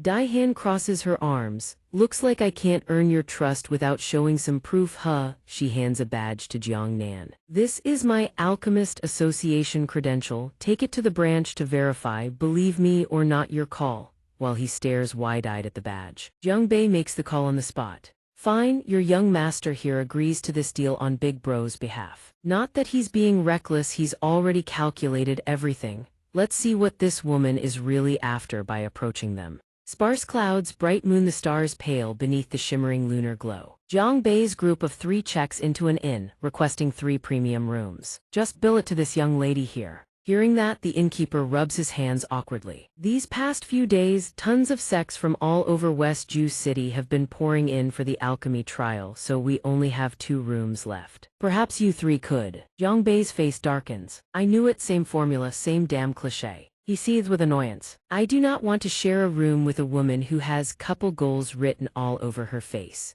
Suddenly, a jade bead rolls out from the pouch at his waist. It hits the ground with a clack, and the mini Yan Lan tumbles out from inside. She pops out and immediately says, "Beiji, it's mealtime." He's utterly exasperated. Damn it, she's hungry again. Jiang Bei's expression sours. Whether it's from eating the sea god fruit or not, Yan Lan's appetite keeps growing bigger by the day. Looking at that adorable, clueless girl, he can only cry inside. No matter how rich your young master is, I can't keep this up anymore. Plus, ever since Yan Lan got smaller, her strength seems to have gotten even greater. Is she going to grow up into some kind of mini bodybuilder? Over on Jiang Nan's side, he sits there, increasingly uncomfortable under the stare from behind. Why does she keep staring at me like that? It's like she's about to devour me whole. What's he so afraid of? It's not like I'm going to eat him. Dai Han stands up the moment she says you. Jiang Nan grabs a pillow and bolts. Can't see, can't fear. Miss, whatever you have to say, just say it. Why did you snatch my pillow? What are you so afraid of? This young lady doesn't eat people, you know. Jiang Nan finally speaks up. Then why do you keep staring at me?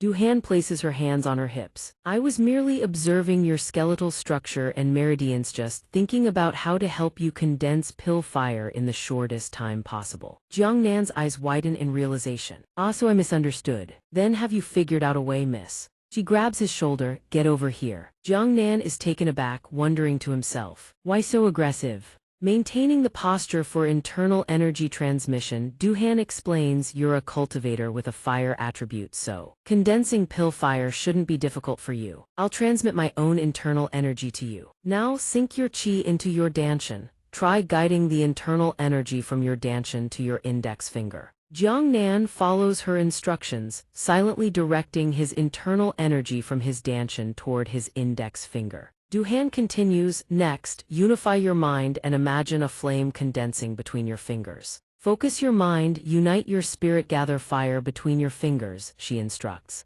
At Jiang Nan's danshan, a stream of fire begins to coalesce, gradually gathering into a glowing sphere. Fire, it's pill fire. He turns to her excitedly and shouts, Wang. Du Han, I did it, but Du Han has already pressed her face right up to his, shouting even louder. Did you hear that? We did it. This young lady deserves the credit, you know. Realizing the distance is way off, he stammers, why are you so close? Hu Yan Lan follows behind Jiang Bei, her eyes sparkling as she stares at the street food stalls around, red things that look absolutely delicious. She tugs at his sleeve. I want that one. Jiang Bei groans, little ancestor. We've already bought so much stuff. The system immediately chimes in. System successfully collected 995 rage points from Houyan Lan.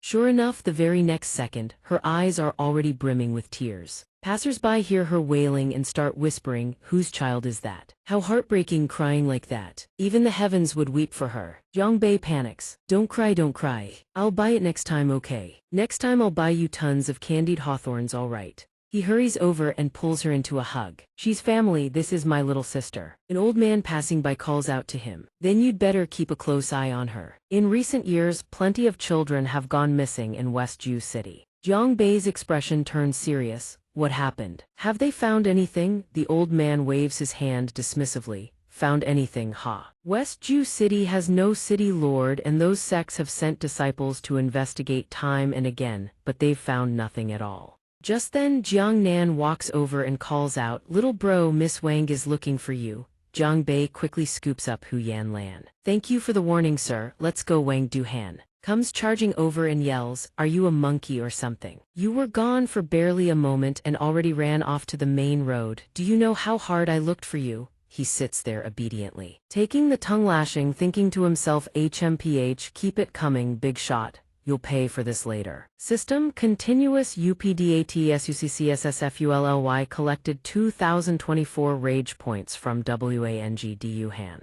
Jiang Bei plays dumb. Wasn't it because Yan Lan was hungry? I was just taking her to buy food. She grows even angrier, and you spend my money to do it. Using my money like it's free, no wonder my wallet keeps getting thinner and thinner. Du Han's money just keeps sprouting wings and flying away. Jiang Bei quickly defends himself. Your money. No wonder I didn't recognize it on the road. I just went ahead and spent it. Wang Du Han completely blows her top. She punches Jiang Bei clean across the room, but then mutters, forget it. The main business is urgent. I'll discipline you next time. She secretly thinks to herself that punch was beautiful. Then she walks over, grabs Jiang Bei by the collar, and with one hand hurls him onto the bed. Get to the edge of the bed and sit with your back to me. Wang Du Han walks over to adjust his posture. Head up, she slams her palm against his back, chest out. Jiang Bei pouts and in a cheeky voice wiggles his butt. Oh, I get it, and below that there's also the tailbone to show off, right? Wang Duhan transforms into a fire-breathing demoness. Tailbone my ass, tuck that thing back in right now. A while later, she finally manages to transmit her internal energy to him. You and your brother both have a fire affinity, so condensing pill fire should come easily to you. Wang Duhan reminds Jiang Bei, sink your qi into your danshan, guide the pill fire from your danshan to your fingertips, focus your attention. And imagine a ball of fire between your fingers. Moments later, he successfully manifests a flame at his fingertip and shouts, "Done." Wang Duhan gives a half-smile that doesn't quite reach her eyes, her tone carrying a hint of threat. Good that you succeeded. While we're at it, a friendly reminder: do not circulate any demon race cultivation techniques inside your body. If a righteous sect disciple catches you, you're dead for sure. He goes pale and stammers, "See, can you maybe phrase that a little gentler? You just scared my blood pressure into the negatives." She coldly regards the two Jiang brothers. You've both successfully condensed your pill fire. Mastering and refining it, that's up to your own training.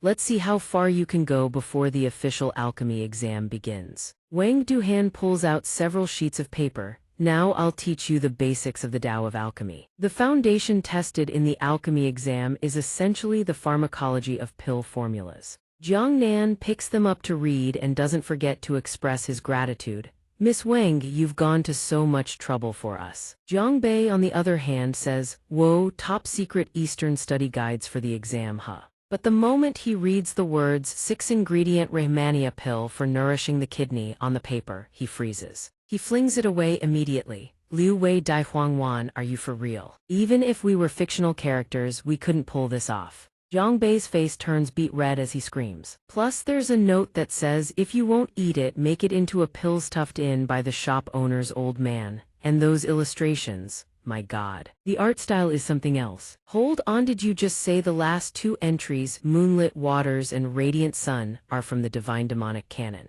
The moment he finishes speaking, the system pops up. System successfully collected 2,715 rage points from Wangdu Han.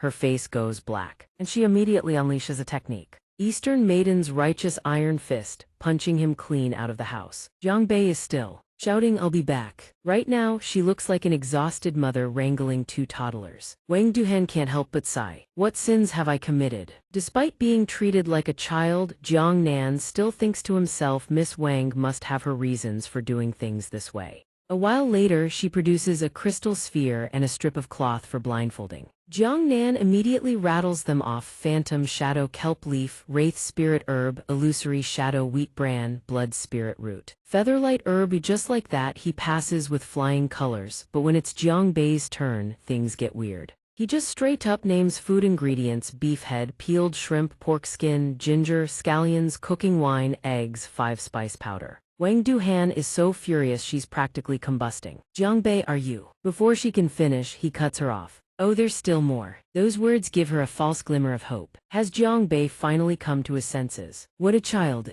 Who knew he'd follow up with no cilantro though? As for the compatibility of beef balls and cilantro, there's a slight conflict. She silently curses that mother this old lady actually believed. You damn demon. When the alchemy round begins, the two Jiang brothers are hauled out to the courtyard and made to sit cross-legged before two massive refining furnaces, each one exquisitely carved. Jiang Nan is the first to speak up, declaring he's finished refining. Jiang Bei quickly follows suit. This young lord has also succeeded. Jiang Nan beams with delight upon hearing this. No wonder you're my brother, truly blessed with natural talent. The moment those words leave his mouth, his expression freezes into stunned silence. Jiang Bei, his hair blown to smithereens, declares with absolute confidence, successfully destroyed 6 furnaces. The momentum is unstoppable. Gonna take a quick breather and jump right back in. At the Alchemist Association, Jiang Bei reaches over the reception desk and raps his knuckles on the counter. I'm here to register. The receptionist says, I'm sorry, but registration for the Alchemy Congress closed yesterday. Jiang Bei looks like he's about to crumble. So all the suffering I went through these past few days was for nothing. Suddenly, a girl's voice rings out from behind. Shenzhen. Wang Yuhan walks up to the reception desk. Hello, yesterday I contacted the vice president of the Alchemy Congress and registered for him personally. I'm here to escort them to the competition now. She smiles at Onsathier distinguished guests of the vice president himself. Shenjin eagerly directs them inside. The competition is about to start, please come in, come in. Jiangbei, seeing this, puffs up with pride so hard his nose practically swells. As expected, my royal sister has some serious face. At the Alchemy Congress arena, the referee, a man with a warm, approachable face, steps forward and speaks. Dear audience and honored guests, our on-site reporter is bringing you the latest. Beside him, a banner reads live coverage of the Alchemy Congress. The referee's voice booms across the arena. The Alchemy Congress competition is held once every 30 years, and today, it officially begins. Let us see which sects have entered the fray this time. He launches into the introductions. Now approaching before us, the Xian sect, led by Liu Yang, chief disciple of the Xian sect. Their leader is none other than the once-in-a-century alchemy prodigy eldest senior brother Liu Yang. He continues introducing the next group. Now arriving before us, Xiahua Gate. Qin Mobai, second senior brother of the Xiahua Gate. Qin Mobai, second senior brother of the Xiahua Gate. More participants file into the arena as they are introduced one after another. Now approaching the representative team of the Hanbing Pavilion, led by Lin Muxu, eldest senior sister of the Hanbing Pavilion. Their leader is the renowned beauty of the cultivation world, Lin Muxu. At the same time, her talent in the Tao of alchemy rivals that of Liu Yang of the Xian sect. The referee remarks with admiration, one could say these three are the top contenders for the champion seat at this Alchemy Congress. The remaining participating sects, however, are not quite on the same level. With the introductions complete, let the audience witness the competition live. Jiang Bei glances around at his opponents. He thinks to himself, look at all that pomp and pageantry. On our side, we're seriously outnumbered. Oh no, our lineup is pathetic. Suddenly Lin Muxu's gaze shifts toward him. He silently gulps, what an ice gold flower. A man suddenly appears on the main stage. He speaks. The competition rules of the Alchemy Congress were clearly explained to all of you upon registration. I will not repeat them a second time. So it's Ouyang Chengfeng, vice president of the Alchemy Congress of Ziju City. He raises his voice. I hereby declare the competition officially begins. Instantly, the contestants below snap into ready positions. Ouyang Chengfeng announces to the competitors, the prescription at each contestant's desk is your exam. Write down the correct answers. Papers will be collected after 1/4 hour. Jiang Bei looks at the exam and is so shocked. He nearly vomits blood. What the hell, is this some kind of god-tier exam? In his heart, he wants to drop to his knees before Wang Yuhen right now. Yuhen, you are my goddess. Meanwhile, Wang Yuhen up in the stands sees him just standing there with that stupid smirk, and her face twists with dark lines. What the hell is this idiot grinning about? She studies Jiang Nan for a moment. Jiang Nan is naturally mediculaus, should be fine. 1/4 hour later, the judges hold up a list and read aloud, Liu Jianai, Li Hai, Zio Binge eliminated. 84 contestants advance. Jiang Bei thinks smugly, an exam that easy and you still can't pass, do you even need to study? The second round, pill fire control. Someone immediately tosses a slab of meat onto each contestant's desk. Ouyang Chengfeng reads out the requirements. The second round requires contestants to use pill fire to grill a piece of beef to precisely medium well, 7 out of 10 doneness. Even slightly off is unacceptable. Jiang Bei's face falls. I feel like I've become a chef. Wait, I didn't sign up for the new Eastern Culinary Academy, did I? He snorts a laugh. All right, then let's do this. He commands the system, little n, help me monitor the internal temperature of the meat. She cheerfully responds, no problem. A moment later, she reports, host, the core temperature of the meat has reached 67 degrees.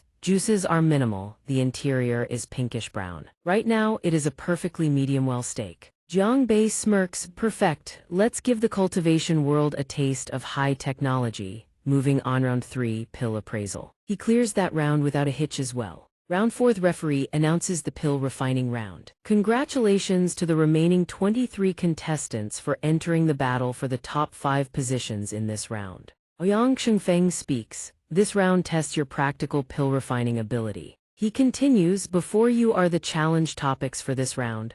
Every 4 contestants may choose one type of pill to refine. Materials are limite, first come, first served. A purple-haired youth lunges forward. I want the Huangyuan pill. Another person shouts, I called it first. What are you doing with my Tianyu grease? Only Jiang Bei doesn't join the scramble because right now he's still staring blankly. How the heck am I supposed to choose? He groans, I don't know jack about the Tan formula. The Wan formula is so damn complicated I really want to just roll over and die. By now, countless others have also collapsed in despair. We quit, the organizers didn't prepare any materials for wuxia shui or rixuan guang. Jiang Bei pouts and covers his eyes with his hands. I'm really suffering too, but in reality he's just putting on a show. Jiang Bei's eyes gleam as he stares at the pile of ingredients. Among the three materials, only wuxia shui and rixuan guang are relatively hard to obtain. He furrows his brows slightly. But don't forget, young master me trump card is the Liadong Manu technique. Jiang Bei squeezes his eyes shut. If he enters the Kangyuan Pearl, he thinks he can find Yan Lan and have her conjure water for him. Yan Lan, of course, obediently hands over the water. Here you go, dear, all yours.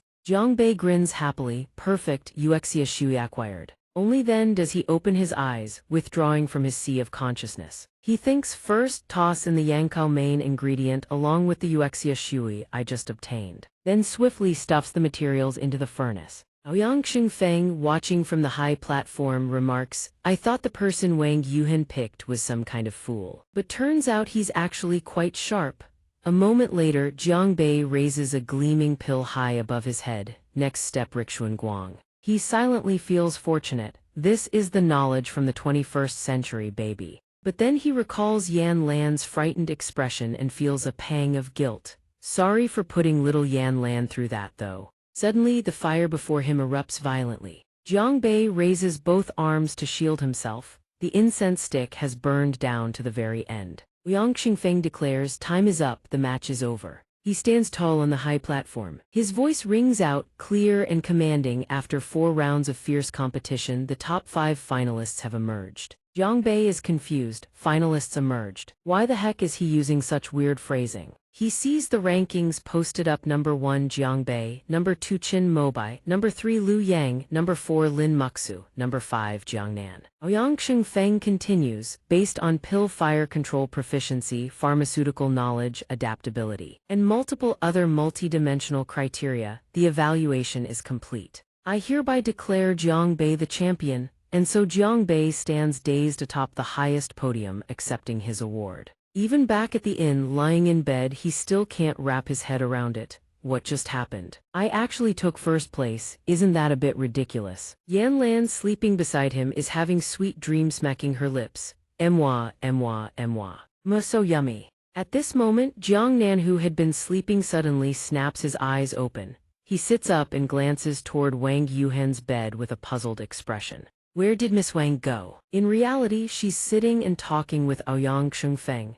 Vice President Ouyang, you handled today's alchemy competition superbly. I will report the situation to Lord Mingshan. He bows his head respectfully. Thank you, Saintess. Ouyang Xingfeng's face is full of reverence. If the Saintess hadn't ordered me to let Jiang Bei and Jiang Nan advance, I never would have dared offend the Xian sect and the Hanbing Pavilion. That's why I had to place their talents at 3rd and 4th. Wang Yuhan sighs, it's not because of me that these 2 brothers earned those rankings. Their alchemy talent is genuinely extraordinary otherwise. How could they have learned to refine pills in just over 10 days? Ouyang Xingfeng says, everything the Saintess says is true, but those 2 remind me of someone with alchemy genius Jiang Wangyuan. This makes her frown. She snaps, do your job. I advise you to keep your nose out of gossip. He trembles in fear. Please calm your anger, Saintess. This lowly one spoke out of turn. He then asks whether Lord Mingshan would agree. She gazes at the moon outside the window and replies, according to Lord Mingshan's plan. I will go with Jiang Nan and the others to the creation sect.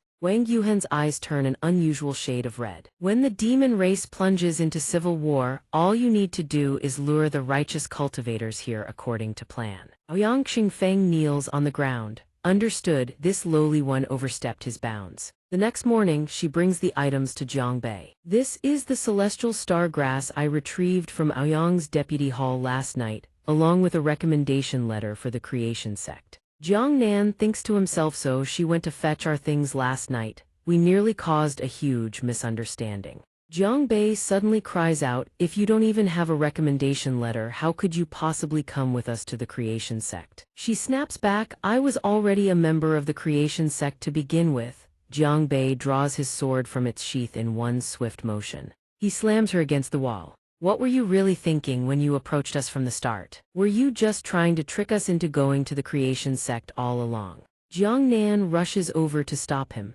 Brother, don't be rash, but Jiang Bei says, stay out of this, bro. With the blade pressed against her neck, Wang Yuhen says, yes, I came to you with an ulterior motive at first. But didn't I also help you win the Celestial Star Grass reward from the alchemy tournament? Jiang Bei doesn't buy it. Don't change the subject. What was your real purpose in luring us to the creation sect? She sighs, then abruptly confesses, fine, I'll stop hiding it. My true objective is the fallen god Forbidden Realm. Jiang Bei asks in surprise, the fallen god Forbidden Realm. What kind of place is that? Wang Yuhen seizes the chance to slip behind Jiang Nan for cover. It's a secret realm. Legend has it there's a mirror inside that can reveal the past of the deceased. She explains, if I can find that mirror, I want to see my parents again. Jiang Nan hears this and moves to comfort her. Miss Wang, please don't be sad. Jiang Bei crosses his arms and speaks coldly. But what does any of this have to do with us going to the creation sect? Wang Yuhen explains, to enter the fallen god Forbidden Realm, you need a sect disciple jade token and only those below the Jihai realm can gain access. He asks suspiciously, then why do you keep sticking with us? If I'm not mistaken, you're only at the Hegu realm yourself. Wang Yuhen is forced to come clean.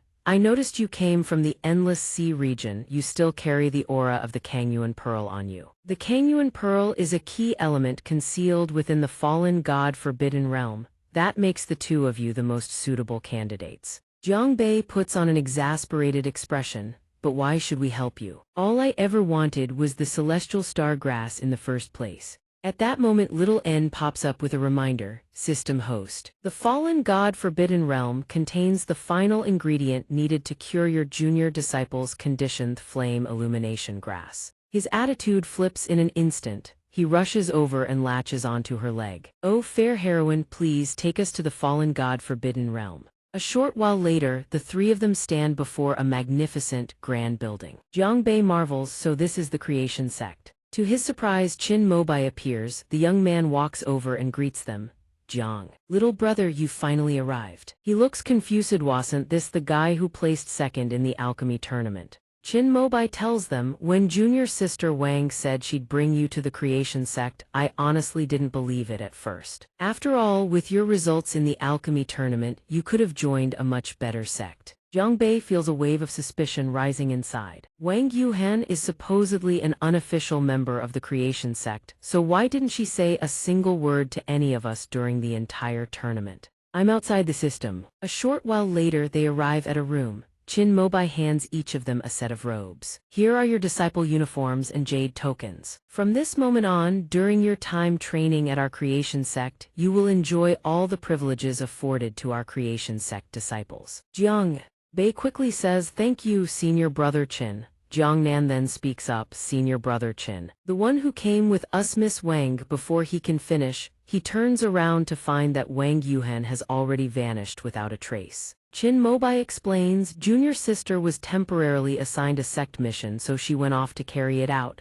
Jiang Bei grows even more suspicious. Why does he always feel like something is off about Wang Yuhen? Let me test whether what Wang Yuhen told me checks out with senior brother Qin. He sends a few questions through the communicator. Senior brother Qin, isn't the fallen god Forbidden Realm about to open? Qin Mobai praises him, brother Jiang, your information network is truly sharp. The sect is indeed selecting a group to enter the fallen god Forbidden Realm for training. There may be fortuitous encounters that could bolster our sect's strength. He asks again, are there any selection criteria? Can my brother and I participate? Qin Mobai replies, it's possible, but the sect master hasn't announced the selection criteria for the secret realm yet, so I don't know the details either. Just then, a notification pops up on the communicator. Jiang Bei accidentally taps the bomb emoji on Qin Mobai's message and figuratively drops dead on the spot. Qin Mobai looks confused, but Jiang Bei quickly types back, it's nothing, I just hit the wrong button. He exits the chat interface and sinks back into deep thought. Wang Yuhen said only disciples below the Jihai realm can enter the fallen god forbidden realm. So where did she get that information from? But what he doesn't know is that Wang Yuhan is currently facing mortal danger. A man in a black cloak, whip in hand, roars. Didn't this lord order you to steal the Kangyuan pearl and lure Jiang Bei and the others into the Wanmo sect? As he speaks, he lashes the whip across her body. Who told you to take the initiative and bring Jiang Bei and the others to the creation sect? Wang Yuhen prostrates herself on the ground, begging, "Please calm your anger, Lord Hongvu." She explains, "I feared I couldn't handle the Jiang brothers alone. So I planned to use my affiliation with the creation sector righteous secto lower their guard. Stealing the pearl later would be much easier that way." Hongvu reminds her in a frigid tone, "Conceal both your identity and mine within the creation sect. Don't forget who raised you." She nods frantically. "Yuhan would never forget, it was Lord Mingshan who raised me." His face is completely devoid of emotion. "Back when Jiang Bei and Jiang Nan were still alive on the Eclipse continent, I knew the Kangyuan pearl had already fallen into their hands. But I never expected the Wang Yuhan I sent to be this Yuzelesh still hasn't managed to seize it." He thinks of Jiang Wangyuan in his grasp and smirks coldly. With Jiang Wangyuan in hand, there's no way that Jiang Bei won't take the bait. He glances at her dismissively. "Leave now, Wang Yuhen," she nods weakly. "Understood." Her eyes gradually harden with determination. "I will find the truth no matter what." Meanwhile, Yan Lan gnaws on Jiang Bei's head, whining nonstop. "Hungry, hungry, so hungry," he tells her. "We can't keep going on like this. We're heading to the fallen god forbidden realm soon. If you stay this small, it'll be way too dangerous." Looking at the system interface before him, he asks, "Little N, is there any way to help Yan Lan absorb the Kangyuan pearl inside her body and grow quickly?" She pulls out a manual to reassure him. "Don't worry, host, let me check the instructions in the manual real quick." Jiang Bei, exhausted from Yan Lan's constant pestering, grumbles, "What the heck does it even say in there?" Little N replies, "Host, the cold ice pavilion has a bed made of spiritual ice that's perfectly suited to Miss Yan Lan's elemental affinity. If Miss Yan Lan lies on it, she'll definitely be able to absorb the Kangyuan pearl much faster." He exclaims, "You've gotta be kidding me, seriously." Jiang Bei rolls up his sleeve and lets Yan Lan gnaw away at him. "All right then, let's head to the cold ice pavilion." But the moment Jiang Bei arrives, he gets the shock of his life. No wonder the place is called the Cold Ice Pavilion. It's freezing cold enough to kill a man. No sooner had he stepped inside than the female disciples of the pavilion spot him. Who dares to trespass into the Cold Ice Pavilion? Jiang Bei shivers violently, half frozen, and tries to negotiate. "Ladies, fair warriors, let's talk this out calmly. All that punching and killing, what if you accidentally hurt me?" Muzu, standing outside, hears the commotion and frowns, turning to the girl beside her. "Qin Qing, why is it so noisy in there?" Qin Qing immediately grabs him by the arm and drags him inside. "Eldest senior sister, this stinking man was sneaking around our cold ice pavilion. Who knows what evil scheme he's plotting?" Jiang Bei remains totally unfazed, flashing a peace sign in greeting. "Hello." The moment she sees him, Muzu freezes for a solid few seconds. "Isn't this the guy who took first place in the alchemy tournament?" His reputation may not be well known, but he was the biggest dark horse in this alchemy tournament, and I only ranked 4th. As much as it pains me to admit, my skills simply don't measure up to his. Muzu clenches her fists, then finally turns away. "Let him go. He's a friend of mine." Qin Qing calls out in shock, hoping she'll reconsider. "Eldest senior sister." Even Jiang Bei is impressed. She's actually covering for him. Inside the room, only 2 people remain. She sits on the meditation bed and murmurs, "Out with it. What's your real reason for coming to my cold ice pavilion?" Jiang Bei sighs, "Senior sister is certainly straightforward, then I won't dare hide it anymore." He puts on an endearing expression. "Please, she lent it to me. I'm here because of the ice bed." Mew. Zhu jolts in shock, her round eyes widening even further. "The ice bed." System 1631 rage points collected from Lin Muxu. The senior sister immediately draws her blade, bringing it slashing down toward Jiang Bei. He raises his hands to block, begging for mercy. He wails, "I just wanted to save my little sister, that's all." Muxu sheathes her sword and demands he spill the whole story from start to finish.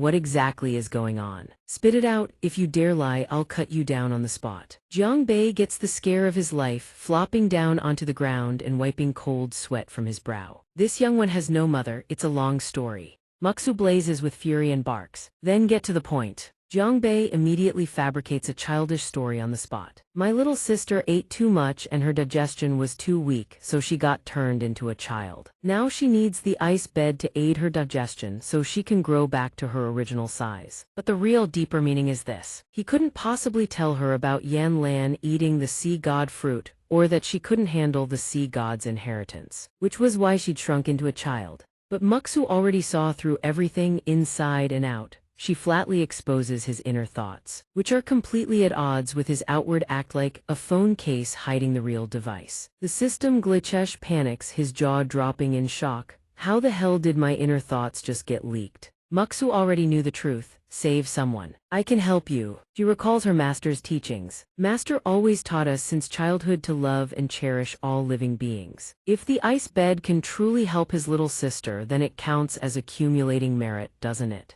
Jiang Bei asks eagerly, really? But instead of an empty promise, she makes a counteroffer with one condition. Muxu's eyes light up, blazing with fierce determination. You have to teach me alchemy. I refuse to believe that Lin Muxu can't clinch first place next time. Jiang Bei watches her burning ambition and mutters under his breath, a cultivation maniac, compared to her hustle. I'm honestly ashamed of myself. The two reach an agreement. Muxu leads him deep into the ice pavilion. He shivers and asks with concern, "Senior sister, don't you need to report this to the sect leader? She just brought an outsider in," yet Muxu responds nonchalantly. The ice pavilion always acts with integrity. If there's a good reason, master won't blame me. Muxu gazes into the distance, reminiscing. Besides, master has been in seclusion for a long time. All matters big and small in the sect are handled by me. They finally stop before a strange stone gate. Jiang Bei points at it curiously. Senior sister, is the ice bed behind the stone gate? Muxu murmurs, puzzled. There was never a stone gate like this in front of the ice cavern before.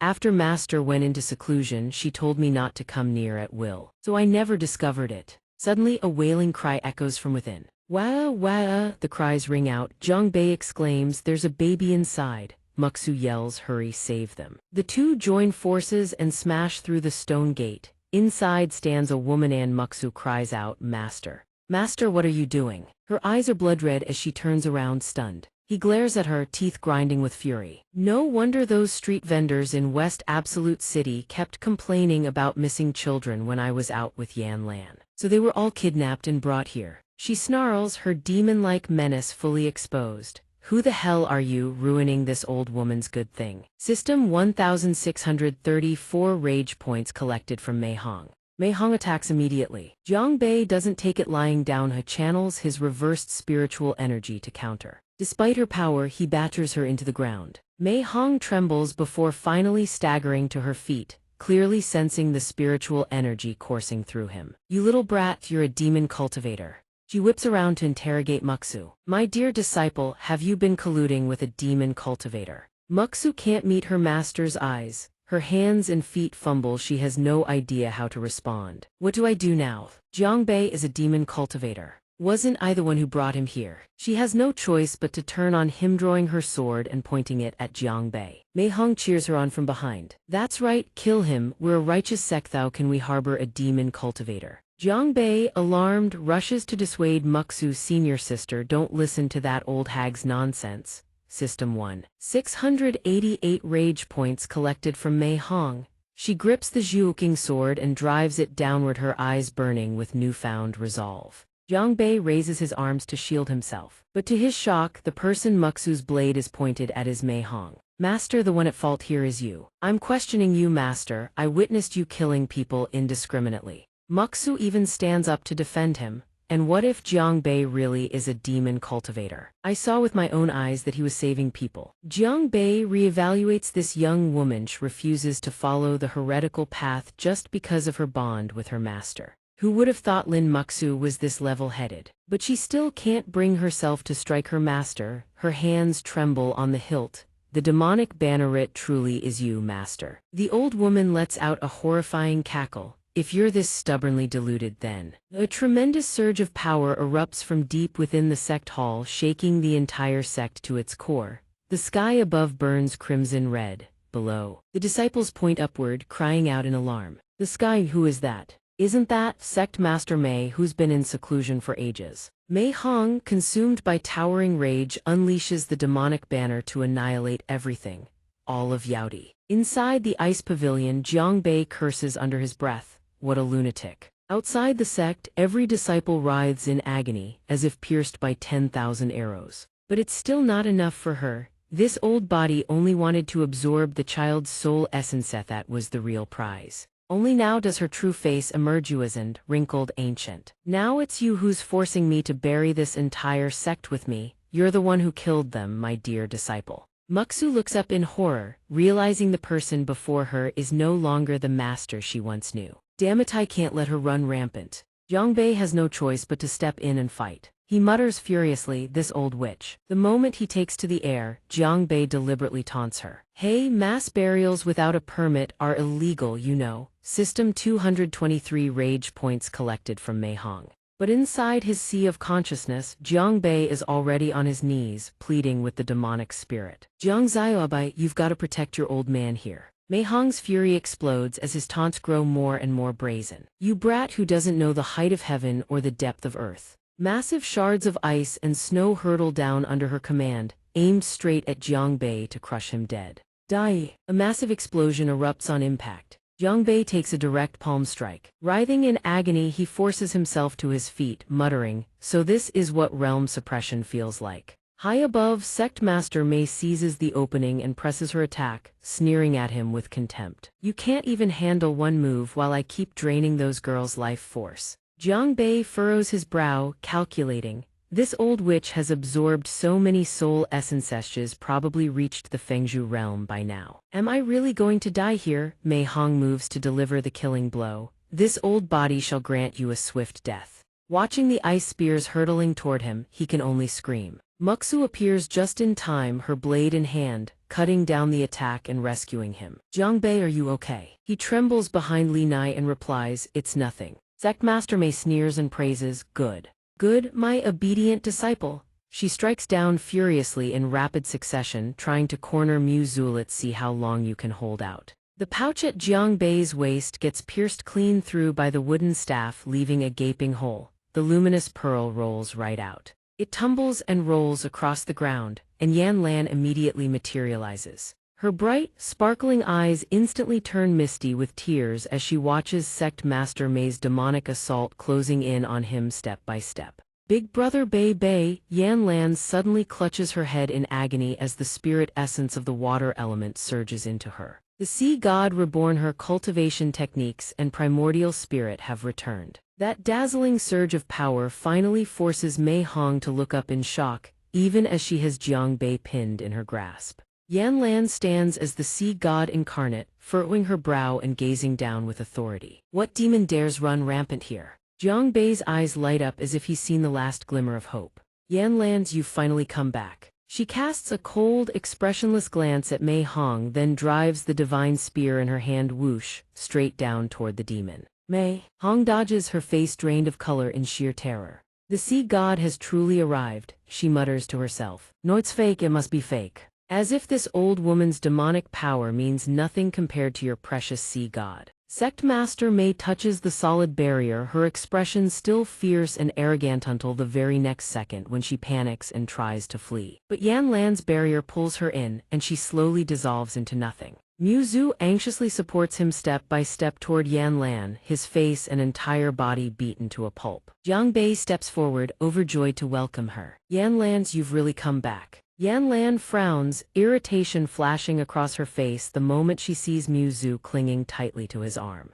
She stiffly offers Mu Zhu a formal word of thanks. I must thank Miss Mu for shielding Jiang Bei just now. Yan Lan doesn't dare linger for another second, bluntly announcing her departure. We shan't trouble Miss Mu any further. Jiang Bei watches her flip attitudes faster than flipping a pancake, utterly bewildered by what just happened. Before he can even get a word out, his battered body gets dragged away by Yan Lan at breakneck speed. What the hell? They return to Tingsu Pavilion. Yan Lan immediately lets go of Jiang Bei's hand, turns away in a huff, furious now, refusing to speak another word. Figure it out yourself. Seeing her reverted back to a child's form, Jiang Bei scratches his head in confusion. How did Yan Lan turn back into a kid? Little N immediately appears behind him to clear things up. To save you earlier, host, Miss Yan Lan forcibly broke through the suppression on the sea god's inheritance. The more Little N explains, the more heartbroken she feels. She climbs onto Yan Lan's shoulder to comfort her. Now her spiritual energy has been completely depleted, which is why she's reverted to that child form. My poor little Yan Lan.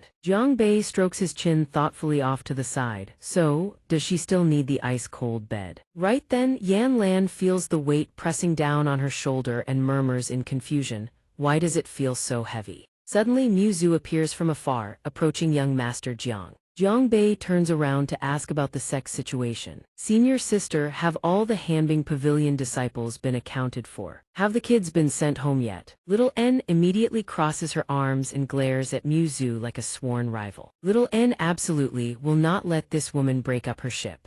Mu Zhu nods in response, but her voice gradually grows quieter and quieter. The children have been returned to their parents. But the sect has suffered devastating losses this time. I'm afraid that Jiang Bei. He pats her shoulder sympathetically, wanting to share her resolve. Senior sister, don't worry, we'll definitely restore Hanbing Pavilion to its former glory. Mu Zhu is stunned, seeing a blinding light of righteousness radiating from him. Watching the two of them interact like this, Yan Lan seethes with jealousy, her face dark as thunder. She keeps slumping over the sewing machine, grumbling and groaning. Her jealousy is like furiously pedaling that thing. The more she pedals, the angrier she gets, until even Jiang Bei is clutching his head in exasperation. Hanbing Pavilion. The next morning, Jiang Bei arrives bright and early, megaphone in hand. Comrades, today marks the day Hanbing Pavilion rises from the ashes. Below, a crowd of disciples has been assembled, but not a single one of them understands what the hell is going on. He announces, after extensive deliberation by upper management, we have finally decided to rebrand Hanbing Pavilion into a dazzling new sign is raised, the Female Empowerment Corporation. Jiang Bei shouts the name for all the disciples to hear. The Female Empowerment Corporation, all orchestrated single-handedly by Jiang Bei. Because of this, Mu Zhu can't help but feel worried, truly unsure whether her decision was right or wrong. Up on stage, he aims the megaphone down at the crowd below. Why did the sect master of Hanbing Pavilion fall to corruption and lose control? There is only one reason, and what is that? He immediately points at the sisters below and bluntly declares, "You're not strong enough." Jiang Bei drags them into a simulated boardroom where he is the undisputed big boss sitting right in front of them. He presents a new action plan. The only way for our sect to go global and make a name for ourselves is to improve ourselves. In summary, there's only one word: strength. All the sisters, Mu Zhu included, are left utterly dumbfounded. Wait, where even am I right now? He plays the part of a sharp-suited executive pushing up his spectacles. From this day forward, every member of this sect must identify a starting point for everything they do. All departments must link together, fine-tune the details, and create seamless synergy. Mu Zhu's jaw drops in bewilderment. She doesn't understand a single word, but somehow it sounds amazing. Finally, we must forge alliances with other sects to amplify our authority and seize consolidated resources. Below, everyone feels their spirits soar, chanting in unison to echo his words. Female Empowerment Corporation, Female Empowerment Corporation, Female Empowerment Corporation. Little N watches the entire spectacle and finally chimes in with her assessment. Host, has anyone ever told you that you sound exactly like a Ponzi scheme? Mu Zhu shyly approaches, her cheeks flushed red, to thank him. Young Master Jiang, thank you so much for helping us rebuild our faith in the sect. Meanwhile, Yan Lan is scowling at her from the side, looking like she wants to devour Mu Zhu whole. Jiang Bei quickly steps in to mediate. Senior sister, don't mind her, Yan Lan is still just a kid. Mu Zhu turns away, unfazed. It's fine, I understand. Here's the ice-cold bed I promised to lend Miss Yan Lan. Jiang Bei beams with gratitude. Thank you, senior sister. Before leaving, she turns back to add, once Yan Lan has recovered, please return it. He nods and looks ahead to their next meeting, his faith in Mu Zhu unwavering. next time we meet. It'll probably be at the ruined God-forbidden ground. I'm confident you'll pass the sex trial without a doubt. Yan Lan doesn't forget to mark her territory either, clinging stubbornly to him and refusing to let go. Xiahua Secte Disciples' Quarters, your young master has returned. Yuhan immediately appears at the door and pummels him without mercy. Finally, she plants her hands on her hips and screams, "You actually know the way back. Do you even know what time it is?" Jiang Bei wails, "Sister Wang, didn't you say Wu De was plotting against me?" Jiang Nan appears right behind Yuhan, speaking up for her. "Brother, don't blame Miss Wang, she was only worried about your safety." Jiang Bei rubs the bump on his head, baffled, and complains bitterly, "Bro, it's only been a few days and Sister Wang has already bought you out. And now you're taking her side." Neither of them bothers to explain. They just shake their heads at the bratty child throwing a tantrum in front of them. "You two are acting exactly like my parents, you know that. One plays the bad cop, the other plays the good cop, right?" Duhan still resorts to her fists to keep Jiang Bei in check. "What the hell? Stop dawdling and go train already. The day after tomorrow, we head to the fallen God-forbidden zone." Now sporting two swollen bumps on his head, Jiang Bei deflates. "What? There's no other choice." Duhan explains with a dark expression, the situation has changed. The fallen God-forbidden zone is experiencing anomalies, and the interior is extremely dangerous. The sect master has made the call directly, only disciples at Hegu Realm 5th stage or above may enter. Jiang Bei's expression turns serious as he calculates. Previously, you needed to be at least at Hegu Realm to enter, and anyone below Jihai Realm didn't qualify. He never expected the threshold to jump straight to Hegu Realm 5th stage. Hegu Realm 5th stage is just one step below Jihai Realm. He clears his throat, confused. Does that mean my big bro can't come? He's still only at Hegu Realm 2nd stage. The words barely leave his mouth before Duhan erupts in fury, charging at him with accusations. "Your brother has been grinding like a madman and already broke through to Hegu Realm 5th stage. The only one still lagging behind is that Zio Zai at Hegu Realm 3rd stage. Right now she looks like a demon girl forcing poison down his throat." "Jiang Bei, it's medicine time. Thanks to my pills, Jiang Nan broke through with ease. Why don't you give it a try too?" But Jiang Bei absolutely refuses to comply. He grips Duhan's arm with one hand and clamps his mouth shut with the other. "A single pill to break through, yeah right. My brother may trust you, but I sure as hell don't." Seizing the moment, she lets her guard down. Jiang Bei strikes back, shoving the tonic pill right into Duhan's mouth. "Good stuff from the princess should stay with the princess, right?" System successfully collected 1,781 rage points from Princess Duhan. The very next second, Duhan scrambles to the corner and retches violently. Only Jiang Nan is easy to fool, it seems. Right on cue, the system flashes the updated rage points notification. Zio N murmurs through the calculations and reports, "Young master, I've been stockpiling rage points for ages now. Reaching Hegu Realm 5th stage would be a cakewalk, wouldn't it?" Back at the sect master bellows out his orders. "This trial lasts 1 month and will be led by your second senior brother, Qin Mobai. He addresses the Hegu Realm 5th stage disciples directly during the trial. If you encounter danger, you cannot escape. Crush your disciple Jade token immediately. Do not seek glory at the cost of your lives. Come back alive. Is that understood?" A formation array materializes beneath the ground, ready to teleport the entire batch of Hegu Realm 5th stage disciples into the Forbidden Zone. "Yes, understood." Duhan mutters with iron resolve, "This time I will succeed. Father, mother, wait for me." Jiang Bei lands on the ground, frowning. He strokes his chin, scanning his surroundings with deep suspicion. This is the fallen God Forbidden Zone. How bizarre. The next to arrive is Mobai, studying the map intently, though it reveals little. The map provided by the elders only charts the areas previously explored by those who came before. He points ahead and announces to the disciples behind him, "Let's head to those areas first and see if we can find the Yanaming grass you're all after." Immediately, sounds rumble from the distance. A swarm of giant ants charges toward them in waves. Mobai rushes in to engage first, shouting a warning to his juniors, bone skeletal ants, "Everyone stay sharp." But there are far too many. The bone skeletal ants quickly herd the 4 of them into a tight cluster, surrounded on all sides. Jiang Bei asks cautiously, "Brother Qin, there's way too many of these things.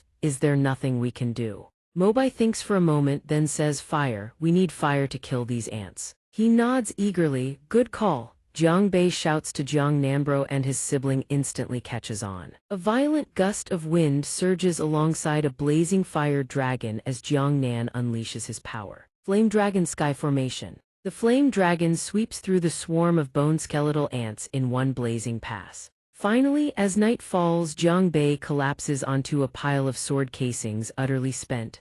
Damn, those things were hard to kill. Mobai gathers everyone and reminds them in the Forbidden Zone there's no set day or night. It's dark now. And nighttime is even more dangerous than daytime. Everyone rest in place tonight, we move out at first light. Jiang Bei mutters, let me try scanning the area with my divine sense. See what I can find. His eyes snap wide open. The eldest senior sister is in danger. He sprints toward her location. Eldest senior sister, you're at the Tang Long ancestral grounds. He arrives to find a Tang Long sprawled out on the ground. Is everyone all right? Muzu smiles at Jiang Bei. What a coincidence, we meet again. He grins to mask his embarrassment. He'd planned to play the hero and rescue the Butenver, expecting to find a cultivation maniac out here instead. Jiang Bei sits down and pokes at the dragon, whispering to Muzu, eldest senior sister, how on earth did you manage to catch this thing? She shrugs and casually recounts the whole story. This dragon is, well, a bit on the dim side. When it charged at us, it slammed headfirst into a tree and knocked itself out cold.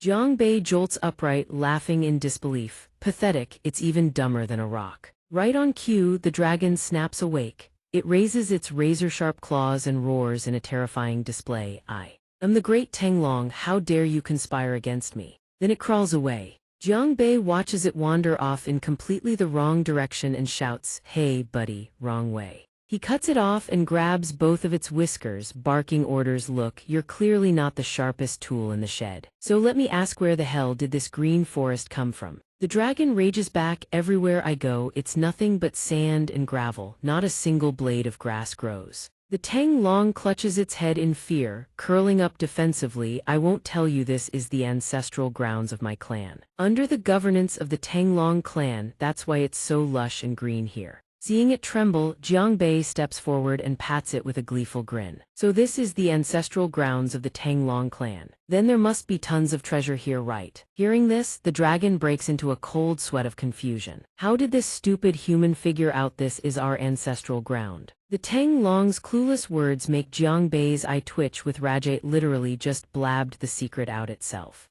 This stupid dragon. Jiang Bei grabs the dragon by its whiskers and drags it along. No more questions, take me to your ancestral tomb so I can loot the treasure. The Tang Long can't take ithling in pain, ow ow ow. My whiskers, my precious whiskers. Muzu stands to the side, completely speechless. The further they walk, the more suspicious Jiang Bei becomes. How long have we been walking? Why don't I see anything? Behind us, the Tang Long furrows its brow and mutters, I will never betray my ancestors. I'll just wear all of you out. And that'll be mission accomplished. Jiang Bei frowns, he looks back and immediately figures it out, this dumb dragon has been leading them in circles. We can't keep going like this. Jiang Bei hatches a perfect plan and proposes a deal. Here's the deal, you are the last dragon in this green forest anyway. If you take us to the ancestral grounds, we'll help you find a cute little lady dragon.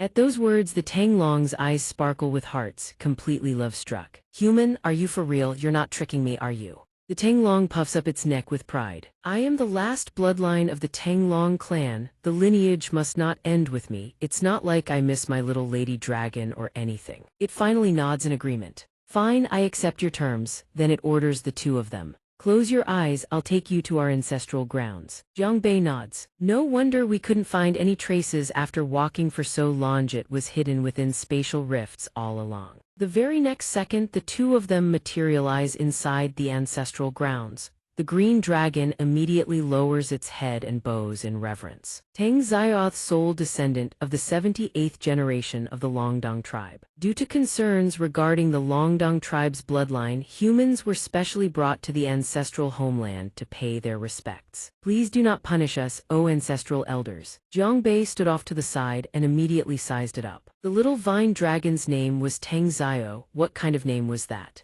Then it led them deeper inside. Jiang Bei squealed with delight and dove headfirst into a pile of gold, rolling around and screaming, is this heaven? Tang Zio reminded them with a weary tone, you may freely choose your treasures, but don't be too greedy lest you invite delusion upon yourselves. Immediately, a series of ghastly visions flashed before their eyes. The people who came before were consumed by greed, fighting each other over every last scrap. Mine, mine, all of it is mine. And now they're nothing but dried-up corpses scattered in a corner. Tang Zio brought you here to witness this. Consider it a warning of what awaits the greedy. Jiang Bei flinched. Holy crap, turns out a shameless bastard can't be scared by ghosts. He immediately sat down, biting his nails, and thought, all right, gotta think this through carefully. What do I actually take? Suddenly, he spotted a table in the distance. Seeing Jiang Bei approach, Tang Zio tilted its chin and remarked, human, you have quite the eye. This dragon crystal fruit is a once-in-a-thousand-years rarity. But he couldn't care less about some rare fruit, only had eyes for the tablecloth underneath, which made Tang Zio so furious it nearly coughed up blood. What the hell are you doing with my father's foot-wiping rag?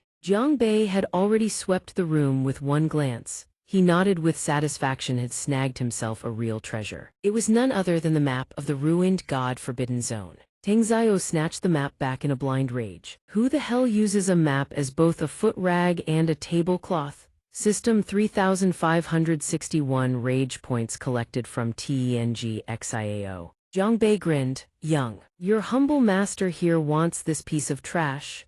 He then shot Mu Zhu a knowing look, and she happily picked up the dragon crystal. Then I'll take this dragon crystal fruit. In truth, Tang Zio saw through everything all along. It smacked its lips and sighed. Menthy claimed they don't want it, but in the end, they always do. It was already the next day by the time Jiang Bei returned. Senior brother Qin. Mu Bai turned and greeted him. Greetings, junior brother Jiang. Seeing him, Mu Bai let out a sigh of relief and smiled gently. Junior brother Jiang, we thought you'd been snatched away by drybone ants when you snuck out at midnight. Your senior brother was worried sick. Wang Jai appeared right beside him and muttered, you looking for a beating? He then walked over and apologized to Jiang Nan. Big brother, I'm so sorry. I made you worry. From behind, Yu Han was still whispering to the senior brother, look at Thaith snuck out behind your back and brought back some strange woman. Jiang Bei shouted furiously, Wang Jai, you're absolutely shameless. You'd slander me just to get on my brother's good side. Mu Zhu stepped forward to explain, Miss Wang, you've misunderstood. Young Master Jiang and I merely crossed paths by chance. It was only through sheer fortune that I obtained this opportunity. All the fellow disciples around me have been dying one after another, so I had no choice but to trouble young Master Jiang with looking after me.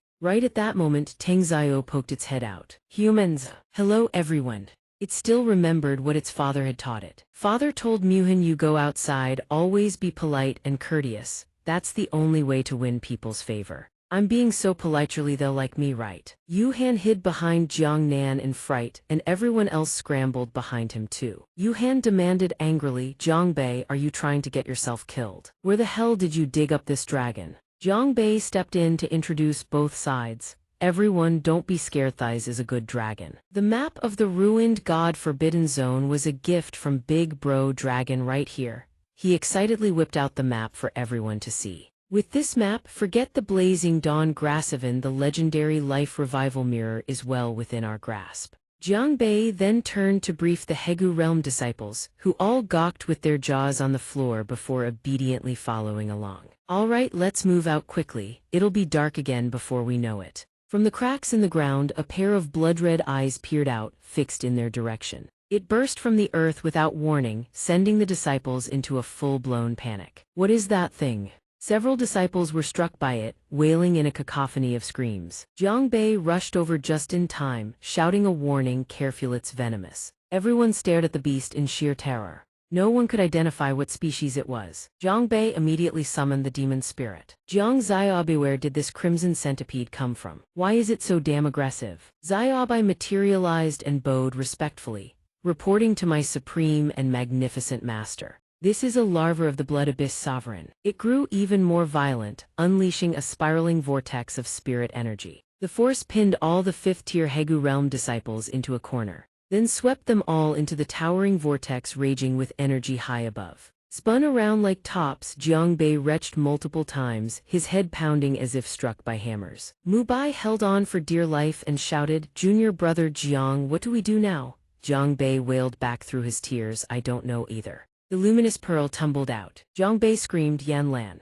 In that very instant, the glamorous Miss Who materialized, enveloped in the power of the sea god. He was still spinning upside down, staring up at her in stunned disbelief. Yan Lan had been lying on the ice bed, absorbing the sea god fruit. It had been 5 or 6 days she actually succeeded. Yan Lan hovered outside the vortex, watching the group struggle helplessly within and struck to save them. 1,000 frost arrows tore through and shattered the encirclement. The whole group crashed to the ground in a heap. Mu Bai was deeply grateful to Miss Hao. Thank goodness for Yan Lan, they were finally free. The larva immediately turned toward whoever had broken its vortex. Yan Lan showed not the slightest fear and effortlessly subdued it. Larva, unable to resist, it was sealed inside a massive block of ice, frozen solid. Jiang Bei stood before the ice block, silent and contemplative. Mu Bai walked over and said, "Junior brother Jiang, tell Medocent the blood abyss sovereign only exists in the demon domain." The senior brother was puzzled. Then how did its larva end up here? Tang Xiao frowned and asked the group in return. "You didn't know. This is the outer perimeter of the demon domain." Mu Zhu answered. "But the intel we received said this was the ruined God Forbidden Zone." Tang Xiao nodded and explained, "What you say is correct. Tens of thousands of years ago, a god perished right here, precisely to guard the demon domain and prevent the demonic creatures from emerging to harm mortals." Hearing this, Jiang Bei flew into a rage and tried to stomp the larva to death. "Then why the hell are you still keeping this thing alive? Just send it to its maker and farm some good karma." The demon spirit immediately materialized just in time to stop him. "Master, if you stomp on it, the blood abyss sovereign can sense its larva's life force." Jiang Bei went rigid. "Xiaobai finished, you're as good as dead." Jiang Bei immediately staged a fake crime scene, scrawling a message on the ground above. "Dad, I just wanted to off myself, don't go dragging anyone else into this." He planted an incense urn and lit 3 sticks of incense. He finished arranging everything and told the group to get moving fast. "Done, its father definitely won't come knocking on our door again." Meanwhile, Li Feng was giving orders to the 3 elders below. "So, have the 3 of you considered cooperating with me?" The Bloodhell monarch didn't seem entirely convinced. "Li Feng, are your words true? As long as we help you kill Huang Su, you'll hand over the Huang Su clan and the Blood Demon clan for us to manage." He nodded in agreement, of course. However, he laid out a second condition. "Besides this, you'll also need to capture 2 people for me." The Bloodhell monarch frowned. "Who?" His expression darkened. "Jiang Bei, Jiang Nan." The elders furrowed their brows. "We heard those 2 are your nephews, and you're still willing to go after them." Li Feng threw his head back and laughed. "Ridiculous." He went on to reveal the heinous things he'd done in the past. "Back then, I dared to forge our father's orders, drag my own sister back and lock her in Jiu Yu for over a decade." Li Feng cackled like it was nothing, just a stain under his fingernail. "Now it's just 2 nephews, what wouldn't I dare do?" That waste of a brother and his little entourage of losers, they still had to rely on the 3 of you to catch Jiang Nan and Jiang Bei for me, didn't they? The Bloodhell monarch suddenly felt a searing pain in his chest. He turned to Li Feng. "I can feel it. Me bloodline life force in the God-fallen Forbidden Zone has vanished. I must go there at once." He burned with fury. "I want to capture and cage those bastards immediately. Who the hell had the audacity to kill my child?"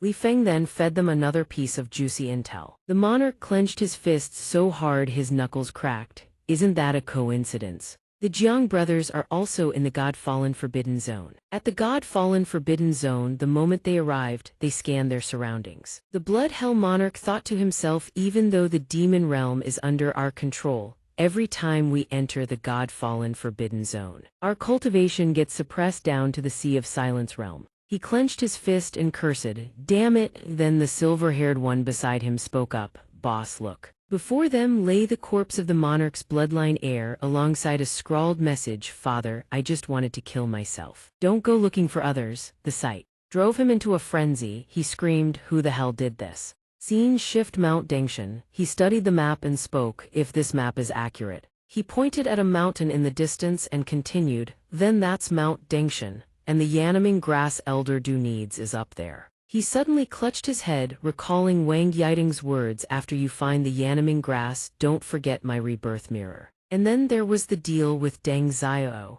"And what about my female dragon, where is she?" He slumped into despair. "I'm still so young and I'm already drowning in debts." Yan Lan reached out and held his hand. "It's okay, I'm here to help you." Jiang Bei gazed at her with deep emotion. "Yan Lan, Suddenly, system notifications rang out in rapid succession. System anger points collected: Jiang Nan 9 anger points, Lin Muxu 99 anger points, Wang Yuhen 999 anger points, Qin Mobai 9999 anger points, Deng Xiao 999,999 anger points. He scratched his head, catching all the glares directed at him. If I'd known I could farm anger points from all these single dogs, I wouldn't have bothered sweet-talking. He quickly rallied everyone forward. Move it, people, Mount Dengxiano. They walked from dawn until sunset and still hadn't arrived. Jiang Bei desperately tried to keep his spirits up and everyone else's. Almost there, almost there. 2 hours later, he was the first to lose patience, cursing loud enough to echo. Damn it, why the hell haven't we arrived yet? Are we stuck in some kind of ghost wall? Jiang Nan suddenly spoke up. Little brother, your instincts aren't wrong. I just realized this mountain has been following us. Hearing this, everyone's jaw dropped, utterly stunned by Jiang Nan's revelation. He fell into deep thought. If this continues, we'll never reach Mount Dengshan. There has to be another way up. He rubbed his chin and turned to Deng Xiao. Deng Xiao, do you know of anyone who's ever successfully climbed Mount Dengshan? It replied immediately, there is one. Legend has it that someone achieved meditative passing and ascended to heavenly mountain tens of thousands of years ago. In other words, Mount Dengshan was merely the place where that person achieved their meditative passing. His eyes went wide. So, he became a god before he died. It refuted that, not at all. He only became a god after his meditative passing. Hearing this answer, he connected it to how Yan Lan had become the sea god and fell into deep contemplation. Yan Lan could become the sea god because she had made the same choice as the first-generation sea god in Kang Yuan's vision. Then this god-fallen forbidden Zonia's Deng Xiao had told him before it of thousands of years ago. That predecessor came here to suppress the demons of the demon realm, perished in the process, and after death, ascended to godhood. As if the mystery had finally clicked into place, he exclaimed, I get it. He pointed at a mountain nearby. This is Mount Dengshan. Everyone looked utterly confused. He continued. Everyone always assumed Mount Dengshan had to be a literal mountain. But Deng Tianit means ascending to heaven, becoming a god. Yan Lan became a god by sacrificing herself to save the sea tribe. The predecessor tens of thousands of years ago became a god by sacrificing himself to suppress the demons. It means as long as we're willing to lay down our lives for all living beings, we can become gods anywhere. Any place can be of Mount Dengshan. There is no single mountain called Mount Dengshan. That's why the phantom of Mount Dengshan has been following us all along. Suddenly a laugh rang out, accompanied by a voice. Kid, you've got quite the divine spark. Then multiple kabooms erupted. The ground beneath them buckled and heaved violently. They shouted at each other to hold on tight. Before long, the ground settled back to normal. He panted heavily, feeling a wave of relief. Finally, it stabilized. His eyes went wide with shock at the sight before him. Right before their eyes, a vast lake had appeared out of nowhere. He exclaimed, the volcanic heavenly pool. He stared at the lake and fell into thought. The Yanaming grass is half yin, half yang. Its root is yin attribute, its exterior is yang attribute. Could it be growing in the volcanic heavenly pool? Just then, the Blood Hell Monarch and his two subordinates caught up. His furious voice carried from afar, Jiang Bei. You killed my child, let's see where you run now. He cursed under his breath. Damn it, that little bastard's father is here already. He called out loudly, Senior, didn't I discover Mount Dengshan first? How the hell did these three freaks get here? The mysterious voice spoke again. When Mount Dengshan reveals itself, all beings are equal. Everyone gets a chance. The pursuers kept chasing without relent, bellowing as they ran. You. Halt right there. One of them recognized Wang Yuhen and barked a challenge. Wang Yuhen, aren't you the saintess of the Blood Demon clan? Why are you traveling with righteous cultivators? His words sent a jolt of shock through Jiang Nan beside her. He repeated in disbelief, Saintess of the Blood Demon clan. Before she could explain, the silver-haired one lunged at her, snarling, I'll purge you, traitor, on behalf of the Wanma sect. Wang Yuhen whipped out her weapon and blocked his strike. He wasn't about to let up blow after blow rained down on her. After a prolonged clash, he raised his hand. His fingernails erupted into flames. If you can withstand this, then I'll grant you your wish. With those words, he slashed twice at Wang Yuhen. Jiang Nan, locked in combat with another enemy, saw the scene and his heart lurched in horror. The two slashes hurtled straight toward her. A heartbeat later, a spray of fresh blood splattered across Wang Yuhen's face. She froze on the spot. It was Jiang Nan. He had thrown his own body in front of her to shield her from the attack of the silver-haired one. Despite 2 deep claw marks still clearly visible on his back, he does his best to comfort her. "Miss Wang, I'm glad you're safe," she hesitates. Then calls out, "Jiang Nan, you." What none of them realize is that Jiang Nan's blood has already spread, turning the lake water behind them a deep crimson. Drawn by the scent of blood, a creature slowly surfaces from beneath the lake. Jiang Nan shouts, "Watch out." Even as he yells, he spins around, switching positions with Wang Yuhen to shield her. The creature gradually lifts its tentacles above the waterline. Jiang Nan shoves Wang Yuhen away with all his strength. But in doing so, he's caught. The creature wraps its tentacles tight around him. Wang Yuhen screams, "Jiang Nan." Even now, he manages a gentle smile to reassure her. "Miss Wang, don't be afraid, I'm fine." Then, before Wang Yuhen's horrified eyes, the creature drags him out of the water and into the air. The silver-haired man behind them sneers and taunts. "It seems I've misjudged the demoness after all." He continues his mockery. "Dragging a righteous cultivator down with you without a shred of hesitation, isn't that exactly what this is?" She falls silent, thinking, he's right, we were never on the same path to begin with. She recalls what she once told herself alone: Wang Yuhen couldn't handle both Jiangbei brothers. So she planned to use her status as a member of the creation sect to lower their guard. Stealing the prize could come later. Then her thoughts drift emptily onward. She had approached them with ulterior motives from the start. But she clenches her teeth and remembers the happy moments spent with them, those brief yet beautiful memories. She says through gritted teeth, "I already considered them my friends long ago."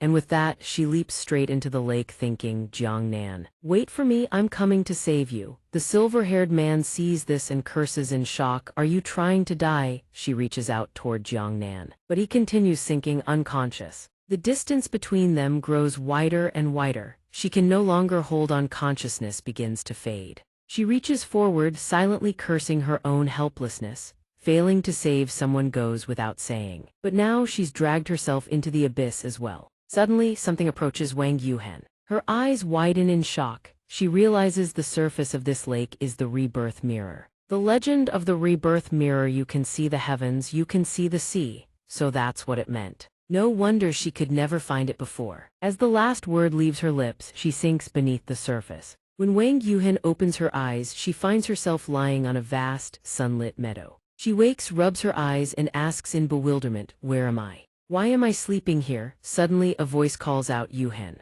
She turns and sees them, "Father, Mother." As they draw closer, she breaks into tears, throwing her arms around them and sobbing, "Father, Mother, I missed you so much." Emotions surge within her. The legend of the rebirth mirror is real. She's seeing her deceased parents again. Her mother gently wipes the tears from her face and comforts her. "It's only been 2 shichen, barely a few hours since we last saw each other. Why is little Yuhen crying so hard?" "Don't cry anymore." Her father laughs heartily and says, "Come now, we missed you too. Your uncle Huang Su has come to visit us. Little Yuhen, would you like to go see your uncle?" Wang Yuhen's heart skips a beat. So this was the moment Huang Su found her behind the mountain and told her parents he would lead the Blood Demon clan into battle against the righteous cultivators. Her parents then asked him to take her away to safety immediately. "I refused. By the time I finally found my parents, they were already gone." She thinks this is it, the moment everything changed. Huang Su, though he took her in afterward, always putting on airs of noble righteousness, saying, "They've already exterminated the Blood Demon clan and now they want to lay hands on a mere child." But she has always harbored doubts about Huang Su. Her eyes harden with fierce determination. This time she vows, "I will uncover the truth no matter what." Little Yuhen, still a child who doesn't understand a thing, skips happily to her mother and says, "Mommy, little Han wants to stay here and catch butterflies. I don't want to go." Her mother instructs her gently, "Then stay here and be a good girl. Don't wander off, okay? Do you understand?" Little Yuhen nods obediently. "I understand, father, mother, come back soon." Looking back now, she can't help but regret it. She didn't follow her parents that day, so she never even learned who murdered them. This time, she will see for herself. Inside the room, her parents are speaking with someone. He says Huang Su has come this time because he has a matter to ask her father and mother for help with.